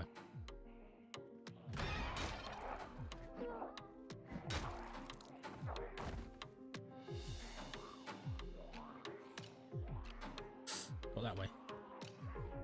Oh god. Oh my god. Okay. Jesus, Leslie. Who are you? No legs. Are you a ghost? Are you a figment of my imagination? That was a little intense. Intense is a bit of an understatement. He does get this sweet neon sign for the RV though, and he falls asleep under its bathing neon light. Whoa! So bright in here now. Day 38 begins like something from a horror story. Honestly, terrifying. That is horrifying. Must have walked over in the night. I just don't care. Don't care. Leslie wants absolutely nothing to do with that. He continues on, looking for a path down to the surplus shop. Unfortunately, he runs into an issue.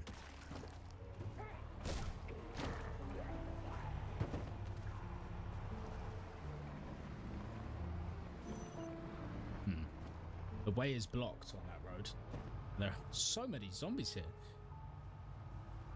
What's going on? So we need to go another way. Looks strange and lonely about this foggy road.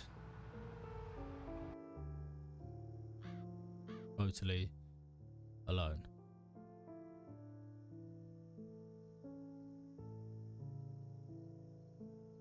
Eventually he reaches his destination, and you guessed it, more zombies. He does the old looping trick with Rod.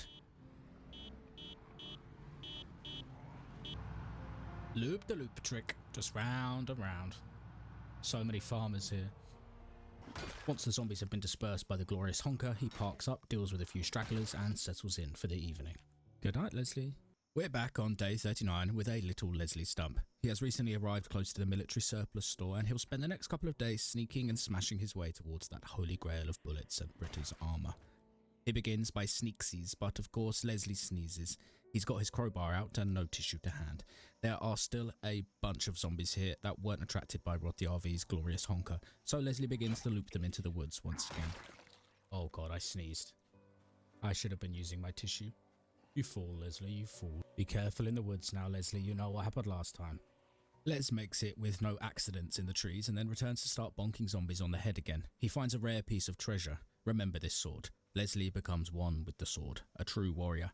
But that's a little later. A katana. Wow, wicked. A katana. Nice. He sneaks his way into the auto shop, but like his previous endeavours, the place is empty. Worthless. Leslie is miserable. Poor old Rod is getting no love at all. He pauses for a cigarette to consider his pointless existence in the bathroom like he has done many times before, even before the apocalypse.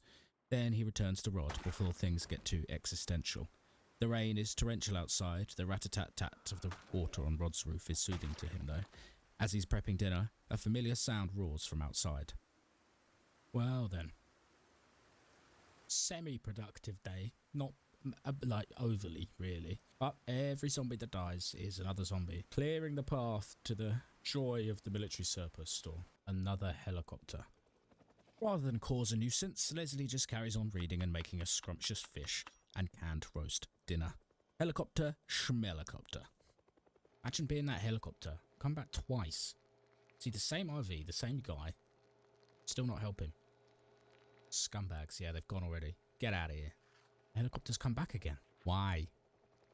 Leave me be. Don't worry, Leslie.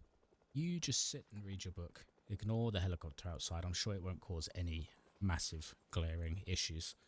Hopefully. Eventually, the helicopter fades away and he gets to bed. He wakes up on the morning of day 40, prepared to tackle the zombies. This guy loves a sneeze. Got a little bit of a sneeze fetish. Do you want me to sneeze in your mouth? Get away, freak. Les fights his way through the small group of buildings and checks out the food market and pharmacy. The market is largely full of rotten food and the medical centre has a few pots of pills that Leslie will gobble down later. He stops to take a look at himself in the full-length mirror. It's the first time he has seen his full reflection in some days. He has lost a lot of weight and his hair is extremely long. He vows to give himself a haircut soon. Outside he finds a neat little ATV that sort of looks like a yummy little beetle. He has no use for it, but it does appeal to him. Maybe one day he will come back. Just going to clear out this group of zombies in front, I think. Over the past few days or month, Leslie has turned into a complete psychopath. His skills are higher than ever and he slices and dices his way through the crowd of zombies outside the army surplus store like a knife through juicy butter. Oh yeah, making that tent kit for sure. There is a bunch of decent stuff on the shop floor, but by far the best find was Luke Skywalker's cape. Leslie has come all this way only to realise he doesn't have a hammer, which means he can't disassemble the door to the gun room. He is an idiot, but he is an idiot for you. Always bring a hammer, gang. Always. Actually so dumb that I've done that. Always bring a hammer with you guys. Now I can't disassemble the door to get into the guns. He begins the long walk back to the RV. You made a horrible noise, man. Get out of here. You've done a number on this town, Leslie. You lunatic. Mass murderer. Can you kill that which is already dead? It's gonna be so much random stuff in this RV, man. Starting to get really cluttered in here. But I love the look of it.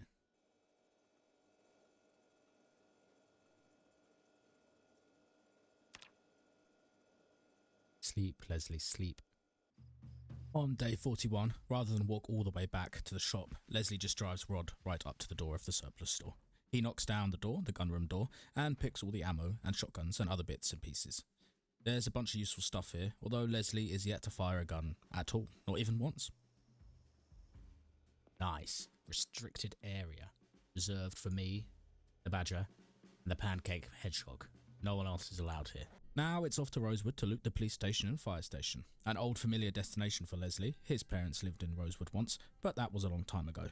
They were in the ground now, supposedly, or once again roaming the streets of the small town. And it's time to hit the road again. Let's go, Leslie. Definitely seen better days, though. He drives straight through the ruined streets and parks up to find himself pretty much surrounded by zombies. Could be a crazy place to stop, but Leslie carves through them. His new cloak billows in the wind. The dead swarm him, but he dodges and weaves and slices. Leslie moves like a stream, like the head of a snake.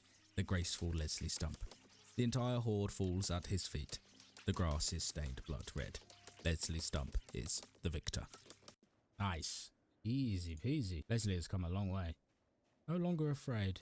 I am no longer afraid of you zombies, which is a bad sign, which means I usually get eaten shortly after this realization. I literally look like Luke Skywalker when he's on Tatooine. I'll try and get a picture, tell you what I mean. I actually look like Basically the same. Not on Tatooine. Maybe he's on off? Can't remember. Leslie wanders over into the field to see if he can forage around for some more fresh veg.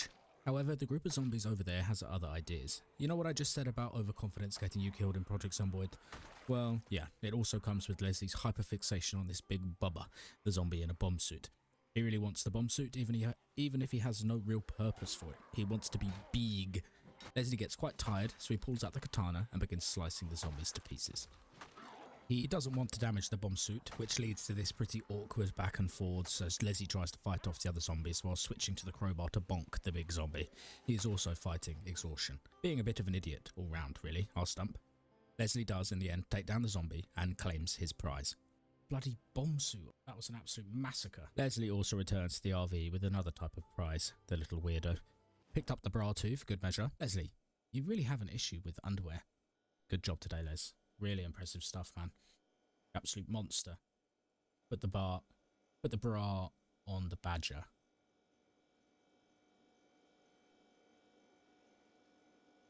Yes. Perfect. On day 41, Leslie dresses up Pancake the badger, then heads into Rosewood proper. First target is the police station. The place has a few zombies outside and a few of them inside, but when he heads up to the loot room, there's a disappointing amount of loot in the gun room. A single handmade M14 magazine. Wow. Rosewood police are seriously underfunded. Next is the fire station, which does have a propane tank or two that will come in handy, especially when he wants to disassemble some more cars. And Leslie stops for a shower in the relatively peaceful upstairs bathroom. It was showering with the cape on. Nice look, bro. Nice look. Oh, your bag's gonna get all soggy, Leslie. Shower with your bag. He takes a look around the rest of the station and then wipes out Rosewood's fire department with a katana in the parking lot. This is honestly just such a good weapon. The Jedi Butcher of Rosewood. Oh, the double tap from behind would have chopped both their heads off. God damn, so satisfying. Victorious over Rosewood, Leslie returns to the RV, which is now absolutely heaving with stuff. It must weigh a ton. How does it even move? I have no idea. Our RV is just full of stuff. I mean, I love it, but time to sleep. Have a little cigarette first. Day 42 begins with another adventure, towards the bus station. Why, you ask? To find a bus, of course. Leslie wants a bus. The bus station is next to the drive-in theatre, but the weather is absolutely awful and there are zombies everywhere. Leslie doesn't feel like dealing with them all, and as he can't see a bus, he heads out of the area. This where is so foggy. By quite a lot, I mean too many for me to really be bothered to deal with. But let's get out of here. He's heading south to March Ridge, a gated community with a community centre he's heard is teeming with books.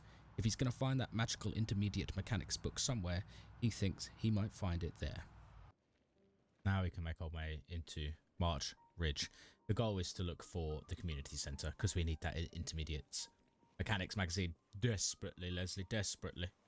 Little stifled sneeze there because he's holding a tissue. Leslie clears out the road, then clears out a little bit more of the road and then parks Rod on the outskirts of town to relax for the evening. He also comes to the realisation that he has lost rather a lot of weight on the road. Leslie's actually underweight right now. Well, that's not good, is it? We need to eat more food. And he'll need to start stuffing his face with goodies more regularly to regain some kgs. Eat that whole box of cereal, Les. You're underweight. How did I not notice? 1,300 zombies killed. Despite his frail stature, Leslie has killed 1,300 zombies. Wowee! Impressive for a stump. He nods off in the back of the RV, dreaming of zombie blood and zombies and other zombie-related nightmares. Day 43 begins with another horde of zombies. There are a little too many for Stump to handle, so he backs up and leads them around a fence, then hops over. Silly, stupid little zombies. Leslie makes his way into town and loots his very first March Ridge home. Each home is fought for with tooth, nail and knife.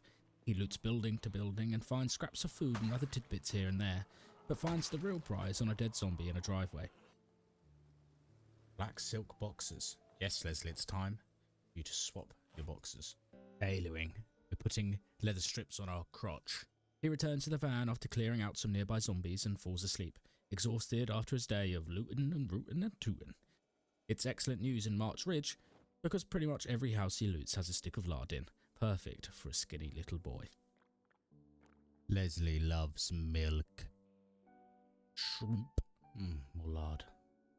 Lard and milk and zombie slaying. Leslie Stump is in dreamland. Ever since Leslie found this cape, he's just turned into a badass. And the people of March Ridge just love lard. Get me some maple syrup in my belly. March Ridge is mine. That's what Leslie thinks, because he's a bit of a nutter. He basically goes from building to building, eating dead people's snacks. Leslie might be a little overconfident with the statement, "We've conquered March Ridge," but we'll let him have his little party for now. That was just unnecessary, wasn't it really, Leslie? Make ourselves something delicious, Leslie, to celebrate your conquering of March Ridge. We're back on day 45 with Leslie Stump. He wakes up and immediately drinks enough soup from the fridge that he has instant stomachache and needs to take a second to calm down and read a book while the soup does loop-de-loops in his intestines. Les heads out into the fog and slices his way down the street. The aim of today is simple. The man has only one goal, a simple one: to find the Intermediate Mechanics magazine so he can finally give Rod the love he deserves. First though, Leslie loots and investigates various buildings in March Ridge, including a few of his favourite things. Right, let's clear out some of these buildings then. I think the community centre is just on the other side, but first of all we're just going to have a little look. Pickles! Pickles are good. Oh, goodness. 2 baseball bats. Lacy triangle bra. Well, we simply must have this. While looting the buildings and shuffling through a world of dead stuff, Leslie begins to feel the pangs of immense depression. He pauses for a cigarette and then reads a magazine on a dead person's bed, on top of a dead person's hoodie in a dead person's room. He tries to imagine that it is the room from some past life, but the house smells faintly of mould and the rotting dead. Dead, dead, dead. Leslie is losing his mind. What about some maple syrup? Half a bottle of maple syrup in a magazine? Is that enough to make you feel good, Leslie? Feel a little sad. Right, just smoke another cigarette then, till you feel better, and then we'll have a beer when you get back to the RV, when you get back to Rod. Okay, have a beer.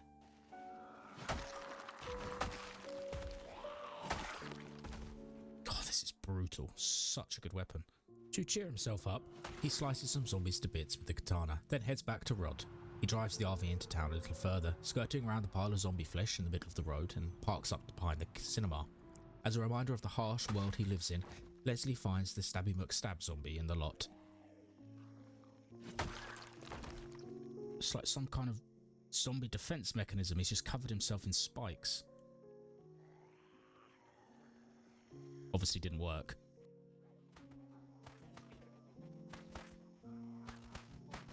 Good stuff, mate. Good stuff. Leslie drinks the cool, cold, delicious beer. You can see the pain in his eyes. Or Les. Still severely depressed. Well, will your dolls make you feel better?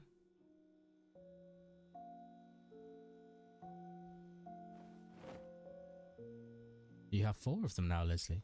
Surely they make you feel better. He does everything to try and cheer himself up. He plays with his dolls, he eats maple syrup, he reads an old television magazine, those beacons of unbelievable entertainment, and eats handfuls of sweets. In the end, he does what most people do when they are depressed. Simply goes to sleep. And in the morning, Leslie wakes up and he feels fine again. The tick-tock of time continues on, the never-ending garden path. What's this little building? Whoa, okay. Little bar. Yeah, that's quite a few. Leslie pillages the bar for more booze and fags. More bourbon. Wow, we've got enough bourbon to burn down a city. Outside, he spies a beautiful prison bus, a potential upgrade for Rod the RV. He slices his way across the lot to take a closer look.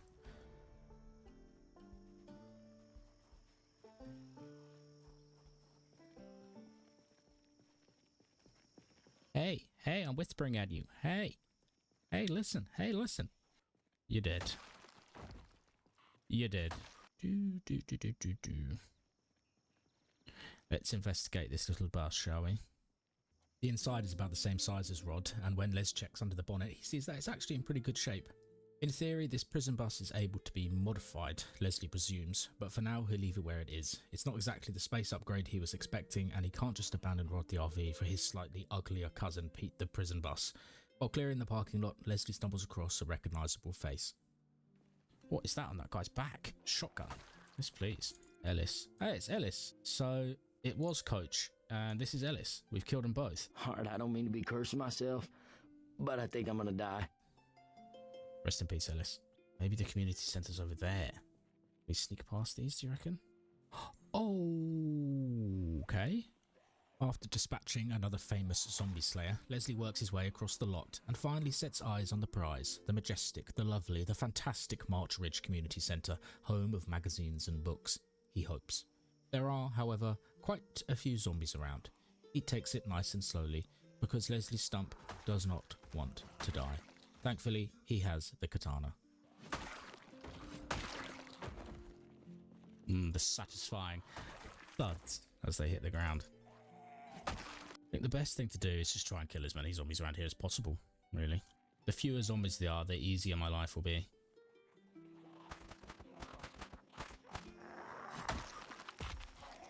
Oh, Leslie. You're ruthless, man. Absolutely ruthless. Into the community centre we go. Let's see what we're dealing with here. There is something particularly miserable about the community centre. A place of such hope and life now reduced to bloodstains and an empty sports hall that makes Les especially sad. It takes until about 7 PM to clear the centre and the surrounding area, and rather than get sleepy while hunting for books in a dark room, Leslie makes the smart decision and simply walks back to Rod. We will not make any stupid mistakes, he tells himself, his own whispered mantra. No stupid mistakes, Stump. Sounds just like his wife. Wow, we have just caused absolute destruction in March Ridge. Back to Rod, we return to our steed. Leslie returns to Rod and has a well-earned beer from the fridge. His hair and beard are getting really itchy, and he takes off his helmet and bandana to reveal an unrecognisable face. It's time to sharpen up. He shaves his beard down to a thin moustache and pulls his hair up in a ponytail. Leslie catches his reflection in the shiny cooking pot and smiles. Yeah, that looks a lot better, old mate. At the end of the day, he reads a magazine, then falls asleep. Excuse me. Hello. Goodbye. Wow, I just shouted and he can't hear me. Hello, sir, are you deaf? No, you're dead. On day 47, Leslie begins as he plans to go on, carving through waves of zombies. He enters the March Ridge Community Centre library. He peruses the spines of the books in the dark, squinting in the low light and dust. Does he find the treasured intermediate mechanics book? Shit no, he doesn't. Another place empty of the one item he needs. Leslie grumbles. I can't believe we didn't find it. I like the hunting magazine in the children's section. America. Is that a machete? No, of course not. It's just a massive bread knife. That's not a knife. Rainy day. At the library. Leslie did used to love to come to the library. Car butchering in a nutshell. That's good. He does find a few decent things, including a soft red rug from the creche and a new child's drawing for the RV. It's a reminder of the old world. It makes him feel immensely sad, but that's sort of the point. He does some organising, then gets depressed again because God, that's me, is forcing him to read multiple magazines about boring stuff like deconstructing cars and smelting bars in the back garden. Leslie drinks an entire bottle of white wine. Drink that and stop complaining, Stump. He falls asleep. Again. No reason to celebrate. Well, that's not true. We did reach our destination. We did reach the community centre after all. So have a little drink, Liz. On day 48, after the failure of the library, Leslie instead turns his attention to the houses of March Ridge. Surely someone somewhere in this godforsaken little town has the magazine he's looking for. But no luck. Leslie's been getting very depressed. Very, very depressed. How can you be depressed? Look, all that good stuff we've just found, Leslie. Wash yourself up a little bit, maybe. Maybe that's why you're so sad. I mean, you're washing yourself in a toilet. It doesn't make things much better, but... severely depressed again. Poor Leslie. We're gonna get blackout drunk later, okay, mate? You just have to persevere a little bit longer for me so we can find this goddamn magazine. I would be depressed too if I was looking everywhere for this magazine. I couldn't find it. Peanut butter. Making a sandwich on their desk. Freaks. Leslie falls into a deep, magazine-induced depression and decides to start screaming his head off in the middle of the street, attracting every nearby zombie to the sharp edge of his katana. He faffs around with a gun in a building and almost gets the ultimate punishment.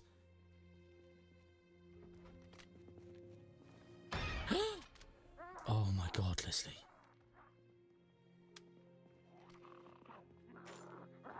That is not the right time to be messing around, young man. Oh, that could have been it. Could have been it. Could have been it. Just messing around with a shotgun.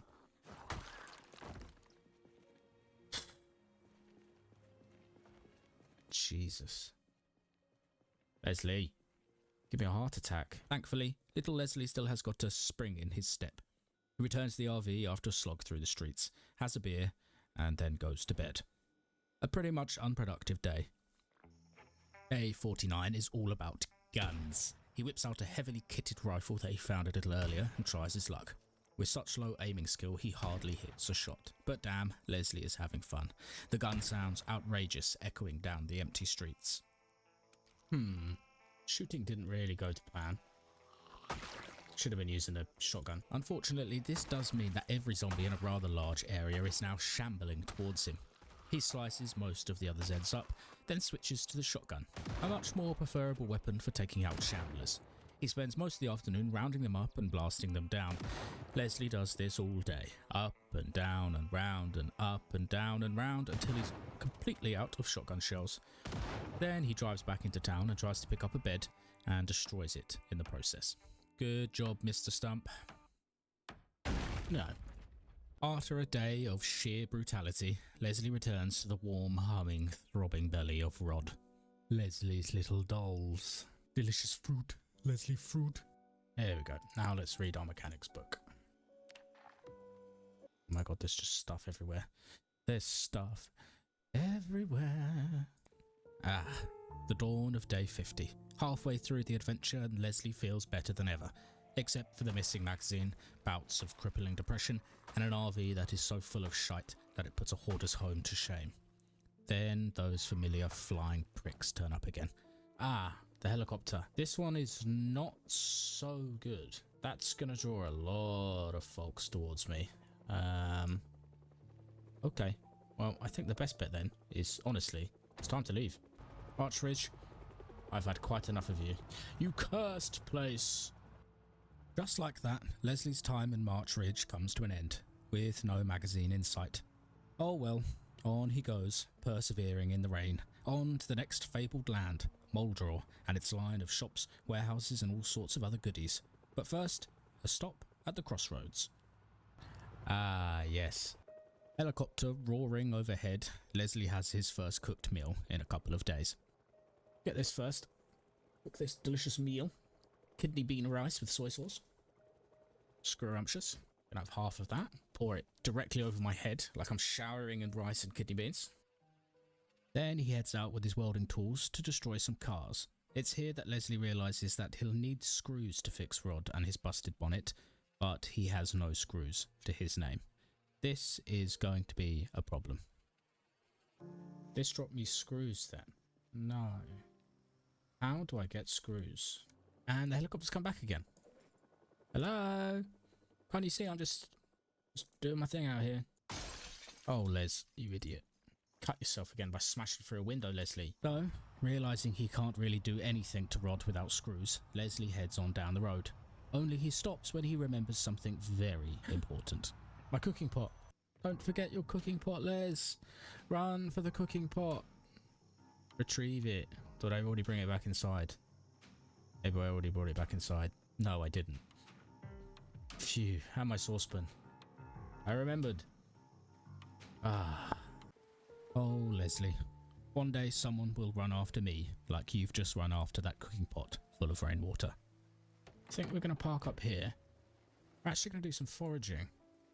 What's that? A wild leek. Now that's what I'm talking about. A delicious wild leek. The helicopter's come back again. Why won't you leave me alone? Can't you see I'm just a simple man? Read by the light of the neon open sign. Open your brain, Leslie, to knowledge. And tomorrow we will venture forth into Aldril, I believe, to knock down some fences so we can get some screws so we can repair our delightful Rod the RV. I just want nothing to do with you. Good night. Onwards and upwards. What did he crash into? A ghost? Nothing there. Hello, denizens of Moldror. I'm here to slice you to pieces. A delightful little caravan over here. Looks a bit dirty. Filthy. Filthy little caravan. Go have a look. Wow, this one's got a little toilet. Actually, I forgot to eat our thing in. We just left it on the hob. Oh, I'm queasy again. I ate too much. I ate too much, Leslie. Read your book until your stomach's settled. Would be nice to have a toilet in our RV, I'm not gonna lie. Leslie's stomach is questionable. Stinky little man. Rested and with his stomach settled, Leslie heads out towards the gas station, hoping beyond all hope that the magazine is sitting on the rack. Please, please. No. No luck. Leslie heads on over to the small inn, the Rusty Rifle, to find something to drink away the pain of still failing to find this magazine. The Rusty Rifle. Sounds right up my street. Before he can get inside, he finds an ex-survivor in the parking lot who is also moonlighting as a gourmet chef in the apocalypse. Oh, but he's got... Wow, fine dining. Canned corned beef cereal, red wine and pepper and rosemary. My guy was going to cook some gourmet food out on the road. Oh. Red spotted underwear. Yes, please. We'll take that too. Shall we, Leslie? Go check out the Rusty Rifle, shall we? Hello? Why rip this place to the ground? Do you reckon I have screws? See, that gives me nails. I don't want nails, I want screws. Leslie needs screws to fix Rod, who is a little beaten up, especially in the face area. It's a cornerstone of the next few days, this quest for the screws. Screws, Leslie. Little screws. But the night of day 51 is drawing in, and Leslie heads back to the RV to catch a snooze. On day 52, Leslie cooks some breakfast, a stir-fry, then heads up the road towards some warehouses. L&B warehousing. Come on. Please let there be some screws. There were no screws in the warehouse. Screws. Nice. I found some screws outside. In the rubbish. Oh my god. No screws in that warehouse either. Just lurking zombies in the shadows. Leslie is pretty panicky. He's going to need to try something else to get his hands on some delicious screws. Now, apparently, if I disassemble these fences, maybe I can get some screws. Ugh, what are you wearing?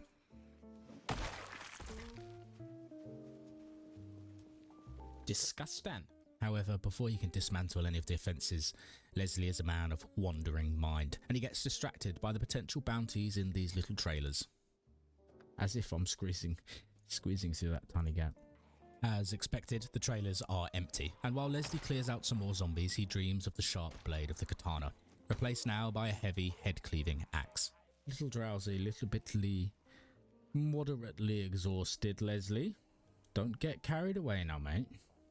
Ah, the warm belly. There is something immensely comforting, extremely comforting about this place. Rather than get too sleepy out there, Leslie returns at about 6 o'clock and sits underneath the warm glow of the open light. He doesn't want to die, and life means patience. We're going to read until the book is done. Yeah, it's time for bed. You wonder how Leslie has survived this long. It is simply because of his patience. He has reached a sort of equilibrium. No longer on a quest for screws or a magazine, Leslie just spends the day killing more zombies. It's what he wants to do, so he's gonna do it. It doesn't matter that these cabins are hardly worth fighting for. Who's this guy? What is this guy got on his head? Is he wearing a... What is that? I don't like it. a noise breaker, and an aerosol bomb. Oh, okay. Oh god. Oh dear. Oh. Well, that's didn't really have the desired effect. Eventually, after spooky clowns and pipe bombs, just an average zomboid day with Leslie Stump, he makes it to the storage units that were sort of his intended goal. I guess we wait for these guys to break down the door. Oh, there's quite a few of them in there. Thanks, guys. You did an excellent job. God, I can't think of a more bleak place to die than a storage unit. I don't know. This place is so miserable anyway. Imagine spending the rest of eternity locked in a storage unit. Ooh. Like this one. Nothing. A wooden chair? I don't care about your wooden chair, man. Oh. Well, now I feel bad, man. Unfortunately, the storage rooms were devoid of anything useful whatsoever. Leslie leaves mostly empty-handed. A bus. School bus. We must go investigate. That bus looks in good nick as well. It's not a big bus, like I'm after, but could be an upgrade. Leslie feels kind of cool, calm and collected. Like, I don't know. He's just reached a sort of a oneness with the apocalypse. He's reached the level where he just, I don't know, feels calm. Feels calm about the whole thing. Relax. Place the jar on top of the fridge with the rest of the stuff. Put the clown mask. Oh god. Put it on the badger. Badger with the mask. Oh, it's okay. He just loves that sweet, sweet evaporated milk. Is evaporated milk a liquid? I hope you don't judge me for this because I'm not entirely sure. He's slurping on a liquid, but I don't know if Leslie is actually drinking a liquid. I'm not entirely sure what evaporated milk is. I hope you don't judge me for that. But I'm just going to put so many cans on top of the fridge. Originally, I was putting them in a but now I've kind of reached a point where I just want to fill the RV with as many random things as I possibly can. I want to turn this place into just like a, you know, a complete hodgepodge. These are the murmurings of a madman. A man who has lived alone for 2 months on the open road, slurping on milk, living in total disarray in this stinky RV, destroying zombies, clearing out towns. He is allowed to let his mind wander like this. He is a simple, lovely man. To celebrate his madness, he rips the sofa apart with his bare hands. He needs more room for stuff later on. Alright, 10 o'clock, mate. Let's just go to bed. Day 54 starts brilliantly. Oops. God. I shouldn't have crashed. There was a tiny tree. It's always the tiny tree. Hope that didn't hurt the engine too much.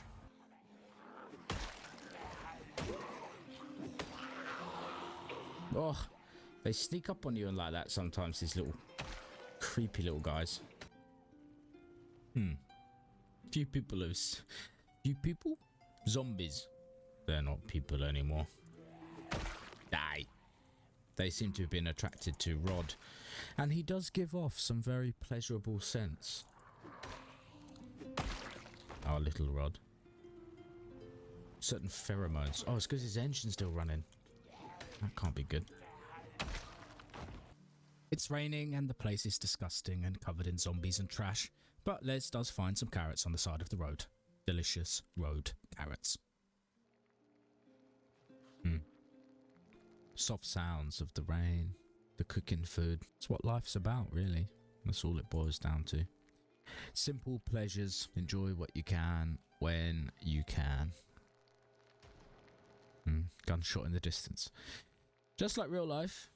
Eat all of it, Leslie. I don't care if it makes you sick. But it didn't. Nice. After his carrot lunch, Leslie heads back out into the rain.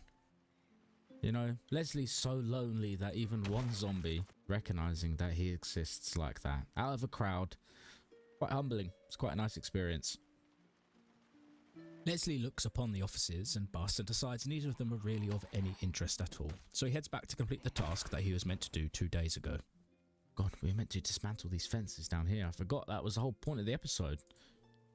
Oh, not the episode. Come say hello to my little axe. Yeah, thank you. Just one at a time though. The axe gets shy. Thank you. Hello. Leslie is all over the place at the moment. I'm not really sure what's going on inside that little brain of his. Never far. God, damn, I forgot what I was meant to do again. Dismantle the fence. Screws. We can finally fix Rod, so you get some love. Wow, we are not having a good time over here, Les. Any kind of menial labour.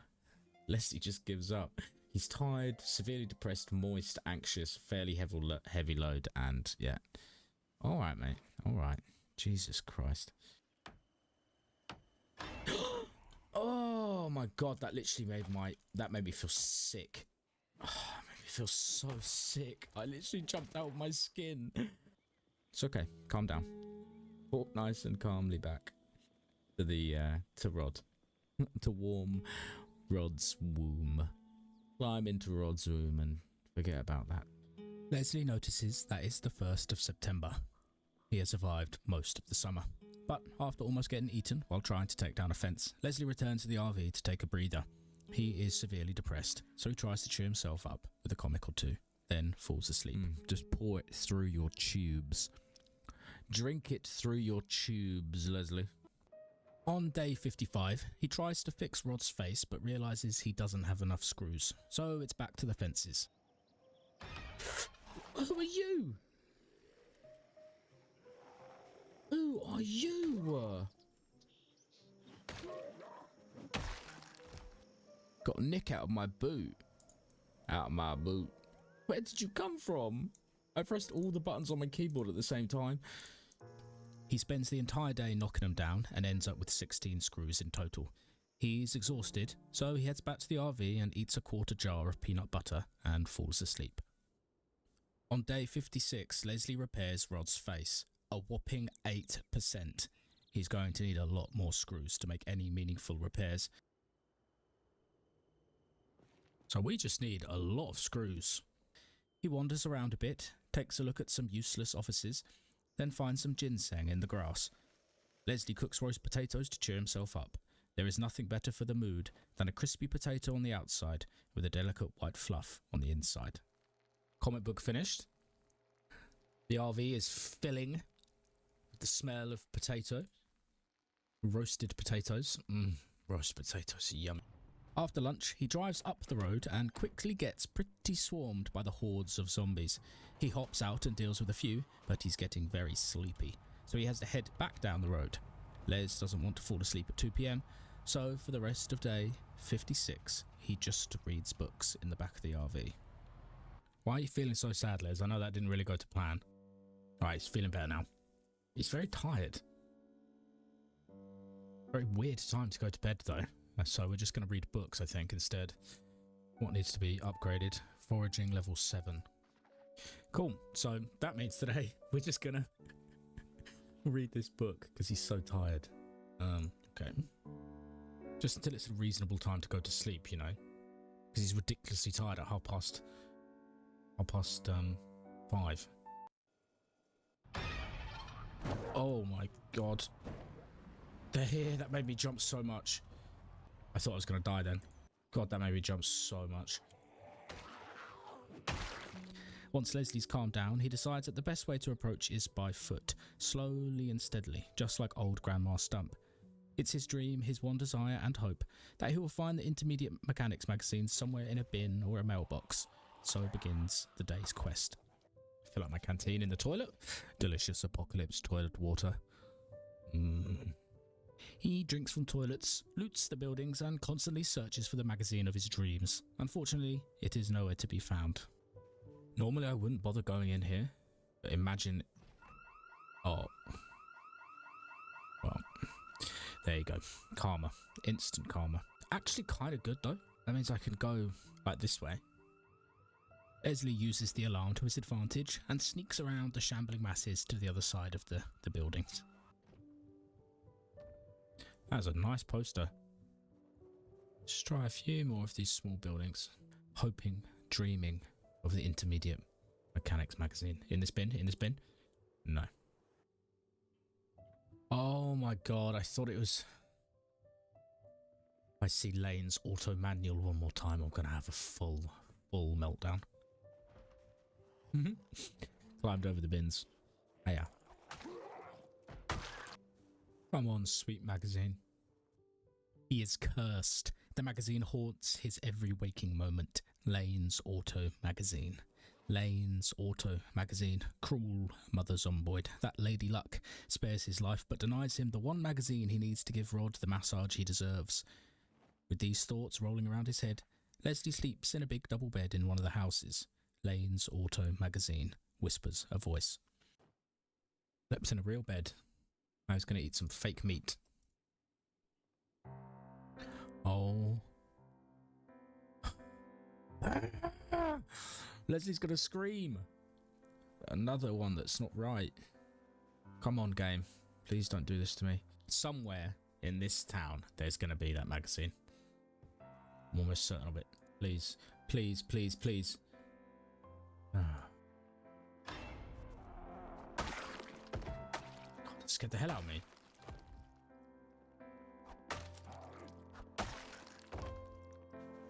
What has that guy got on his back? What is that? Is it a Ghostbuster? I think he's a Ghostbuster.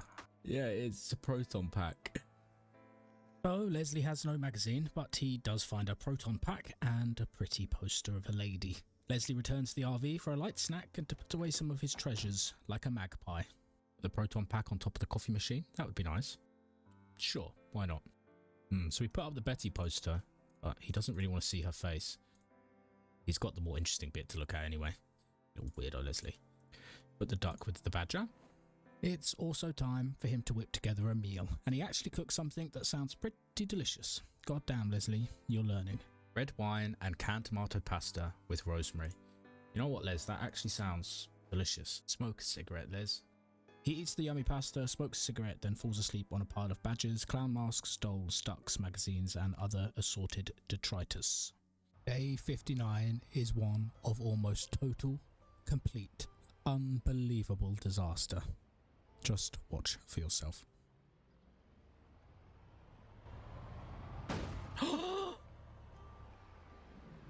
Oh.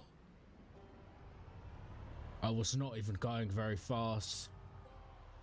Oh my god. That could have been so bad. Considering what had just happened and watching it back now, Leslie was very, very calm about the whole thing. Rod was almost totaled out of existence. Let's clear up the stragglers from behind first. Can't believe that almost happened. That would have been so bad. The fact that Rod was not destroyed must have been an act of divine intervention. Although Les is not a religious man, he wanders towards the church. God save us, reads the blood-splattered sign.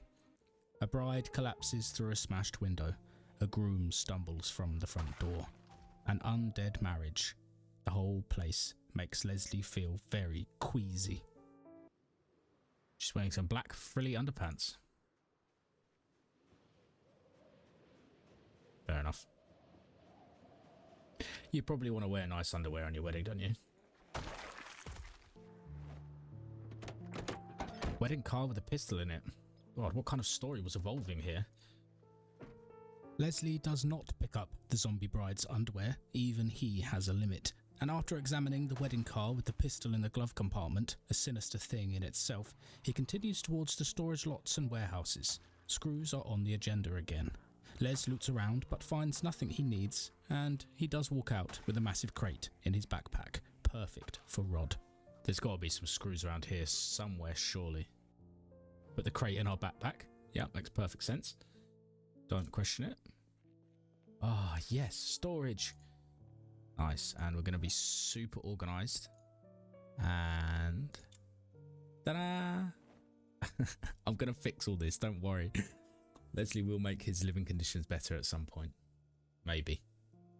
We'll see. I kind of love the chaotic look of it. I'm not going to lie. It looks crazy. After doing some excellent organising inside Rod, he reads a book until early evening, then falls asleep. Have a cigarette in the morning, listening to that wind whistle. Winds are whistling. Right, let's go. On day 60, Leslie ventures out once more to search for screws. Nothing in the warehouse. He does take another crate back to the RV for double the storage, and then tries the storage units. Nothing here, just several boxes of magazines that do not include the Intermediate Mechanics magazine. Brilliant, just brilliant. Lady Zomboid laughs at him once again. With that area now checked and clear, he jumps behind the wheel of Rod and drives the RV further into Moldral. The zombies swarm like bumblebees from the trees, drawn by Rod's glorious honker. Leslie loops the RV around the trees along the long road that follows perpendicular to Moldra's main street. It's an old and tested tactic. He hopes that by the time he gets back to town, the zombies have dispersed enough for him to pillage the car repair shop, warehouses, and any other potential hotspots for sweet loot. Seems like the old looping tactic still works pretty good. Wait, did I come here before? Yes. I've already been here. Yes, the looping may have worked, kind of, but actually Leslie had already been here, so it didn't work that well. Check the bins for the almighty magazine. Come on, Les. Whoa, I'm looking kind of wild now with my mask. Alright, this place is full of zombies. Guess they tried to lock them in there. Hence the barricades on the outside of the window. Oh yeah. Oh, it sounds horrible in there. Gonna head back to the RV, I think. Rather than deal with the spiffos overflowing with ghouls, Les returns to the RV and whips up a tuna stir-fry. He falls asleep, and then on day 61 wakes up early at 4:30. So he reads until 6, then drives further up the road. It is here he realises the looping hasn't really worked at all. Wow, just a few zombies around here. Do dull for our troubles. I didn't really want to stop here, but I thought it's best place as any. I'm really looking for the warehouses up the road. This is what I'm going for. I'll always stop at Spiffos though if there's a chance to get some ketchup. I think this is the bank actually though. Sit in this chair and pretend we're a big boss, hey Les? Les sits in the bank boss's chair and thinks of the old world. He had probably already caved the boss's skull in and not even realised. The apocalypse. The great equalizer. Take those paper clips for future fishing. You ever find a rod?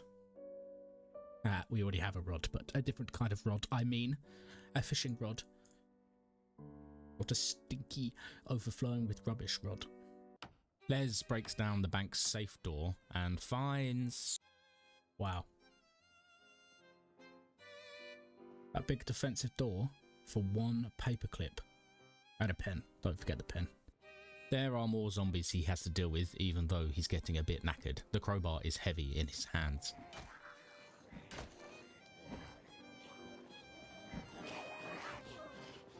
Oh, Leslie, focus up, man. Almost got a nibble out of you. Oh, okay. We have to check this fossil because the magazine could be here. Apparently the fuel is $0. Guess it is free in the apocalypse. Empty giant water bottle. Okay.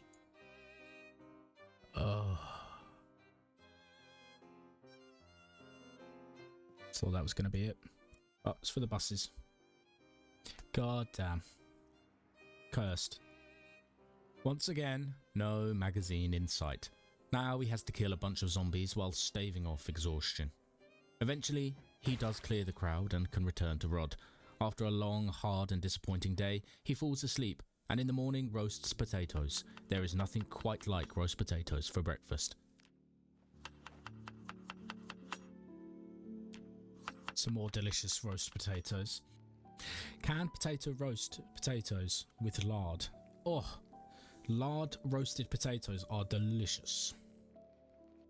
$2 for our collection. 5 dolls all in a line. A badger. A creepy little... We'll call him Frank there at the back. That's Frank. Frank the Head. Frank the Head.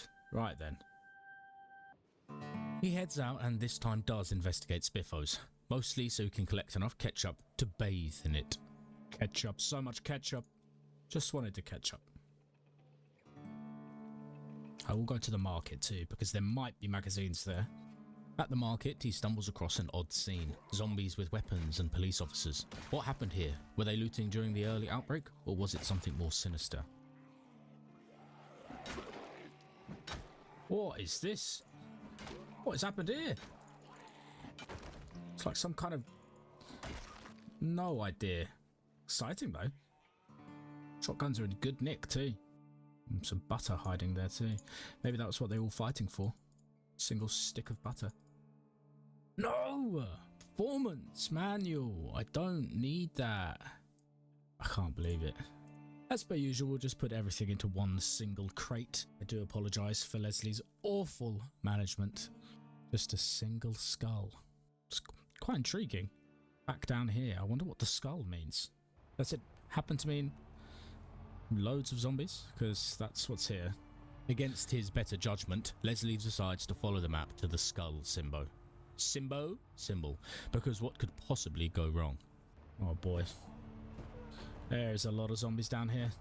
Whatever it is, not worth dealing with this crowd.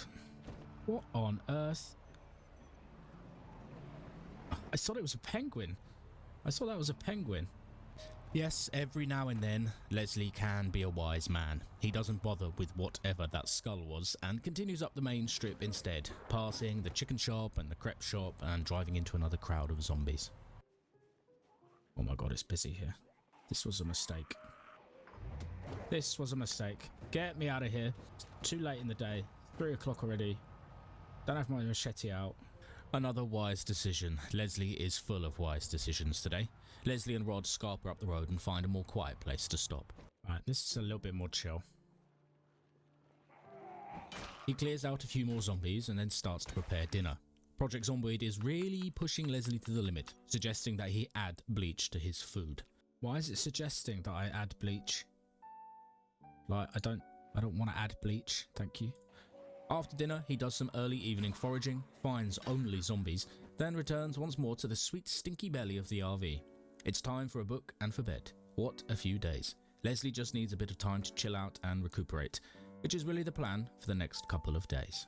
We return with Leslie on day 63 of his 100 days of nomad living. The world is growing darker, the trees are thicker, and Leslie's mind is getting weary. These few days are all dedicated to improving his quality of life, starting with Rod, his trusty Rod, and lover. First of all, he forages around in the bushes for bugs, takes on a world-geared horde of zombies, and at last, finally, God bless, he finds... box of screws. Yes! Yes, Leslie. With screws at last in his possession, he goes and grabs Rod to finally give the old beast some TLC. Tender, loving care. The surrounding area does have a small zombie problem, so Les spends a bit of time clearing out the ghouls. The bunny head is so funny. Just the way it plopped down.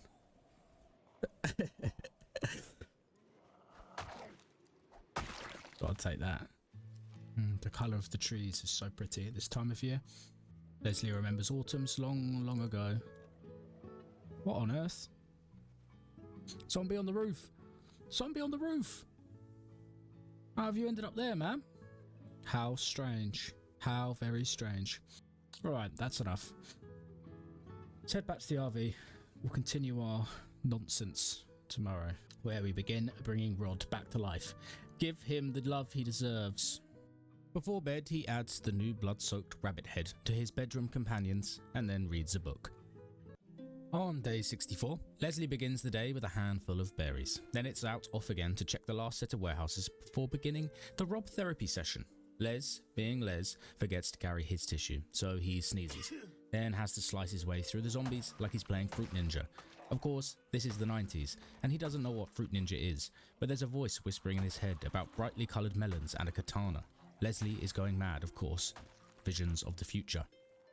After tearing the crowds apart, he investigates the car repair shop, but alas. So, nothing we wanted, like that goddamn magazine, but some bits and pieces. Disappointed in the car repair shop, Leslie returns to the RV to play with his dolls and make some scrumptious lunch. What did we make? Grape leaf and canned corned beef salad with thistle. Wow. Leslie, so fancy. Right, I've got a crowbar. Let's go pop open some of those garages, some of those storage things.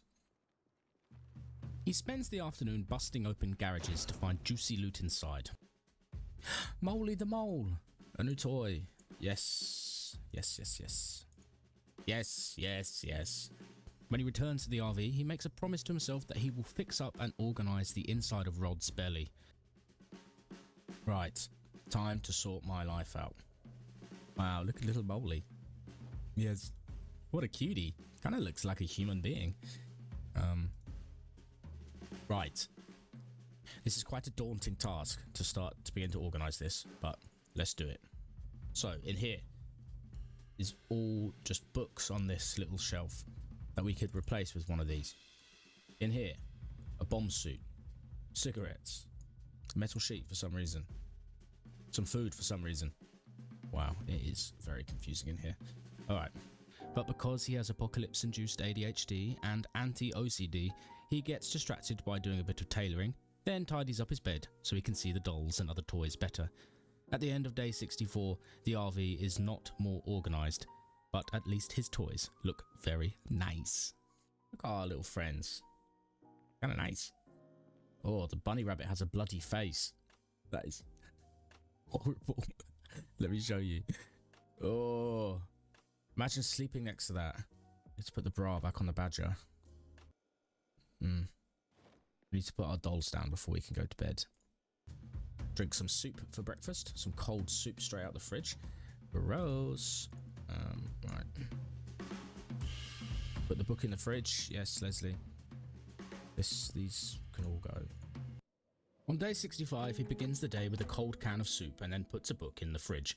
His organisation of the RV has started brilliantly. He needs some more metal sheets and bars, so he heads out with a propane torch to disassemble some metal fences. When he gets under the hood of Rod, he comes to a sudden, bizarre, brilliant discovery. Wait. Recipe. Intermediate. Mechanics. It says that I've got it. What? No way. I'm so confused. Leslie! Somehow, Leslie has learned the intermediate mechanics required to do work on Rod. Did we find the magazine in some haze? Did he learn it by some miracle? We will never know. Leslie Stump is an enigma. Oh my god, we just threw all the screws on the floor. That's going to be a nightmare, Les. Why'd you do that? You're going to have some spaghetti. What have you created? Canned bolognese roast. Well, I mean, alright mate, you do you. It's a pretty strange thing you've come up with here, but crunchy, very crunchy. After a crunchy spaghetti roast, he finally begins doing work on Rod, replacing the muffler, some of the old worn tyres, and fixes up some of the windows and hood. While he's working, a group of zombies sneak up on him while in super fast mode, almost ending the run right there. Thankfully, Leslie has the reactions of a middle-aged cat. Oh my god. Oh my god, that made me jump so much. Where did you all come from? Oh man. I was just inflating my tyre. Oh, my heart. Scummy little zombies. I was in fast forward time as well. I could have died there. Jesus. Alright, not fast forwarding again. A little shaken up after his run-in with the zombies, Leslie proceeds to travel through time at a normal pace, then heads inside for a breather and a cuddle with his new mole. He wakes up early on day 66, fixes up the tyres on Rod, and then admires the journey he's taken across Knox County so far.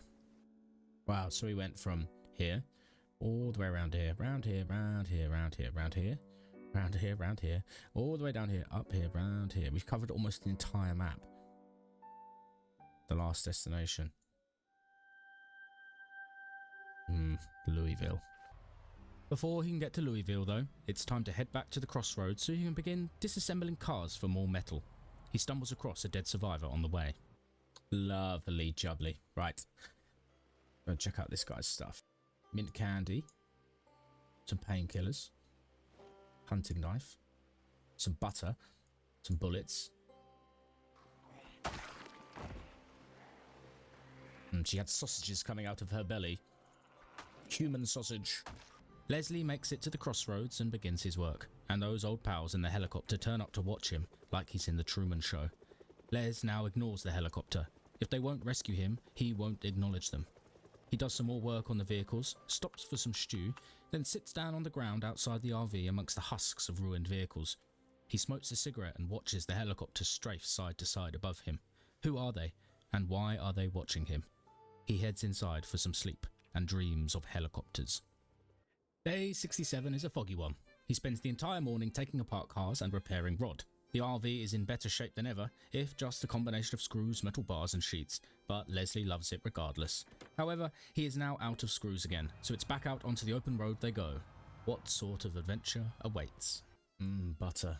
Bread. Canned sardines. Oh dear. Are you stuck under the trailer? Yeah. Come back here then. You getting a good sniff of my trailer, were you? You little freak. You deserve to be put down. Leslie is not on the open road for long before total catastrophe almost strikes. Just watch this unfold. Oh. We just fixed Rod. Oh.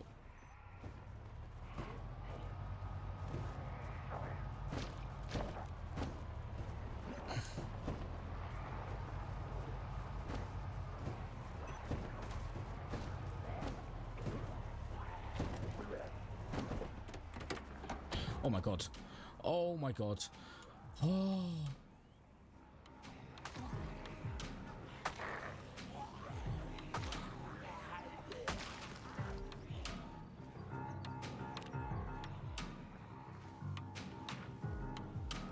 Oh, we got scratched on the hand. That's why we're swinging so slowly. That was too close. Why did Leslie do that? Why did he get out of the RV next to a horde of zombies? Does he have a death wish, or is he just an idiot? Oh my god. Okay. Put the bandage on. Go sit with your toys, mate. Go sit with your toys and have a cigarette and just relax. So close to death. So close to death, Leslie. Why did you get out that side of the RV? It's my fault. It's my fault. You need to drink a beer. Leslie does what anyone would do in this situation. Get absolutely shit-faced. And a whole bottle of wine. Yup. Get it down here, Les. We're going to get drunk in the middle of the day. Oh, we need to get really drunk. We're going to drink 2 bottles of wine. Leslie almost died. I feel like getting drunk. Now he's utterly shit-faced. It's you and me against the world. I love you. I love you. Yeah, that's what Leslie says to his toys. He stumbles around the RV in the middle of the day looking for a book that doesn't exist and then gets out an axe to chop down the trees that almost got him killed. I don't recommend that you try to chop down trees when you're drunk. He is drunk, exhausted. He barely manages to read a book before bed and finally gets to rest on one of the scariest days of his entire life. Leslie wakes up on day 68 and makes a disgusting hangover breakfast of ketchup and sage in a sandwich. A sage sandwich. Not gonna lie, that sounds really actually disgusting. He gets his gear back on, then heads up the road to McCoy's logging, hopeful that today will be more productive and overall a little safer. He chops down some trees that are blocking the roads. There's nothing quite like manual labour to fix a hangover. It is also quite ironic that the road to their logging company is covered in trees. The logging factory is deserted and creepy. Wind whistles through the stacks of logs. A zombie growls somewhere that Leslie cannot see. He turns around and heads in the other direction. Then he spends the rest of the day investigating the main factory building, but it is largely empty and it doesn't have the screws he's looking for. A leak. I love leak. I love leak. And foraging. Foraging and leaks, man. A frog. We found a frog. Leslie's going to eat that frog. He forages on the way back to the RV and finds a frog, and then savagely slices the frog to pieces in the back. We're going to eat that frog right now. Oh, he's just going to slice it. Oh, kill it first, Leslie. Kill the frog first. Don't just slice it. Oh, God. Frog and leek stir fry. Ooh, that sounds good. That sounds like it's going to be delicious. Frog and leek stir fry with lard. Oh, Leslie. Frog is very good. It can sometimes taste a bit sort of like a pond. But if you can get past that, delicious. A little bit of fried frog leg. Oof. Ooh. Leslie loves it. After his delicious frog stir fry, he puts up some more balloons in Rod to celebrate still being alive. The balloons and frog stir fry unfortunately don't do the business, and he still feels a bit sad. So he spends the rest of the evening and the morning of day 69, nice, reading comic books and magazines. He heads over to the next building and checks out inside.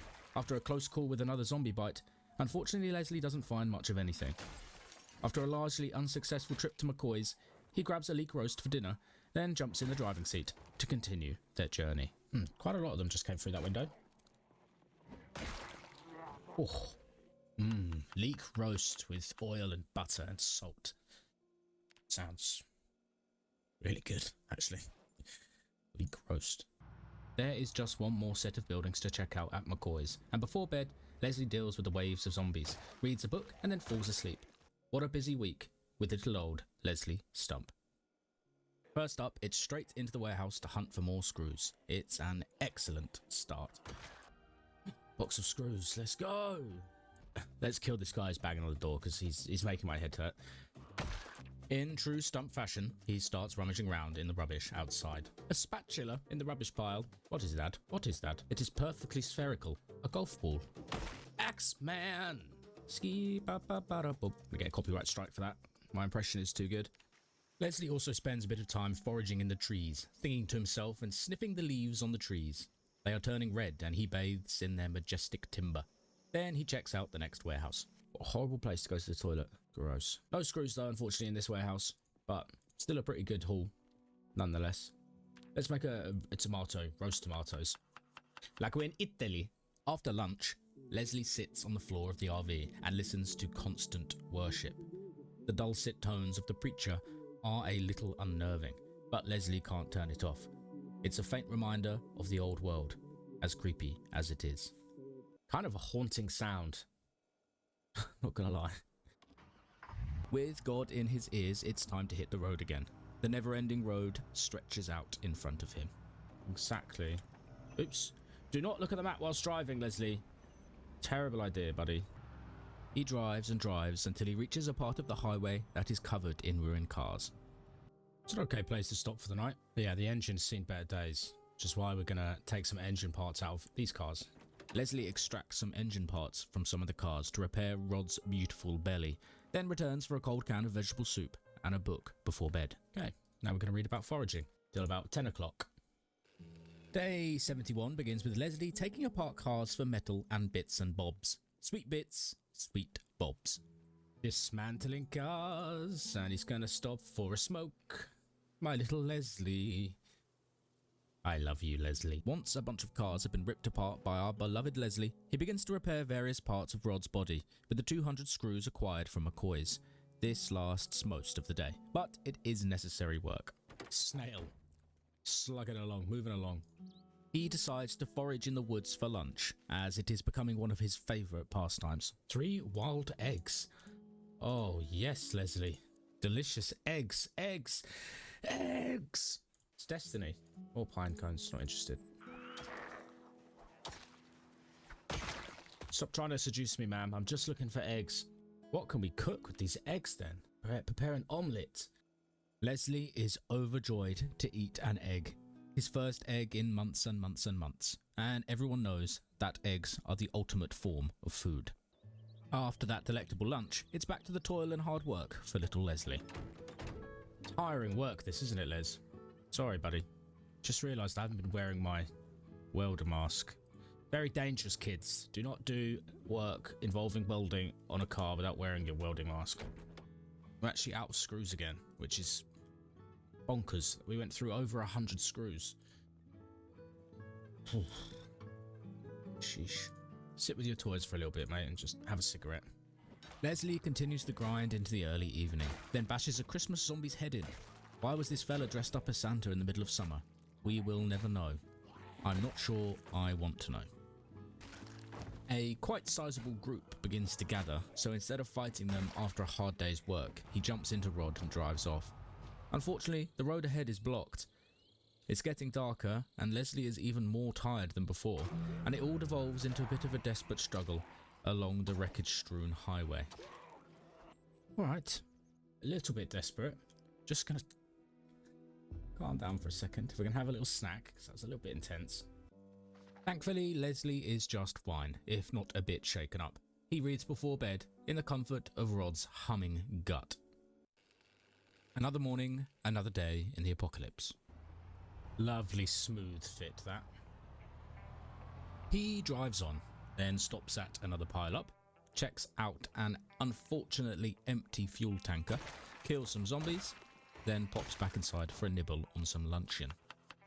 Here, Leslie comes to the realization that he is unable to make any sort of baked goods like a scrumptious pie, which leads to a random mission into the nearby trailer park to see if anyone has one sitting in their cupboard. He's also a little bit thirsty, so he's going to go drink from a toilet. Hello folks, come on over. Go see if there's any snacks in the old food market. Rolling pin. Come on, rolling pin. A single rotten apple. And rolling pin. Crackers is okay though. I'll take your crackers. Not much here of much use, really. Reflect on our journey so far. Approaching 100 days, back where we started. The months are changing. Autumn is drawing in. The colour of the trees is changing. Leslie has come so far. He's killed almost 3,500 zombies. Quite impressive. No rolling pin in sight. But Leslie is obviously feeling a bit sentimental. It's been a long road. Sometimes the lack of a rolling pin really can just set you off. And read till 10 o'clock, like we do every night. He's a man of routine, is our little Leslie. Oh, it's a tight one, but just about. Another lovely morning. What can we have for breakfast? Some of that new stuff that we got yesterday, like, let's do some cooking. How's that looking? After brekkie, Leslie heads out for the day with the goal of doing some good old fishing up the road. He stops at the relatively peaceful gas station that he had previously cleared. He fills up, can't resist a little dance, then heads out again. I think if we repair it, its capacity will get bigger. So, once again, we are on the lookout for more screws. The endless quest to get more screws. Where's my wrench? Not gonna smoke a cigarette next to the gas pumps. This place seems fun. American Tire. Sounds like a mechanic shop, no? Who's this lovely fella? Hello, pal. Oh. Animal print bra, animal print bra. We're gonna take that right now. Yep. Okay. You can't see it, but that's fine. Probably best that way. Right, this place looks like it might be really useful. Hopefully. Okay, screws in here perhaps? Screwdriver, Riverside, room 28, waiting for you. Remember when we spent the whole day just staring at the river?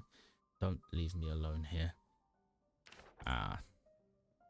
I'm sure their story ended beautifully. Screws, to be honest. Box of screws? Box of screws? Yes! Now we can fix our trailer. That's excellent news. More screws. That is bloody brilliant. Thank you, American Tire. God, I really hit. Jesus, this is unpleasant. Yeah. Really pretty successful, that little journey. After a sketchy but overall pretty successful looting trip to American Tire, Leslie continues up the road until he reaches the bridge. Oh, perfect. There's wrecked cars here too. Alright, so the best way of doing this... Wow, there's quite a few to get through. I think we have enough propane. We could always go across the train bridge as well. And this is where we're going to stop for the night, so... It's Leslie's plan to cut through the cars on the bridge using the propane torch, and then use the materials to fix up the trailer. First of all though, he's in a bit of a bad way, so it's time to relax. Alright, well we're a little bit in minor pain, hot, pleasantly hot and drowsy. It's 20 to 6, I reckon we just build a fire. No, that is a really bad idea. Leslie, do not let those intrusive thoughts win. We're going to read the rest of our foraging book. Just get it done. And we're very tired, so we're going to have a little lie down and a little sleep. I knew that they were going to follow me in the night. After that mild jump scare, that Leslie handled very well considering it's so early in the morning, he begins to dismantle the wrecks on the bridge to clear a path. He uses the materials to repair the trailer, and, well, Leslie is clearly an idiot for not doing this sooner. We live and we learn, don't we, Stump? Whoa, it jumped up to 484 capacity. Oh my. But that is a massive, massive upgrade. My God. Oh my God, there's so much more room in there. Should have done that ages ago. Oh, Leslie. With the trailer repaired, it's time to fish. Leslie is a terrible fisherman, if you remember correctly. So he fishes for the rest of the entire day and doesn't catch a single thing. He returns to the RV dejected, but he will try and try again, for he is Mr. Leslie Stump. Got anything yet, mate? No. Drink a beer after a very unsuccessful day fishing. Try fishing down here instead. He decides to change places on day 74 and try on the other side of the bridge. Maybe the fish prefer it over there. And it turns out, aye, they do indeed. Yes, we caught a small catfish and other small fish. Yes, Leslie. Alright, that was actually a little bit more successful. We caught some fish. Have a celebratory cigarette. Oh, I think that's level 10 foraging, you know, guys. As well. It is. Look at that. Foraging Meister. Leslie slices up the fish, starts to prepare a meal, and then puts the rest of the fillets into the small freezer. He can't wait to dig into this meaty, fleshy little fish. Tasty, yummy fish and canned corn roast. It's more like it, Les. Got to catch some more fish tomorrow, really, because 2-3 fillets isn't really enough. I wonder if you can make your own fishing rod. I feel like you should be able to. I used to make fishing rods when I was a kid, so you'd assume that you'd be able to do such a thing. He eats, he savours the fish, it is delicious. Then he heads out for a little early evening fish to see if any of the critters are on the way to various nightclubs and or late night eateries and wouldn't mind getting stabbed in the back with Leslie's trusty fishing spear. He lands a big pike, so it was worth it in the end. Got a big pike, 95 centimetre pike. Wow. While prepping his massive fish, Leslie notices something else totally groundbreaking. Something so obviously, so painfully clear to him now that he feels like a total pipe wrench. He can plumb the sink in the RV. So it's telling me that I can plumb the sink. If this means that I can get rainwater, I'm going to freak out that I haven't done this before. Oh no, that is the case, isn't it? It's okay, we live and we learn, Leslie. Oh my God. No way. Oh no. Leslie, you're an idiot. Oh. Oh, good God. Oh dear. Go to sleep, Leslie. You goddamn idiot.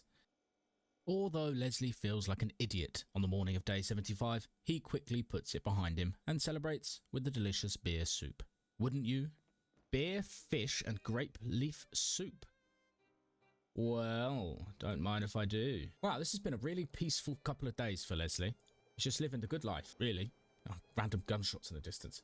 Keeps hearing gunshots as yet to see a single person alive. Maybe they're just figments of his imagination. Ugh. He's really slurping that up. After slurping up the beerlicious soup, he's back out on the river, hunting another trophy catch. Nice. Small sunfish. A big pike, the biggest fish we've ever caught. 103 centimeters on that bad boy. Look at all of that. A ton of fish. That's more than enough to keep us fueled up for the coming days, I think. Excellent work, Les. Getting pretty mean with that old spear of yours. Oh my God, I've just realised I've left the oven on.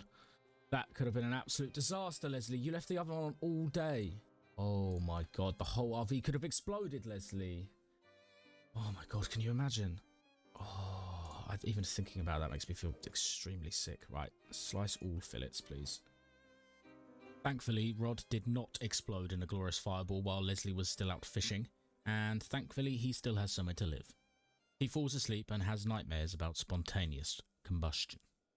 He wakes up on day 76 and instantly runs into a problem. There's a truck in the way. So begins a fairly tedious process of dismantling the concrete slabs on the side of the bridge.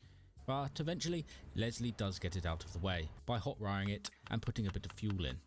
He returns for some tasty lunch. Then he spies a caravan on the other side of the bridge, so he hops over and removes the bed from inside. Leslie is sick and tired of sleeping on a sofa. He brings the bed back to the RV, then takes a little bit of time to decorate his new sleeping arrangements. Wow, we actually have a bed. That's so good. So cool. Now we can put down our wrinkles here. Put down our bunny head here. Putting the bra on the badger. Doesn't really work, unfortunately. Let's just cover the badger and... he was our first friend. Let's just cover him in underpants and bras and stuff. There we go. Well, that is sinister as hell. There's our sleeping partner, Wrinkles. Hello, Wrinkles. Amazing. So cute. Leslie Stump is living the dream. He lounges on his new bed with his old friends and smokes a cigarette and drinks a beer at 1 PM. Dreamy. He leaves the RV running because the battery went a bit flat after the oven fiasco, then washes himself in the river. Leslie is absolutely knackered, so he heads to bed early because he was starting to get a little sad. We're back with Leslie on day 77 of his 100-day adventure. We're nearing the end of the story, and will Leslie make it? Let's find out. We join our hero on the road to Louisville. He stops in the road to check out a news van and pulls the expensive camera equipment out of the back. He wants to make a special kind of video, but it doesn't work, so he rips the camera to pieces with his bare hands. Trust us. Eh?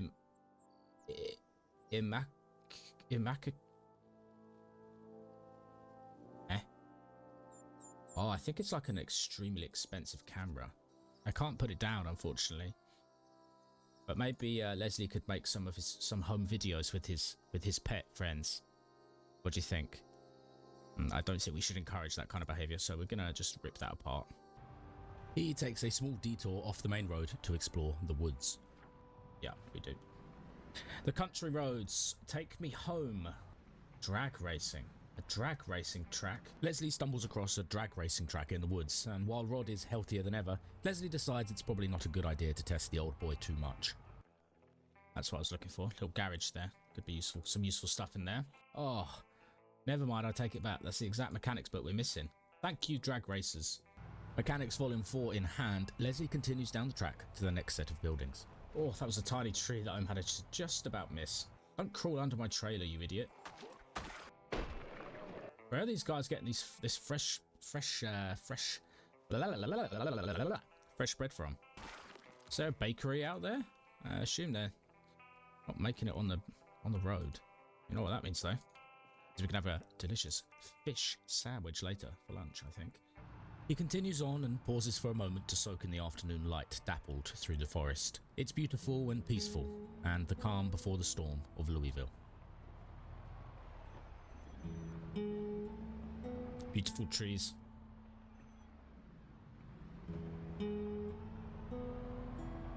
Oh, it's a new fun area to explore that I haven't been to before. There's a lot of cowboys around. Easily dispatched. Let's have a look, shall we? See if there's any guns at this shooting range. You would assume. What are you? You're like some kind of... I'm not actually sure what you are. Kind of in fancy dress. Arizona. Whoa. Fresh pepperoni. And pancakes? What on earth? A fish? Ginger root? Hunting knife? Amazona feather. Cool. I've got this little feather thing on my head now. It's cute. It's very cute. Very, very cute. Okay, smoke a cig, mate.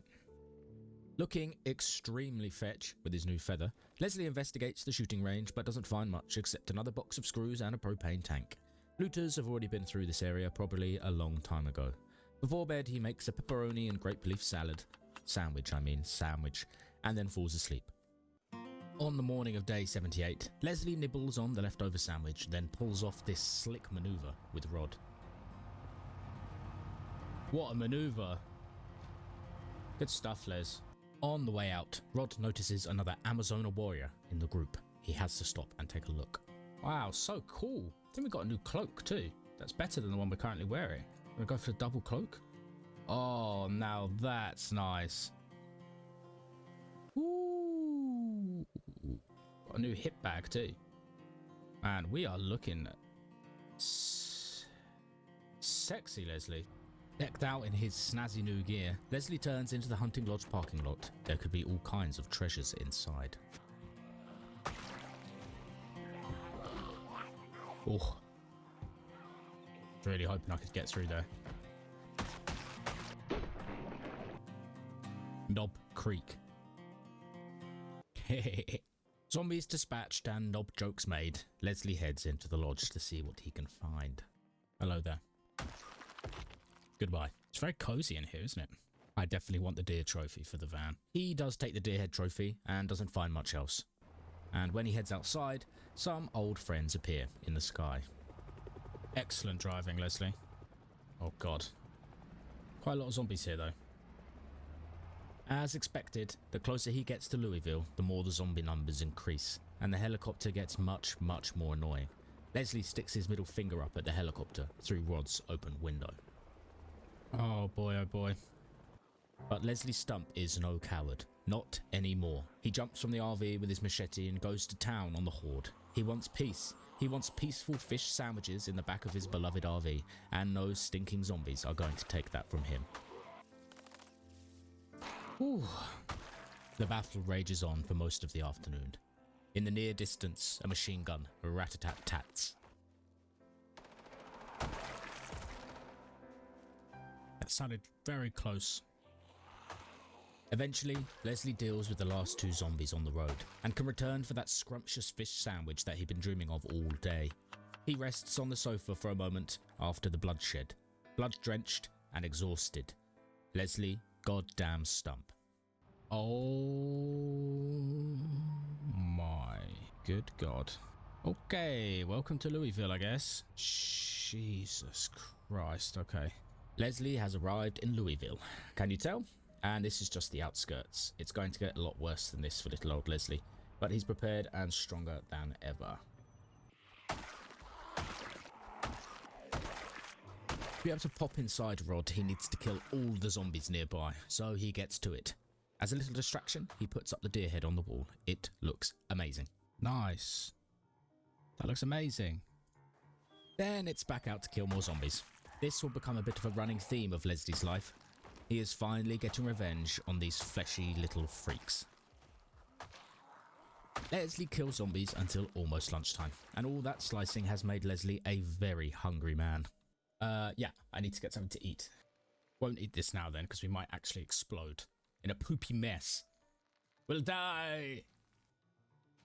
He eats what he can before he explodes into a pile of goo, then puts the food into his new front pouch, like some kind of cannibal kangaroo, then continues to slice and dice his way up the road to Louisville proper.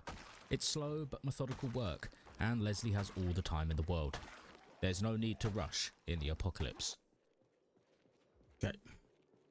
Soldiers. A lot of army soldiers here. Army soldiers. It's like I'm 6 years old. My army soldiers. Leslie takes out most of Kentucky's armed forces nearby, then clears out the lot. Just keep taking out some of these zombies that are, Take a look inside this warehouse then, shall we? A hit. Whoa. That is ninja zombie. Sounds like there's quite a lot of them up there. What they were doing up there? Hiding, I guess.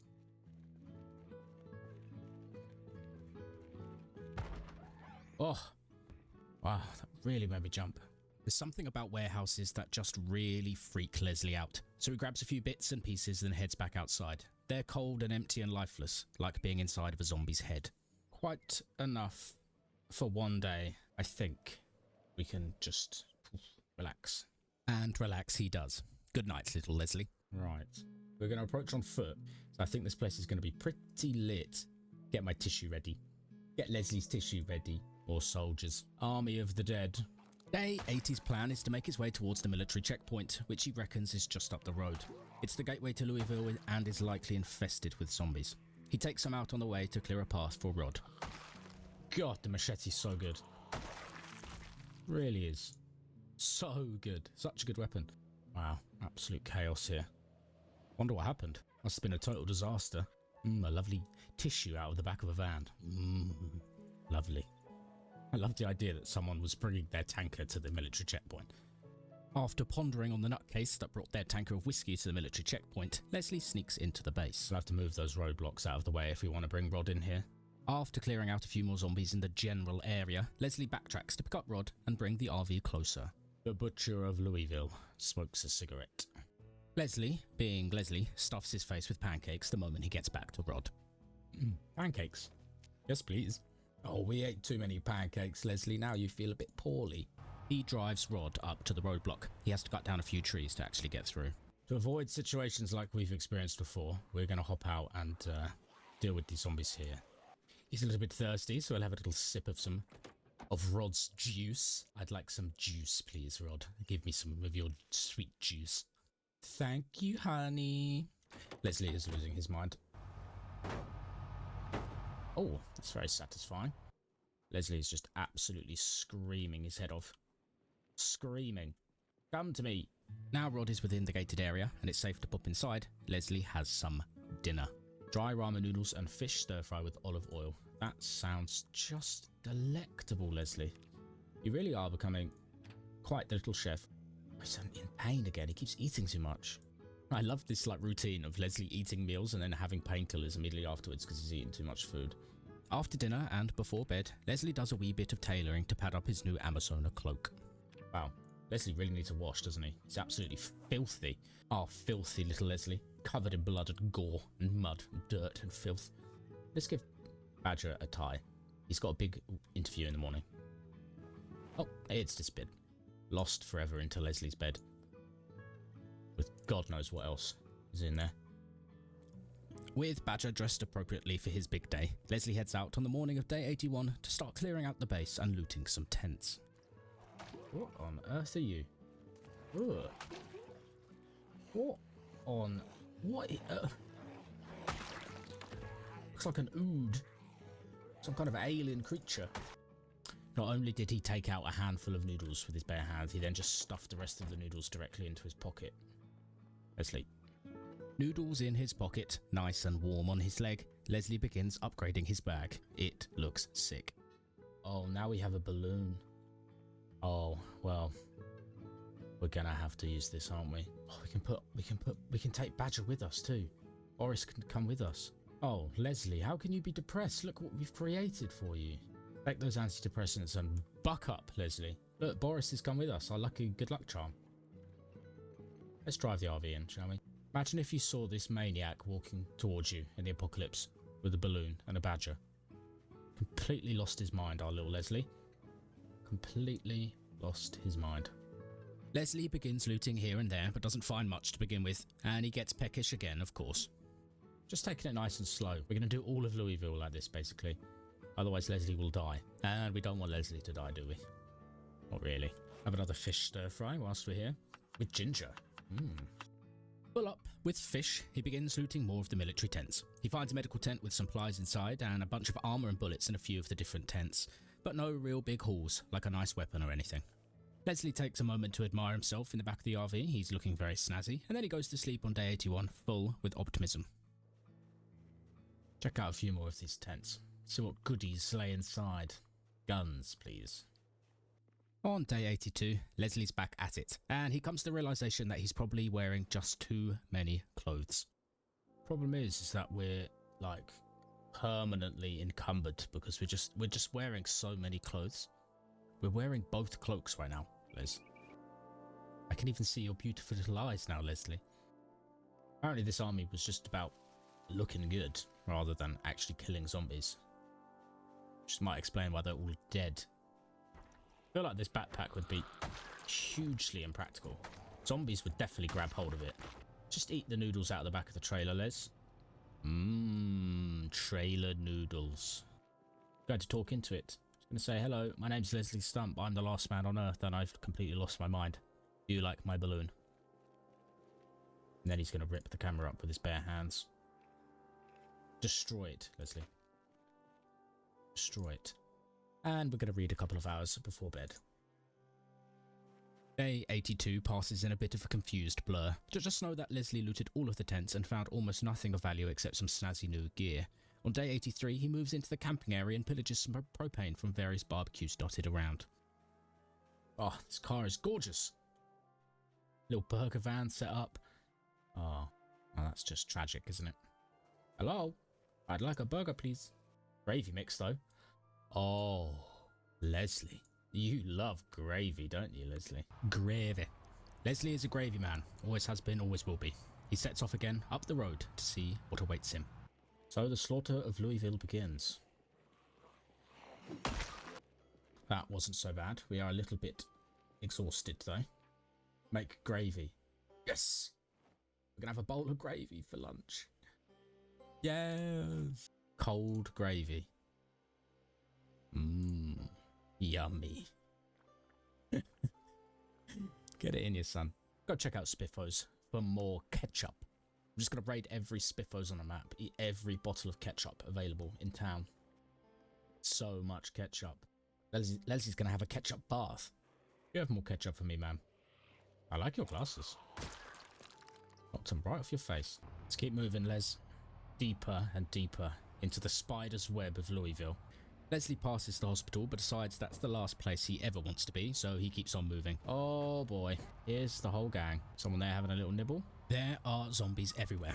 Leslie expected this, of course, but he still wants to be safe, so he heads north towards the river, where he hopes there might be fewer zombies. Still a little busy. Leslie is tired now also. The fight outside the mansion is a little desperate.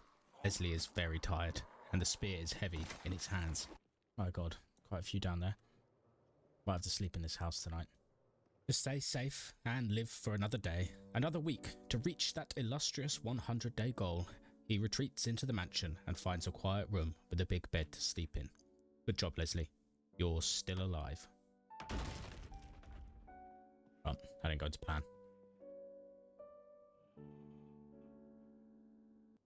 And good morning, Leslie. What a disgusting place that you've spent the night. Let's go check if there's any zombies outside. Yes, there are zombies outside indeed. Armed with his Amazonas spear, he clears out the zombies with ease. Okay. I love this fountain. Imagine if we could put this fountain in, Rod. Pink frilly underwear. Now that is a colour that we haven't seen for a while, so let's take them. Underwear in hand, oh dear Leslie, he kills a few more zombies and returns to Rod. We'll put the underwear in Mr. Wrinkle's mouth. Yeah. Leslie listens to the new CD he found inside the mansion. The music is lovely, although it kind of just sounds like someone going, I don't know if she loves me, if only she could see me, laughing and dancing in the sun. Oh dear. Leslie, don't cry. Keep it together. Your smile, your kiss. Ah, poor Leslie. He can't even listen to that actually. It's making him far too sad. Tears in his eyes, thinking about the rotten faces of people he used to love. Leslie investigates a few more of the mansions along the river. The zombie population is low here and it gives him a bit of space and time to explore, gather supplies and hunt for a rolling pin. He really wants a cake. But no, nothing of any use. So let's go down to the river and have a wash on their little dock. Leslie stands on the blue river and washes himself with his bare hands. His face is crusty with dried gore and he is a little sore. 3 months he's lived and succeeded on the road with Rod. The 100-day mark is just around the corner. Nice. All washed up. He stops for a bite to eat, a delicious fish roast, then drives Rod up the road a little further, inching towards the chaos of Louisville. How are we today? You look like a fun bunch. You've got wearing matching outfits. Very cute. Very cute. Leslie goes from house to house, mansion to mansion, taking it slowly. How do you think he survived this long? Slowly, like a slug. Wonder if the gate will open for me. It does. Right, let's bring the RV in here. This looks like a snug little spot to spend the night. Nice, safe and sound. What a lovely spot this would be to set up your life, Leslie. Maybe this is where we come back to. Mr. Stump has been dreaming of bigger things. This mansion with its big garden and walled fence does look pretty good. But it's not that he's outgrown Rod, but settling down with a garden and a few new friends to keep him busy. Yes, Leslie Stump is dreaming of another life. But for now, the road is calling him, and he settles down for the night. Organized. Strange word, that is. Cool. So he's drowsy, moist, anxious, pain, stuffed, unpleasantly hot. Let's get you a ciggy, mate. On day 85, Leslie investigates a nearby apartment block that is extremely large and teeming with zombies. The sounds of their door bashing and grumbling are like war drums, and Leslie decides that whatever is inside is probably not worth his life. Whoa, what is this building? It's massive. What is this place anyway? I can hear so many zombies. Looks like it's just built like apartments. Oh my god, I can hear so many zombies in there. I think it's just an apartment block. That is full of zombies. Wow, I can hear so many of them. That is actually a horrifying sound, so I think we're just going to skip. Alright, Les, it's time to leave our beautiful home by the river. My beautiful home, my beautiful wife. And off he trundles along the river towards the industrial quarter of Louisville. There are more zombies in his path, quite a few actually, but Leslie is a trained warrior at this point and he deals with them very handily. A string of zombies defeated there. Let's just clear out a little bit more of the area. Leslie investigates the map, which does come with a key, but the poor old bloke is colorblind, and he can't tell his yellows apart. Fun fact, I am also colorblind. He decides to go and just have a look. However, the tall fence and the sound of growling zombies on the other side means Leslie is more curious in the bugs and veggies in the grass on this side of the fence instead. He doesn't want to jump over and die. He doesn't want to die. Yeah, bugs. Leslie is obsessed with bugs. With a pocket full of bugs, he eats lunch, then drives up to this glorious looking house with 3 large garages. He can't help but take a look. Unfortunately, the wealthy owners from beyond the grave turned on their house alarm before they perished, and suddenly every dead rich zombie nearby descends on him. Leslie, you could live here. Oh. Well, I guess that makes sense. Oh boy. That could cause a massive issue. Oh boy. Okay. Leslie decides to drive a little up the road to get away from the main crowd. I thought it was going to draw them away from me, but then I drove my RV past them all. Okay. Oh, Jesus, okay. Okay. We survived. Covered in blood, stood in a pool of blood, Leslie has killed all the zombies. Then he heads into the RV for a lie down with a new yellow friend. He smokes a cig and has a handful of wild sunflower seeds he found earlier. Good night, Leslie. On day 86, Leslie sticks some nails in a baseball bat and heads out into the fog. It's terrible weather and he doesn't want to venture too far, so he just checks out some nearby mansions instead.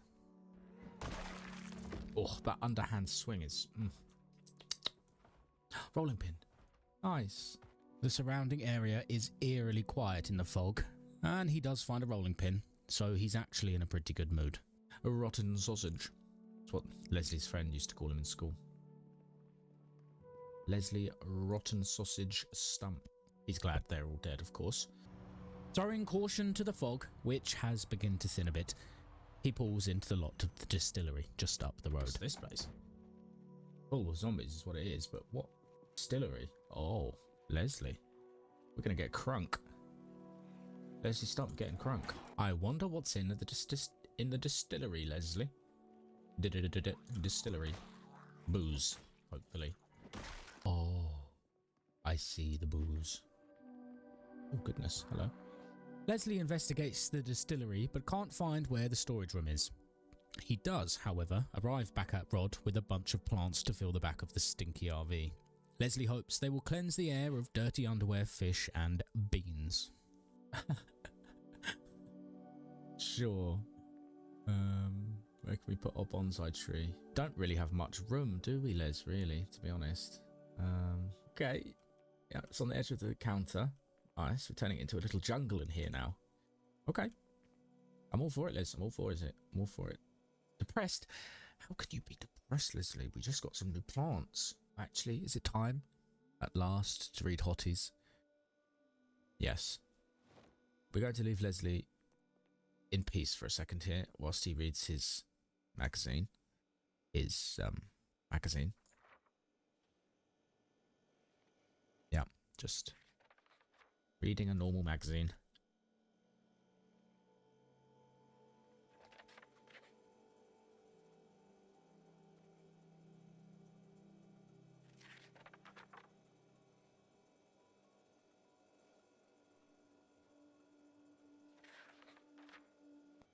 love that it just disappears once you've read it.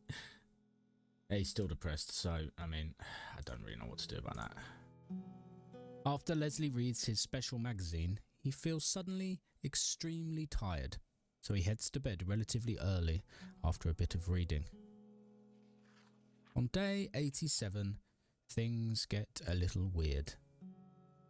In reality, the footage was corrupted, just didn't record, which is sad, but also kind of a miracle that we got this far. My first time ever doing this, and we managed to see every waking second of Leslie's life. It's just also a shame that the part of the story that you missed here was kind of crazy.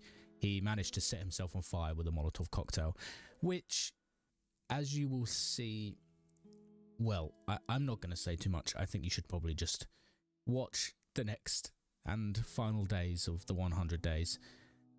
You probably missed about 4 or 5 days. He set himself on fire and then he had to sit and heal in the RV. So you didn't really miss that much. Mostly just Leslie lying around in his own filth, covered in Molotov cocktail burns, reading books and eating fish. So pretty much just what Leslie does anyway. But yeah, some missing days. God damn it. Enjoy this last few days. Oh dear, some of the days got deleted there, but thankfully mostly what you missed was Leslie just sitting in the back of the RV, because he burned himself with a Molotov cocktail. A bit like, well, should we try again? Do we try again? Yes, we try again. I'm going to demonstrate what you missed by doing it again, and the hopes that this doesn't actually... Well, let's move the RV out of the way first. So last time, I think the Molotov cocktail just exploded in his hand when he tried to throw it, but this time, that didn't happen. Fantastic. I'm hoping that it just burns down now, or not. That was actually just quite pathetic, Leslie. You pathetic little man, Leslie. Oh well, as you can see, we probably covered, I don't know, 4 or 5 days to be honest. Leslie's at day 96 something. It's almost day 100. Means we've got to drive further into town. So yes, sorry about that, but we rejoin a fit and fighting and pathetically useless Leslie trying to demonstrate what happened to him with the faulty Molotov cocktail. He was burned on the leg, so he could barely move. Now he makes his way into the deepest, darkest parts of industrial Louisville. There's nothing here of any use, and for some reason he just wants to set it on fire. Just when you thought Leslie goddamn Stump couldn't be any more useless, the worst happens. Again. I do want to set these on fire. Leslie is sort of, oh, he did it again. Well, okay, yeah. He did it again. The Molotov explodes at his feet. His head is burned. He is in extreme agony. The flames spread. Zombies chase him. He hurriedly bandages his arm, but he should have bandaged his burned head. He doesn't have any more rip sheets on him, and he's too slow to rip his clothes up. The zombies chase him. Oh dear. It is only because of Leslie Stump's high nimble skill that he is able to outrun them when he uses his weapon. If he didn't have it, he would already be dead.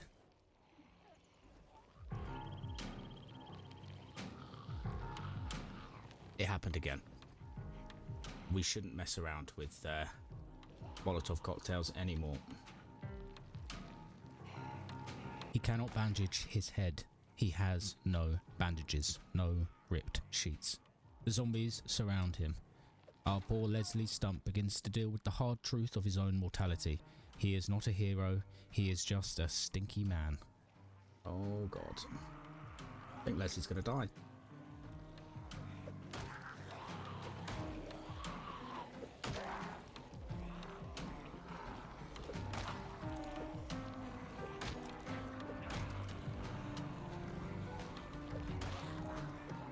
I think he's gonna die. Oh no. Leslie. Leslie. His health bar falls ever lower and lower and lower. Leslie is in agony. He swings his hammer valiantly. Leslie, Leslie, Leslie.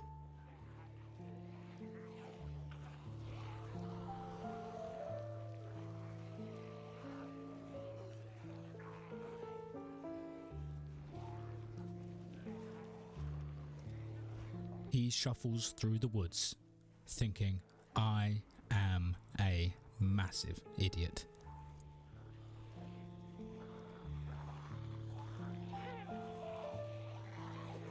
Leslie. Leslie. He manages to lead them around the side of a building. The fire spreads and eats it, but the crowd of zombies is thinning. His health is low, but he's still breathing, raggedly, but still alive.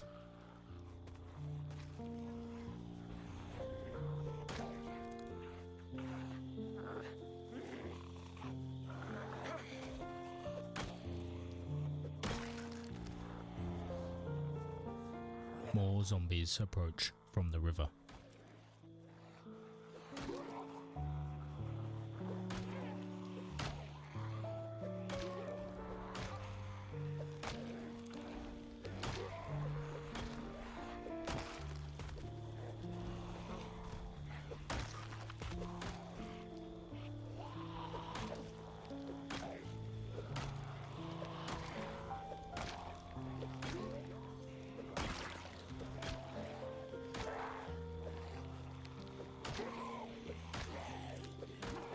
Leslie, goddamn Stump, does not give up easily.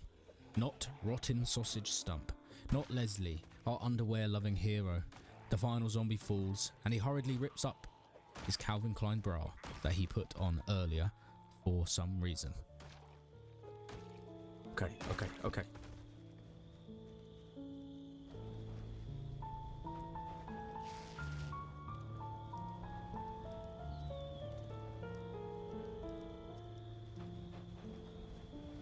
Oh, Leslie. Okay. We need to get back to the RV now. Oh my god. Oh my god.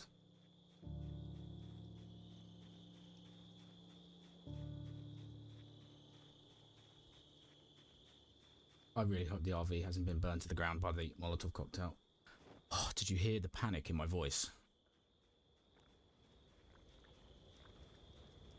Oh god.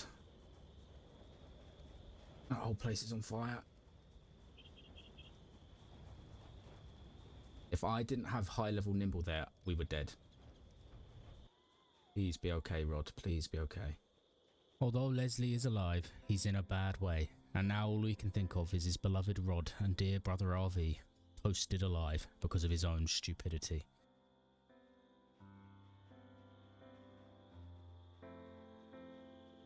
Oh, look at our health.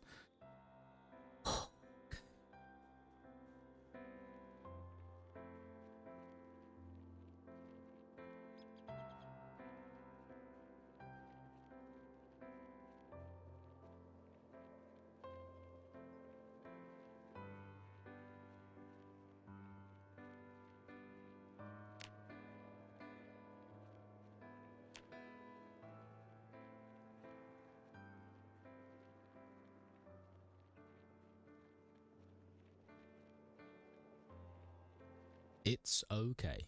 Rod is okay. Just keep going. Just keep going. We're back to where we came. Smoke a cigarette and relax for a second, Leslie. Oh.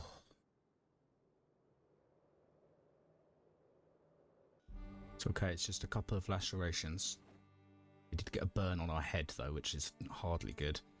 Well, just so you know, this actually already happened. So I was just simply repeating the same disaster for you with the footage that you missed.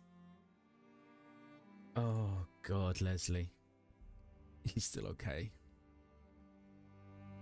He's still okay. It seems fitting that Leslie would almost be the one to end his run in such a stupid way.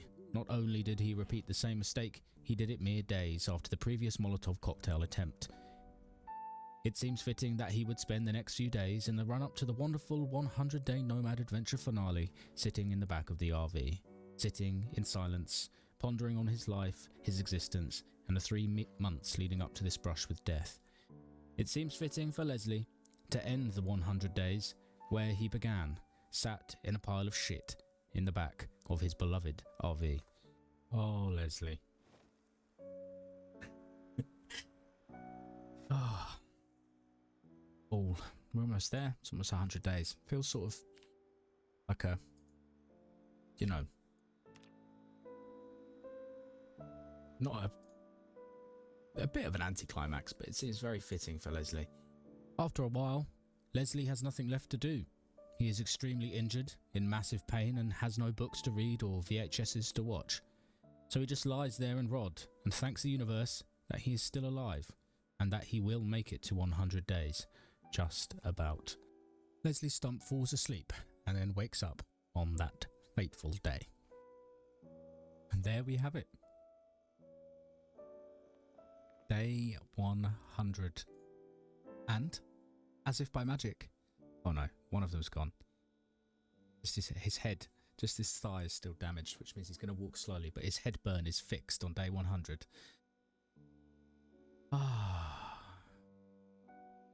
Right then. You can move faster now, which is good.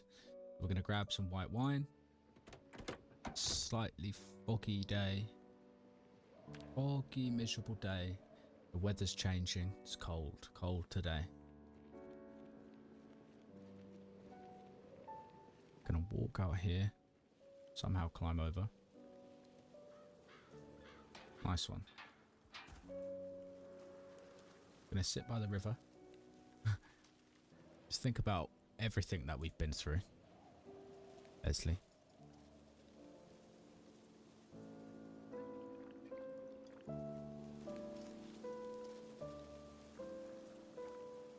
We'll give Rod a kiss. Go on, give him a kiss. Mwah. Mwah. There we have it. We did it. We made it. We made it to the end. Leslie Stump, 100 days. 83 kilograms. 4,490 kills. Favourite weapon with the machete. Oh, Leslie. What an adventure. What an adventure. And I don't think it's over. Not quite yet. There's still a lot for you to learn and to achieve, little Leslie. So I imagine I will see you next time, where Leslie's adventure continues.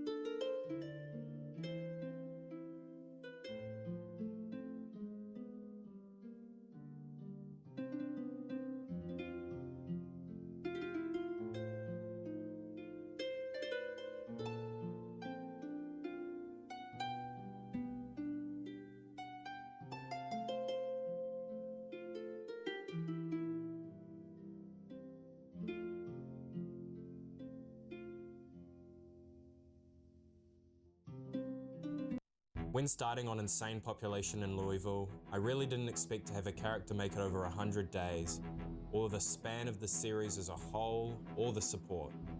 I mean, Louisville is touted as a death sentence, and cranking it up to the max seemed like a good way to generate short stories in varying circumstances, not something I could actually survive and thrive in. So take a seat, because I don't think you'll ever see the streets of Louisville this clear again.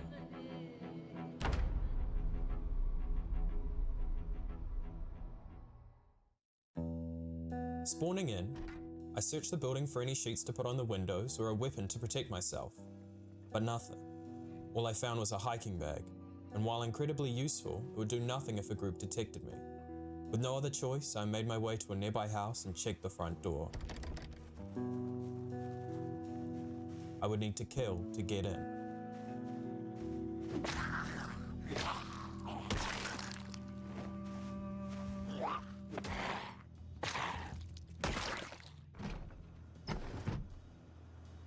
Once inside, I immediately filled my pack with anything of value, coming away with food, curtains, a weapon, a leather jacket for protection, and a sick hat.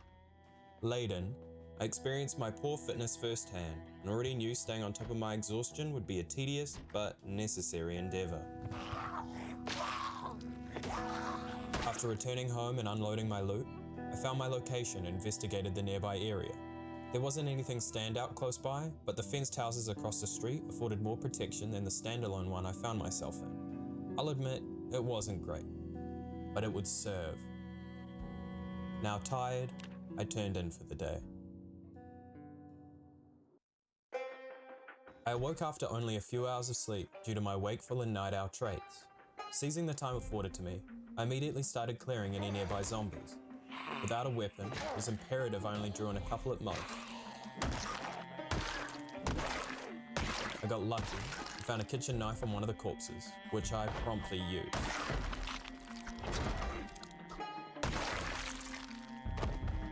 Following the banging noise, I went upstairs and found the source. The subsequent fight alerted those nearby,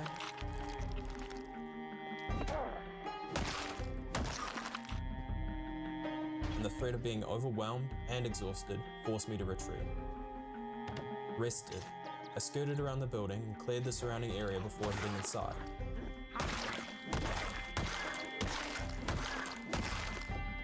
I found bourbon, curtains, a radio, and a weapon, making me far more capable in a fight. When breaking into another home, I narrowly escaped an injury, but I quickly cleared it in the backyard of its inhabitants.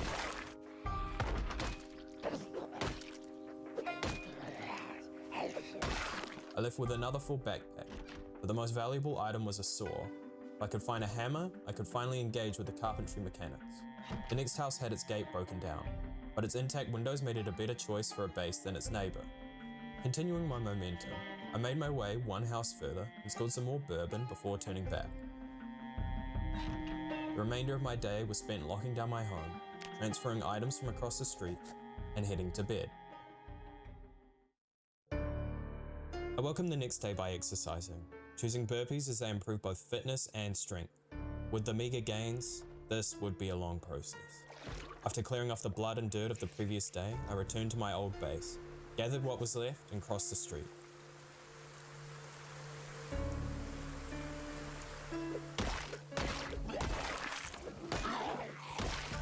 I got caught out. Using my remaining energy, I looped them around the house and made my way back inside. Thankfully, I was only followed by one. But the threat of an unknown number breaking through a window caused me to leave.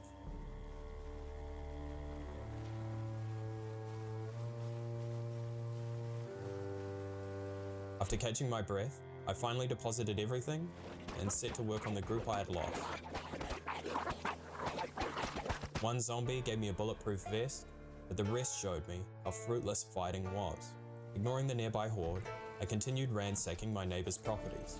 Fearing the water cutting off, I filled all my vessels before heading back out to burn the last of my energy. With it too early to sleep, I spent the rest of the day reading the carpentry skill book. As I read, some zombies nearby were bashing down a door. Each bang hammered in the idea that if I stayed here, it wouldn't be a single day I left my base and felt safe. I needed a better place to call home, somewhere my efforts would permanently translate into my survival. It took a while, with many good-looking candidates, but none came close to what I found. A place with unbreachable walls, one entrance, 24 multi-story houses, and a large courtyard. I knew this was the place. Here, I would either thrive or die. Preparing for the journey the next day, I crafted a couple Molotovs, gathered my rare finds, and packed enough food and water to last the trek. Now extremely tired, I rested, eagerly anticipating the next day. My plan was simple. If I managed to make it there, I would burn the Zeds to the ground and create a permanent dent in the local population. Then, sneak into the compound and secure a house. Along my walk, I spotted a fire department ute and raced ahead. Inside, I found one of my favorite weapons. Besides that, the monotony of abandoned homes, hordes, and vain attempts to survive set in. As soon as I arrived, I tried to draw in as many as possible and pull them further down the road. Throwing my Molotov, I hadn't thought about the rain as the flames struggled to take hold. But it did. And so did the townhouses. After looping the buildings, I dispatched what remained and returned to the entranceway. My next step was to sneak into a house and use it as a stepping stone to secure the compound. It didn't work out. With my plan out the window, I would instead gather what I could from inside and use my second molly to clear them.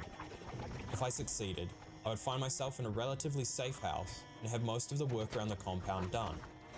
At the entranceway, I circled the horde I had gathered with those outside, clumping them together, and walked them down the street.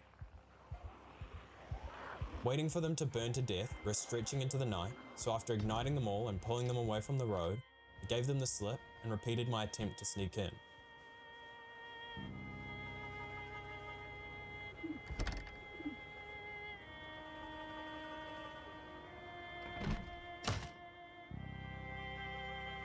The bottom floor was clear of the dead, but I found one in the bathroom.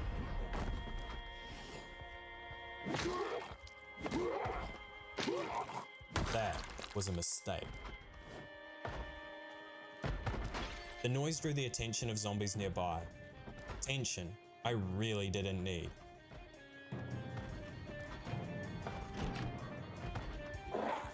Thankfully, I had to fight only 3. But as I was unsure if any more had found their way in, I chose a house further down the road to settle in. This time when I opened the door to a zombie in the bathroom, I made sure to pull it outside before killing it. Just like my old home, rhythmic banging permeated every moment, continuing as I added sheets to the windows, managed my needs, and went to sleep. I awoke to a bang. Tonight would be a restless night. Afraid of fighting in the dark, I read the mechanics skill book till it was light outside. Fuck. That was power and water cutting out. Unloading what I brought to the compound, I grabbed my axe and set to work.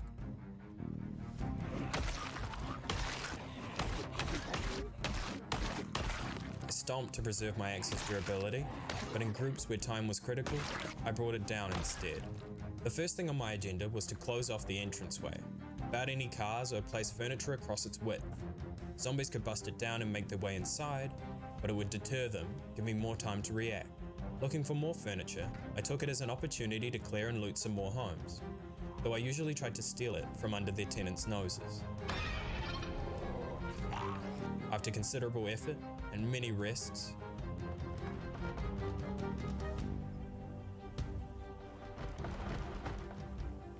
my magnum opus was complete. For the remainder of my day, I began tackling metalworking before turning in. I awoke to many near my defenses and quickly set off to deal with them. God, I love the axe.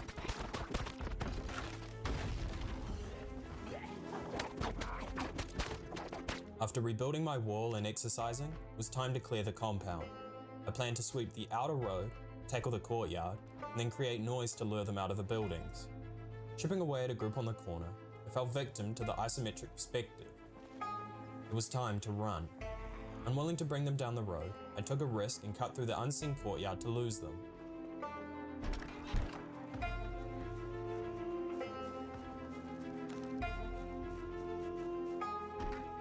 With no noise from the door or guests through the window, I left to tackle the now split group.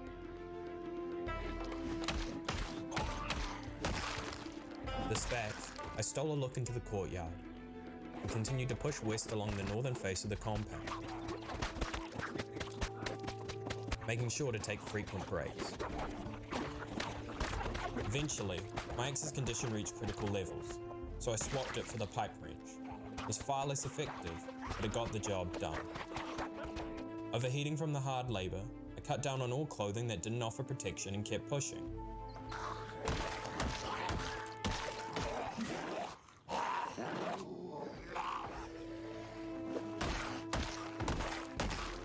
The road was clear, the day was almost over, and I was blood-soaked. I finished off metalworking from the previous night and welcomed the next day. With the northern face mostly cleared, it wouldn't be long until I had secured the compound.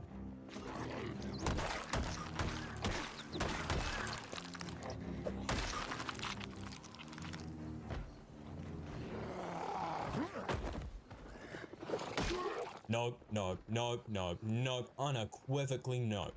If it spotted me, I was dead. Even if it didn't, it could still pull dozens of zombies into my defenses and home and undo everything. Sitting down to watch the entranceway, I had gone unspotted, but it still brought them into a collision course with my wall.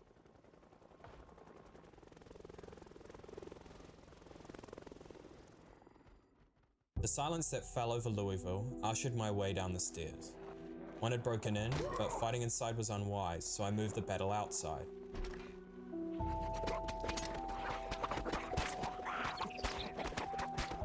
After rebuilding my defenses from disparate furniture, I tackled the adjoining houses to end the banging. Came away with silence and something far greater.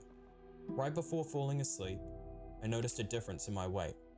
Like the bloodbath outside, I was making incremental progress. After washing off the blood from the previous day, I restored my wall, exercised, and left to move in the opposite direction around the compound. I checked a van along the way for its key, but was unlucky.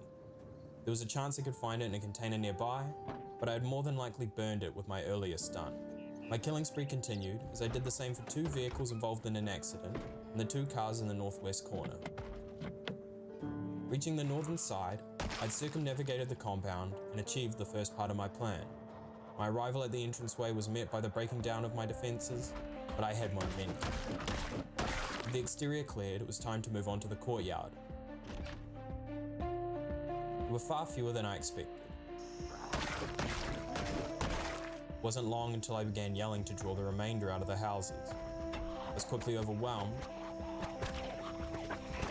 but as the final step of my plan, I continued to fight and chip away at them.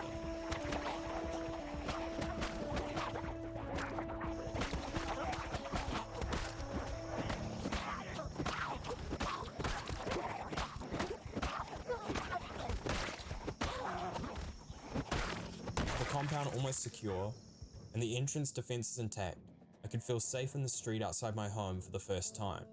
Now reading electrical, I tried to think of the countless items I still needed to secure my future, but I slept soundly, knowing I had taken the first step. It was time to kill the few zombies still trying to reach the courtyard. One of them, I failed to open the window and couldn't open the door, so I cut through the neighboring house. Inside it, I found a hammer. This would change things. I could now dismantle furniture to get their resources and engage with the carpentry mechanics of the game. Hi, I'm Alex, and welcome to Woodcraft. Today we'll be making a survivalist necessity, a bench so you can rest those weary legs. For this, you'll need your bench, some nails, some legs, and a hammer. There's been some budget cuts. I don't know if you can see that, but that's progress.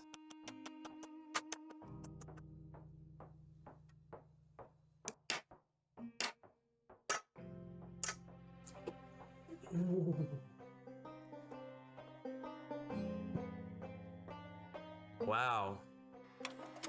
Comfy. I continued silencing any noise, installed some leather gloves, electronics I could dismantle, and a radio. Using the planks and nails from dismantling furniture, I began barricading the windows of my base. Each carpentry level afforded me a flat 10% increase in resource gains, but it was still a slow process, as I found myself with an excess of planks and a desperate need for nails. Wanting a faster solution, I sat down and searched for any nearby sources. To the northwest was a hardware store. Here I could find nails and many other items and materials I could use, like a sledgehammer for breaking down walls, propane for repairing cars, materials to fix tools, or seeds for farming. Essentially, if I successfully looted the store, I would be set. My next option was to the northeast, a far more bare bones solution that might have nails, but the containers were far more accessible than if they were in a building. As you can guess, I prepared for the hardware store. In preparation, I stole the emergency broadcast frequency from a car, tuned in, and listened for the weather and helicopters.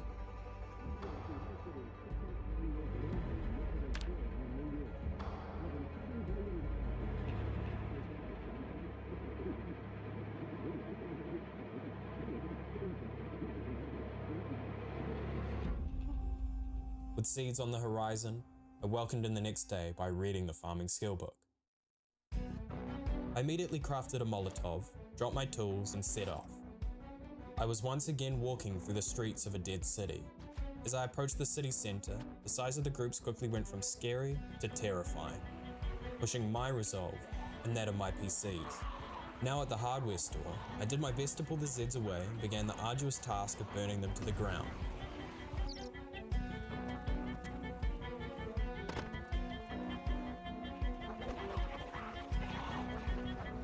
Isn't it beautiful? Having used my only molly, I chained the dwindling fireball into those up the street. The flames were close to the buildings, but it was still under control as I worked away on the second horde. I was wrong. The adjacent building was alight. I tried to pull the flaming zombies out of the building to slow the fire, but it was useless. The hardware store could catch alight, so my best time to loot it was now. But if I went in there was no guarantee I would make it out. All I could do was lead my group in circles, as the adjacent store also caught fire. Hungry, I headed back down the road to the grocery store. It was also on fire.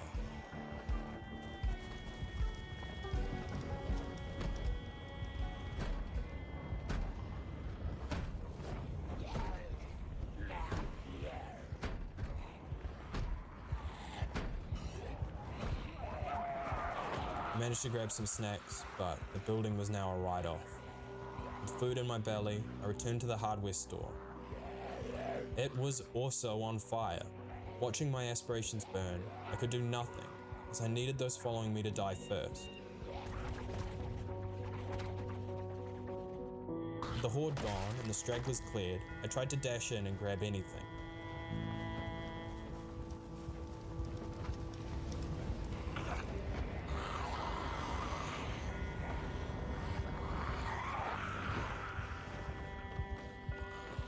Opting for a safer tactic, I drew out those at the entrance before sneaking in and grabbing a welding mask.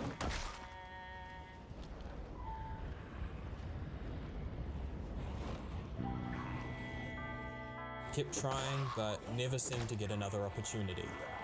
It wasn't long until I was overwhelmed and forced to let them and the store burn into the night. Taking vitamins, I fought off tiredness at every step.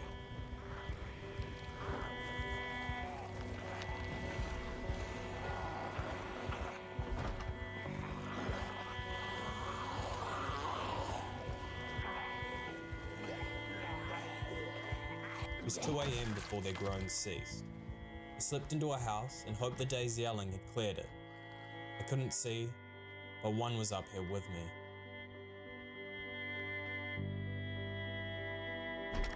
Now in the bedroom, the moonlight confirmed it was clear, so I chanced sleeping.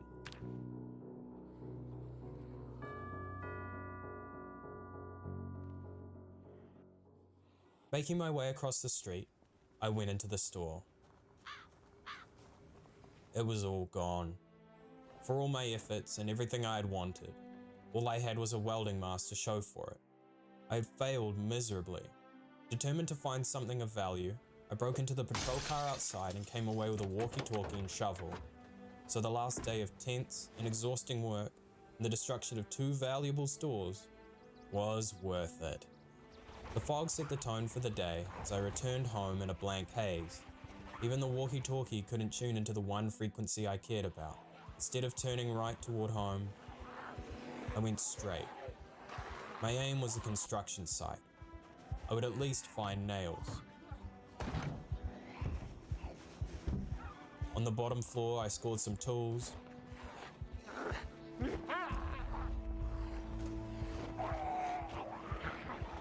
Barely any nails.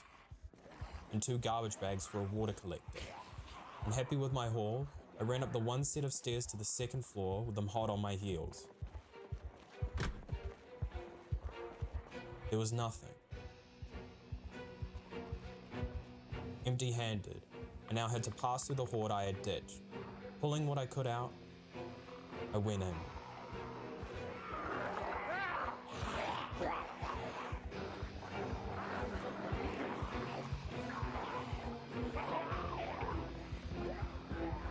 I was lucky to have only come away with a minor injury, but it being my foot drastically slowed me. Entering the compound through the front and unable to fight, with a group following, would undo all my progress, so instead I would jump the fence. All I needed was a house with the front door open.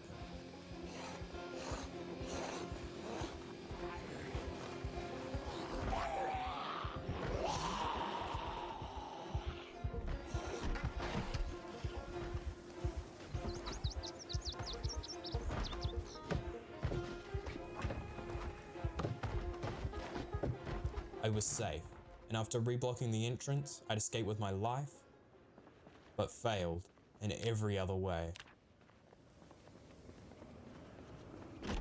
I donned the faceplate of shame and questioned what the rest of my life would look like. I had failed, but was still in a strong position behind my barricade. With the power and water cut off, I needed to make renewable sources of food and water to survive into the future.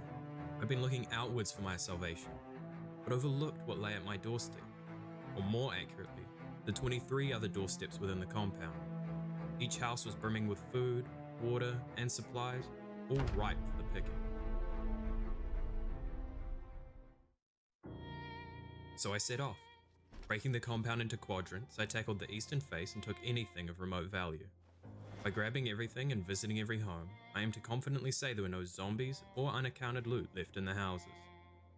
Despite the indiscriminate ransacking, I had my eye out for a couple of items. I was still short on the next carpentry volume and hoped to find more weapons. After clearing 4 homes, I marked off the burnt down buildings from earlier, finished reading the farming skill book, and welcomed the next day. Under the dark of night, I quickly wrapped up the remainder of the eastern homes. I was confident they were clear, but I snuck around just in case. With my first quadrant done, I sat and listened for any incoming helicopters.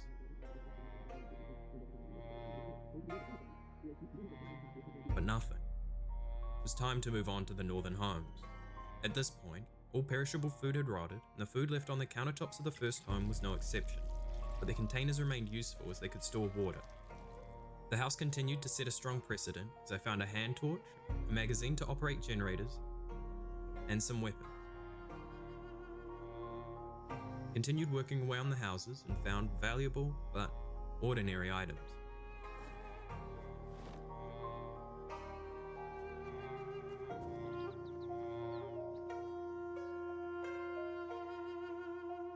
It was a monotonous task with some highlights. What the fuck? But well worth it. Having hauled large amounts of weight all day, I started to run out of energy, but I kept pushing into the last 2 homes. I returned from almost finishing the northern face to a problem. All my containers were full.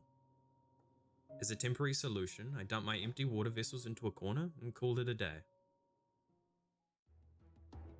Rather than cautiously moving in the dark, my hand torch let me power through the last northern home and start on the western buildings. Having run out of storage, I began dumping items in large piles on the floor for me to sort later. Taking a break, I tried to forage for items on my way back, but found little. In the last home, I came away with an invaluable score. If I read the magazines, I could work on the various cars around the compound and grind my mechanic skill on them. At level 2 mechanics and electrical 1, you can hotwire cars, letting you drive them without keys. For now, it was useless, but not in the future. Under torchlight, I wrapped up the western face and cracked on with the southern homes. In the 4th, I found the carpentry book I was looking for and another baseball bat. After stripping the last 2, I could confidently say the compound was free of the undead. I was safe, but I would need to sort all of this. For reading material storage, I'd steal my neighbor's bookshelves and expand my kitchen cabinetry for the rest. Almost on cue, a zombie bashing on my wall interrupted me before I could start. I was unstoppable. Regardless, it was only a matter of time until my home would be clean and chic. Taking advantage of another early start, I stole a white bookshelf and placed it in my living room. I could finally dent the pile. With the shelves quickly filled, I began searching for a matching set to finish the job.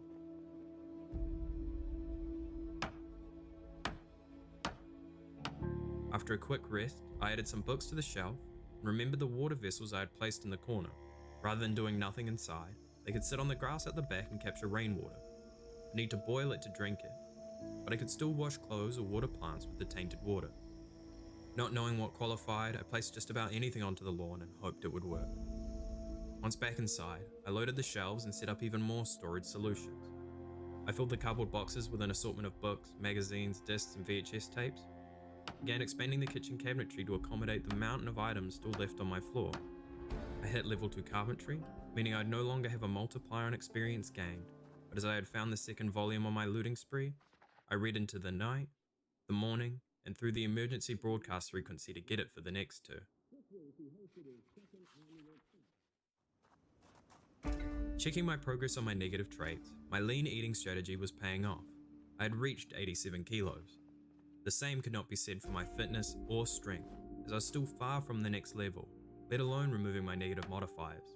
I continued removing the cabinetry from my neighbours and moved it into my kitchen, letting me store food from the floor and consolidating it from my other containers. Before heading to bed, I designated the bathroom cabinet for medical and cosmetic supplies and turned in.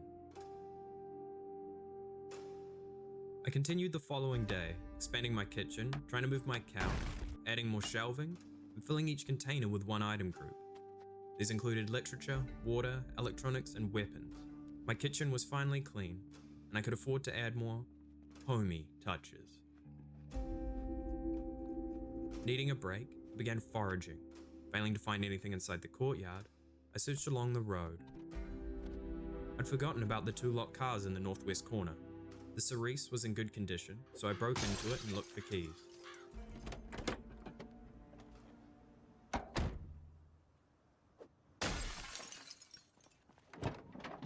I was also unlucky when checking the Valuelin, but I didn't need keys. With those magazines I found and a little experience grinding, I could hotwire them. Having a car would significantly increase my range for loot runs, and after a mysterious fire wiped out the nearest hardware store, I needed it. I was looking outwards again, but from a stronger position. With a shot at redemption, I was going for it. All it would take is a grind. Using a wrench and a screwdriver, I uninstalled and reinstalled the parts on the 2 crashed cars at the back of the compound. Each attempt could damage the car part and eventually break them, but as they were already damaged, I didn't care. Over time, the cars became unrecognizable, so I broke each piece and left them strewn about. The repetitive but tiresome work wore away, and I found myself overheating. I usually avoid removing armor, but I was safe behind my walls. Needing a place to rest, I replaced my couch with a single seater and returned to my skill grind.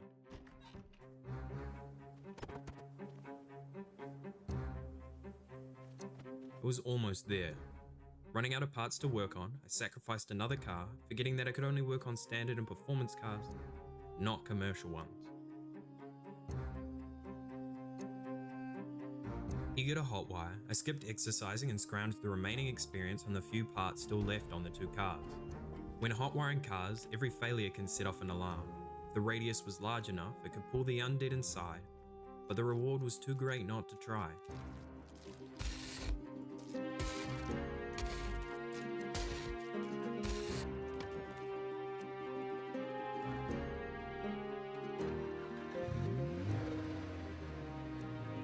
The cautious approach would be to hotwire 1 car, but it was free real estate. With a small amount of gas in the tank, I floored it down the side street to the entrance. Like every inch of progress in Louisville, a group of zombies came to celebrate.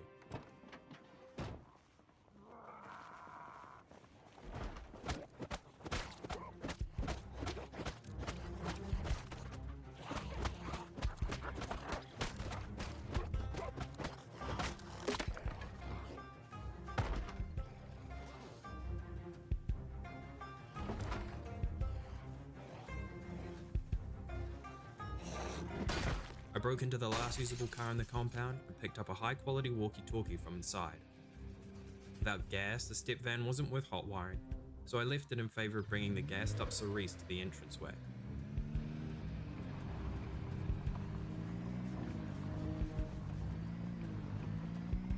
I was once again ready for another run for the items necessary to secure my future.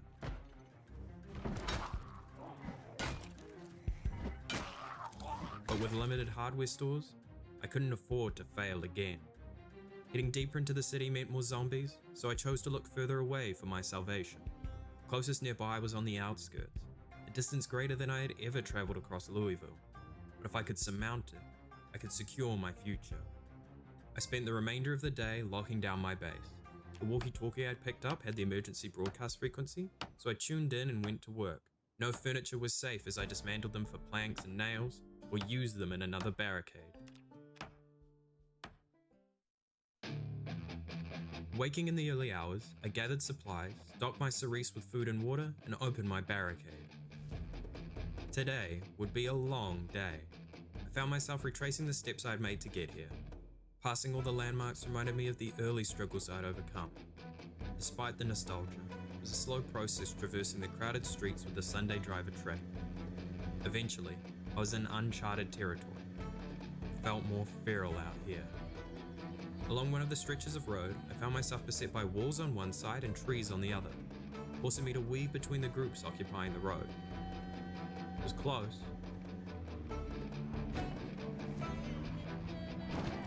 but I prevailed.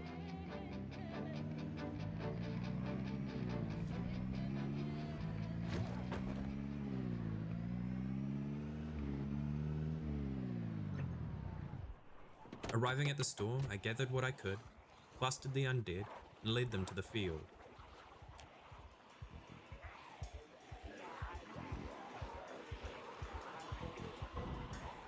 Losing the store wasn't an option, so I kept them isolated to the grass and worked away at the horde. Unlike other times, I avoided yelling to keep those near the store entrance to a minimum.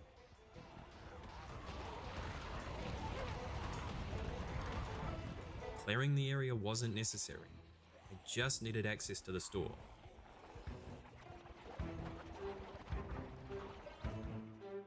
Once the horde was small enough, I finished the remainder and approached.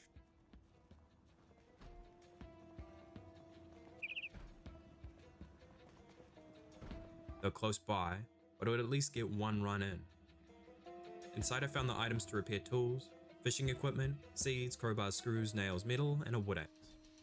Wanting to be able to fight, I avoided overloading myself and headed back to the car, deposited everything, made my way back inside.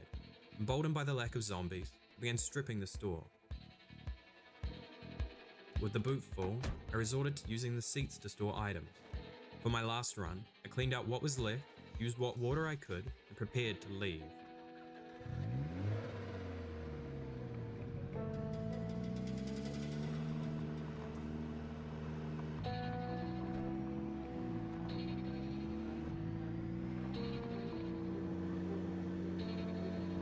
Oh shit. Retracing my steps was a mistake.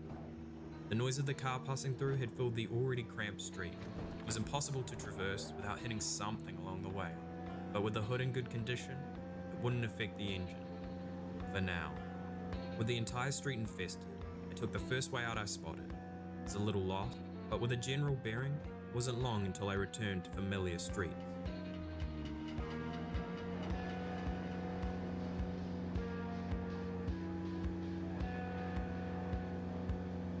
I had made it home.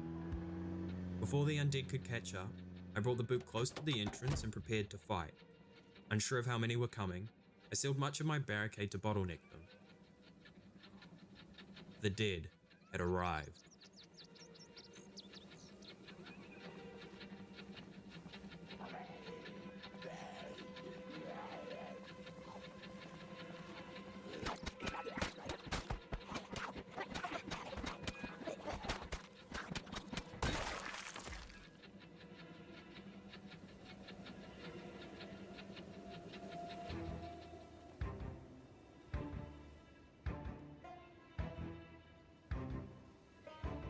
I left most of the items in the car in favor of setting up gardening storage and using my newly acquired wood axe to chop down some trees.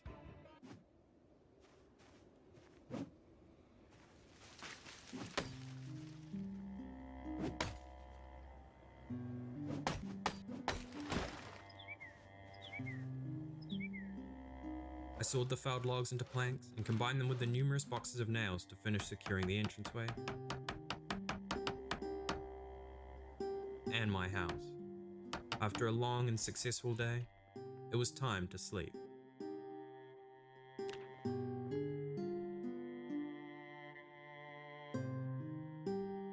Today would be the day I secured my future. With the items looted from the hardware store, I could now build a garden, grind my carpentry skill to make water collectors, and improve the defenses of my base. I eagerly listened to the weather forecast. If it was going to rain, I could sow my seeds the day before and drastically save on water.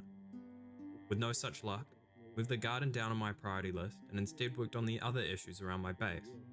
Built containers to store my newfound loot, constructed a floor outside my second story window for water collectors, who eventually plumbed them to my sink, though it was off-center.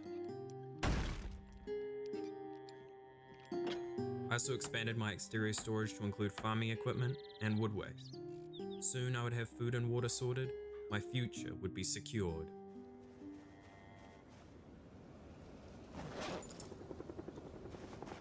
Another helicopter. The compound was clear, my defenses strong, but it could still come crashing down around me if it pulled too many into my wall. Unfortunately for me, the fog obscured everything. Once again, despite my best efforts, my future remained uncertain.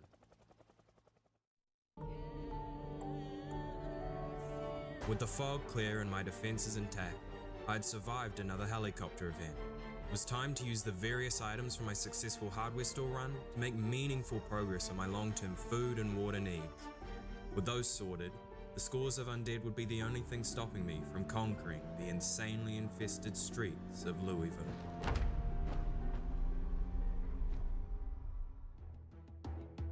Even though my wall was intact, they were too close to the entranceway for comfort. For insane population, I expected more. With the entrance clear, I could empty my car from yesterday's raid and use the items I had looted. I began by digging furrows. I was holding off on planting seeds for rain, but it gave structure to the massive garden I intended to build in the section. Before bed, I read another skill book and checked my progress on my removable traits. I had lost overweight, presenting a problem. I needed to consume even more of my limited food to prevent becoming underweight. Time had worn away overnight. I had survived 21 days in this hellscape and reflected it. With the next rainfall unknown, going for rain collector barrels was my top priority. The barrels require level 4 carpentry, planks, and garbage bags, none of which I had, but I could get 2 within my walls. I chopped down trees, sawed logs, built walls at the entrance, and listened to the weather for rain. But still nothing. Running out of things to construct, I began encircling my garden with fences. It wasn't a case of functionality, but necessity, as I was still a far cry from level 4. After measuring more than I'm willing to admit, I cracked on with the trees for the upper half and noticed the state of my pants. With water cut off, I resorted to washing across the various plumb fixtures in a neighboring house. Using the last of my energy, I sawed all the logs I could, and succumbed to the arduous labor of the day. After my morning exercise and re-equipping my gear, I had an idea.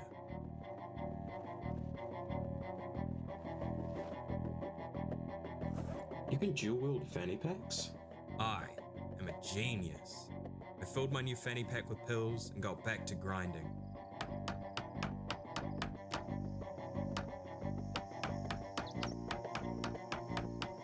Grabbing some more nails, I got straight back to it.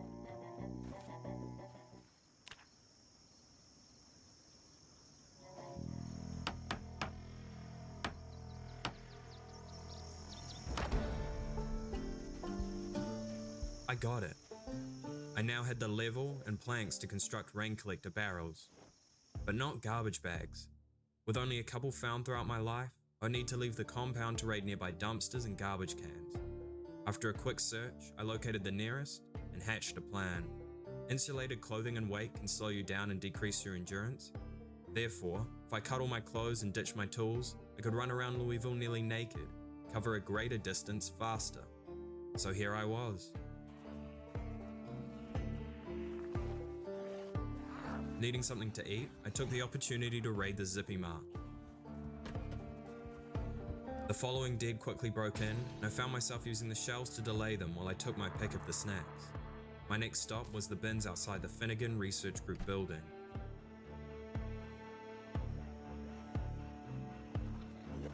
My looting was contested once again, but my superior speed let me lose them by cutting them through the burnt townhouses. I could now have my pick of the garbage. Having cleared my scouted area, I kept pushing east. It wasn't long before I found another dumpster to dive into. With enough garbage bags for 4 collectors, I was ready to return home, but the potential of finding more construction supplies was too alluring. I grabbed what I could before the dead caught up and pulled them far away to repeat the process. This accrued and clustered the undead together, and I found myself with a large horde following. Rather than fighting or letting them pursue me back home, I leapt into a scrapyard and hoped the group would fail to path to me, or the time afforded would let me hotwire the dart so I could escape.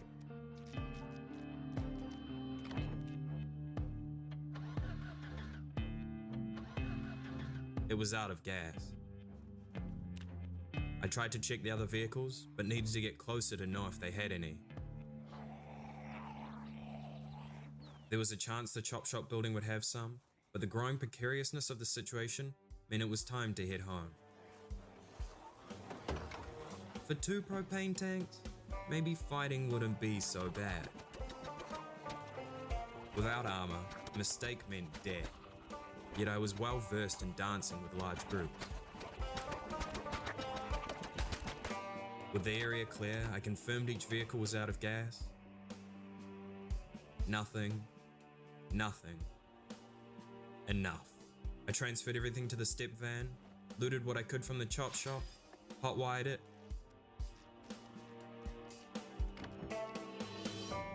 and set off. I placed the tanks on the floor, not in the boot. With the entrance blocked, the undead needed to break through and move away before I could escape. In the process, I could loot the distillery van and grab the propane tanks.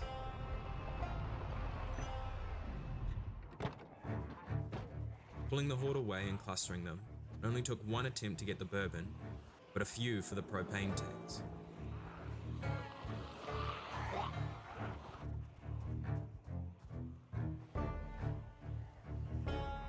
Heavily encumbered, moved as fast as I could back to the van.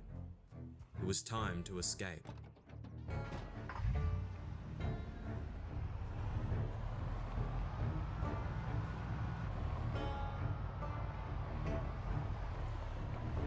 With night approaching, I made a beeline for the base.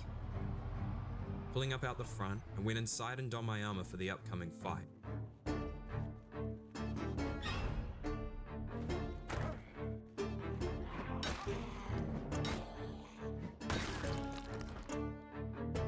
My previous work had paid off, as only a couple had contested my arrival.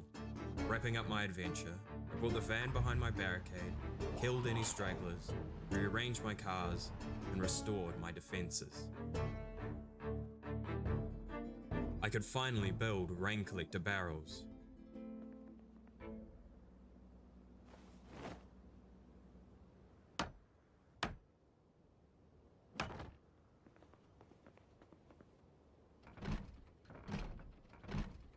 I was stuck up here. Unable to force my way in, I had to think outside the box to gain entry. After that ordeal and a long day, I slept easily into the morning of the 24th day. I wrapped up the water collectors on the balcony and plumbed them into my sink. Unlike the tainted water outside, this would produce clean and drinkable water instead.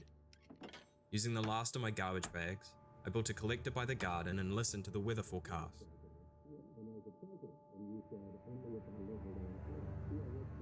It's going to rain tonight. I scrounged what gas I could from the compound and began sowing seeds. Finishing cabbages and broccoli, I ran out of furrows for the other seeds. forcing me to expand them to encompass the whole section. Soon potatoes, radishes, and strawberries would join the other vegetables and form the bulk of my diet once they were harvested. With my future bright, I cut away the wear of time, worked on myself, and slept.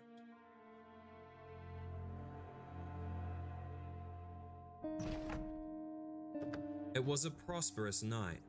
The rain failed to fill my containers, but it watered my vegetables and would be enough to tide me over. I used the tainted water outside to wash my clothes, checked the weather forecast to no avail, and took my first sip of clean and renewable water from my sink. The rest of the day was admin work. I'd sorted most containers, but some were weirdly designated or unorganized.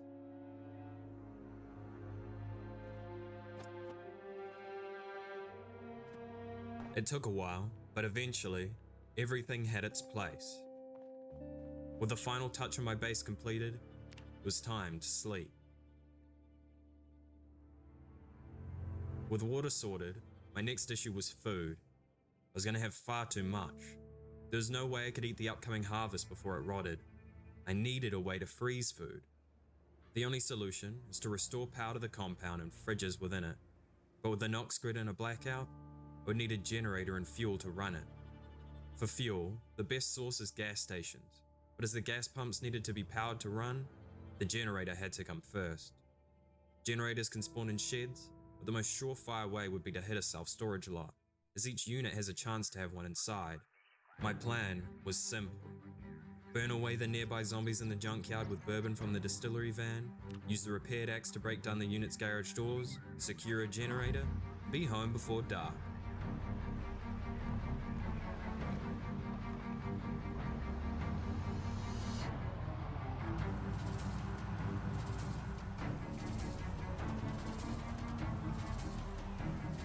I had arrived. I repeated the same strategy as the second hardware store, clustering them together, leading them away,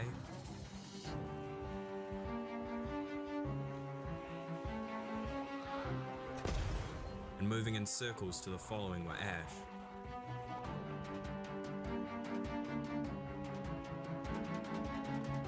To clear the remaining Zeds, I could use my spare Molotov, but fighting the small groups left in my way would take less time.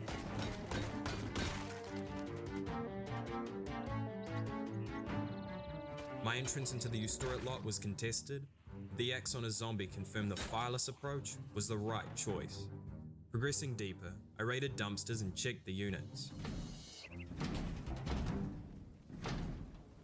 There were a few in here, but not enough to slow me down.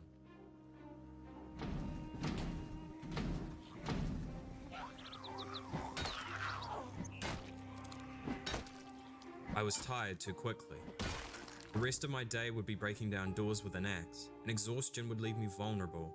After shedding some armor to help with the endurance loss, I fought to the far corner of the lot. As I was far away from the entrance, I could make noise and not worry about those outside coming for me. Even though I was relatively safe, the dead so close left me uncomfortable. The utility shed netted me little, and so did the first unit. Exhausted, I ate some food and rested before moving on to the next one. There was a new threat, the units themselves. Thankfully, the noise alerted those trapped inside and began banging on the doors, giving away their position.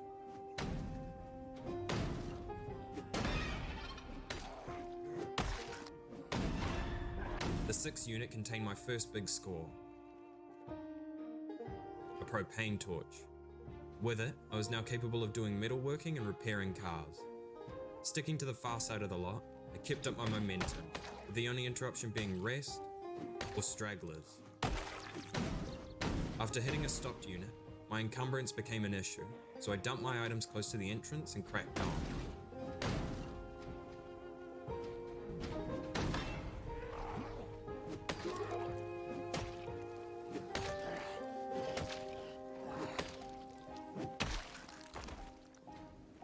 I found a generator. With the sun setting, it was time to go. I picked up the gen and the pile of items I had created and returned them to the step van. Encumbrance adversely affected my ability to fight, and with more coming, I would soon run out of energy. So I shed the weight, fought, and raced to escape.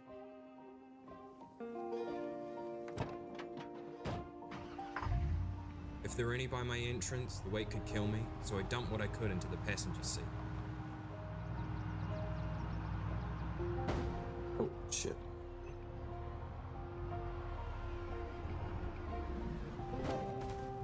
I fought back the undead and tiredness until I was finally safe.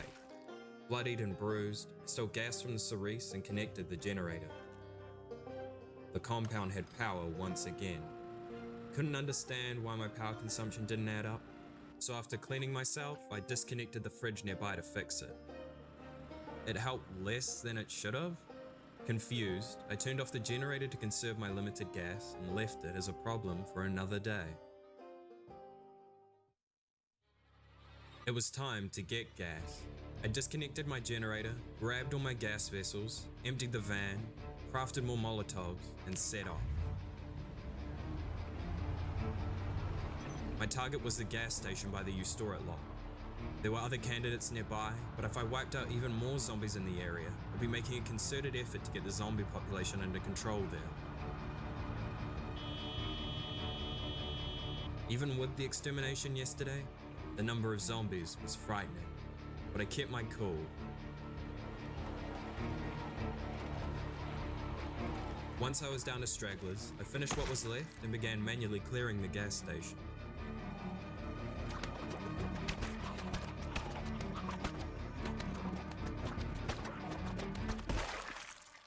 The fire X left a strong impression, so I found myself inside the store looting soon after. Found what I was hoping for, even more gas cans I could fill once the generator was set up. With the pumps clear and everything swept, I brought the van down.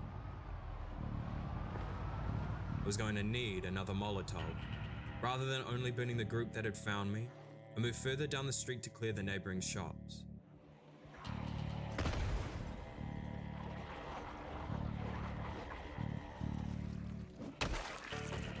I was getting better. I couldn't access the gun store without a sledgehammer, so I grabbed what I could and returned to my van to connect the generator. The noise of the gen or lights of the store could pull them in, so I worked quickly to fill as many gas cans or vessels as possible.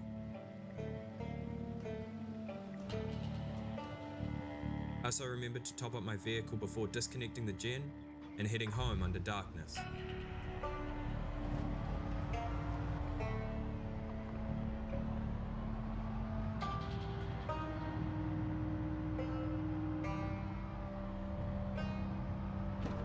Fighting in the dark was far too risky, but the headlights created the perfect kill zone for those drawn to the noise.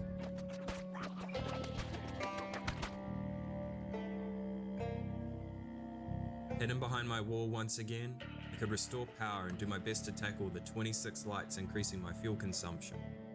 Generators operate within a range, so I knew roughly where to look. I got 7 on my first run, and another 7 on the second. I killed all the lights I wanted to narrow my hunt, and tracked down the rest. I'd gotten them all. Doing the math on how long my generator would run, a fuel capacity of 12.5 litres and a usage of 0.19 litres an hour, and approximately 3 days of power. Not sure if that was right, but once I harvested my crops, I'd still have plenty of gas to keep my refrigerators running. With the past days with a blood caked on, I reflected on my current trajectory. Rather than continuing to risk life and limb beyond my walls, I would turn inwards again. This time I would focus on myself rather than the structures and loot in the compound. For the remainder of the day, I performed burpees, rested, and repeated those steps. I kept pushing. Even when exercise fatigue left my body aching, I kept going. Once I could no longer exercise due to too much pain, I finished carpentry, cleaned the broken glass around the compound, began running.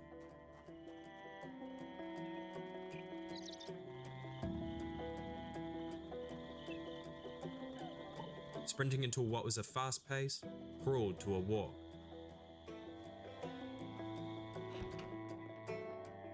the pain too great to sleep, I pumped my body with painkillers and welcomed the next day.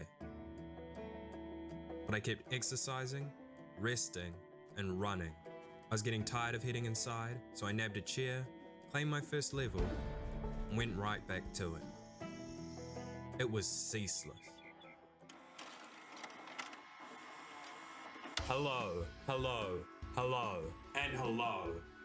You're watching Alex's Fitness Club, and today we have a special workout routine brought to us by Matthew Aguilar. This one relies on 3 simple techniques anyone can do anywhere. First off, we have burpees. If you've ever had a shit PE lesson, this one you'll know. You go down into a push-up position, do a push-up, get back up to your feet, and jump. Super simple. For the second, we have running, an innate skill in every Project Zomboid player. Thirdly, you want to find something to hold as we have strafing. Feel it in your glutes? Then you're doing it right. You're now ready to go through one of Matthew's workout sessions. Let's take a look at the 25th of August. We're going to want to start off with 50 minutes of strafing, followed by 20 minutes of sprinting, and then 50 more minutes of strafing, 20 more sprinting, and then burpees for the rest of the... Is this right? Make sure to do burpees in your room while a helicopter flies overhead. Hope that the undead won't kill you. And repeat for the foreseeable future. Eventually, you'll have done so many burpees that you can no longer feel pain. You can do them for 8 days straight.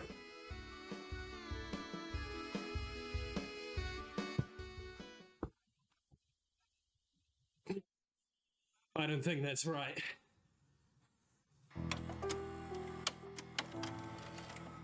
Severely depressed, bored, and mentally broken, I'd gained another level. I spent the morning regaining my sanity by reading books and listening to the radio whilst eating, though muscle memory took over towards the end. As I prepared to end my ceaseless exercise grind, I restored power to the compound, re-equipped my armor and gear, gussied up, and thought of my next step as I strafed in the bedroom. I could secure cold storage for my growing plants, the means to bust down walls and the munitions I could get with it, or even more skill grinding materials. All I knew was I needed to head out there, anything to break the monotony. Risking life and limb was worth it if I kept my sanity.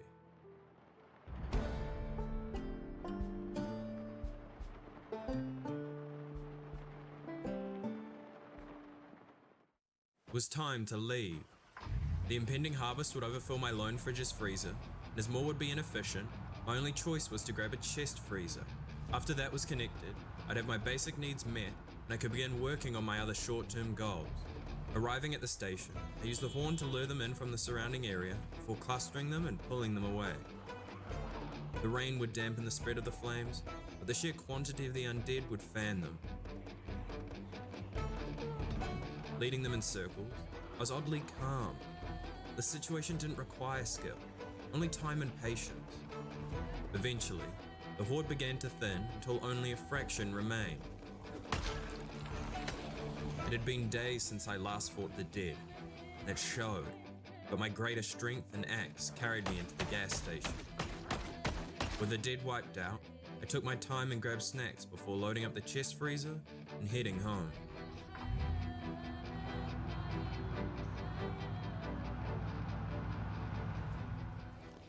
Once the compound was secure, I installed the chest freezer and finally harvested my radishes.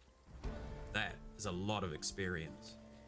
The harvest was bountiful, but not enough to stock my fridge's freezer, so I disconnected the chest, replanted the radishes, and made a token effort to clean up the overgrown garden. Speaking of cleanup, I put days of effort into storage solutions and still found myself with piles stacked high, so I spent the remainder of my day trying to get furniture before heading to bed. With another day came aging. The once unfamiliar face that greeted me was now a welcome sight of survival. For now, it could remain, as there was work to do. Soon my other vegetables would be ready to harvest, and I needed a multiplier in experience for the 2 upcoming farming levels. With the book read, my potatoes not seed-bearing, I continued my attempt to gather furniture, and finally succeeded with another white bookshelf. I forgot to check for helicopters. Its proximity meant a run to my base could draw its attention, so I hid away and passed the time the best way I knew how. As the helicopter's noise grew fainter, I risked returning across the courtyard to assess the damage. There was a hole in my wall. The undead had broken through. They could have retreated afterwards, but I needed to be on high alert for the time being. With the entrance secure, those lurking outside posed a substantial threat, but not one I could afford to deal with in the dark. Stuck inside and alert from my midday nap, I sorted my books into 2 groups and removed their duplicates. Still unable to sleep, I worked on my living room, removing redundant furniture and working on the layout. With it looking cleaner, I checked on my plants. All my cabbages had died beneath the overgrowth. In the grand scheme, it was inconsequential, but as I had sowed all my cabbage seeds, I needed to find another packet to grow them again. Besides a bang on my wall, the rest of the day was slow as I completed monotonous tasks and fought to stay awake.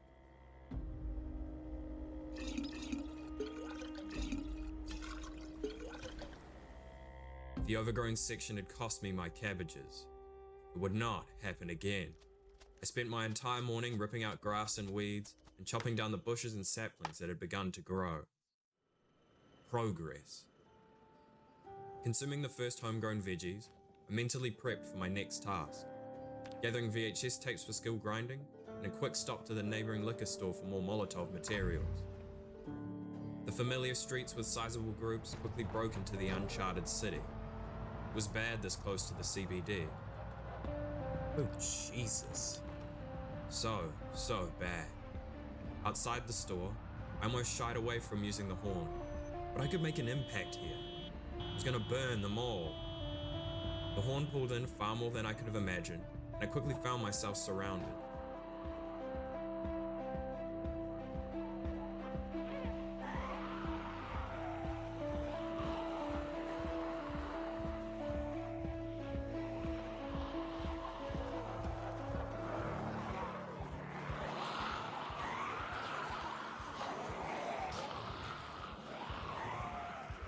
Escaping the clutches, I took the opportunity to throw the Molotov and weave through the disparate groups to cluster them.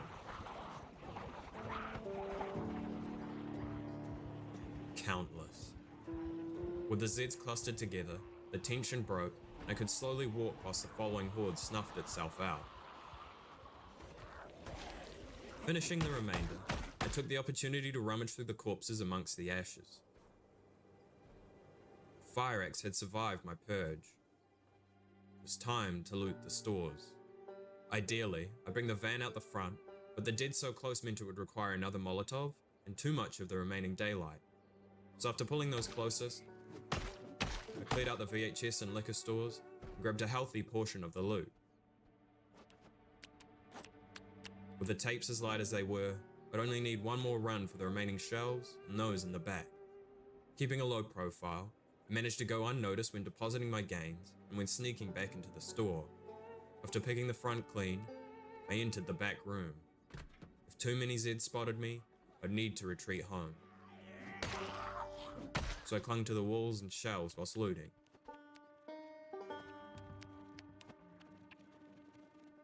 With nothing left, I returned to the van and headed home. The area nearby was clear, but soon I found myself surrounded and at a real risk of getting trapped, so I took a safer route.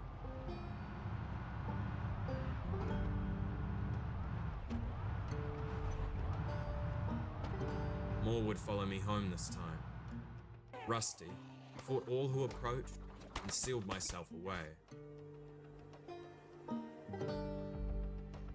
With my loot deposited, I checked my generator. There was far more fuel than expected.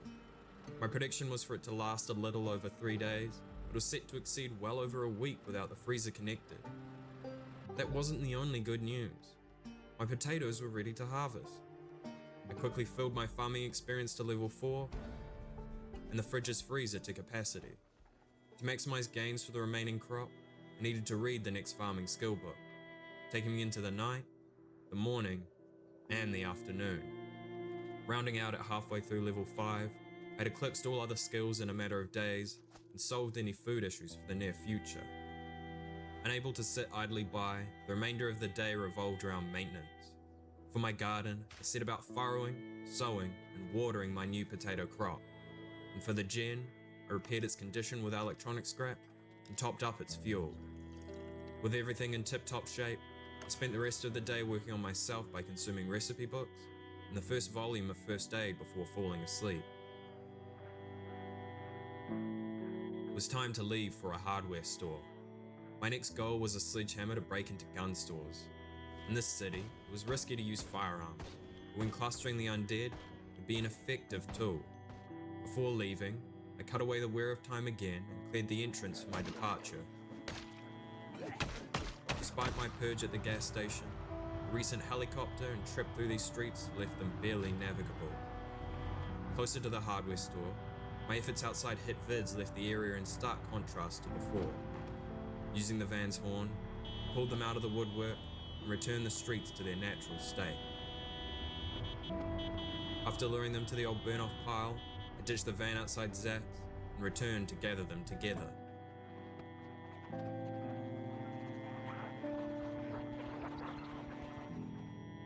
Yet another group for me to burn. Spotting a hand axe, I took my shot to get it. But firmly lost to the horde, I set them alight and began moving in circles to engulf them all.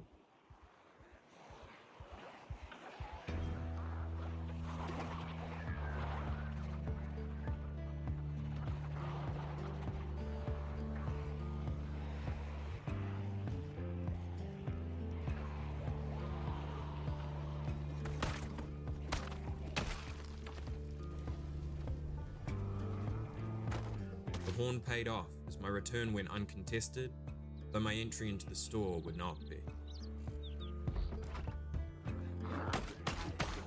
One was still in here.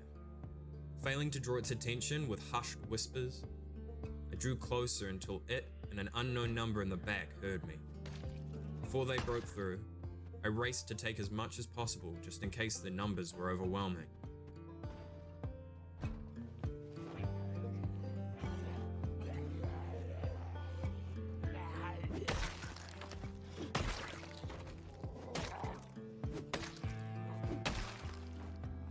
One section of the store yielded good loot, but not what I was looking for.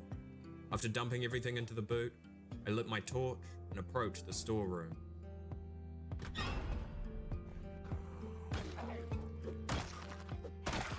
With the occupants cleared, I could take my pick of everything.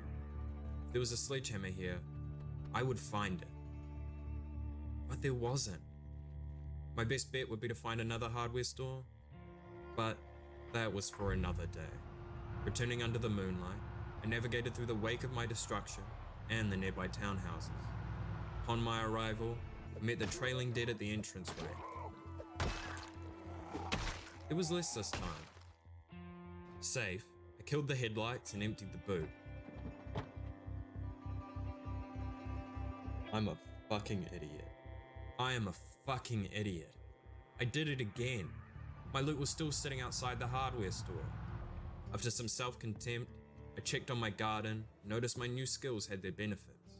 My higher farming skill let me visually see the state of my crops, rather than needing to approach them to inspect them. Nice. I would return to grab my loot another day. I was getting a sledgehammer, but my options were running thin. In all of Louisville, there are 4 hardware stores.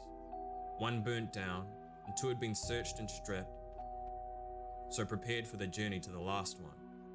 Dead smack in the CBD.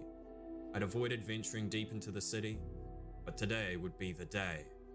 After swapping out my low-condition axe, I was off.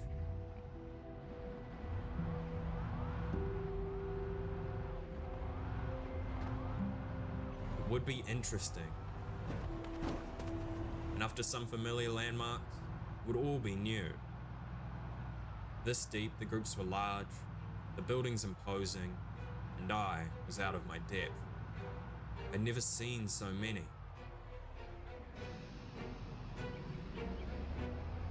The large city structures also presented a problem, obscuring the path forward as I struggled to pass the growing groups. But with careful maneuvering and luck, I made it to the street of my destination. Horns would not be an option here. There were just far too many.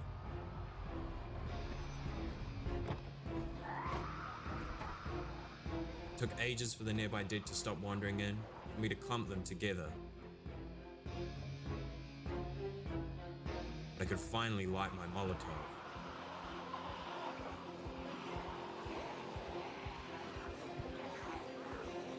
Where was my lighter?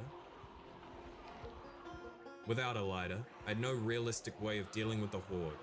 Killing them all would be impossible. With every step drawing the attention of multiple dead, losing them all was just as unlikely. I needed to get to the van to escape, but with the following horde thick enough that a run for it would fail, I ventured deeper into the city to lose most of them. It was expectedly horrifying.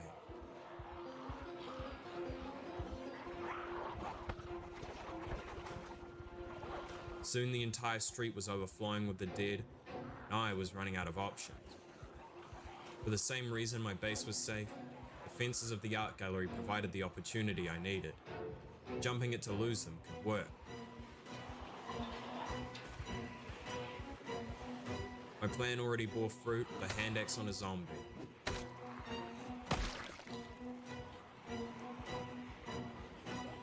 Unfortunately, there was a gate at the back, so the following dead would continue their hunt, yet the delay might be enough for me to lose them.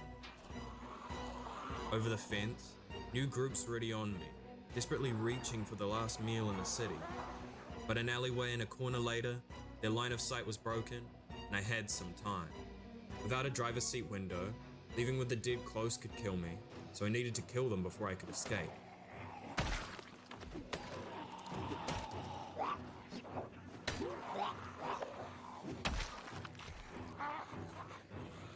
Or pull them away.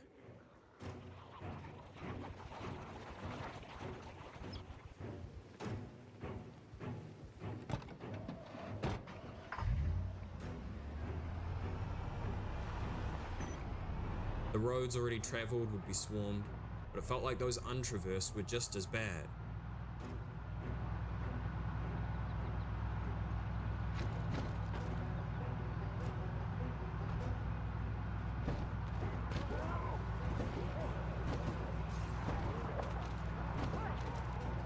With a general bearing of the east, my movements were subject to the undead whims as I inched my way back. How many were in the buildings? He says. After ramming through another group, returned to familiar streets, and eventually, home.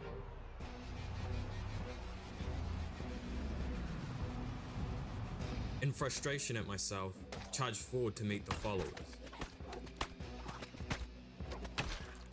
Successive failures require redemption. It's time to get the pile of items outside the hardware store. Having purged the area twice, the contrast from before to now was night and day. So much so, I was uncontested when loading up outside the store. Unlike my base, how could I let an area far away be in better standing than my own home?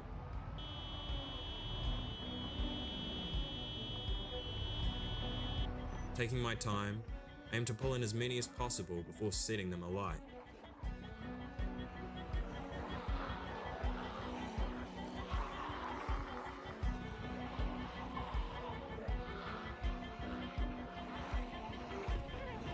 Running into the night, I struggled to keep the situation under control, the flames engulfing more townhouses and stripping the flora nearby.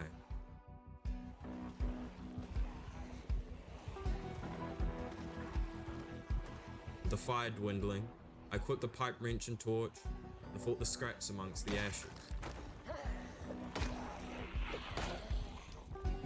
Tired, I could finally return home and rest.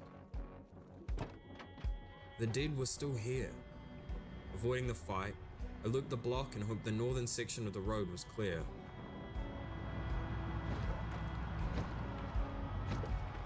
Their black silhouettes proved me wrong. I was in for a hell of a fight.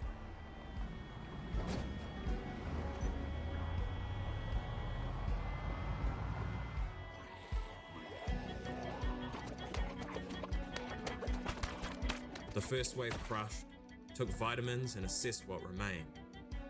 There were too many. During a prolonged night fight, I retreated inside and slept. Alert and my stomach full, it was time.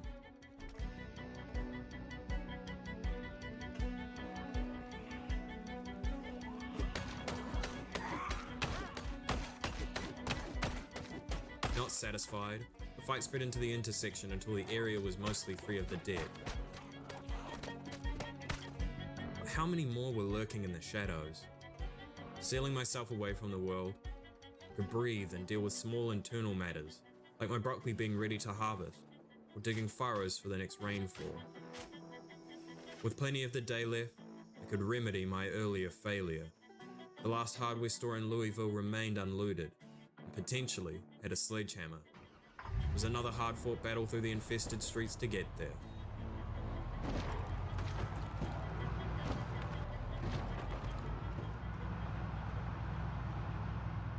With potentially hundreds lurking at the southern end of the hardware store's street, I detoured around the block to get there. Here I found evidence of a hard-fought battle, but despite the ashes strewn through the street, the dead's presence appeared unaffected. Now at the store, my earlier efforts paid dividends, as I was able to quickly corral the separate groups and throw my Molotov. The horde of flame set about running them in circles within the confines of the parking lot. Looming tiredness presented an issue, but ample vitamins would keep me going.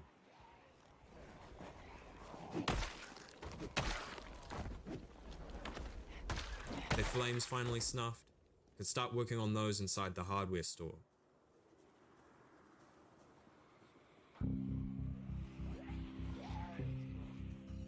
The noise of the fight drew in those from inside and from the neighboring building, yielding me a motorcycle helmet and a chance to enter the store for loot. After another wave, I could finally search all the shelves. Threatened, I kept my weight down as I skimmed the store for a sledgehammer. But I was unlucky once again. Sledgehammerless, I returned under dusk to the Louisville treatment.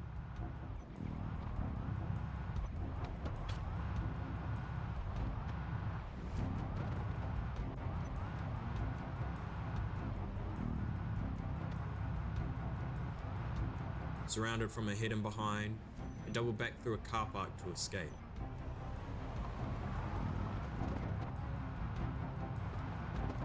The height of the buildings was beginning to cause problems again, as hidden hordes and even cars risked putting me out of commission. As the light dwindled, so did my hope for returning as I barreled through groups to get by.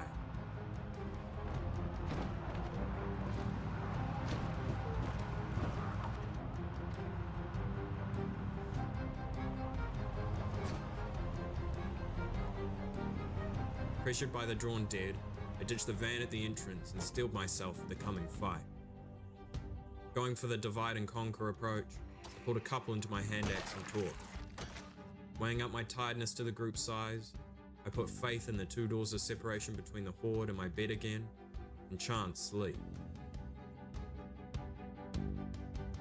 Taking my time was imperative, only 3 or fewer at a time.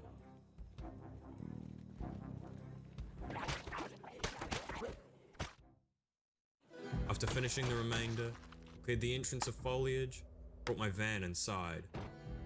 As I worked away in the immediate vicinity, I devised new locations for sledgehammer runs, thought about my dwindling situation at home. The dead encroached, and eventually, there'd be too many to deal with. My best plan was to construct bottlenecks nearby to restrict the flow of undead from the city. But was that more important than getting a sledgehammer and arming myself? Truth be told, getting guns wasn't important to me. I just put too much effort into the hunt to give up now. My new destination was a collection of warehouses on the outskirts of the CBD. Hopefully, the amount of Zeds would be lower and I could get there without issue. Preparing for the journey, I assessed the condition of my step van and Cerise. A broken hood on the van meant any hit Zeds would damage the engine, so I worked on the station wagon. Removed the passenger side window and placed it on the driver's side for protection, topped it up with gas, and headed off.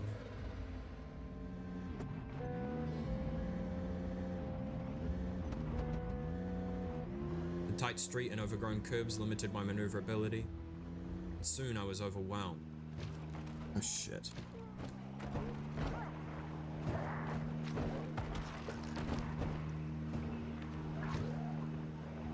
Whoa, whoa, whoa, whoa, whoa, whoa, whoa, whoa, whoa. No, no, no, no, no, no, no, no, no, no, no, no, no, no, no.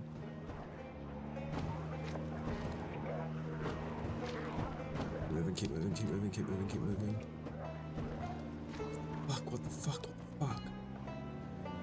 Again and again, I struggled to break through with any notion of retreat instantly squashed.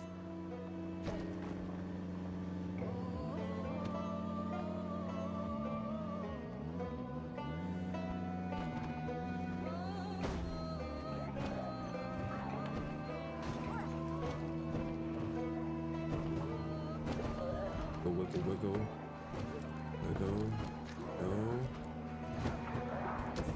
Yes.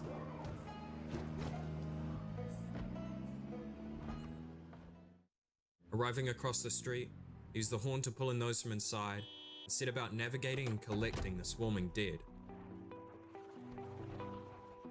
The car park too swarmed to burn them off here, I headed down the street to the larger one that serves the warehouse complex.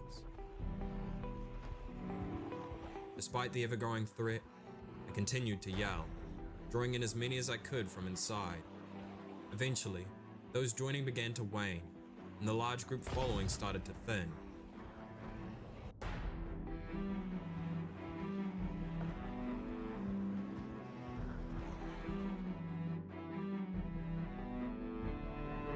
With a smaller group of flame, I led them up the street to collect those near my car. It was risky, but would conserve Molotovs. Safely back, the process repeated into the evening until I finished the remainder.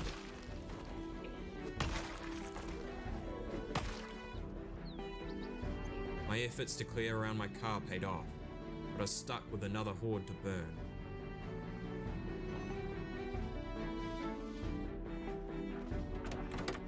Except this time, pushed into the night and through tiredness.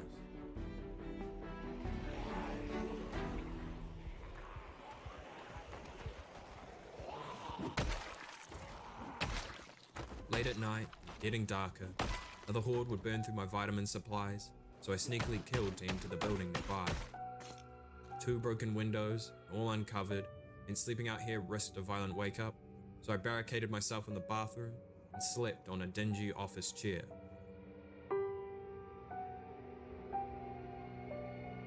It worked. I went unspotted, now had a whole day to continue clearing and exploring the warehouse complex.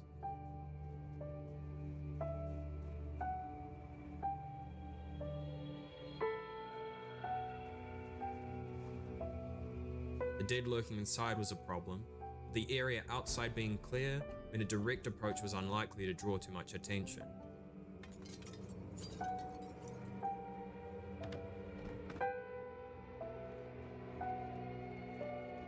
The X carried, with 1 and 2 shots sending the oncoming groups enough to keep everything under control.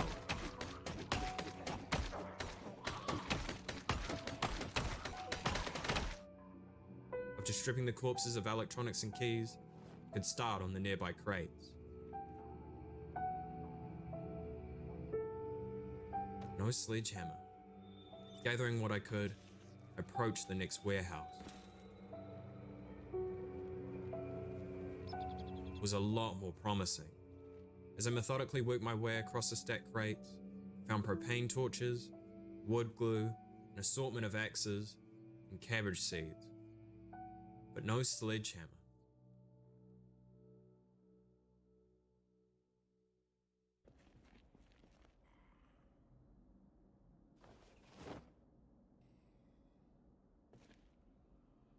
Oh my god, yes. Yes, yes, yes, yes, yes, yes, yes, yes, yes, yes, yes. I fucking got it. It had taken days, but I finally had it. The means to break into gun stores and arm myself. But what good would it be if I died like a dog in the streets? My trip across the infested streets of Louisville almost cost me my life. And I had to do it again.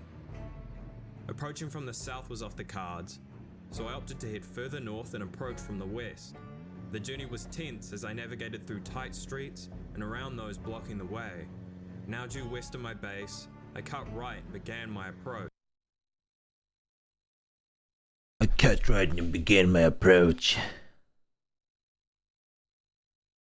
Morning.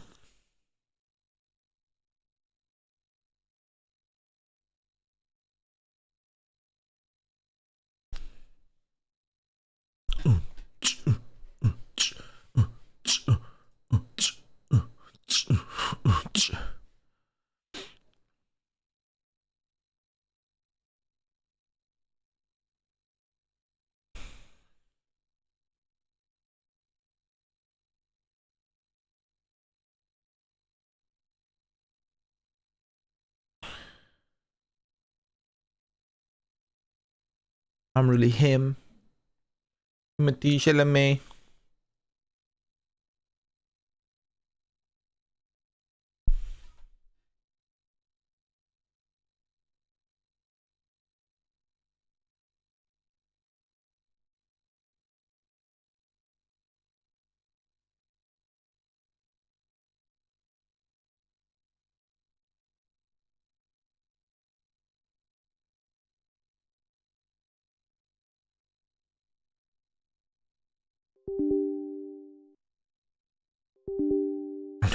Okay. Good morning. Ohio.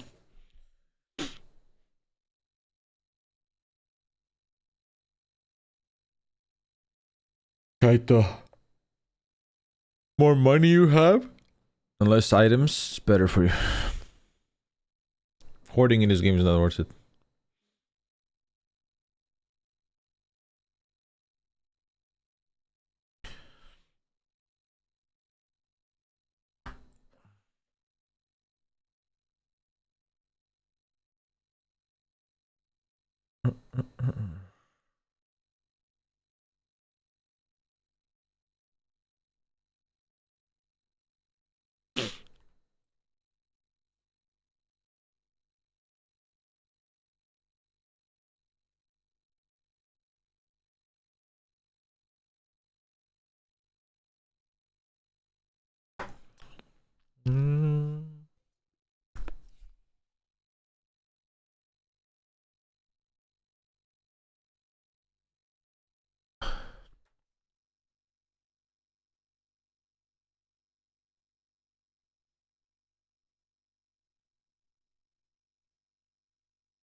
Ignorance is bliss, yeah. Ohio.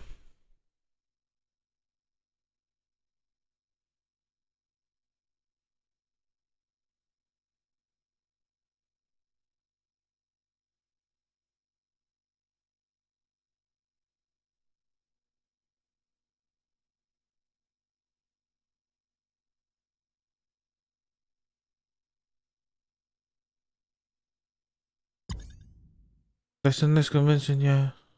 Huh. Ohio, good morning.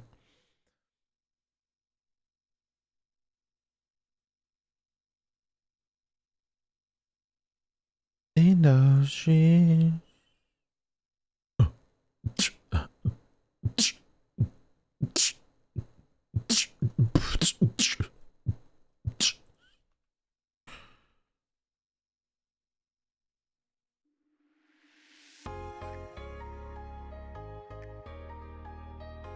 ごめん、今起きた。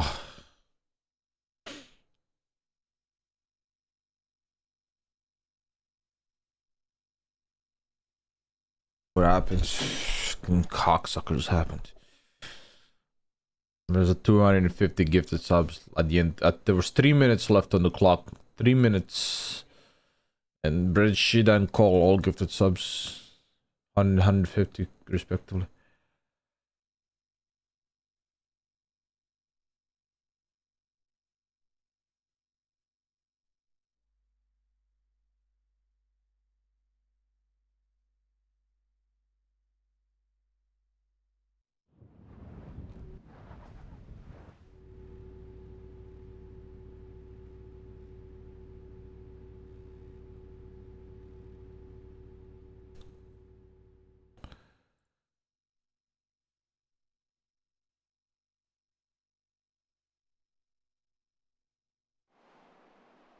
The one dude from the basketball show?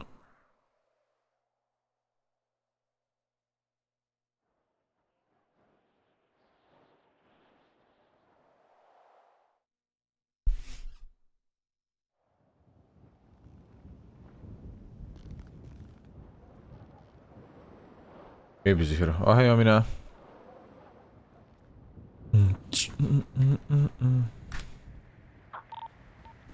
おはようございます。おはようございます。おはようございます。おはようございます。 Stop giving me advice. Stop giving me advice. 今日何作るか？注文小屋んでした。ナイス。俺が来てるわ。ナイス。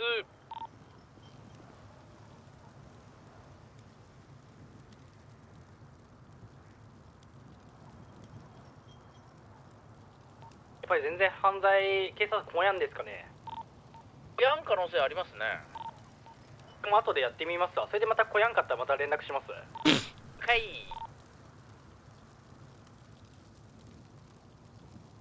アーマー？何がいい？ Stop giving me advice. Stop giving me advice. ブーパップないか。ブルパップないと。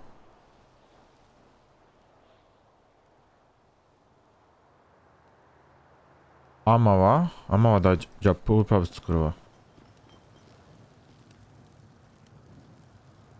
おはようみんな。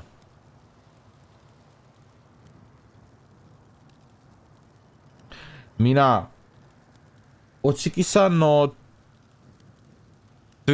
X のポスト見た？ハリーポッターのやつ。セイジさんはアスカバン。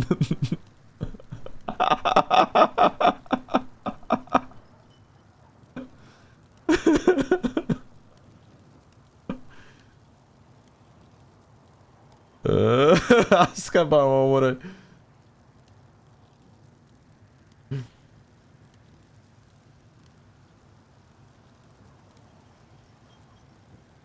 そうそうそうそう、おちきちゃんのやつ。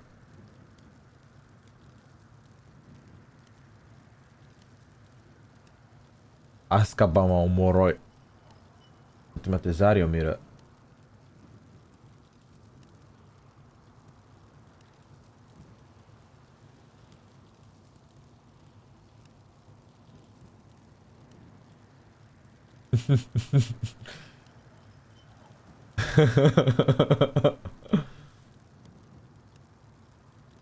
マジでおもろい。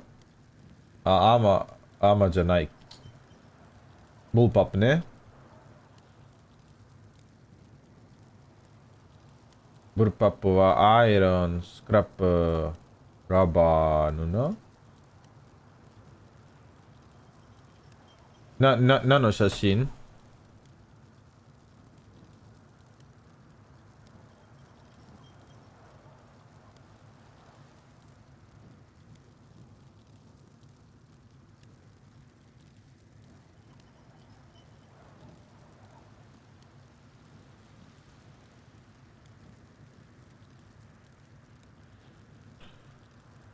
なんで俺グリフィンドール？なんで？ちなみに。落ちきの X。別の写真あるか？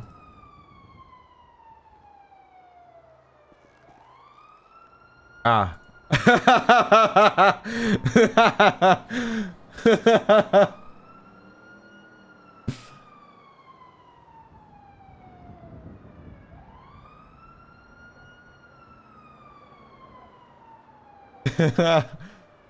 Have you seen this person?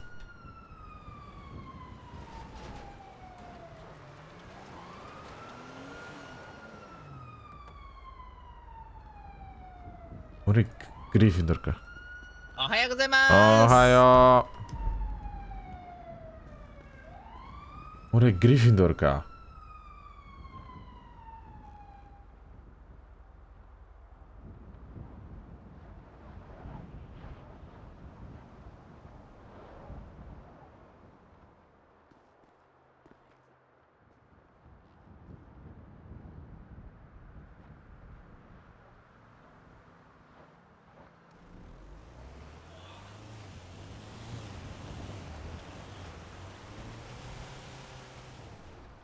おもろいけど。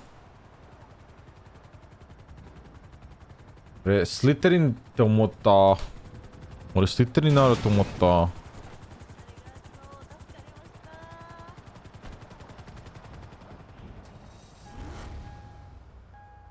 大丈夫？おはよう。大丈夫？大丈夫。事故って帰ってきた。オッケー。気をつけて。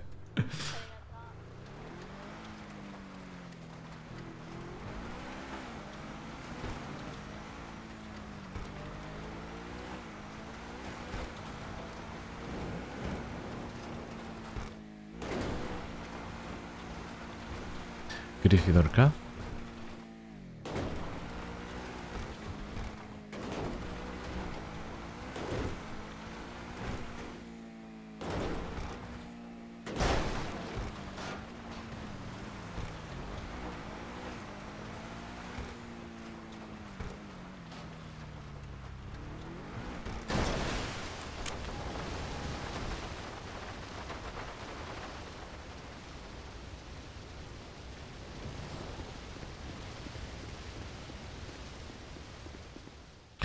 ポンポンポンポンポン。ブルパップ作る。ここに向け。お、そのセージ。おはよう。クラフトやりに来ました。ブルパップ作れる。作れる。裏に今武器のスキルいくつですか？数字。1000ぐらいか。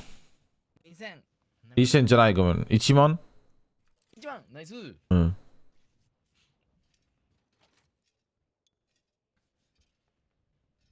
シェージ、アスカバンどうだった？何が？アスカバン。アスカボン？アスカバン。アスカバン？アズカバン？ああ、まあまあまあ。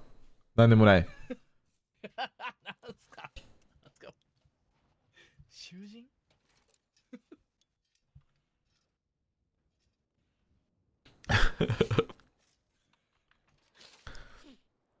ハリー・ポッター？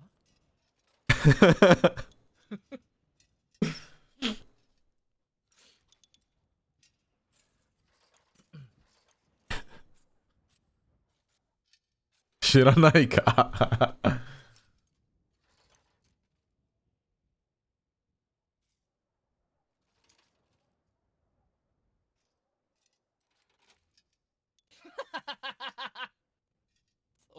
何指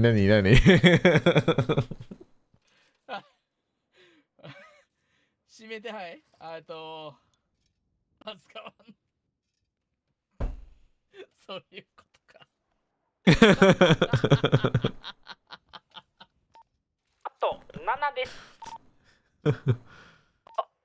警察7ってことですか？あ、スワットが7になった。なんかしとるか。本当に警察は今1人ですね。いいっすね。裏ピ起き抜け大型。俺起きたすぐ尾形か。大型。やばいよ。確かに、取れちゃったら行っちゃいますか。いいよ。裏ピも行こうって言ってます。なんかワンチャン今すぐ行けば飛行場ミッション受注できるかも。今増えたばっかりだから。そうっすよね。ああ、僕今黒田いい銀行。コートやってるから行けないです。ちょうどね、今お金2個目取ってるとこっす。あ、はいはいはいはい。受注さえしちゃえば30分後に僕回れます。オッケーオッケーオッケーオッケー。裏ピ飛行場行っちゃいますか、そしたら。いいよ。マルコの姉さんどうっすか？はい、今手焼きました。もし大型取れたら行っちゃいます？うん、いいよ。見に行くよ、なんなら。ありがとうございます。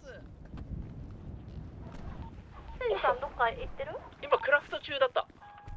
で、これから行こうと思ってたんだけど、くっそ滑る車に乗ってるからどうしようかなって思って。待って、一旦飛行場じゃあさっき出たし、覗きに。一旦 Z 行く。ありがとうございます。ゆっくりでいいかな。ブルパップめっちゃ持ってるだから。了解了解了解。うんジェットに戻ってください。はい。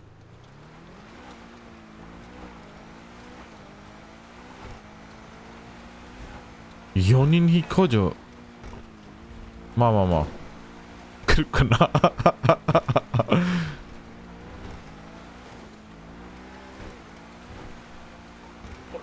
ょっと一気に増えましたよね。いや、多分そうですね。警察官に多分何か話してもしてて、急に多分一気に動いた、そこら辺の人たちが。なるほど。ってことは、コンビニさんが客船取って、って感じかな。多分飛行場は多分開くと思いますね、さすがに。かぶせた方がめっちゃいけそう感ありますよ。触ってみます。触ってみます。2時間57分。すげえな。もうどっちも取っていってんじゃないですか。やはーだよ。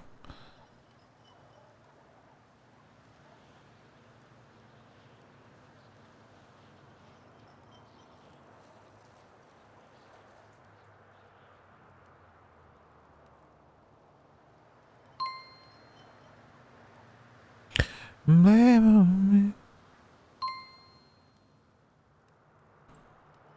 グモン見てきてくれたんですか？違いました。馬で取られてるんですね。早っ。ですね。違います。これ書き間違いです。あ、間違い了解。マルコのさん、クールタイムどんぐらいでした？ 2時間57分。ってことは約3時間後ってことですよね。3時間後。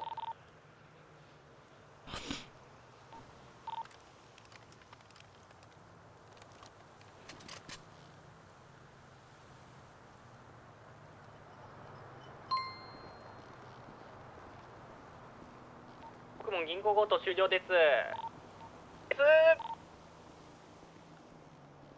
インクごとか。空キャとかワンチャンいけるけど、どう？いや、難しいな。まあ、それ枠一つ使っちゃうかどうかって感じですね。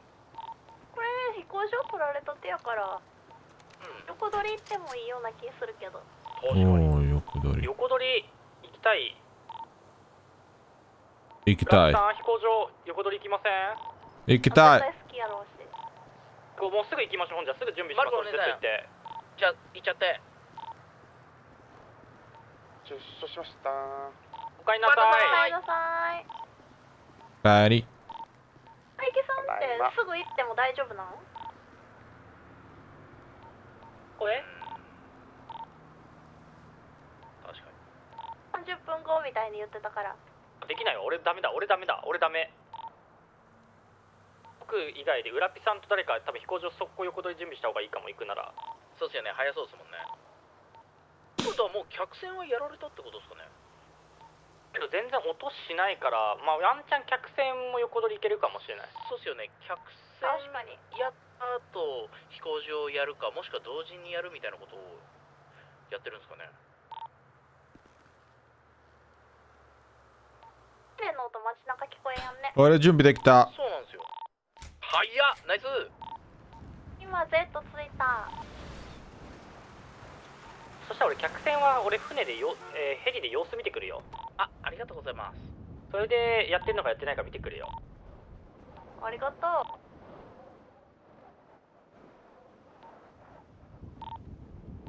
う。トラオの兄さん Blame on me.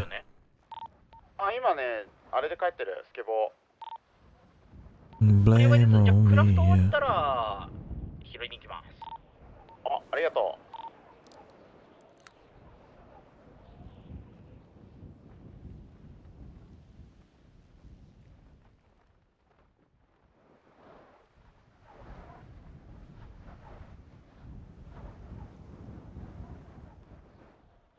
ってやばいやつ持ってる俺。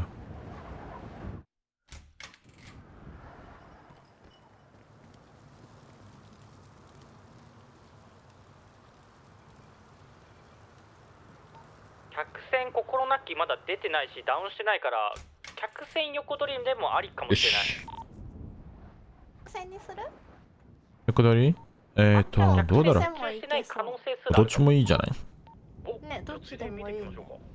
どっちもいい。なんかもしかしたら受注できるかも。うん。いや多分客船受注してる。多分今ヘリ来た。多分今もうちょっとしたら始まるから横取り行くなら今すぐ行った方がいいかも。客船は近いだから。客船に行こうかなという雰囲気になっております。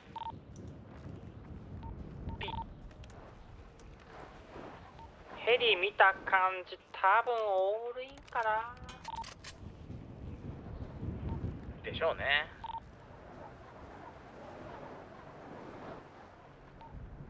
じゃ客船の時間見てトラオの兄さん拾ってきます。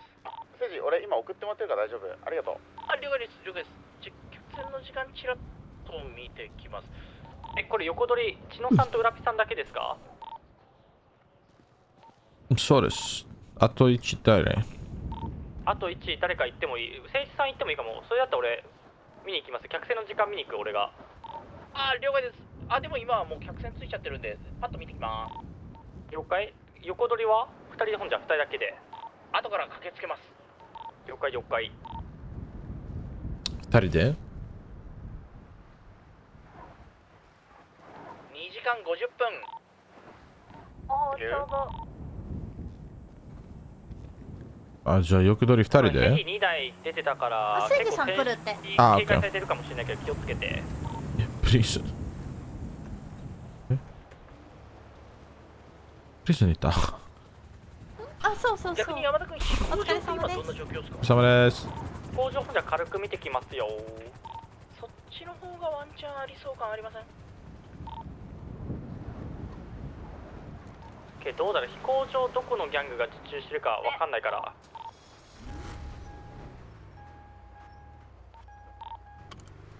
ガソリン取る。同じく。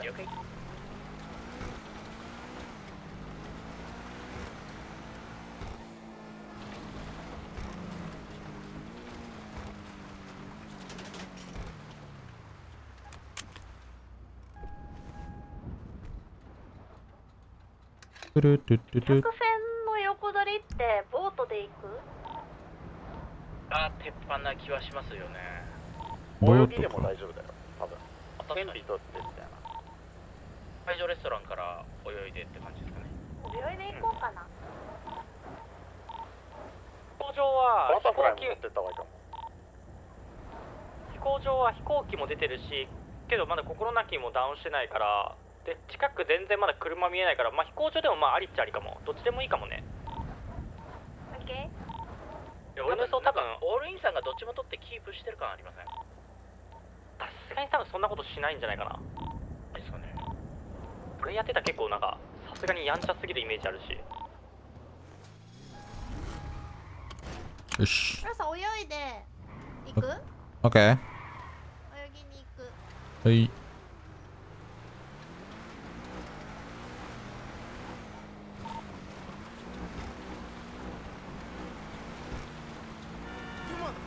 ラッピー、客船と飛行場横取りどっちがいいですか？まあどっちでもいい。客船はもっと簡単かも。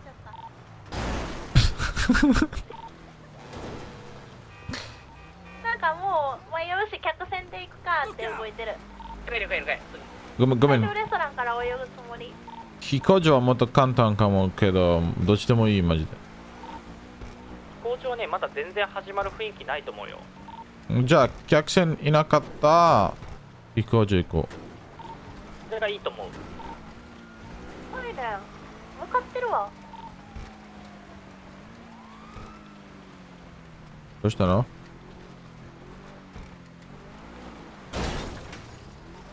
客船に警察向かってる感じ。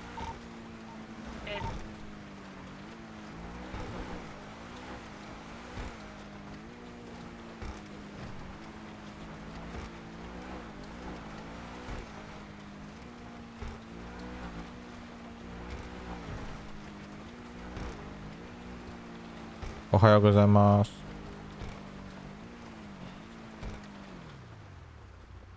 警察ヘリもおるけど。うん。まあ、一旦見ようか。オッケ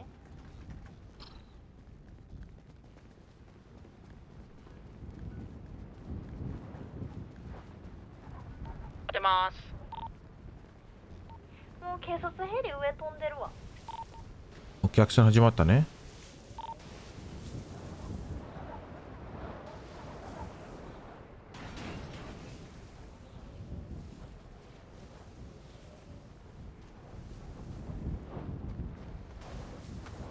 GO の時。これ個人じゃない？行くし。行ったね、個人さんだ。うん。始まってないからチェンジでもいい。全然始まった、それね。飛行場にうちらの横取りがまだ始まってないから。後ろなんか消えた。うん。メ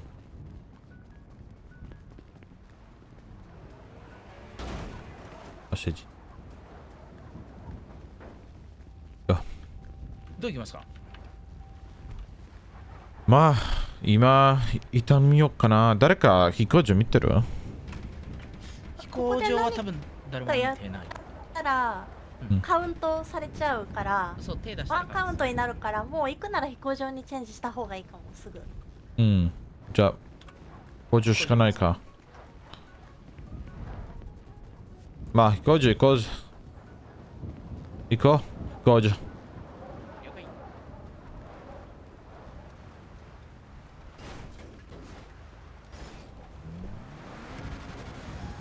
飛行場にします。おかり頑張って。いってらっしゃい。行ってきます。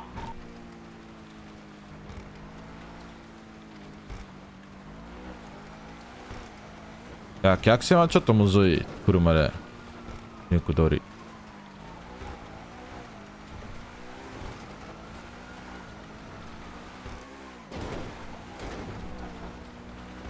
けど、飛行場全然行けると思う。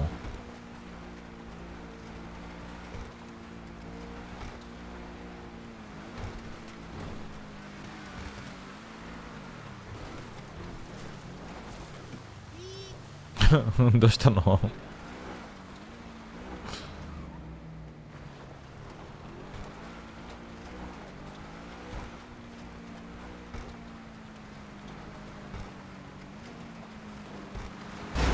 あー、ごめん。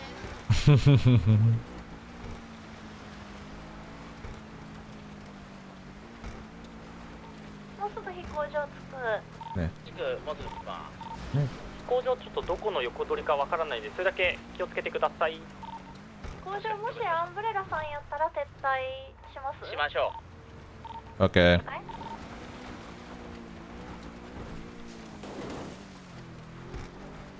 もう行ってみちゃっていいですかね。ね、もう始まってるかもやし。一旦手前で待ってます。ついてます。飛行場の前なんか車見える。了解、行ってみますか。 Okay.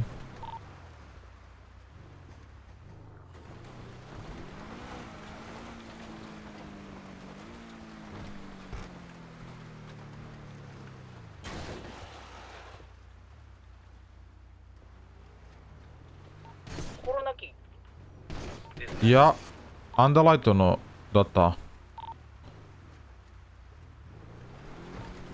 トラックスだった。トラックスだった。あ、はい。心なき生きてるっぽくて。お金まだある。いや、中入った、中入ってる。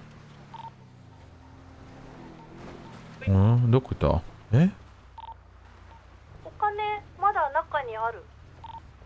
人いない。まだ始まってないんじゃない？打ち始めたら多分始まる。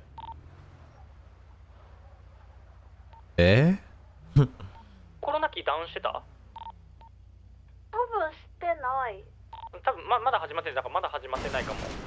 そうだよね。出ます。多分心なき打つ音みたいに銃声したら多分始まった合図だから、それ始まったら行ってもいいかも。了解。ちょっと青いカバン忘れたんで持ってきます。すいません。俺届けましょうか？あ、まだ始まってないし、なんか人集まってる気配もないんで。今 Z いるから全然届けれますよ。じゃあお願いしてもいいですか？すいません。OK です。どこですか？じゃああの手前のとこですかね。中？それとも10039あたりどうでしょう？10039了解。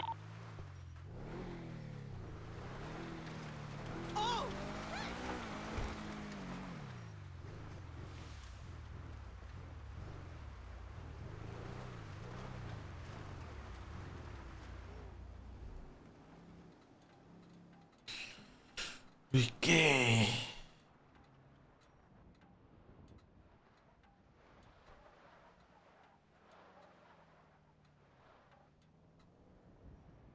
ー。いいね。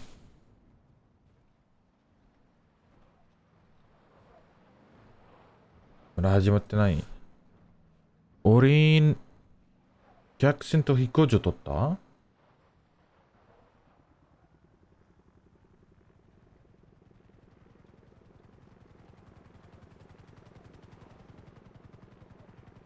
なんかヘリ来た。了解。あ、海輝さんか。僕。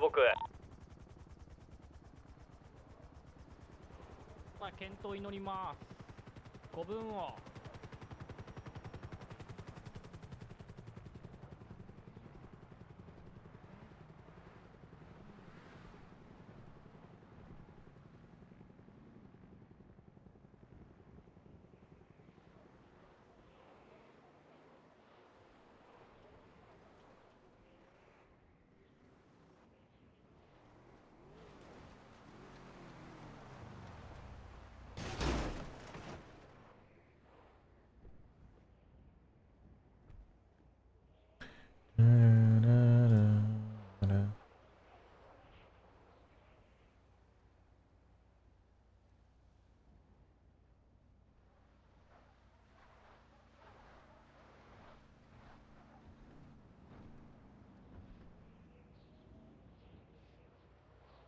早めな。今横取りです。もらえ。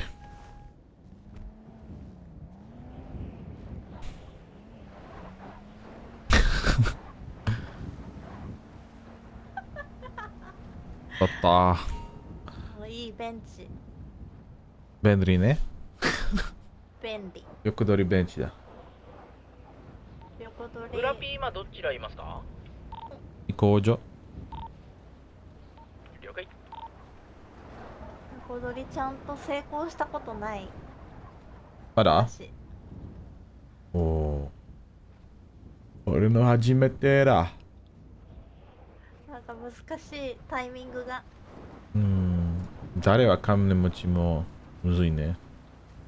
いつ始まるかもわかんないもんね。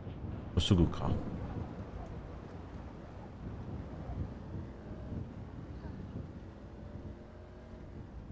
車の音。せいじさんかな。刑事さんかも。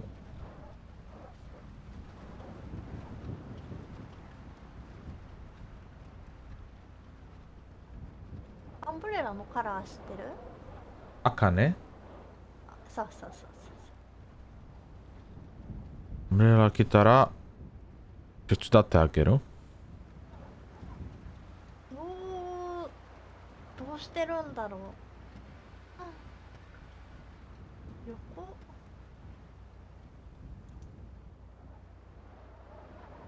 マチョさんに聞いてみようかな。うん、OK。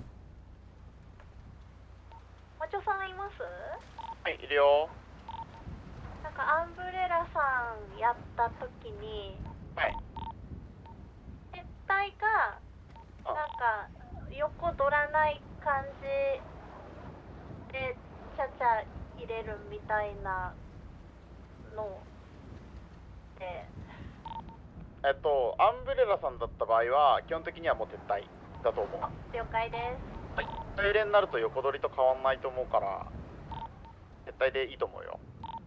ありがとうございます。はーい。完全撤退。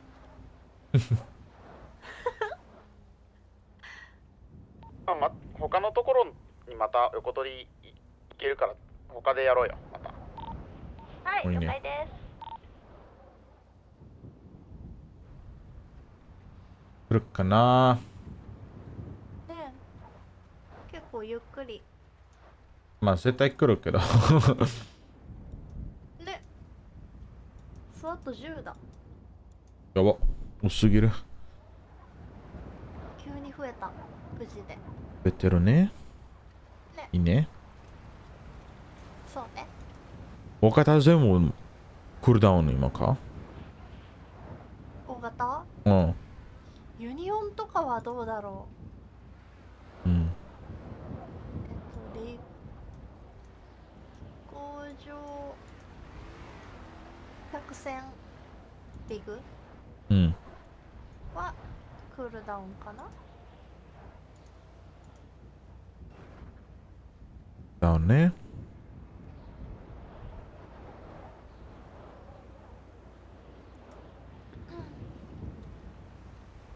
大型できたらいいけどね。うん。やりたいね。そろそろあれかな。なんだったっけ。略奪？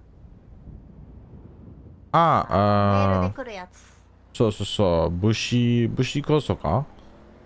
そうそうそうそう。それも楽しい。ね、あれ楽しいね。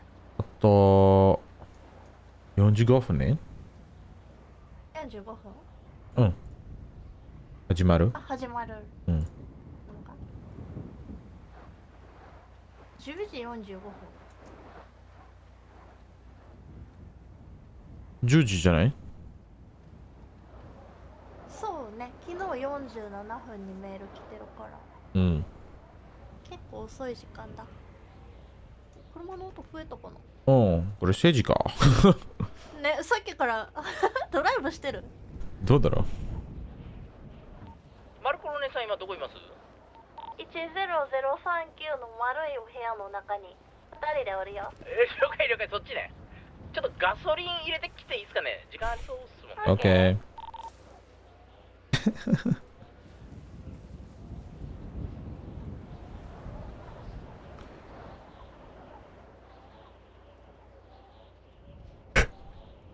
政治何してんの？しゃべらない。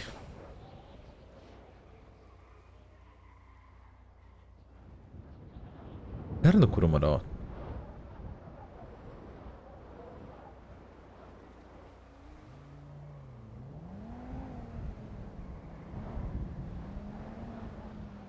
スパイク。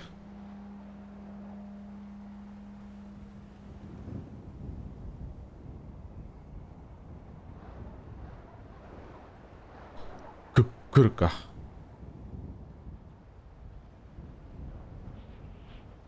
来るかな。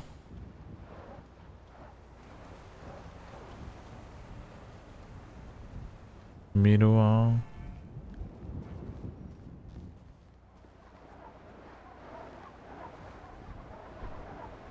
みんな絶対 SMG 持ってる。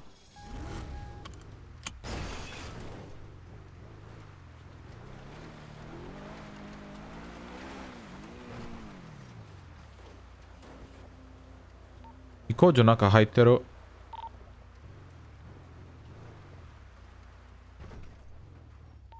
った方がいいかな。もう来たってことですか？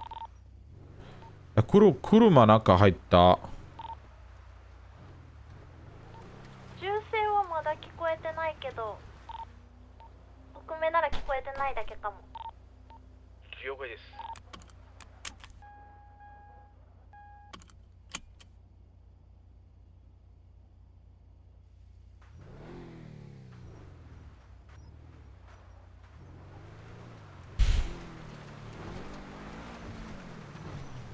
調子め。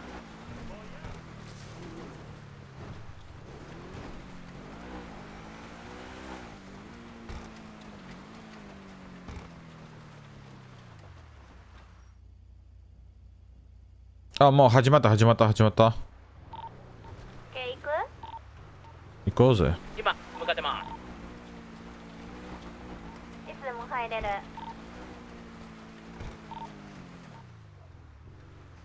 じゃあ、政治さん着いたら行こあと10秒で着きます。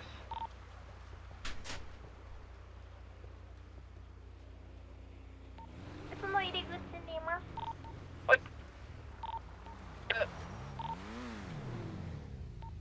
う。OK、入り口来て。入り口いる。あ、同じタイミングで入れる場所にいる。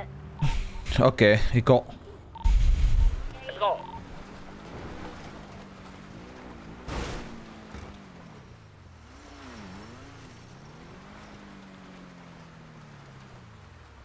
左から行く。どこで様子見ます？見えないね。なんか、車2台？車出てる。うん、逃げてるね。もう全部取ったかも。追いかけてる。紫。はい。目の前、黒だ。0、022から来ます。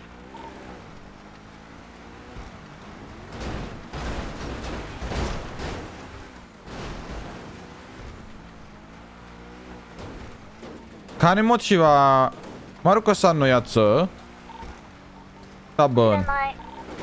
走行車。追いかけ回して飛行場の方また戻ってる。ああ、こいつ逃げてる、こっち。そっちっぽいですかね。裏ピの方かな。うん、この紫やつだ、こっち。了解。こっち来て。あいつやろうぜ、政治。はい。うわーって。めっちゃ逃げてる？めちゃ逃げてる？こっちもずっと逃げてる。今どっちですか？こっち、あいつやろうぜ。1030。1万30。了解。めっちゃ逃げてる。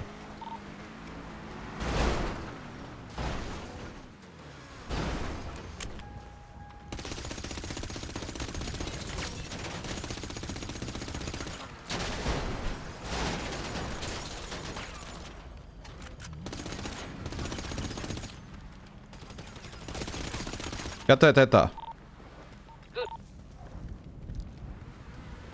って逃げましょう。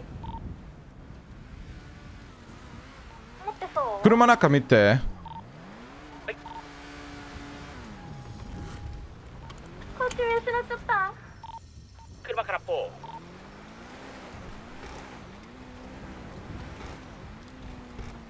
飛行機の中ないっすかね。OK、じゃあの短時間で取れるかな。うん。俺まだバーじゃない。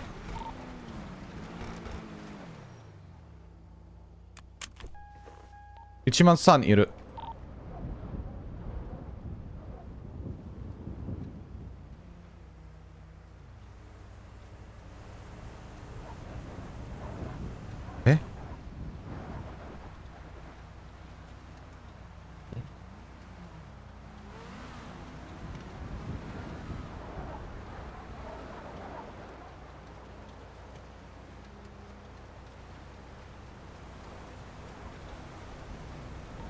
どこか戦ってる？あ、いや、裏ピーが今一これあれかも人出てきました。なんかオッケー？持ってないか。これさ、飛行機がまだないかな。補填対応なので、30秒その場にいました。その状態から逃げてます。身軽なんで。ちなみにこっち来て、政治、こっち歪んでるだから、こっち一番3来て。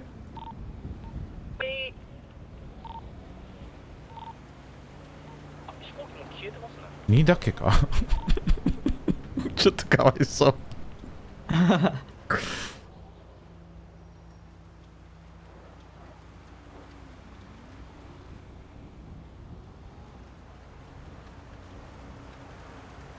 飛行場のやつは何？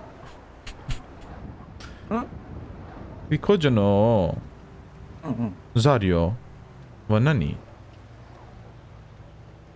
ません、もう一回お願いします。飛行場のザリオ、盗んだのザリオは何？